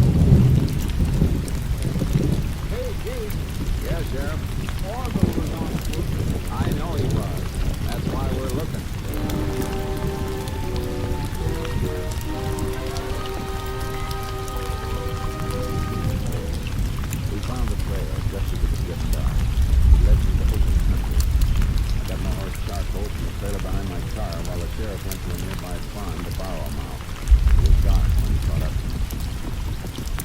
still on the trail, or are you cutting to pick it up? I lost it a couple of times further back, but I'm on it now. You know this country back here? Oh, I've ridden it before. You'll be coming to the Horner River soon, about a half-mile farther. River angles towards town, doesn't it? Sure does. Cuts under that bridge just outside King. That may be the way the killer followed to get back to town. Let's ride for the riverbank and see if we can pick up tracks there and save us time. Good idea. Big boy. Come on, Sergeant.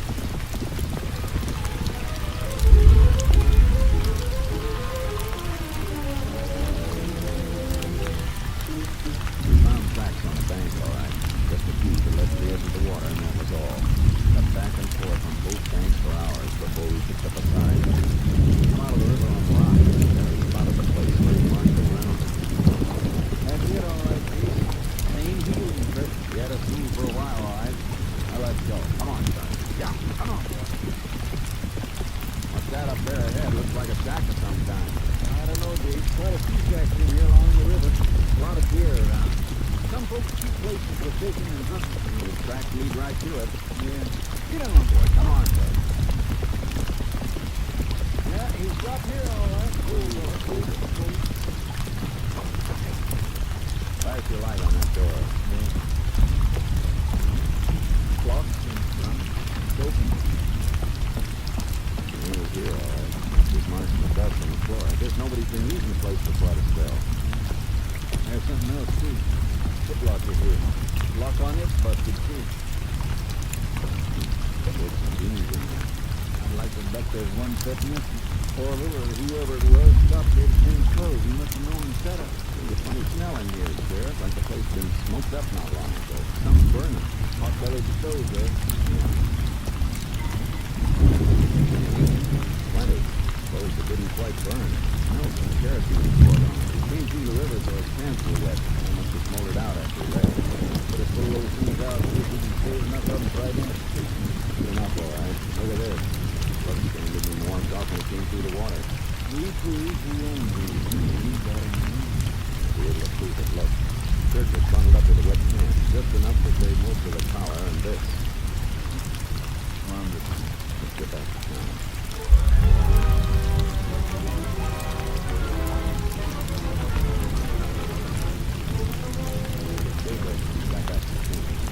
Got what we were after on our third laundry stop. The half-burned shirt belonged to Orville Green. He went to his home. His wife was at the funeral parlor with Mrs. Prager, so he was there alone. What you want from me now? Sheriff's got a few things rolled up in that poncho. I thought maybe you might be able to identify him. Who they belong to? Joe and you? We want you to tell us. All right, Sheriff, unroll him. Recognize you? What's the matter, Orville? You look kind of sick. I'm just upset about Joe. I was just feeling when we took on him all night. Well, you ever seen these things before? Yeah, I've seen. Whose are they? I could be wrong with it. That's fine. Well, what's funny about it? Looks like they were burning parts. Yeah. They were too wet to burn all the way. Just a idiot.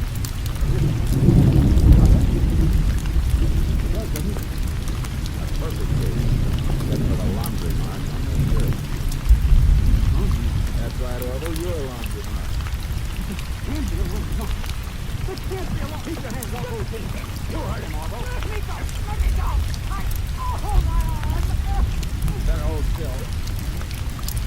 Come on. Let's go.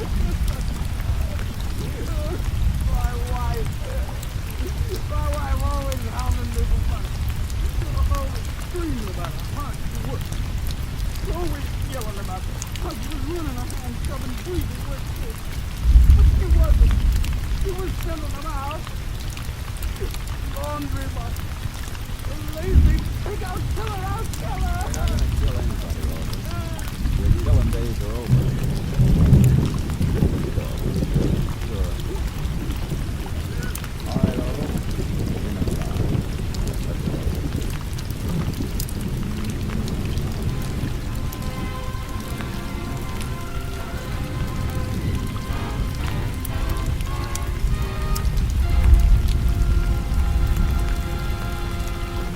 Orville James broke down at his trial and confessed to robbery playing with his brother-in-law. He was found guilty in less than 20 minutes and sentenced to Huntsville for the rest of his natural life. Next week, Joel McRae in another authentic reenactment of a case from the files of the Texas Rangers.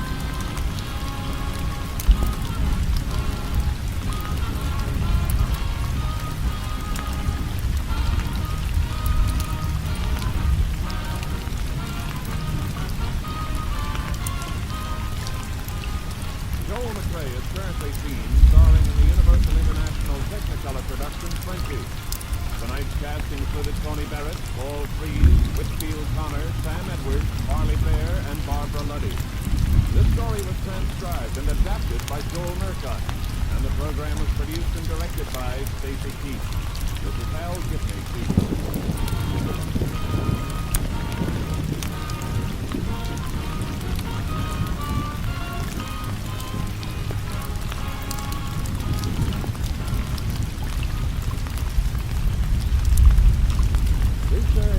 Good times on NBC. Tomorrow, the Voice of Firestone presents Metropolitan Opera Basso Cesare Chieti with a melodic variety of operatic selections. Your Monday evening of music also includes the telephone hour, and tomorrow's guest artist is the renowned coloratura soprano Lily Poe. Among his Poe's selections tomorrow is the beautiful aria from Rigoletto, Caro Nome. Bill Baker asks the $64 question next on NBC. The National Broadcasting Company presents Joel McRae in Tales of the Texas Rangers.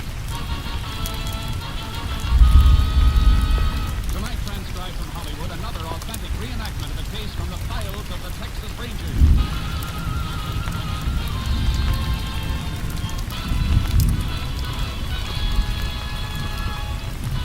Tales of the Texas Rangers, starring Joel McRae as Ranger Jace Pearson.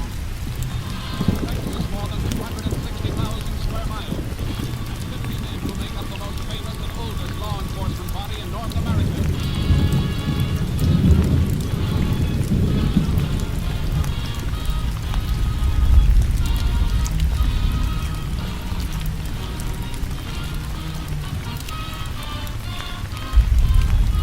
Now, from the files of the Texas Rangers come these stories based on fact. Only names, dates, and places are fictitious for obvious reasons. The events themselves are a matter of record.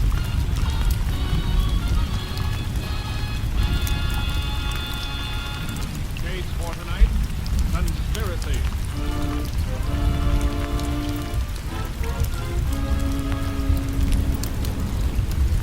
It is 2 p.m. the afternoon of October 17th, 1926. Captain Clint Stinson of Texas Ranger Company B is seated in his office. Across the desk from him sits a woman sobbing bitterly. They killed him, I said, when they shot him down in cold blood the way they took the dog. I could have rid myself this evening. Help me, please help me. Ed was a good man. Our baby's only 7 months old. Now Ed's dead, and the man who killed him is walking the streets and pretend as though nothing happened. Yes, Ed's town, that's where I came from. Only for the things you've been acting in Ames County. Who was the man who killed your husband? A man named Ray Paul. It happened 4 days ago. But he wasn't even arrested.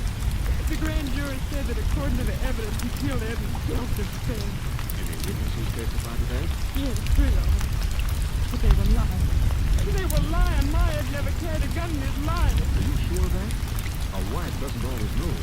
I knew. Why can't you help me? What kind of a world am I living in? What kind of a world am I bringing my baby up in when his father could be killed without anybody even lifting a hand? Now, just take it easy.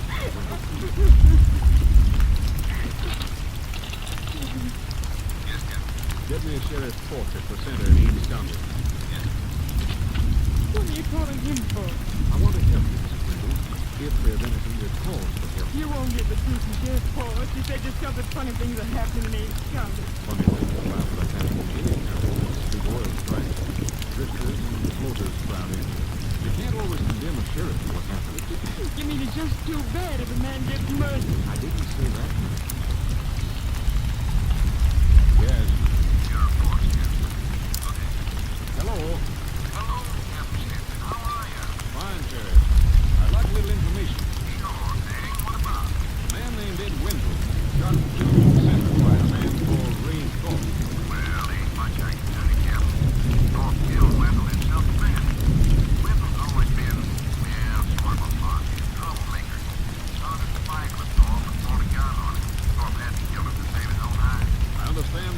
witnesses. There sure were 3 of them.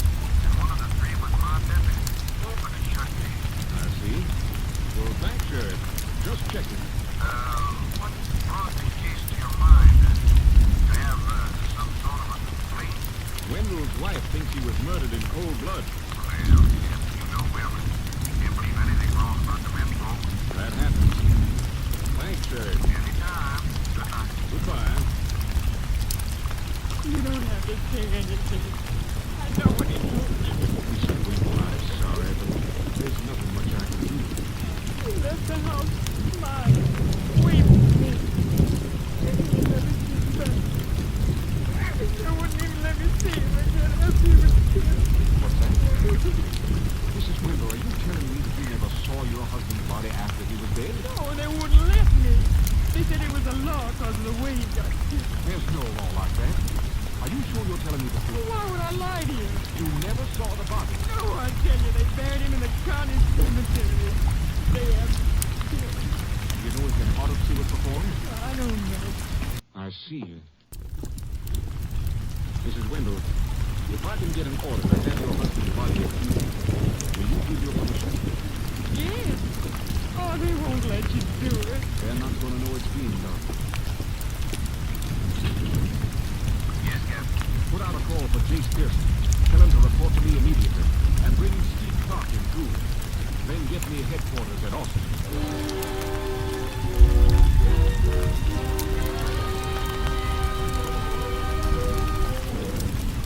By late afternoon, Captain Stinson had a magistrate's authorization to exhume the body of Ed Wendell.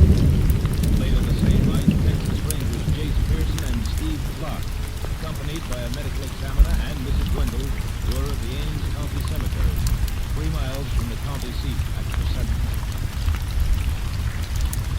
Clock's been almost 3, Jace. All right, Steve, hold it. You can get the top off now. Want to flash that light down here, Doc? Oh, yeah, sure, sure. Mrs. Wendell. Maybe you better go wait for the car, man. You'll have to identify the body anyhow, Jim. I guess you're right. All right, Steve, let's get the fellow off. Right. Yeah, that's got it. Keep it up over the edge of the hole. Yep. Cover with a sheet. Yeah. We'll lift it out for you. I got this end. All right, lift. Yep. Yeah, I can hold now. Yeah, I'll help you. All right. That doesn't push me, Jason. I'll pull you up. Right. All right, now grab the wrist. Got it. They'll have to replace the cover and shovel the grave in again. You can do that as soon as Mrs. Wendell identifies the body. I hate to ask you like this, man. I know he's dead. What's going to matter? Jake, you got a pocket knife. That's a slippery sheet. Yeah, here, Doc. You well, Mrs. Wendell?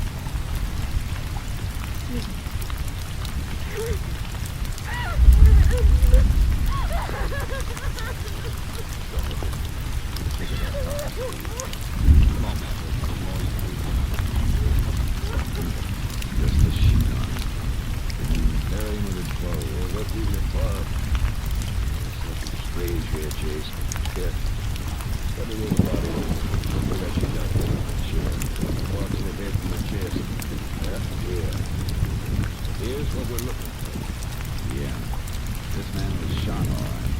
Shot in the back.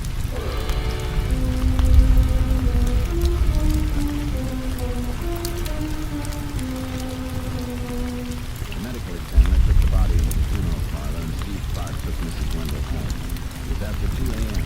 What I had to do couldn't wait. I located the home of the county attorney, Lee Morris, a ranch about 10 miles out of Crescenta. Got him on a bed.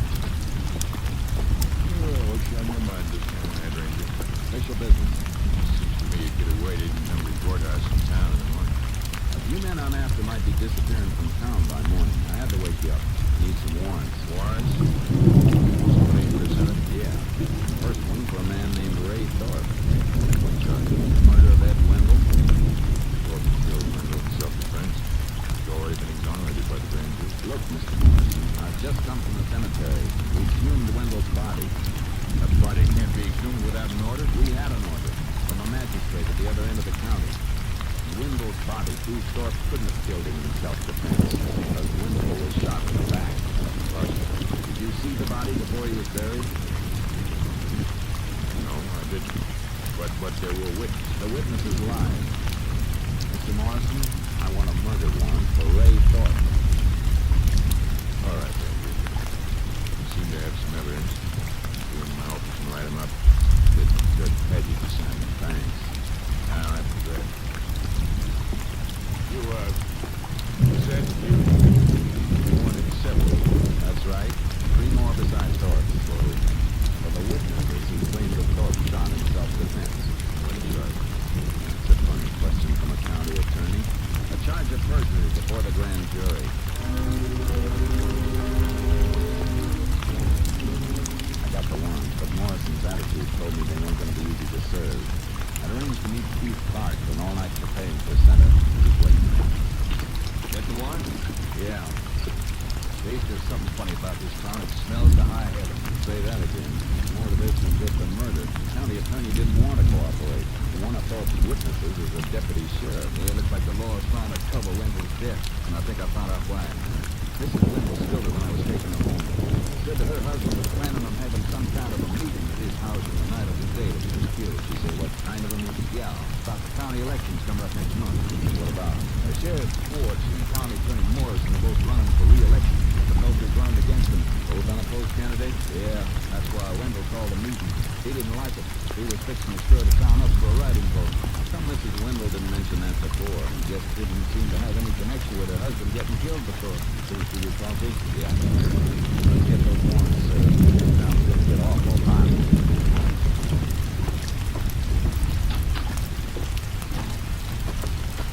Thorpe works on a ranch out beyond the oil fields. I'll go out there and pick him up while you...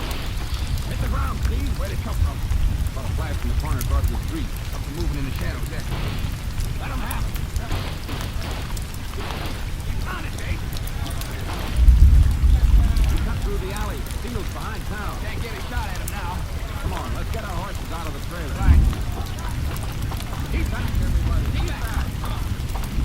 Come on, Starkey. Come on. Get up. Get up. Get up.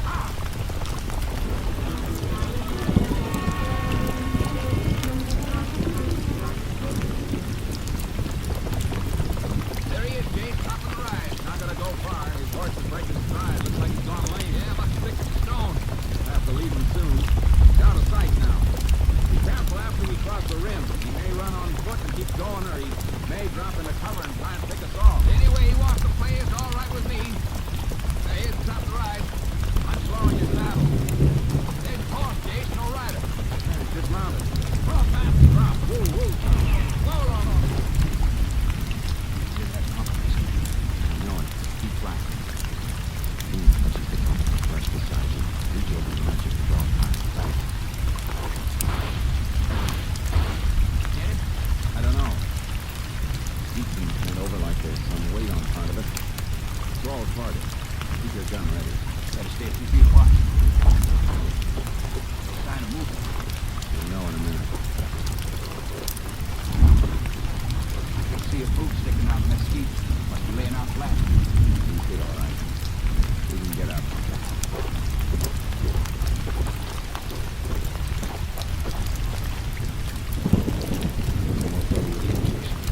Right between the eyes. Some shot with the man you couldn't see. I knew he was firing a rifle. He had to be drawn a sight, so I just fired a little above and to the right of the flash. Wondered who he is. Find that out later. Better get his horse. We'll have to lead him back. Yeah. Easy, boy. Easy now. Come on, we'll fix where it goes. Turn him a little, Steve. And you hit this side of his saddle. Yeah, around, boy. What do you see? A couple of letters burned into the leather. They look like initials. A-R-T. Yeah, R.T. I guess we can tear up that warrant for Ray Thorpe.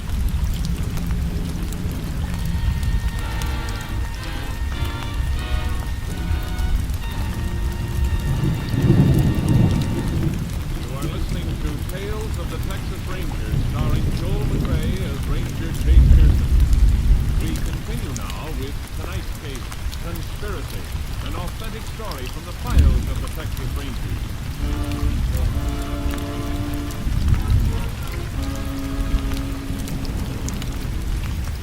sunup when we got back to the main street at the center. Town was waking up for the day. Shopkeepers and morning crews headed for work in the Lord's use. Followed us to the funeral home. I was unstrapping torched bodies from my saddle when Sheriff Fort came through the crowd. Let me through here, let me through. Well, howdy, Rangers. Howdy, Sheriff. See you got Thorpe all right. About time somebody got him. Yeah, I know. County attorney told me what you found out. You'd have knocked me over with a feather. I'll bet. All right, Steve, grab his feet. Let's go. Right. I'll get the door for you.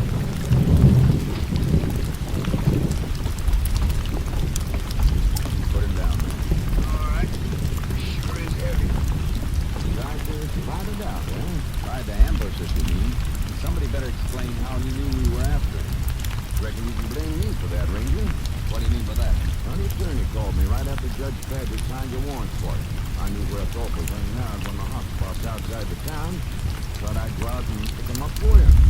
When I told him you was after him, he sort of caught me off balance and bolted. Kind of convenient, Sheriff. Especially since you let him out once before. After he shot a man in the back. I didn't know that. I never looked at window 40. I was home sick. My deputy handled the case. The deputy said Thorpe shot in self-defense. Yeah, same one, Joe Slade. You got a warrant for him, too. I know. That's why I got him locked up in the jail right now. Getting mighty cooperative, Sheriff. Well, Slade was right with me when I heard you wanted him. I know my job. I'm trying to help him. How about the other two witnesses Thorpe had? Rollo Kane and Arthur Sampson. I still got warrants for them. You'll find them out in the oil field, I reckon. They got 2 operating wells and they're drilling a third. Just past the old stockade north of town. So you'll need horses. The road's too muddy for a car. I'll ride out with you. Thanks. We can handle it. You need a rest. You've been working too hard.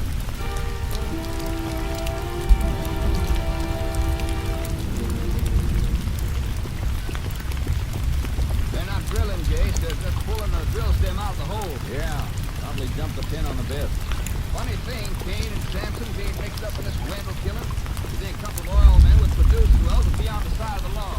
Something behind us we haven't hit yet, Steve. And by the two sheds watching. Oh, yeah. Doesn't seem to be doing much work. Maybe he's one of our boys. Won't take long to find out. We'll ask him in a second. Yeah.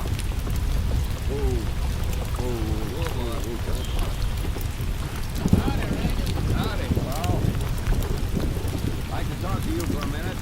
Mind telling your crew to knock off? No thanks. Hold it, boys. Got the fire. Now, what's on your mind? What's your name? Kane. Rollo Kane. Arthur Sampson around? That's him. Up on top of there, greasing time shit. Tell him to come on down. Rangers want you to come down. Just a second. I got warrants for you and your partner. Oh? Perjury before the county grand jury? You must have the wrong name, Ranger. I never testified for it. Who you trying to get with? I can't show whether you did or not. You got nothing to worry about. Now get your partner down. All right, boys. Send a hooker.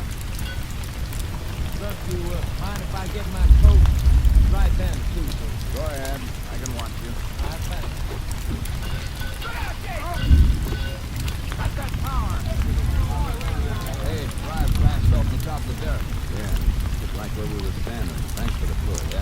Hey, you heard, Ranger? That jump's close to being mass accident. It being close to being nasty. I don't think it was close to being an accident. What do you mean? You know what I mean, Kane. It's convenient time for you to step into that tool shed. I'm just lucky. Starting right now, your luck's running out. All right, Sampson. You can climb down. Just knocked it off. If anything else falls from that derrick, you're gonna come with it. Oh, come on now, climb down. No, I can't be too careful if you want to live. These oil fields can be dangerous. There's something else that can be dangerous, too, Kane. Something we're gonna find out about. Yeah? What's that? Breaking the law in the state of Texas. You heard Kane and Sampson back to the center, marched them into the jail. All right, boys, step in. Go ahead now. I'll see you right to the cell. You know the law, Ranger. You gotta check the guns here in the office if you come inside the cell block here. Unbuckle them and bring them in the cabin. All right. Brigadier Deputy Joe Slade anytime. Steve, you better take care of the horses. Right, well, We can eat at the cafe in about an hour. okay, Gage, I'll see you there. All right, Sheriff. Go on, Kane, move. You too, Sampson. You know you're not We'll see. Your charge won't stand up. Here's the train for Slade. Was wondering when I was going to get company, Sheriff. I knew you wouldn't let your star deputy die alone. Shut up. Get out of the gateway and let these men in, Slade. Sure, Ranger. Sure, come in, son. I want to talk to you, Slade. Why, sure. Dave Pearson, ain't you? You got a reputation as being pretty good at the job. You're still alive. Why did you lie to the grand jury? Me? You got the wrong boy, Ranger. Oh, it's my office phone. You gonna give me the same story I got from your two pals? Exactly. Same stuff. Sure. Slade never appeared before the grand jury either. No, no offense to me. The three of you have one brain to go around. You'll tell the truth. You're not in here without evidence. The grand jury record is being subpoenaed. Listen to the man, fella. He knows all about the law. You're in for a few surprises, Ranger. You big surprise. Even the three of you sent to Huntsville isn't going to be a surprise to me. Yes, Sheriff. What? You're not supposed to bring a gun past the cell block gate either. It won't do no harm. You don't make me use it. You see me? Surprises, like I said. Like waiting at shoulders and get... All right. Now, you get in there with him. What's the idea? You're under arrest, board of the county attorney. For what? For the murder of Ray Thorpe. The sheriff is going in colors over there now. He is part and parcel of all that was crooked in Ames County. I was dumped into a cell with three men who would gladly kill me if I gave them a chance. Stay off in the corner by yourself, Ranger. That's far enough, Slade. Keeping this side of the cell for myself. Don't come past the middle any of you. Who's gonna stop us? Killer was gone today. Yeah. Since I'm in here, thanks to you, and nobody else. I didn't come to this town alone, you know. You're counting on help from that other Ranger. Don't get too happy about it. Probably somebody breathing down his neck right now, just like we're breathing down yours. It's too bad if you got to brooding about the way you killed Thorpe. Sheriff, you got to take your belt away from my hand yourself. That's you. Sure. I might even stab myself with this. You got a knife. About the pocket knife. You think you're gonna scare three of us with that? No, not three of you. But I'm figuring it's good enough to scare one of you. The one who comes at me first. You better get together and figure out which one of you it's gonna be. Because he's the one who's gonna get killed before I do.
Aren't you folks, Rob? I don't know what you're talking about. I'm talking about bank accounts all over the state.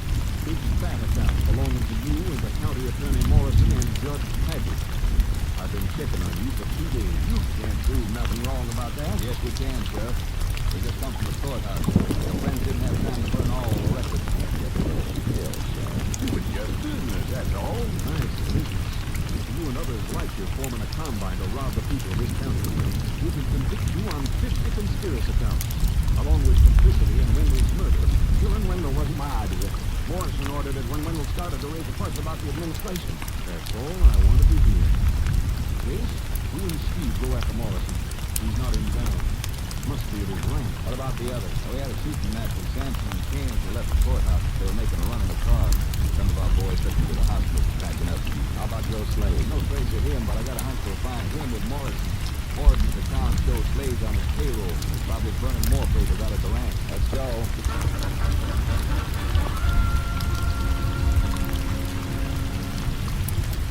On the ride to County Attorney Morrison's ranch, Steve Clark didn't be inside on the gigantic racket that had been working in Ames County. Yeah, Jace Captain dug it all up.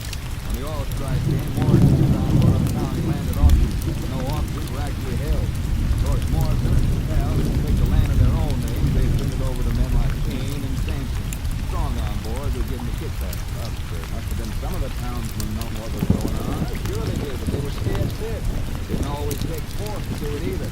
How can you fight a crook when he's in control of the law you have to fight him with? A couple of men who wanted to run for office were beaten out of the idea. That's why Morrison and Ford had no opposition. There's Morrison's ranch up ahead. Yeah, I see it. Hey, Jace, look, there's a car coming down the ranch road. They're raising dust, too. Step on it. Block them off the intersection before they get on this highway. Feed them through it, all right. Hey, they spotted us. Car is turning. We're almost the ranch road. Too slow. You get touchy? No, get the tires when I turn in after. Yeah. Good job. Hey, turn turtle. Come on. Out. Look out, Steve. That's a blade breaking from the trees. I'll get it. You big horse out of the wreck. Right. Don't miss, Slade. We're gonna have to step out and take better aim than that. I got more, Steve. You better listen to him, Slade. All right, Ranger. Look at the crazy. Come coming. Come drop, come down. Both hands up. Get that arm from behind your back. Can't. Hurt my arm, my back when the car turns. Watch your gate.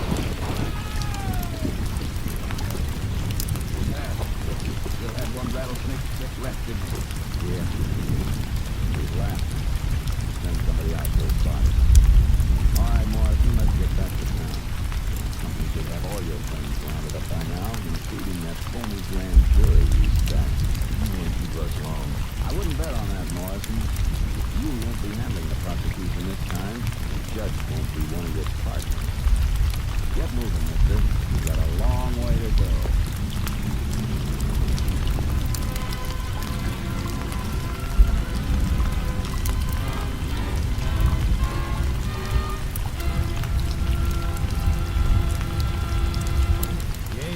Conspiracy was smashed and 12 free men were convicted and sentenced to jail terms ranging from 10 to 50 years. Since then, Ames County has become a model American community.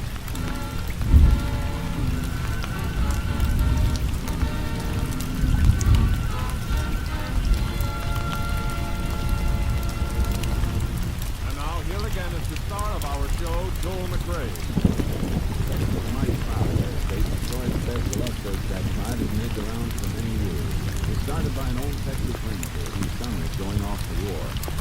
Parting words he gave him this advice: son, you're going to be with fellas from all over the world. There's one thing you must never do. Never ask a man where he's from. If he's from Texas, he'll tell you. And if he isn't, don't embarrass him by asking. Good night, folks. See you next week. Joel McRae in another authentic reenactment of a case from the files of the Texas Rangers.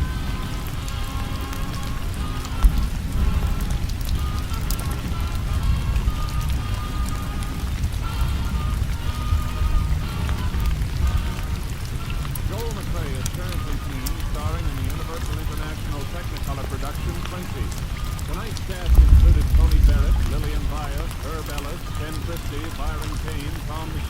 Lance Johnson and Herb Biker.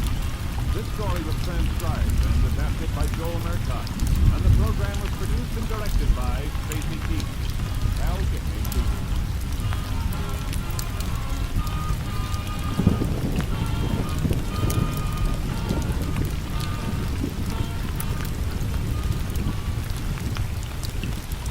Returns mean good times on NBC. Tomorrow evening, Gordon MacRae sings for you as the Railroad Hour presents a melodic adaptation of One Touch of Healing. Gordon's guest for tomorrow's Railroad Hour production is Jimmy Church. The Telephone Hour tomorrow brings you celebrated contralto Marian Anderson as featured artist. Miss Anderson will offer a group of spirituals and operatic selections, accompanied by Donald Voorhees in the orchestra. Bill Baker asks the $64 question next on NBC.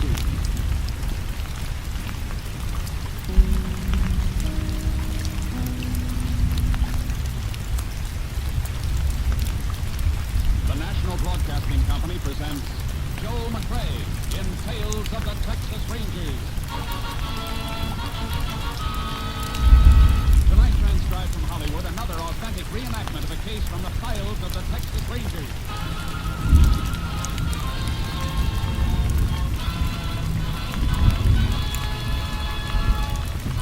Tales of the Texas Rangers, starring Joel McCrae as Ranger Jake Pearson.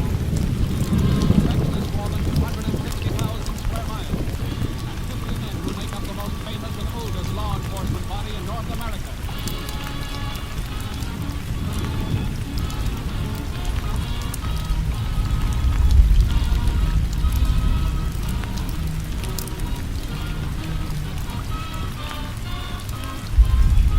Now, from the files of the Texas Rangers come these stories based on fact. Only names, dates, and places are fictitious for obvious reasons. The events themselves are a matter of record.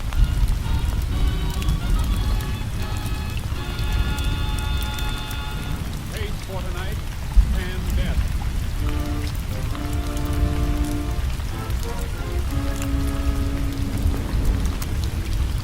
It is 1:15 a.m., January 26, 1940. Bob Barrett, the ram, comes awake slowly.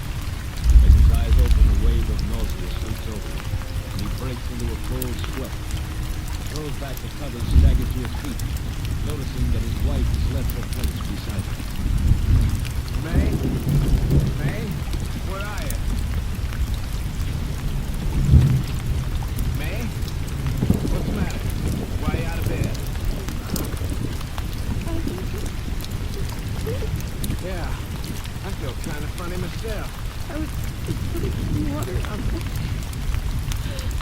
What's the matter with me? You're as white as a sheet. You better get back and lie down. Funny, I can hardly stand on my feet. I'm holding on to something. You're awful tired. Oh, Bob, what can it be? I don't know. Must be all coming down with the flu or something.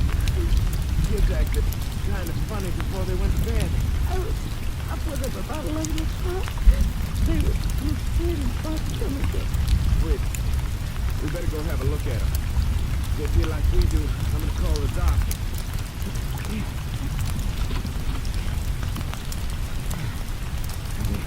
They seem to be in They're sleeping.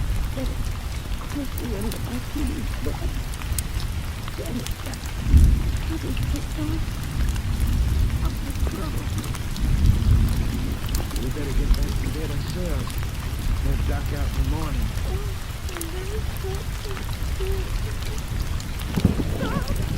What is it? What's wrong? It's so funny. Bob, she is afraid that she feels the cold. Don't get getting yourself excited. I'll wait for her.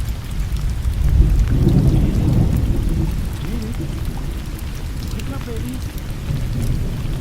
Jenny! Wake up, baby, wake up!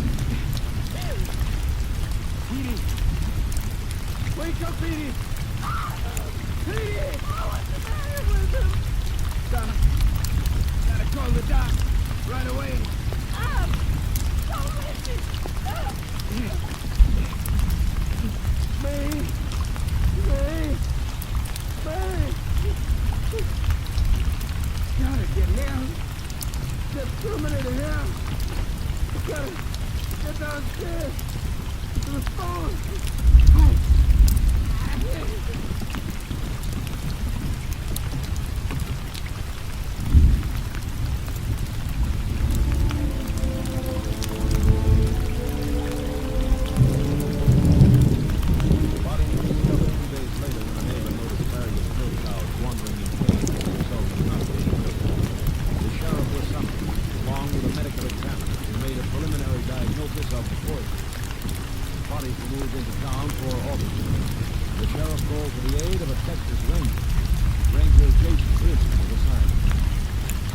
Everything in this medicine cabinet seems to be innocent enough, Jay. The deputy checked the garbage cans and refuse bins. Yeah, no empty bottle of any kind. Just a few cans, vegetable fuel, stuff like that. We need some wrapping to pack these bottles in so they can be flown to the lab for examination. Go to find what you need downstairs.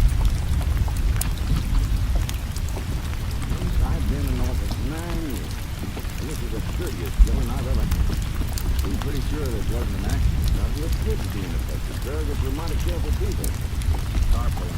Yeah, must be the doctor's autopsy report. No, it's Sid Mack. Surrogate's partner in this ring. Who did it, Sheriff? Kid, if I knew that, I wouldn't be standing here. You gotta do something about this. I don't want anybody getting away with it. You can post a $5,000 reward for the killer. It's my name. Make it 10. Make it anything I got. Sheriff tells me you own it. That's right. How come you haven't been out here? Well, I don't live this place. Just an investor. I've got a hardware store in town. Live in there.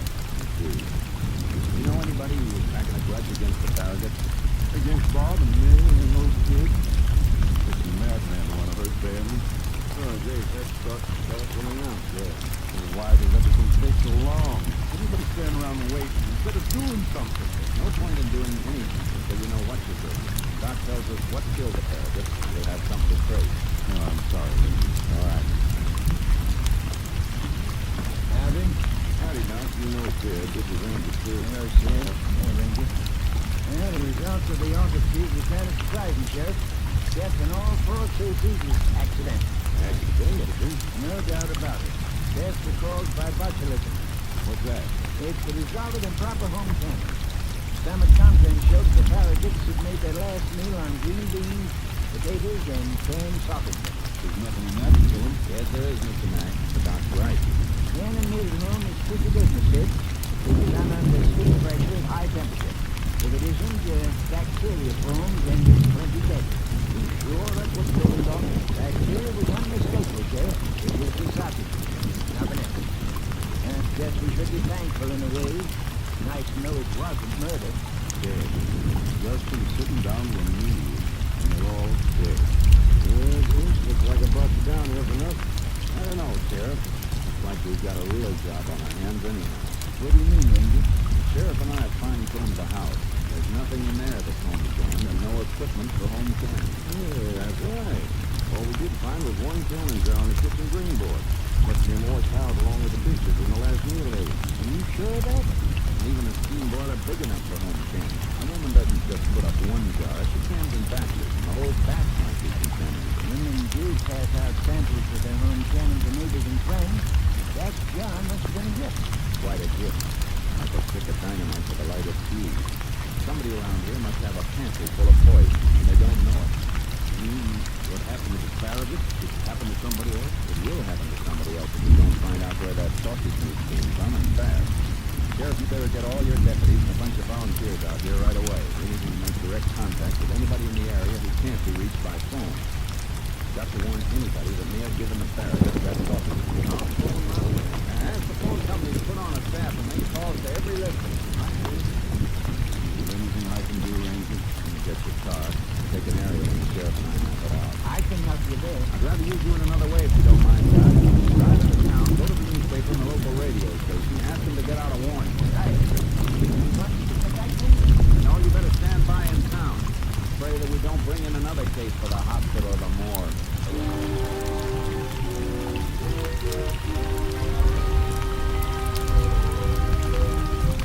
For 5 days and nights, we covered the territory, the shacks and farms and ranch houses without phone, and then doubled back on the phone regions for Apprehending, running down the whereabouts of people away on business trips to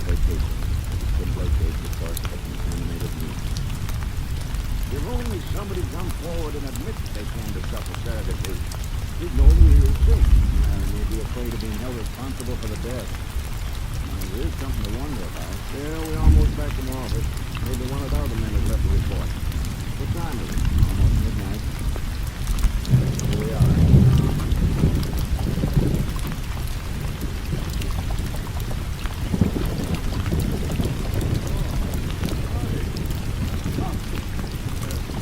Right? Did you bring the delivery? Hello? What can I do for you? My name's Rustic. Came down from back. I'm an investigator for the Midland and Frontier Insurance Company. You understand that you're still investigating the death of Paris. Well, we're trying to find the source of the stuff that killed him, if that's what you mean. You says he was doing an investigation? No. Deaths were accidental. What's your interest, Mr. Burton? Well, Ranger, it is unusual for the entire family to be killed, except for highway accident or fire, some natural damage. Besides, we're all heavily insured by my company. I'm just making a routine check-up before we pay the beneficiary's claim of $30,000. $30,000? You say your company insured all apparently? Right? $10,000 each from private to glass, $5,000 each on the gym. All apparently to dead, though. Who is the beneficiary? Mr. Private Park. Good man. Good man. How long ago were those policies written? A little over a year ago. The partnership was gone.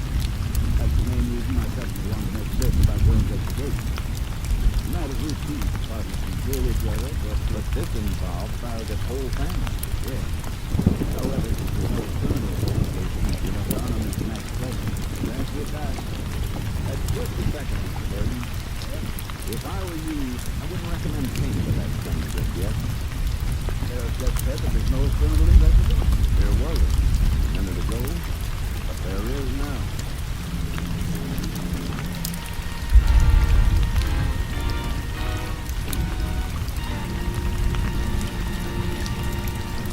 You are listening to Tales of the Texas Rangers, starring Joel McRae as Ranger Jake Pearson. We continue now with tonight's case, Can Death, an authentic story from the files of the Texas Rangers. In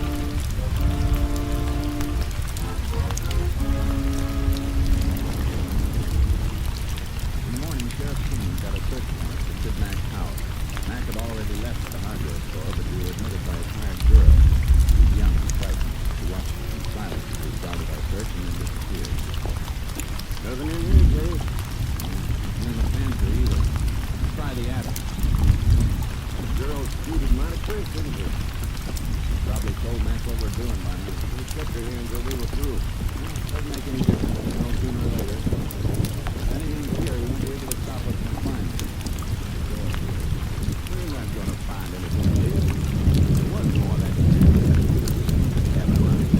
People killed Farragut. You touched people. Oh, this whole job is no job is supposed to. Those are slipped someplace. Just move those first, okay? Nothing in these things, Jace. Better look in those barrels, too. Yeah. Oh.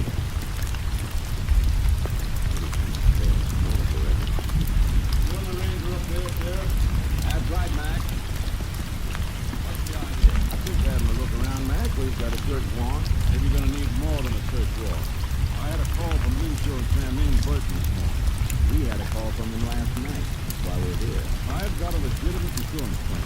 You stopped it from being paid. You get paid in due time, if it should be paid. Is that so? Well, let me tell you something. I think the way you stopped that claim constitutes slander. You think of any reason why I shouldn't slap a lawsuit on the two of you? No, man. Not any more than I can think of the reason why we insured Farragut's wife and 2 kids. Then maybe I'll give you the reason, Sheriff. Farragut knew it. Can't kill somebody without them knowing it. Nothing will tell you. Farragut is my friend. Understand that? My friend. Sure. We lost them and left the 2 kids. Need somebody to take care of them. That costs money. Farragut could have been killed himself, so I did it for him. I love this kid. I don't have a DNA who were like my own. Policies I had on them weren't just life insurance policies, they were endowment policies, too. To pay for the education. Now, what's wrong about that? Nothing wrong, man. If what you're saying is true, ask the insurance man. Ask him. How did they rank before we found out the children married? We thought they could murder me. I offered to put up everything I have as a reward didn't I? Yes, you did. I'm glad you mentioned that, Mac, because it brought something to my mind. Something that's been trying to register, and you just brought it out. What do you mean? How long have you been in the hot business? 11 years. Why? Because when Doc told us the Faraday died from food poisoning and food that wasn't canned properly, he had to draw you a blueprint. You didn't seem to know anything about it. I don't know anything about it. No? Don't you sell canning equipment at the hardware store? Well, go over to the store and have a look. All right. So I sell canning equipment. Any hardware store does. What does that mean? Things that make canning equipment usually put out instruction booklets too, telling how the equipment should be used. And those booklets contain a warning about the possibility of food poisoning. Maybe they do. I never read one of them. Man, we've been handling the line for 11 years after no answers when customers ask about the stuff he's selling. If he doesn't last 11 years. You're covering up, man. It doesn't look good. So, it doesn't look good. All right, Sheriff. What are you going to do about it? Arrest you for telling a lie? Don't be smart. I don't even know why I'm bothering to talk to you. You got your warrant. Go ahead and search. But you're not going to find anything here. No canning equipment and no canned sausage. Go ahead. Search your heart out.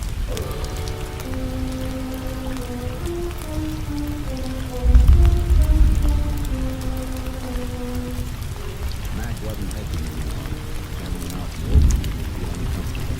Too defiant, too sure of himself. Then he got certain he was hanging up and started back to the sheriff's office. You know something about those death days. That's the code, so right you up there. I know. Can't prove anything. You always could have got in if you was home from the store. They couldn't have any place. Them chips need more than just the equipment, Sheriff. What? Hog meat. Might have bought a hog. They had one butcher to some farm around here. But, which one? We checked every house in the territory once, warning them about the meat. Reckon we'll have to check them again from a different angle. Be a job. Some folks off in the backwoods keep a hog or two. We'll check them all. Throw in a double horse trailer. We can load your mount in with charcoal in case we need them for the woods or hill country. Matter of fact, places off the beaten trail might be our best bet. I know it's got to be done, Jace, but even if we find a place, can't jail them for buying hog meat. Just the same as our next step. And it might be the step that starts Mac on his way to a cell.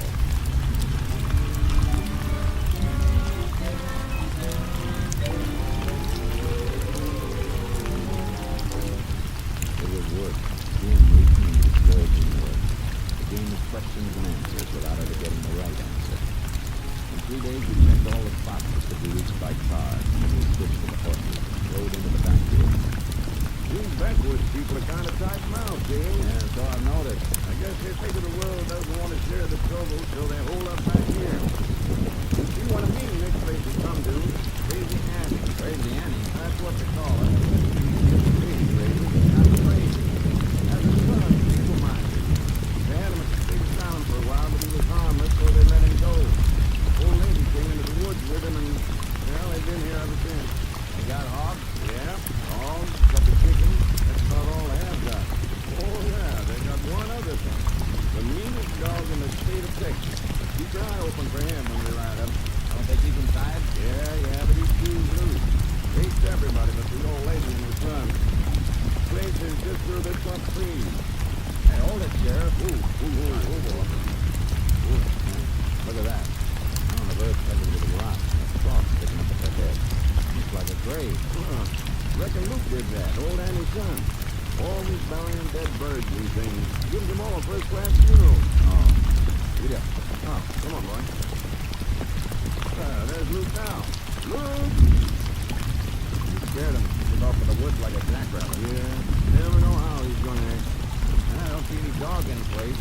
No, first time I come here that he hasn't tried to sample my pants. Oh, there's the old lady coming out of the check hand. That's it. Oh. Howdy, Annie. My Luke. Why did you come to sight? We don't mean him any harm, ma'am. We just came to see you. Where's your dog, Annie? I don't want him sneaking up on me. Devil didn't follow him. He's dead. And Luke cries for him. He's afraid in the night without the dog. Maybe you're just as well off, Annie. That hound might have turned on you sometime. How the horse jumping? See, the cow has a new litter. The duckling don't make good candy. Maybe you got some canned meat that I could buy. I ain't got nothing to do. I'm a butcher. That's true, Jay. Ford checked the shells when we were warning everybody. You ever give any canned sausage meat to the Farragut? Yeah, but give them why people are always asking me why. You know the Farraguts are dead, don't you, Annie? If you never gave anything to the Farraguts, did you ever give or sell any canned sausage to Big Mac? Or any hostage, or even a live hog? Well, Big Annie, you got a right to sell what you own. I don't know the name of it. Now, don't lie to us, Annie. We're friends. You know that, don't you? Told him nothing. I never did. He never come to me. All right, Annie. Want to ride on, Jay? No sense trying to get loose when he's scary like he is today. He can't even go. Let's go. Goodbye, ma'am. Goodbye, Annie. Up, boy. Boys, it's hard to tell with anybody like that, Jay. Tighten up when you mention Big Mac. He did. And tried to work hard. The boy Luke ran when he saw me. Of course, he's done that before. They can give us any information that isn't going to be easy to get. You got an idea. It'll be a wrong one, but it's worth a shot. Let's turn back to town. Come on, Chuck. Come on, boy. Come on. You want to tackle Mac again? No. I want to see the doctor.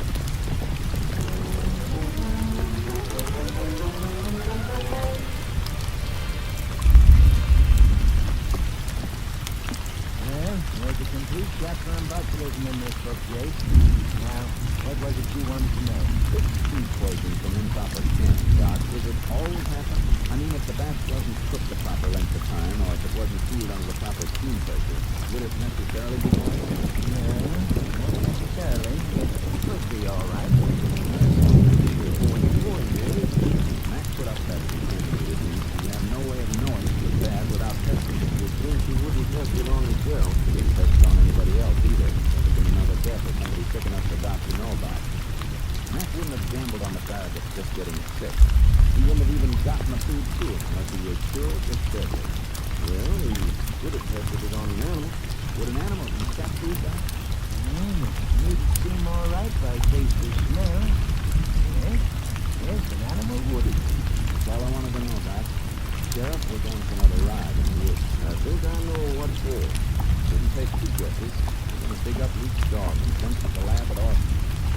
I want to know what that dog died from.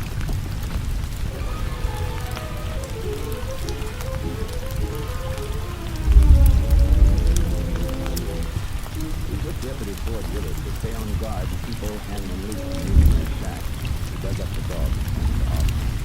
The answer death. Death by food poisoning. The sheriff and I rode back to the shack in the woods. Old Andy was white and shaking in the sun, huddled in the corner. His eyes were like this at the other side. And move easy. Nobody's gonna hurt you or Luke. But you've gotta help us. You had no reason to harm the Farragut. We know that. But we're after the man who did have a reason. I don't know. Enough to do it. George Mac here. Did you tell him anything? But can anything run in his direction? I guess it's no use, Jake. It's a fact that he's wicked. Annie, your uncle will have to come with us. We're taking him in. I don't want to go back. Luke, listen to me. We're only taking you into town. I wouldn't have to do that if you or your mother dancing with Wilson. You're lying, Bob. I want to take me back there. Mr. Mac said that take me back. Mac? Wait a minute, Sheriff. Where did Mr. Mac say they were going to take you? You know, he said it took me before. I won't let him. Says that he means this time, but he does mean it. I can see that why he won't talk. Wait a second. Luke, Mac isn't a good man. He killed your dog. He did, didn't he? No, he's always given me stuff to see. Don't die. He died.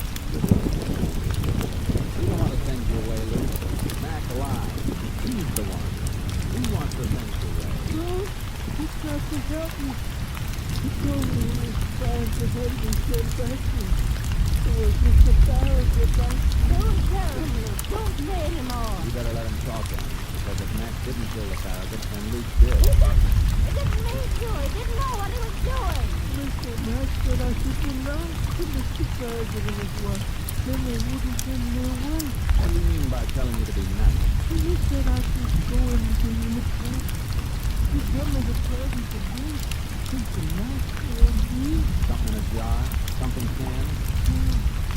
So I was stuck here with kept giving me the food. My dog. My dog died and Mr. President was leaving. The little baby. They died too. Yes, it is. You can see him associated with the murder of 4 people. At least background, it's my defense attorney in court sharing him. Each story was told up. I could get away with it. But what else can he do? I'll find the rest of that food and food that passed through Matt's hand. He had a basket. And the dog passed. Somebody found a jar that had bedroom. Annie, your boy's in trouble. You know that. Keep him alone. How much of that stuff did Matt bring up to you? A lot. Detective did something in the woods. But the dog didn't tell us. And after the dog died, that's when he got the jar from his hiding place for Luke to take to the barracks, wasn't it? Luke never knew what killed the dog till afterward.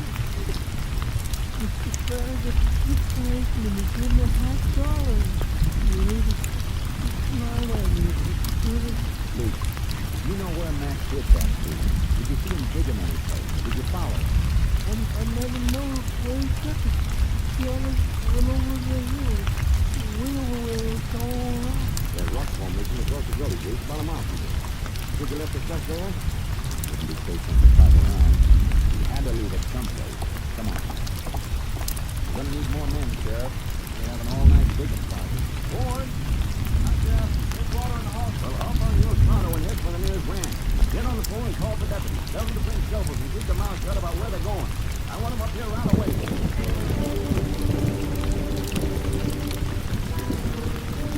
We dug by flashlight and torchlight. Finally we found it. A burlap sack loaded with jars of something. And there. We rushed back to town and just after dawn a fingerprint crew flew in from Austin. That was there. We knew we were getting one fingerprint along with the big man. We got it. More than one. There were steps on every jar. Now that time the store was open and we went for him. Yeah, Sheriff, and the Ranger. What bright ideas you got this time? Got an idea? We're going to launch you up, man. You can drop that smile, Mac. He's just as scared of us as he was of you. We know the whole story. Well, guess fellas with your mentality might believe you, but a jury won't. You know what the law says about reasonable doubt. We also found a few buried samples of your skin, Mac, with your fingerprints all over the jar. Just yours. So, like you once said, I sell things, but I handle the stuff I sell. So my prints were on the jar. Guilty as And sorry I can't return the compliment. just like all of us, Mac. Just this one mistake. About those prints. You had to put them on the jars after they were filled, when the canning was completed. These prints were on before would have been boiled off. Don't go back far, Mac. Those machines could have spoiled it. But heaven knows, Mac, I'm Wait a minute, Sheriff. I'm not resisting. all right.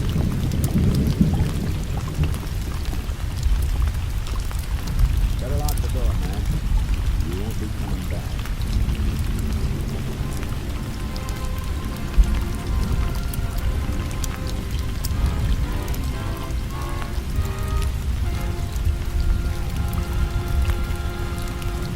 Big Mac was brought to trial on August 3rd, 1940.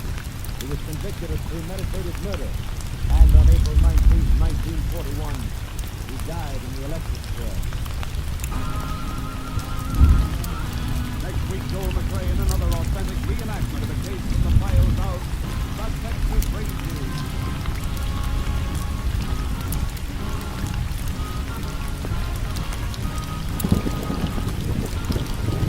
Joel McRae is currently seen starring in the Universal International Technicolor production Frenchie. Tonight's cast included Tony Barrett, Paul Freed, Virginia Gregg, Will Wright, Ken Christie, Joe Forte, Edmund McDonald, and Don Diamond. This story was transcribed and adapted by Joel Murdoch. And the program was produced and directed by ABC. Al Gibney speaking.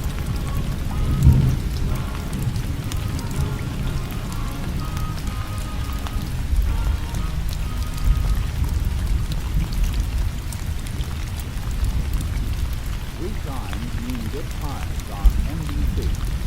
Gordon McRae sings for you tomorrow evening as the Railroad Hour presents a melodic adaptation of the dramatic opera Madame Butterfly. Gordon's guest for this Railroad Hour presentation is lovely soprano Nadine Connor. And your Monday of music tomorrow also includes a concert by the Voice of Firestone with guest artist Eugene Conley. Bill Baker asks the $54 question next on NBC.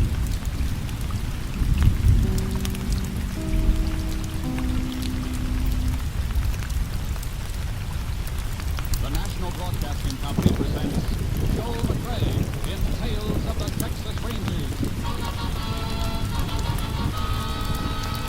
Tonight, transcribed from Hollywood, another authentic reenactment of the case from the files of the Texas Rangers.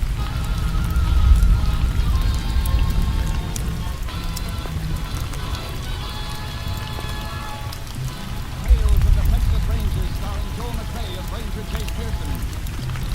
Texas, more than 260,000 square miles, and 50 men who make up the most famous and oldest law enforcement body in North America.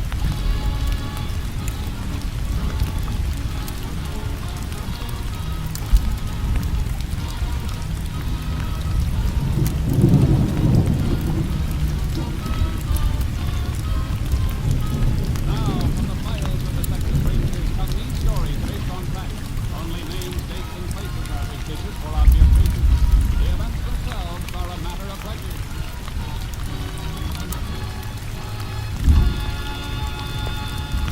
Case for tonight, no living witnesses.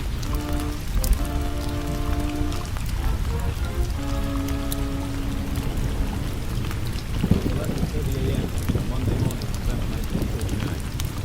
Sheriff Ross Betsy joins his car into a quiet residential street in Harper's Landing, Texas. Seated in the car with him is Mrs. Blackburn, medical assistant. He becomes increasingly nervous as they approach a sign marking the home of Dr. Warbeck. Now, don't go getting drunk, Miss Blackburn. There could be 100 reasons for the doctor to be missing. Not without any reason. It ain't like him to just disappear. You know, Flanagan from Saturday night wasn't at church yesterday and he ain't at his house this morning. Always there for visiting hours at 9:30. So he's probably out on a house call. Maybe over to the hospital every day to do it. If he was, the phone operators know about it. Besides, his car is still in the garage. Well, near the house. Better get out of the car and see if we can't wait. That's what I've been trying to do all morning. Sure he wasn't at church yesterday? Of course. Sure. He always gave me a ride home to my place, and I'd always make Sunday breakfast for him before he'd start on his house call. You don't work for a man for 10 years without learning his habits, especially about him. Well, he's got to be around somewhere. Doc! Hello, Doc! Doc! Doc, come in! You haven't seen me, Blackburn? Never needed one before. That was the reason he's always been open except at night. Well, you could have written off with somebody, but no, I don't. If he's here, why doesn't he answer? Well, even doctors get sick. And doctors don't know anything. Might have had a stroke. What are you going to do, Sheriff? You've got to get inside. I got no legal right to bust in without a warrant. That'll take time, and maybe this can't wait. Why don't you just go in then? Doc knows it. He'd understand. He doesn't understand. I reckon you're kept a shooting for a broken window. I'll knock this in with my gun, and I'll climb in and let you in through the door. Hurry!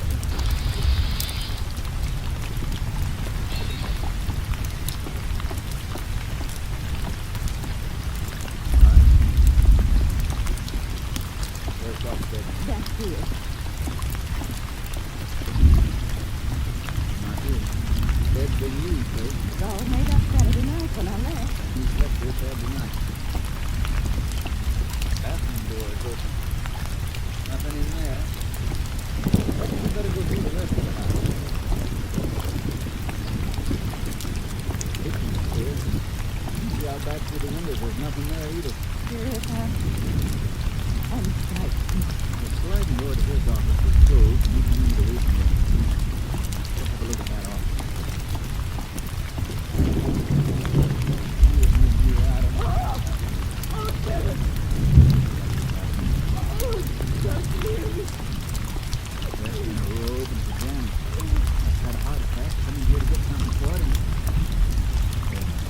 What is it? Only robe. It looks like blood. Here's from a bullet wound. He's been murdered.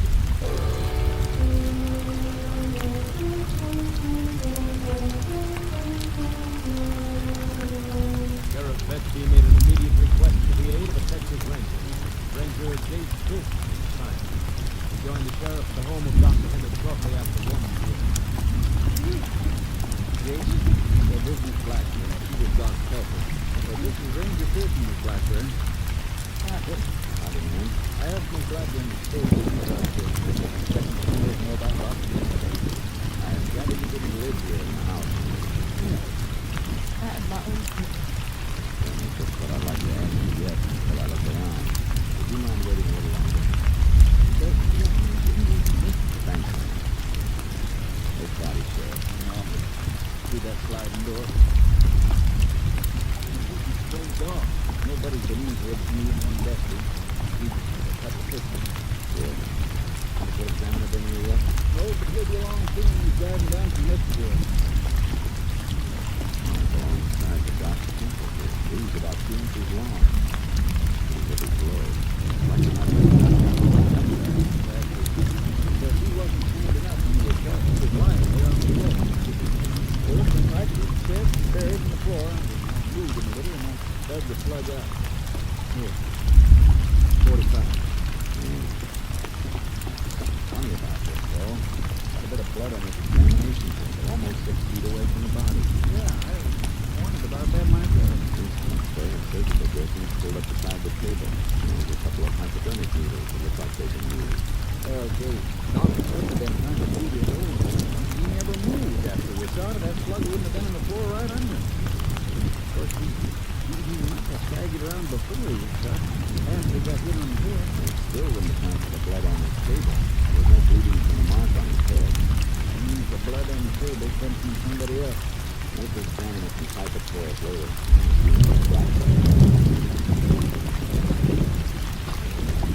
We can use some help from you now, Miss Blackburn. I'll tell you anything you can.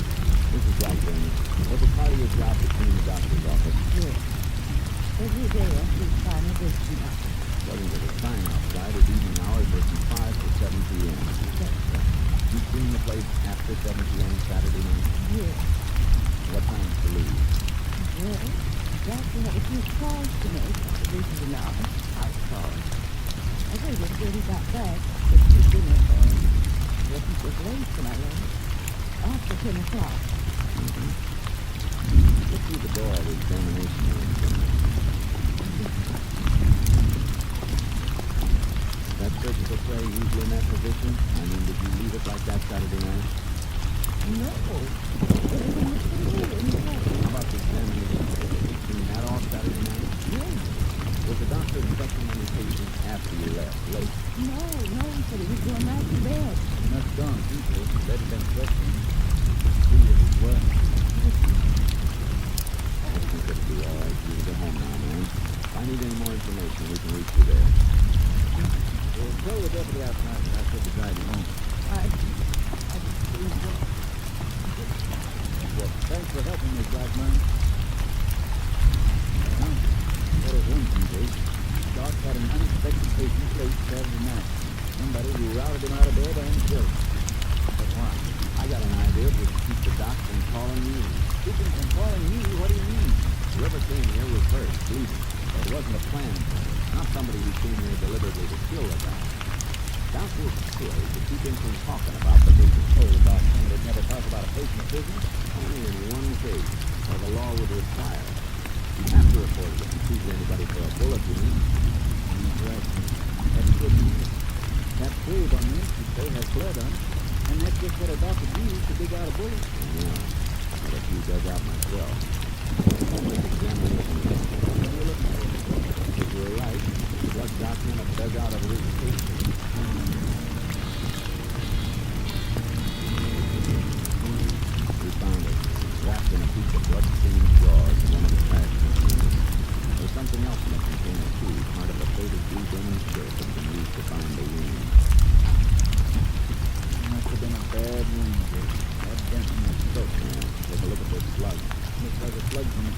303. The doctor's killed about 45. Well, that's natural. The man who's being wounded was shot someplace else by somebody else. Well, we're after my family last night. It's big stuff. With all that blood, he couldn't have come far. Couldn't have waited too long to get to a doctor, and the chances are he wasn't alone. Somebody must have been helping. They could have just left off, knocked out, toughened up, and gotten away. Why'd they have to kill him? I can't answer that one. When a medical examiner gives us the wounded man's blood type and when he came to see blood groups out through to Austin for a ballistic check, get a rundown on every police report involving gunplay that took place anywhere within 100 miles of here on Saturday night.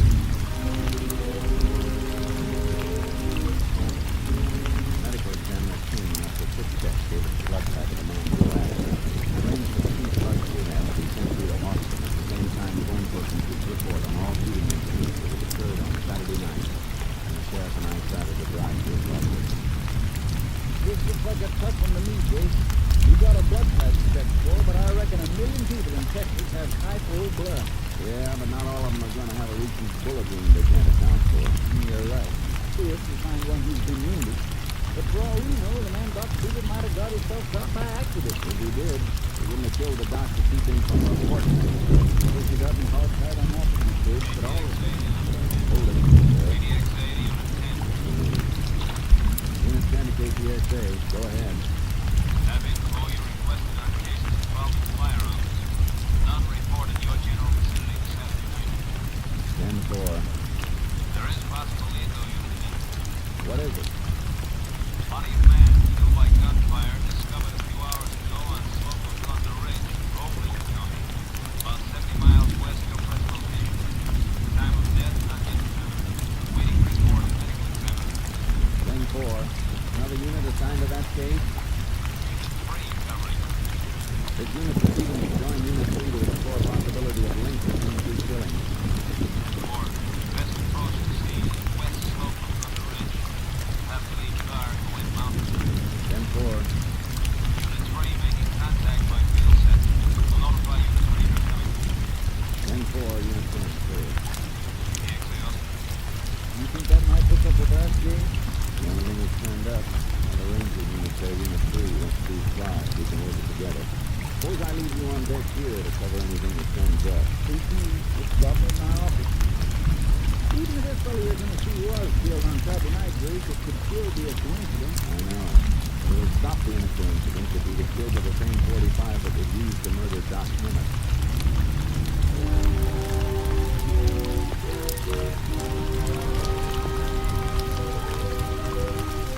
I dropped the sheriff off and checked the base I loaded starboard from my horse trailer and started at the line. I started up the slope of darkness moving fast. A lot of horses moving like fireflies. I rode for them. Easy, Taco. Watch your foot. Hello there! That's you, Steve? Right. Coming up through you. Howdy, Steve. Howdy, Jake. Got a walkie-talkie message we were coming. It's been down the road to Houston because we wanted to get the body out of here. Medical examiner can't do much till we get it into town. Where is the body? Back down a passenger with a dead deputy. I'm leading the way down. Well, might as well get moving and I'll ride with you. Right. All right, we're gonna move again. Follow this gully all the way down and watch your step. Come on. Come on, sir. I know how long he's been dead. Not for sure. But I think it's gonna fit in with what you're looking for. What I can judge, he was killed Saturday night. To back that up? Yeah, and a man's a cowpoke. Worked on that ranch at the face of the ridge. He rode up here Saturday night to see some Mexican gal he's been caught. But he never did get back to the ranch after he left the shack. I wonder why anybody traveled all the way up here to kill him. He was ambushed on the way back to the ranch. It's been just as easy for the killer to wait until he hit the flat down by the ranch. Funny you should say that. Why? Because he was shot down on the flat. How'd his body get up here? As near as I can figure, he started to ride back up to get help. He wasn't killed right off, fell out of the saddle and died where he fell. He was ridden on to the ranch. The ranch house is 11 miles off. Back up this way is only 1 mile. In case I'll be able to show you the whole thing when we get down. I'll follow these tracks both ways. Say, you leave your car near mine? Yeah. Well, the shooting took place not far from where we parked. There was a break in the fence there and the marks of the truck. They weren't deep enough to make a cast of. You mean whoever gunned him had a truck down there? Yeah, that's right, Jay. They say there are cattle tracks all over the place, too. That might mean you could buy somebody who was trying to run some stock off the place. Yeah, not only trying, but succeeding. You white people are the crazy in that place that can't be located. Did he give you a doctor killer? Depends on whether your cowpoke was killed by a 45 and whether he returned fire and hit one of the men he saw down there. Well, he fought with him all right.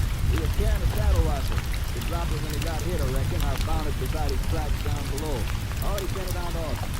Only one thing you gotta tell me then, and I'll know if the two killings go hand in hand.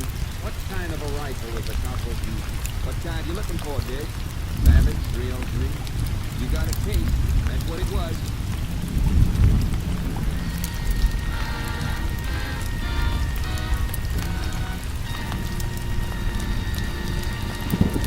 In just a moment, we will continue with Tales of the Texas Rangers, starring Joel McRae as Ranger Jake Pearson. Three chimes means good times on NBC. We're boasting a little because here at NBC you'll find the roughest, toughest, most romantic crime fighters ever assembled under one network roof. Take Wednesday evening, for example. On Wednesdays, you'll hear action with Mr. District Attorney, The Big Story, and that new daring private eye, Rex Saunders, played by Rex Harrison. So just keep your mystery ear glued to your NBC station every Wednesday.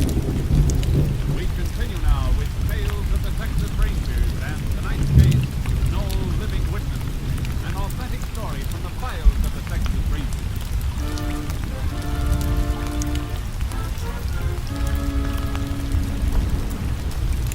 The cowpoke and Dr. Henry had been killed by the same man, all right. Ballistics proved the bullet dug out of the floor from under the doctor was a twin to the 45 taken out of the murdered cowpoke. Steve Clark and I put our horses in the double trailer I was pulling and headed for Harper's Landing.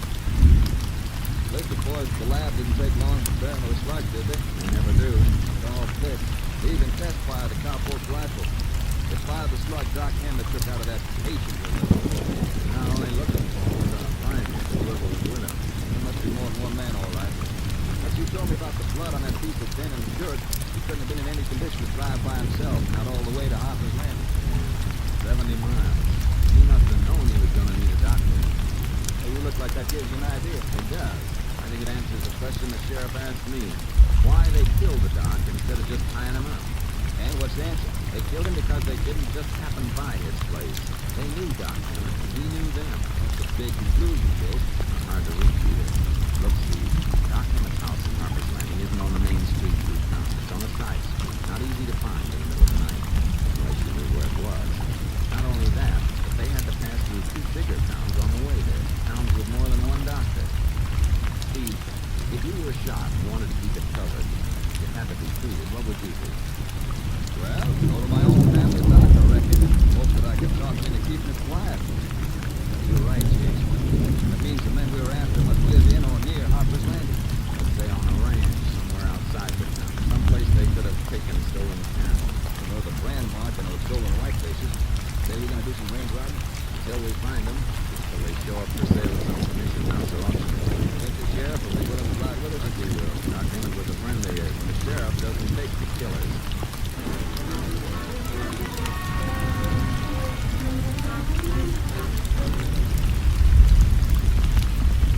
Arson Ranch is about 2 miles farther on.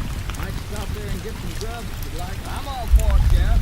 How about it, Jake? Hasn't taken much eating time for the past 2 days. Why don't you just grab a handful of range grass, loaded with vitamins?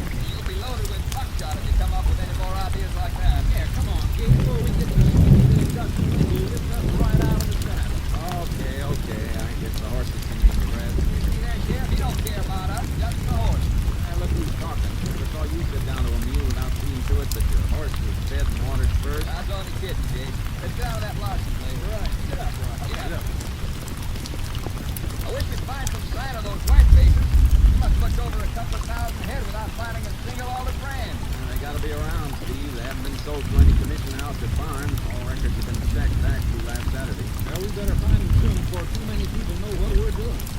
Rangers who've seen us know we're not riding this range for exercise. Yeah, that's the Larson Ranch off there to the right of the mesa. There? No, that place belongs to Andy Coburn and his son Jed. Yeah, pull up a minute. Oh, boy. Yeah, those cattle are acting kind of funny, Jake. Disturbed and excited, known around. Can't see any reason for it.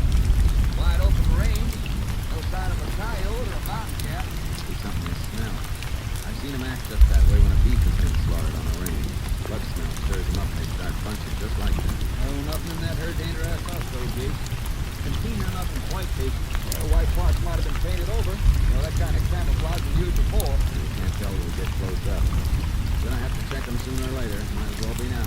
Well, there goes our lunch. Yeah, I guess they eat on the Colburn place, too. Yeah, but Yancey and Jed ain't exactly hospitable. Well, come on, get up. Yeah. Yeah, they're bunching right along Colburn's fence line. That's good. We have to cut the fence. Just tie the horses off there and climb through. Sure are acting up. All right, hold up. Hold.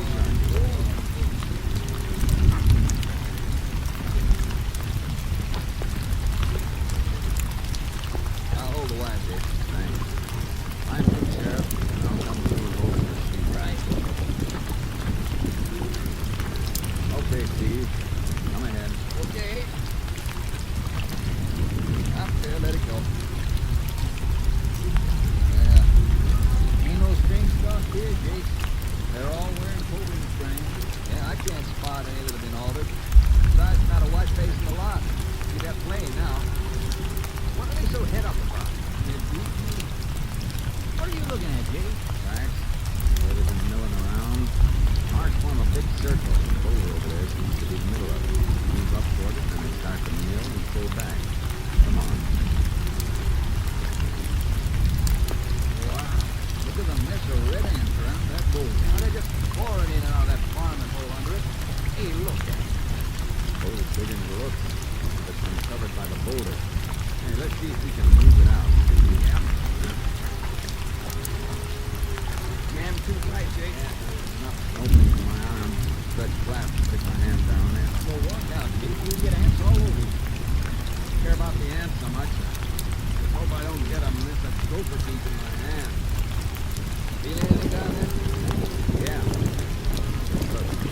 Quick line. Jake, you better wash that off right away. Well, we got the wire clippers. Sure. What's the matter? Got the fence to bring the horses through. We're gonna pull it. Why, Jake? What's down there? Felt like a bunch of fresh skinned beef hides.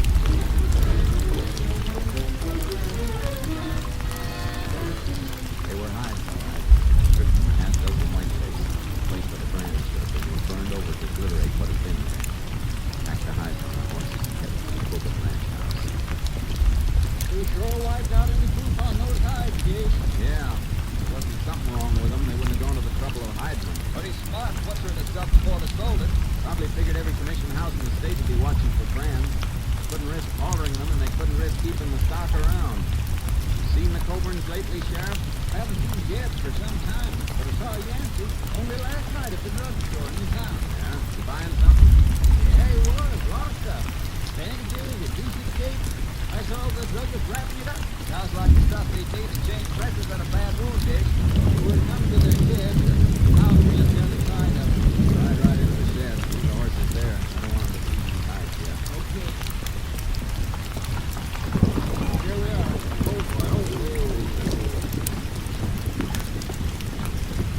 Take a look on that floor there, Jake. Over there. Stock cleaned up mighty good. Look, the beam right over it. There's blood on it. Yeah, must have been his butchering right here. Made all for sure to get that floor clean. Let's go talk to him. There's Yancey now at the back screen door. Howdy, Yancey. What you been upon on my place? The Rangers want to have a little talk with you. I ain't got much time for talking. I got good to do. So have we. Where's your son? I don't know. What do you mean you don't know? Just like I said, I don't know. Now, anything else I can help you with? Don't get smart, Yancey. You know where Jed is, you better talk up. You took yourself a little trip down to Mexico. Suppose you invite us in and tell us all about it. Reckon I don't have to have you in if I don't want you, Sheriff. That's the right, Sheriff. Steve and I will just wait here while you ride into town and get a warrant. We can invite ourselves. You want to make us do it the hard way, Yancey? I ain't got nothing to hide. Come in, come in. Keep a gun in the house? Shotgun there in the corner by the stool. About a 45, Yancey. Hello. Haven't slaughtered any beef lately either, have you? Any log in it? Nobody said there was. Stashing the hides away under a boulder is a little bit unusual. You're getting kind of pale, Yancey. There ain't no... What'd you stop for, Yancey? You're about to say there aren't any brand marks left on those hides, weren't you? You put words in my mouth. Use your own words, but answer me. Tell the truth. Where's your son, Jed? I told you. Not in Mexico. He's holed up someplace recovering from a wound. The wound Doc Emmett was killed for treatment. I don't know what you're talking about. Get in here, I tell you. Here's look at that ladder. What? Just a ladder, and I was fixing to do some painting. A man who's gonna paint usually buys some paint before he brings the ladder. Ladder. Looks like Andrew into the attic. Get out of here, get out. Get out. Put your hands up. That's Told us to save people who might hurt somebody. You can help it, Steve. We'll use that ladder and see what we got upstairs. I'll help you. Yes, probably up there, and he kind of come quiet if he wants to.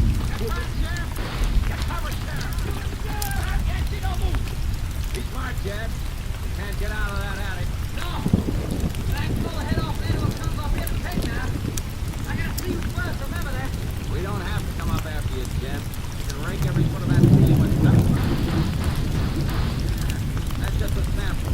Make it look like a sieve. You look like one with it. Now you better get down here with your father while you still got the chance. Come down, Jed. Come down, or they'll kill you. We didn't do nothing. They can't prove nothing. How about it, Jed? All right. My leg is hurt. Have to bring the ladder on to help me down. Sure. Just to make it friendly. Open that trap all the way and drop your gun down. Quiet. Yeah, that's better. All right, sir. Set the ladder. The gun we wanted, Steve. Yeah, 45. All right, Jed. Ease yourself down, and I'll help you. All right. My leg is... Look, we didn't do nothing. And that's all we ever done, Steve. We didn't do nothing, you know. You'll love it up in Huntsville, then. It's full of decent fellas, just like you. Ready, Steve? Yep. Sheriff? Good. All right, can't do it, Sheriff. Get me.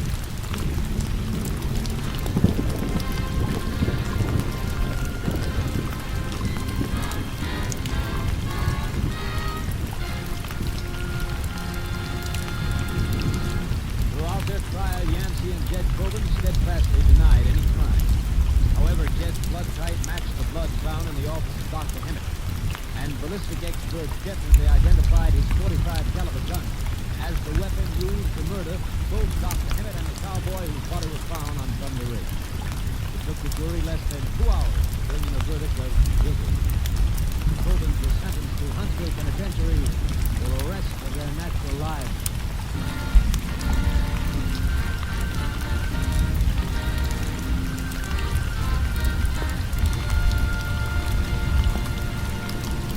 And now, here again is the star of our show, Joel McRae. Will you enjoy an amusing story I heard recently? It comes from a young lady who lives in the Lone Star State. It seems that a Sunday school teacher was making quite an impression with the little ones in her class as she told how the pharaohs were Egypt built the children of Israel from that land. The little fellow in the front row was writing some notes of history. The teacher went on to describe the cruelties inflicted upon the Israelites, how they were beaten and driven forth without food or water. When the story was over, the young bride stared straight ahead. Finally, gee whiz, where were the Texas Rangers? See you next week, folks. Good night. Next week, Joel McRae in another authentic reenactment of a case from the files of the Texas Rangers. Joel McRae is currently seen starring in the Universal International Technicolor production Frenchie. Tonight's cast included Tony Barrett, Virginia Gregg, Herb Ellis, Ed Begley, and Parley Bear. This story was transcribed and adapted by Joel Murcott, and the program was produced and directed by Stacey Keith. Cal Gibney speaking.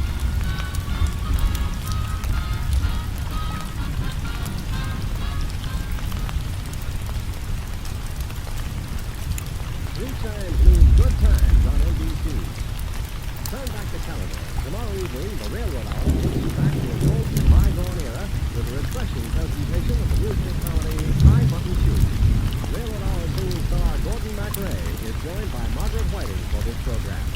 And remember, tomorrow you'll also hear a concert by the Boston Pops Orchestra. Bill Baker invites you to join the $64 question next on NBC.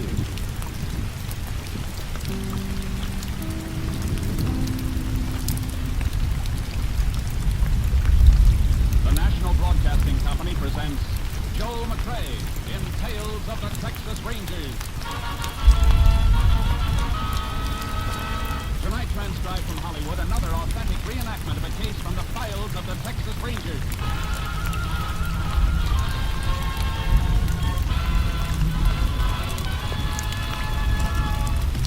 Tales of the Texas Rangers, starring Joel McCrea as Ranger Jace Pearson. Texas, more than 260,000 square miles, and 50 men who make up the most famous and oldest law enforcement body in North America.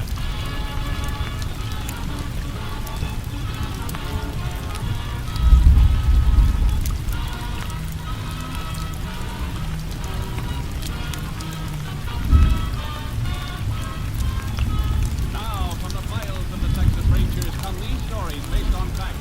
Only names, dates, and places are fictitious for obvious reasons. The events themselves are a matter of record.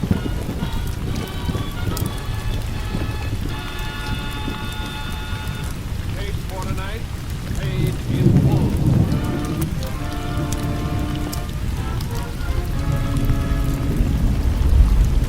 It is 7:45 p.m., August 18th, 1941. Nick Hubbard, a West Texas farmer, is seated at the dinner table with his wife, Nick. But Hubbard is not eating. Instead, his attention is riveted on an advertisement in the newspaper before him. Will you stop staring at that thing? Makes you suffer, Nick.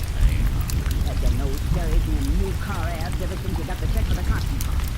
That's a lot of good it's doing you. We can't buy one. We could if I didn't have to pay that Mexican for working on shit. You could have made the crop yourself if you wasn't so lazy. You wanna shut up, or I have to bet you punching them out. That didn't mean nothing, Nick. And shut your trap. Keep it shut. $700 for my cotton, and I gotta give half of it to that Mexican. There's nothing he can do about it, Nick. Don't you go telling me what I can do. Stop took him and his family in and now fed up, living like shack on my land. Seems to me that's enough for any man to do for me. Where's that salt? Morales didn't chop enough cotton to make it a nightshirt. How can you say that, Nick? You got $1,100 out of his crop. Half of that more than you made before doing the work yourself. He knows you got the check, Nick. You stall him much longer. It's 3 days now, and he's coming back again tonight. Reckon that's him now, Nick. Right up on the front porch like you own the place. You're busy with your dishes. Oh,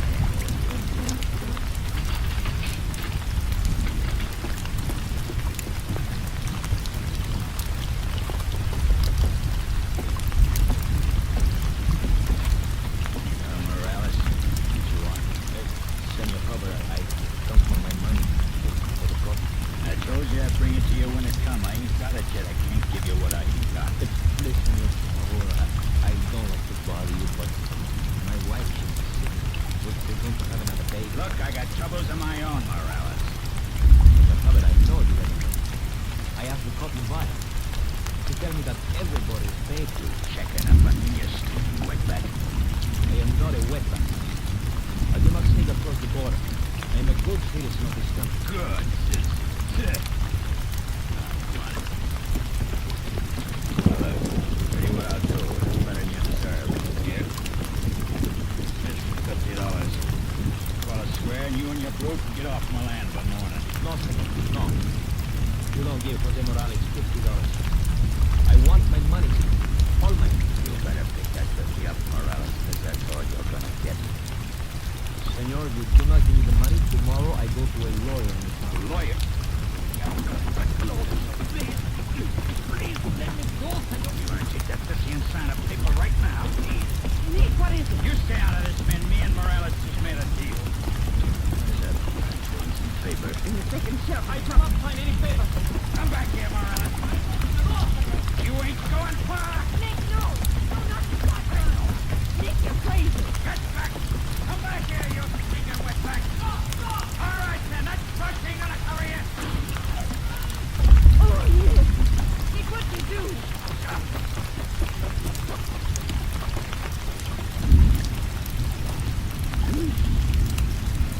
He's dead, Nick. What are you gonna do, Nick? You take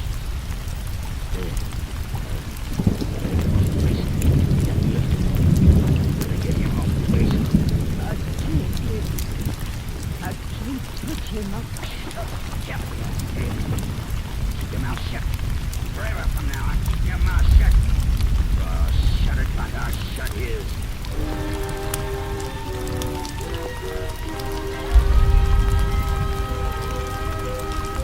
The body of Jose Morales was discovered 2 days later by a field hand. It had been dumped in a thicket in rugged country near a path used as a shortcut to town.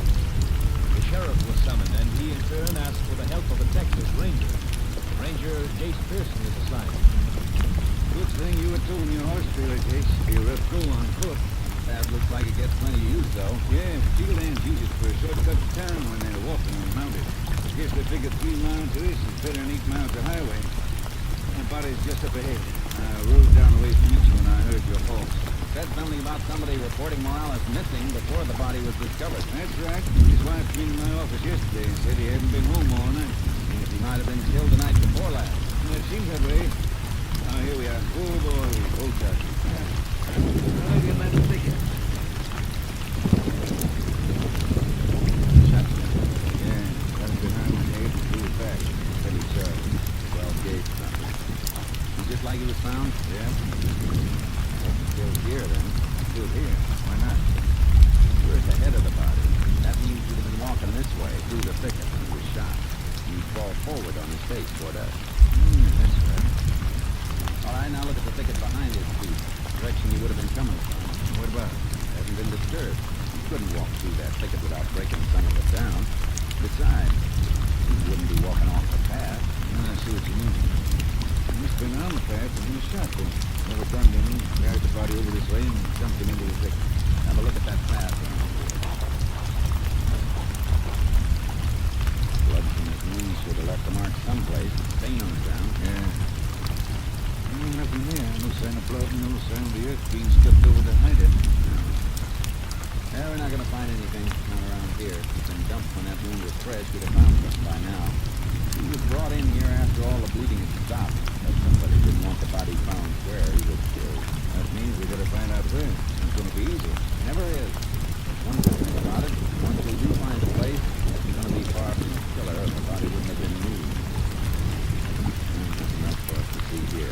Lab man's flying in from Austin. Might find something when the medical examiner does an autopsy. I'll have to stay here a while. In the direction you're there, bringing pack animals to take the body into town. There's no sense in both of us staying. I'll get started. You know where Morales lives? Yeah, shack near the cotton fields on the north end of Nick Hubbard's farm. Thanks, Sheriff. Don't suppose you know if Morales is having trouble with anybody? Not that I know of, Jace. Reckon his family might know something, though, or maybe the Hubbards. I'll see them both. Meet you in town when I'm finished. Okay, Jace. Get around. Up.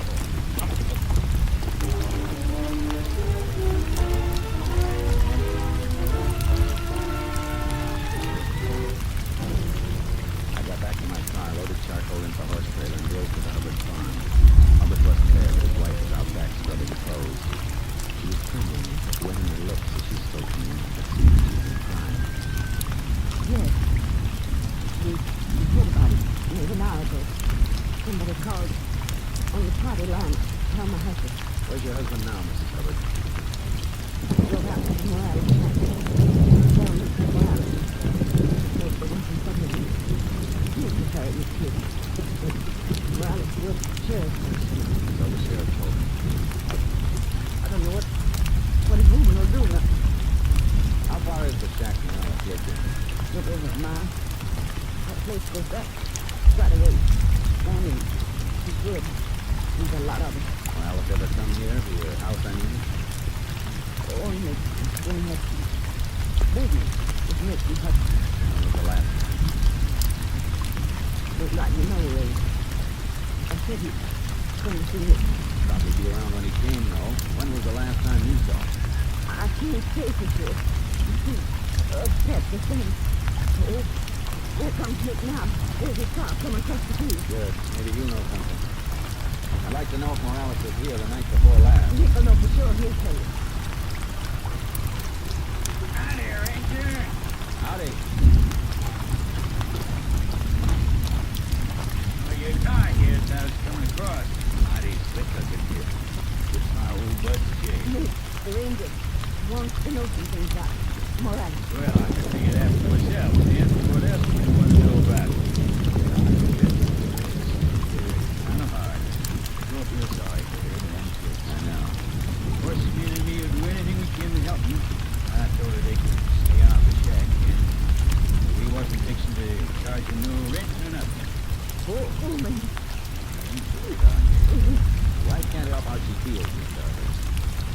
just a couple of things I want to know.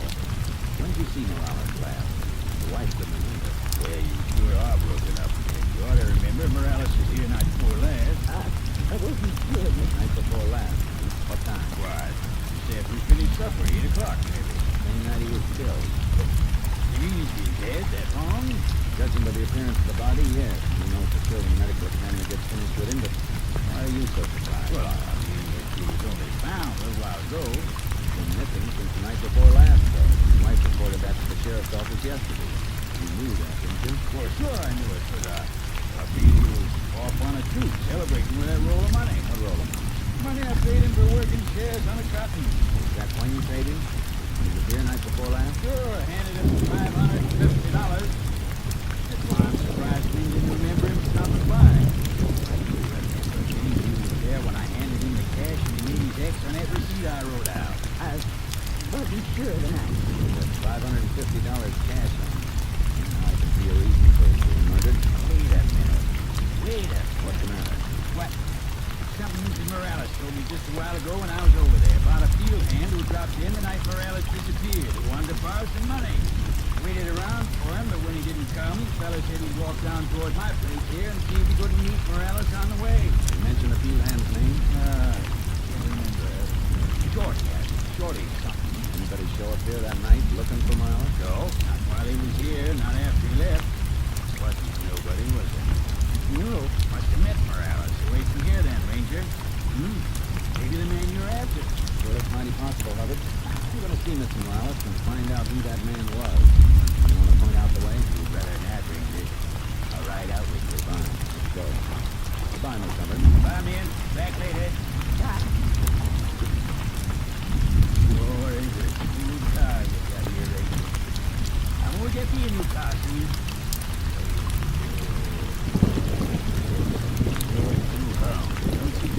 Yeah. Am I heading right?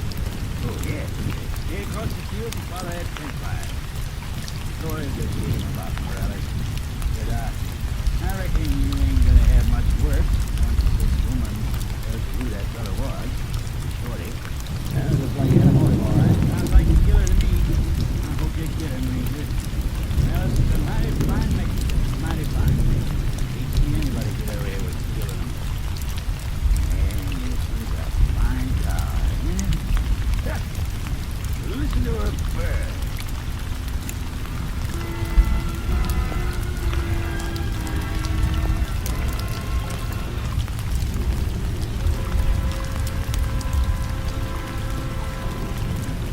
In just a moment, we will continue with Tales of the Texas Rangers, starring Joel McRae as Ranger Jake Pearson. But first, here is an important announcement. Next Sunday, over most of these same NBC stations, you will hear Tales of the Texas Rangers at a new and earlier time. Yes, beginning next Sunday, listen 1 hour and a half earlier for this program. This new earlier time will bring you Tales of the Texas Rangers, usually following the Bill Harris LSA show, and right before Theater Guild on the air. Remember, next Sunday, tune in 1 hour and a half earlier for Tales of the Texas Rangers. We continue now with Tales of the Texas Rangers, starring Joel McRae, and tonight's case, Paid in Full, an authentic story from the files of the Texas Rangers.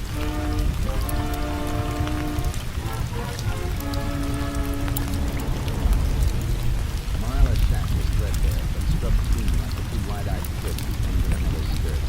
There was hot lips in her eyes. She kept it smothered for the sake of her children, but she sent them outside so we could talk. No, Linda, Papito, tell Rosa for her dog. I try not to cry when they're near me. Take it easy, Mrs. Morales. What is this? Lots of house for me, for them. Now they have no father for them. Now, everything's gonna be all right. I told you can stay on here rent-free and everything. We didn't want to stay here. We were going to move away and get a little place of our own for the new baby that's going to come. I should have taken everything this morning. Why do you make him wait so long? Well, For 3 days, every day he has to for his share. And you can see you don't give the check yet. What you did? What is this, Hubbard? well, it's just a misunderstanding, Ranger. I can explain it. I didn't want to give Jose the money. what, give it to Mrs. Morales here. I asked him to bring her down to the house and collect it. Why? Why, for her sake and the sake of the kids. Now, some sharecroppers, I might have taken all that dough and thrown it in on a dealer bid. But she would not spend our money that way. She was a good person. Well, I got no way of being sure of that. I was just trying to look out for you and your youngsters. Is that a crime? No. While you were being so considerate, you could have driven out here with the money instead of expecting this woman to walk to your place to get it. Mrs. Morales. Mr. Hubbard says you told him about somebody coming here to borrow money from your husband the night he didn't come home. The man who worked with us at some place once before, 2 years ago. They call him Shorty. Shorty Davis. You tell him your husband had gone down to Hubbard's place? Then he said he would not wait anymore. He would walk down and try to meet us there. Then he went away. That's all. You see, it's just like I told you, Ranger. Probably met Jose, talked him to go to town when he found out he had the money. Then he murdered him when you got him off in that shortcut trail. Don't you worry, they'll get that Shorty boy. We haven't got him yet, Hubbard. A couple of things don't fit. Mrs. Morales, did Shorty Davis have a shotgun with him when he came by? No. Probably had the whole thing planned in advance, Ranger. Had the gun stashed away on the shortcut. It doesn't add up. Why not? Because Morales wasn't killed on the shortcut. He was killed someplace else and taken out there. How do you know that? But there'd be certain signs at the scene of the murder that weren't around where the body was found. You mean like blood on the ground? Things like that? Yeah, things like that. So, Shorty must have killed him someplace else? Somebody did. We'll put Shorty up and see what he's got. Goodbye, Miss Morales. Come on, Hubbard. I'll drive you home.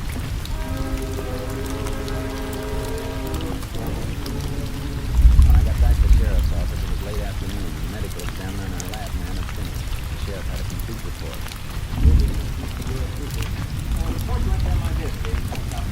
Thanks, Sheriff. Anything special in this lab report? Yeah, a few things. Yeah, let me show you. Look here.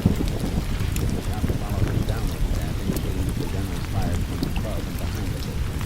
Pattern of shot spread, a number of pellets striking target, the normal number of pellets in regulation, 12-gauge shell. Further indicates that shot came from approximately 20 yards behind the victim. Gun muzzle at high level. Pretty interesting, isn't it, Jim? Plenty interesting. Angel Morales must have been shot by somebody who was standing on something above the ground level, or maybe somebody mounted. The way it shapes up. You know anything about a field hand named Shorty Davis? Yeah, they've been on here for quite some time. Know where to find him? Doesn't live anyplace regular, just grubs around. Could hurt the next one before the cotton season and never had a chance to put any money by. Reckon he's mighty hard up. What do you want? Tell you while we're looking. Let's find him.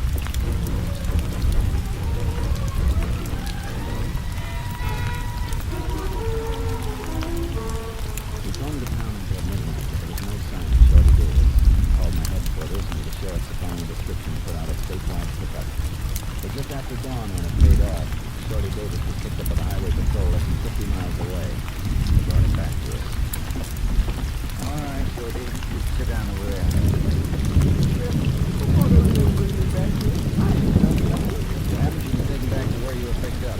Meanwhile, where were you going? Just heading for El Paso to see my folks, Mr. Ranger. And a sudden decision, Shorty. You've been hanging around here for months.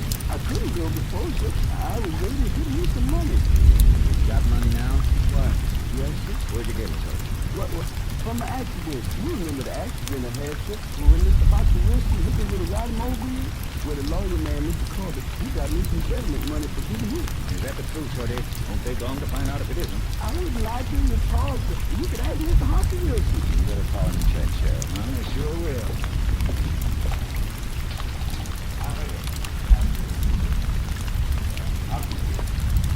Mr. Ranger, where do you sure think I got the money? You'll find out later, Shorty. How much have you got? Well, I had $100. Just spent a couple for you, did it? When did you leave town? Tuesday morning. What time? Early, right after the bank opened, and Mr. Hoskins got me the money. And you didn't know that Jose Morales was found dead yesterday morning? Yeah. Murdered. He was murdered the night you stopped by his shack to see him. I didn't see him that night. But you did stop by the shack. Yes, sir, but he wasn't home. His wife tell you that, but... Sir, I ain't telling you no story. I'm telling you the truth. Just keep on, Joe. Go ahead, keep on. Miss Morales told you where her husband was, didn't she? She said he was at Hubbard Farm, that's all. And didn't you leave the shack saying you'd go down to the farm and meet him? Yes, sir. I wanted to give him some money from Jose. He knew me. We worked together once. He known me before, and I always paid him back. We ain't asking about your credit rating, sir. What you want to know is what happened after you met Morales. I never did meet him. Wasn't nobody at Mr. Hubbard's place. The Hubbards weren't there? No, sir. I knocked hard on the back door, and there wasn't nobody there at all. Now, you've been mighty sure what you were saying, Shorty. I am sure, Mr. Sheriff. That old house was just plain empty. Jose wasn't there. I thought maybe he'd come back, or maybe he hadn't been there yet. So I went over in the field and started me down on the stump and waited. Then Mr. Hubbard and his wife, they drove up real slow. Had a couple of horses and to the back of the car.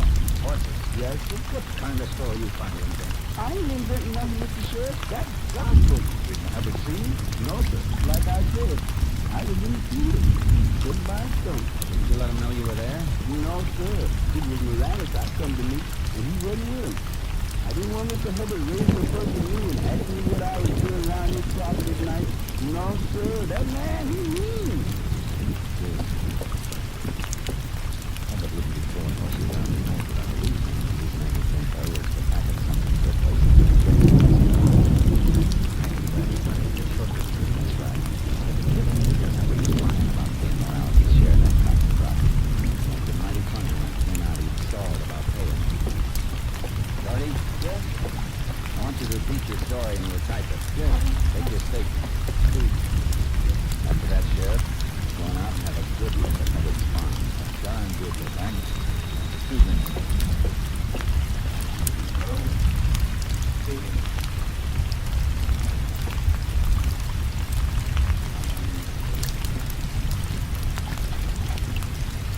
Sheriff, what's the matter?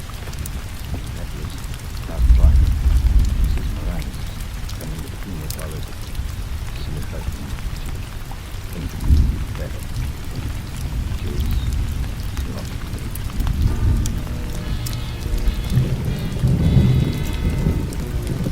We headed for Hubbard's farm. Parked off the road about a half mile away and cut across the field. Check around outside the house without being spotted. Hubbard, we saw Mrs. Hubbard come from the back of the house carrying the watchstone. They were screaming and forced up to us. Don't let her see you. She jumped into the brush. One of these she jumped from that. So when we carried a laundry tub around the front of the house to dump it, as she was going such a lot more than one tub full has been dumped in that spot. But the background is so. Come on. Don't let her see us. I want to find out what she's doing. Hubbard isn't around. The garage shed is open and the car's there.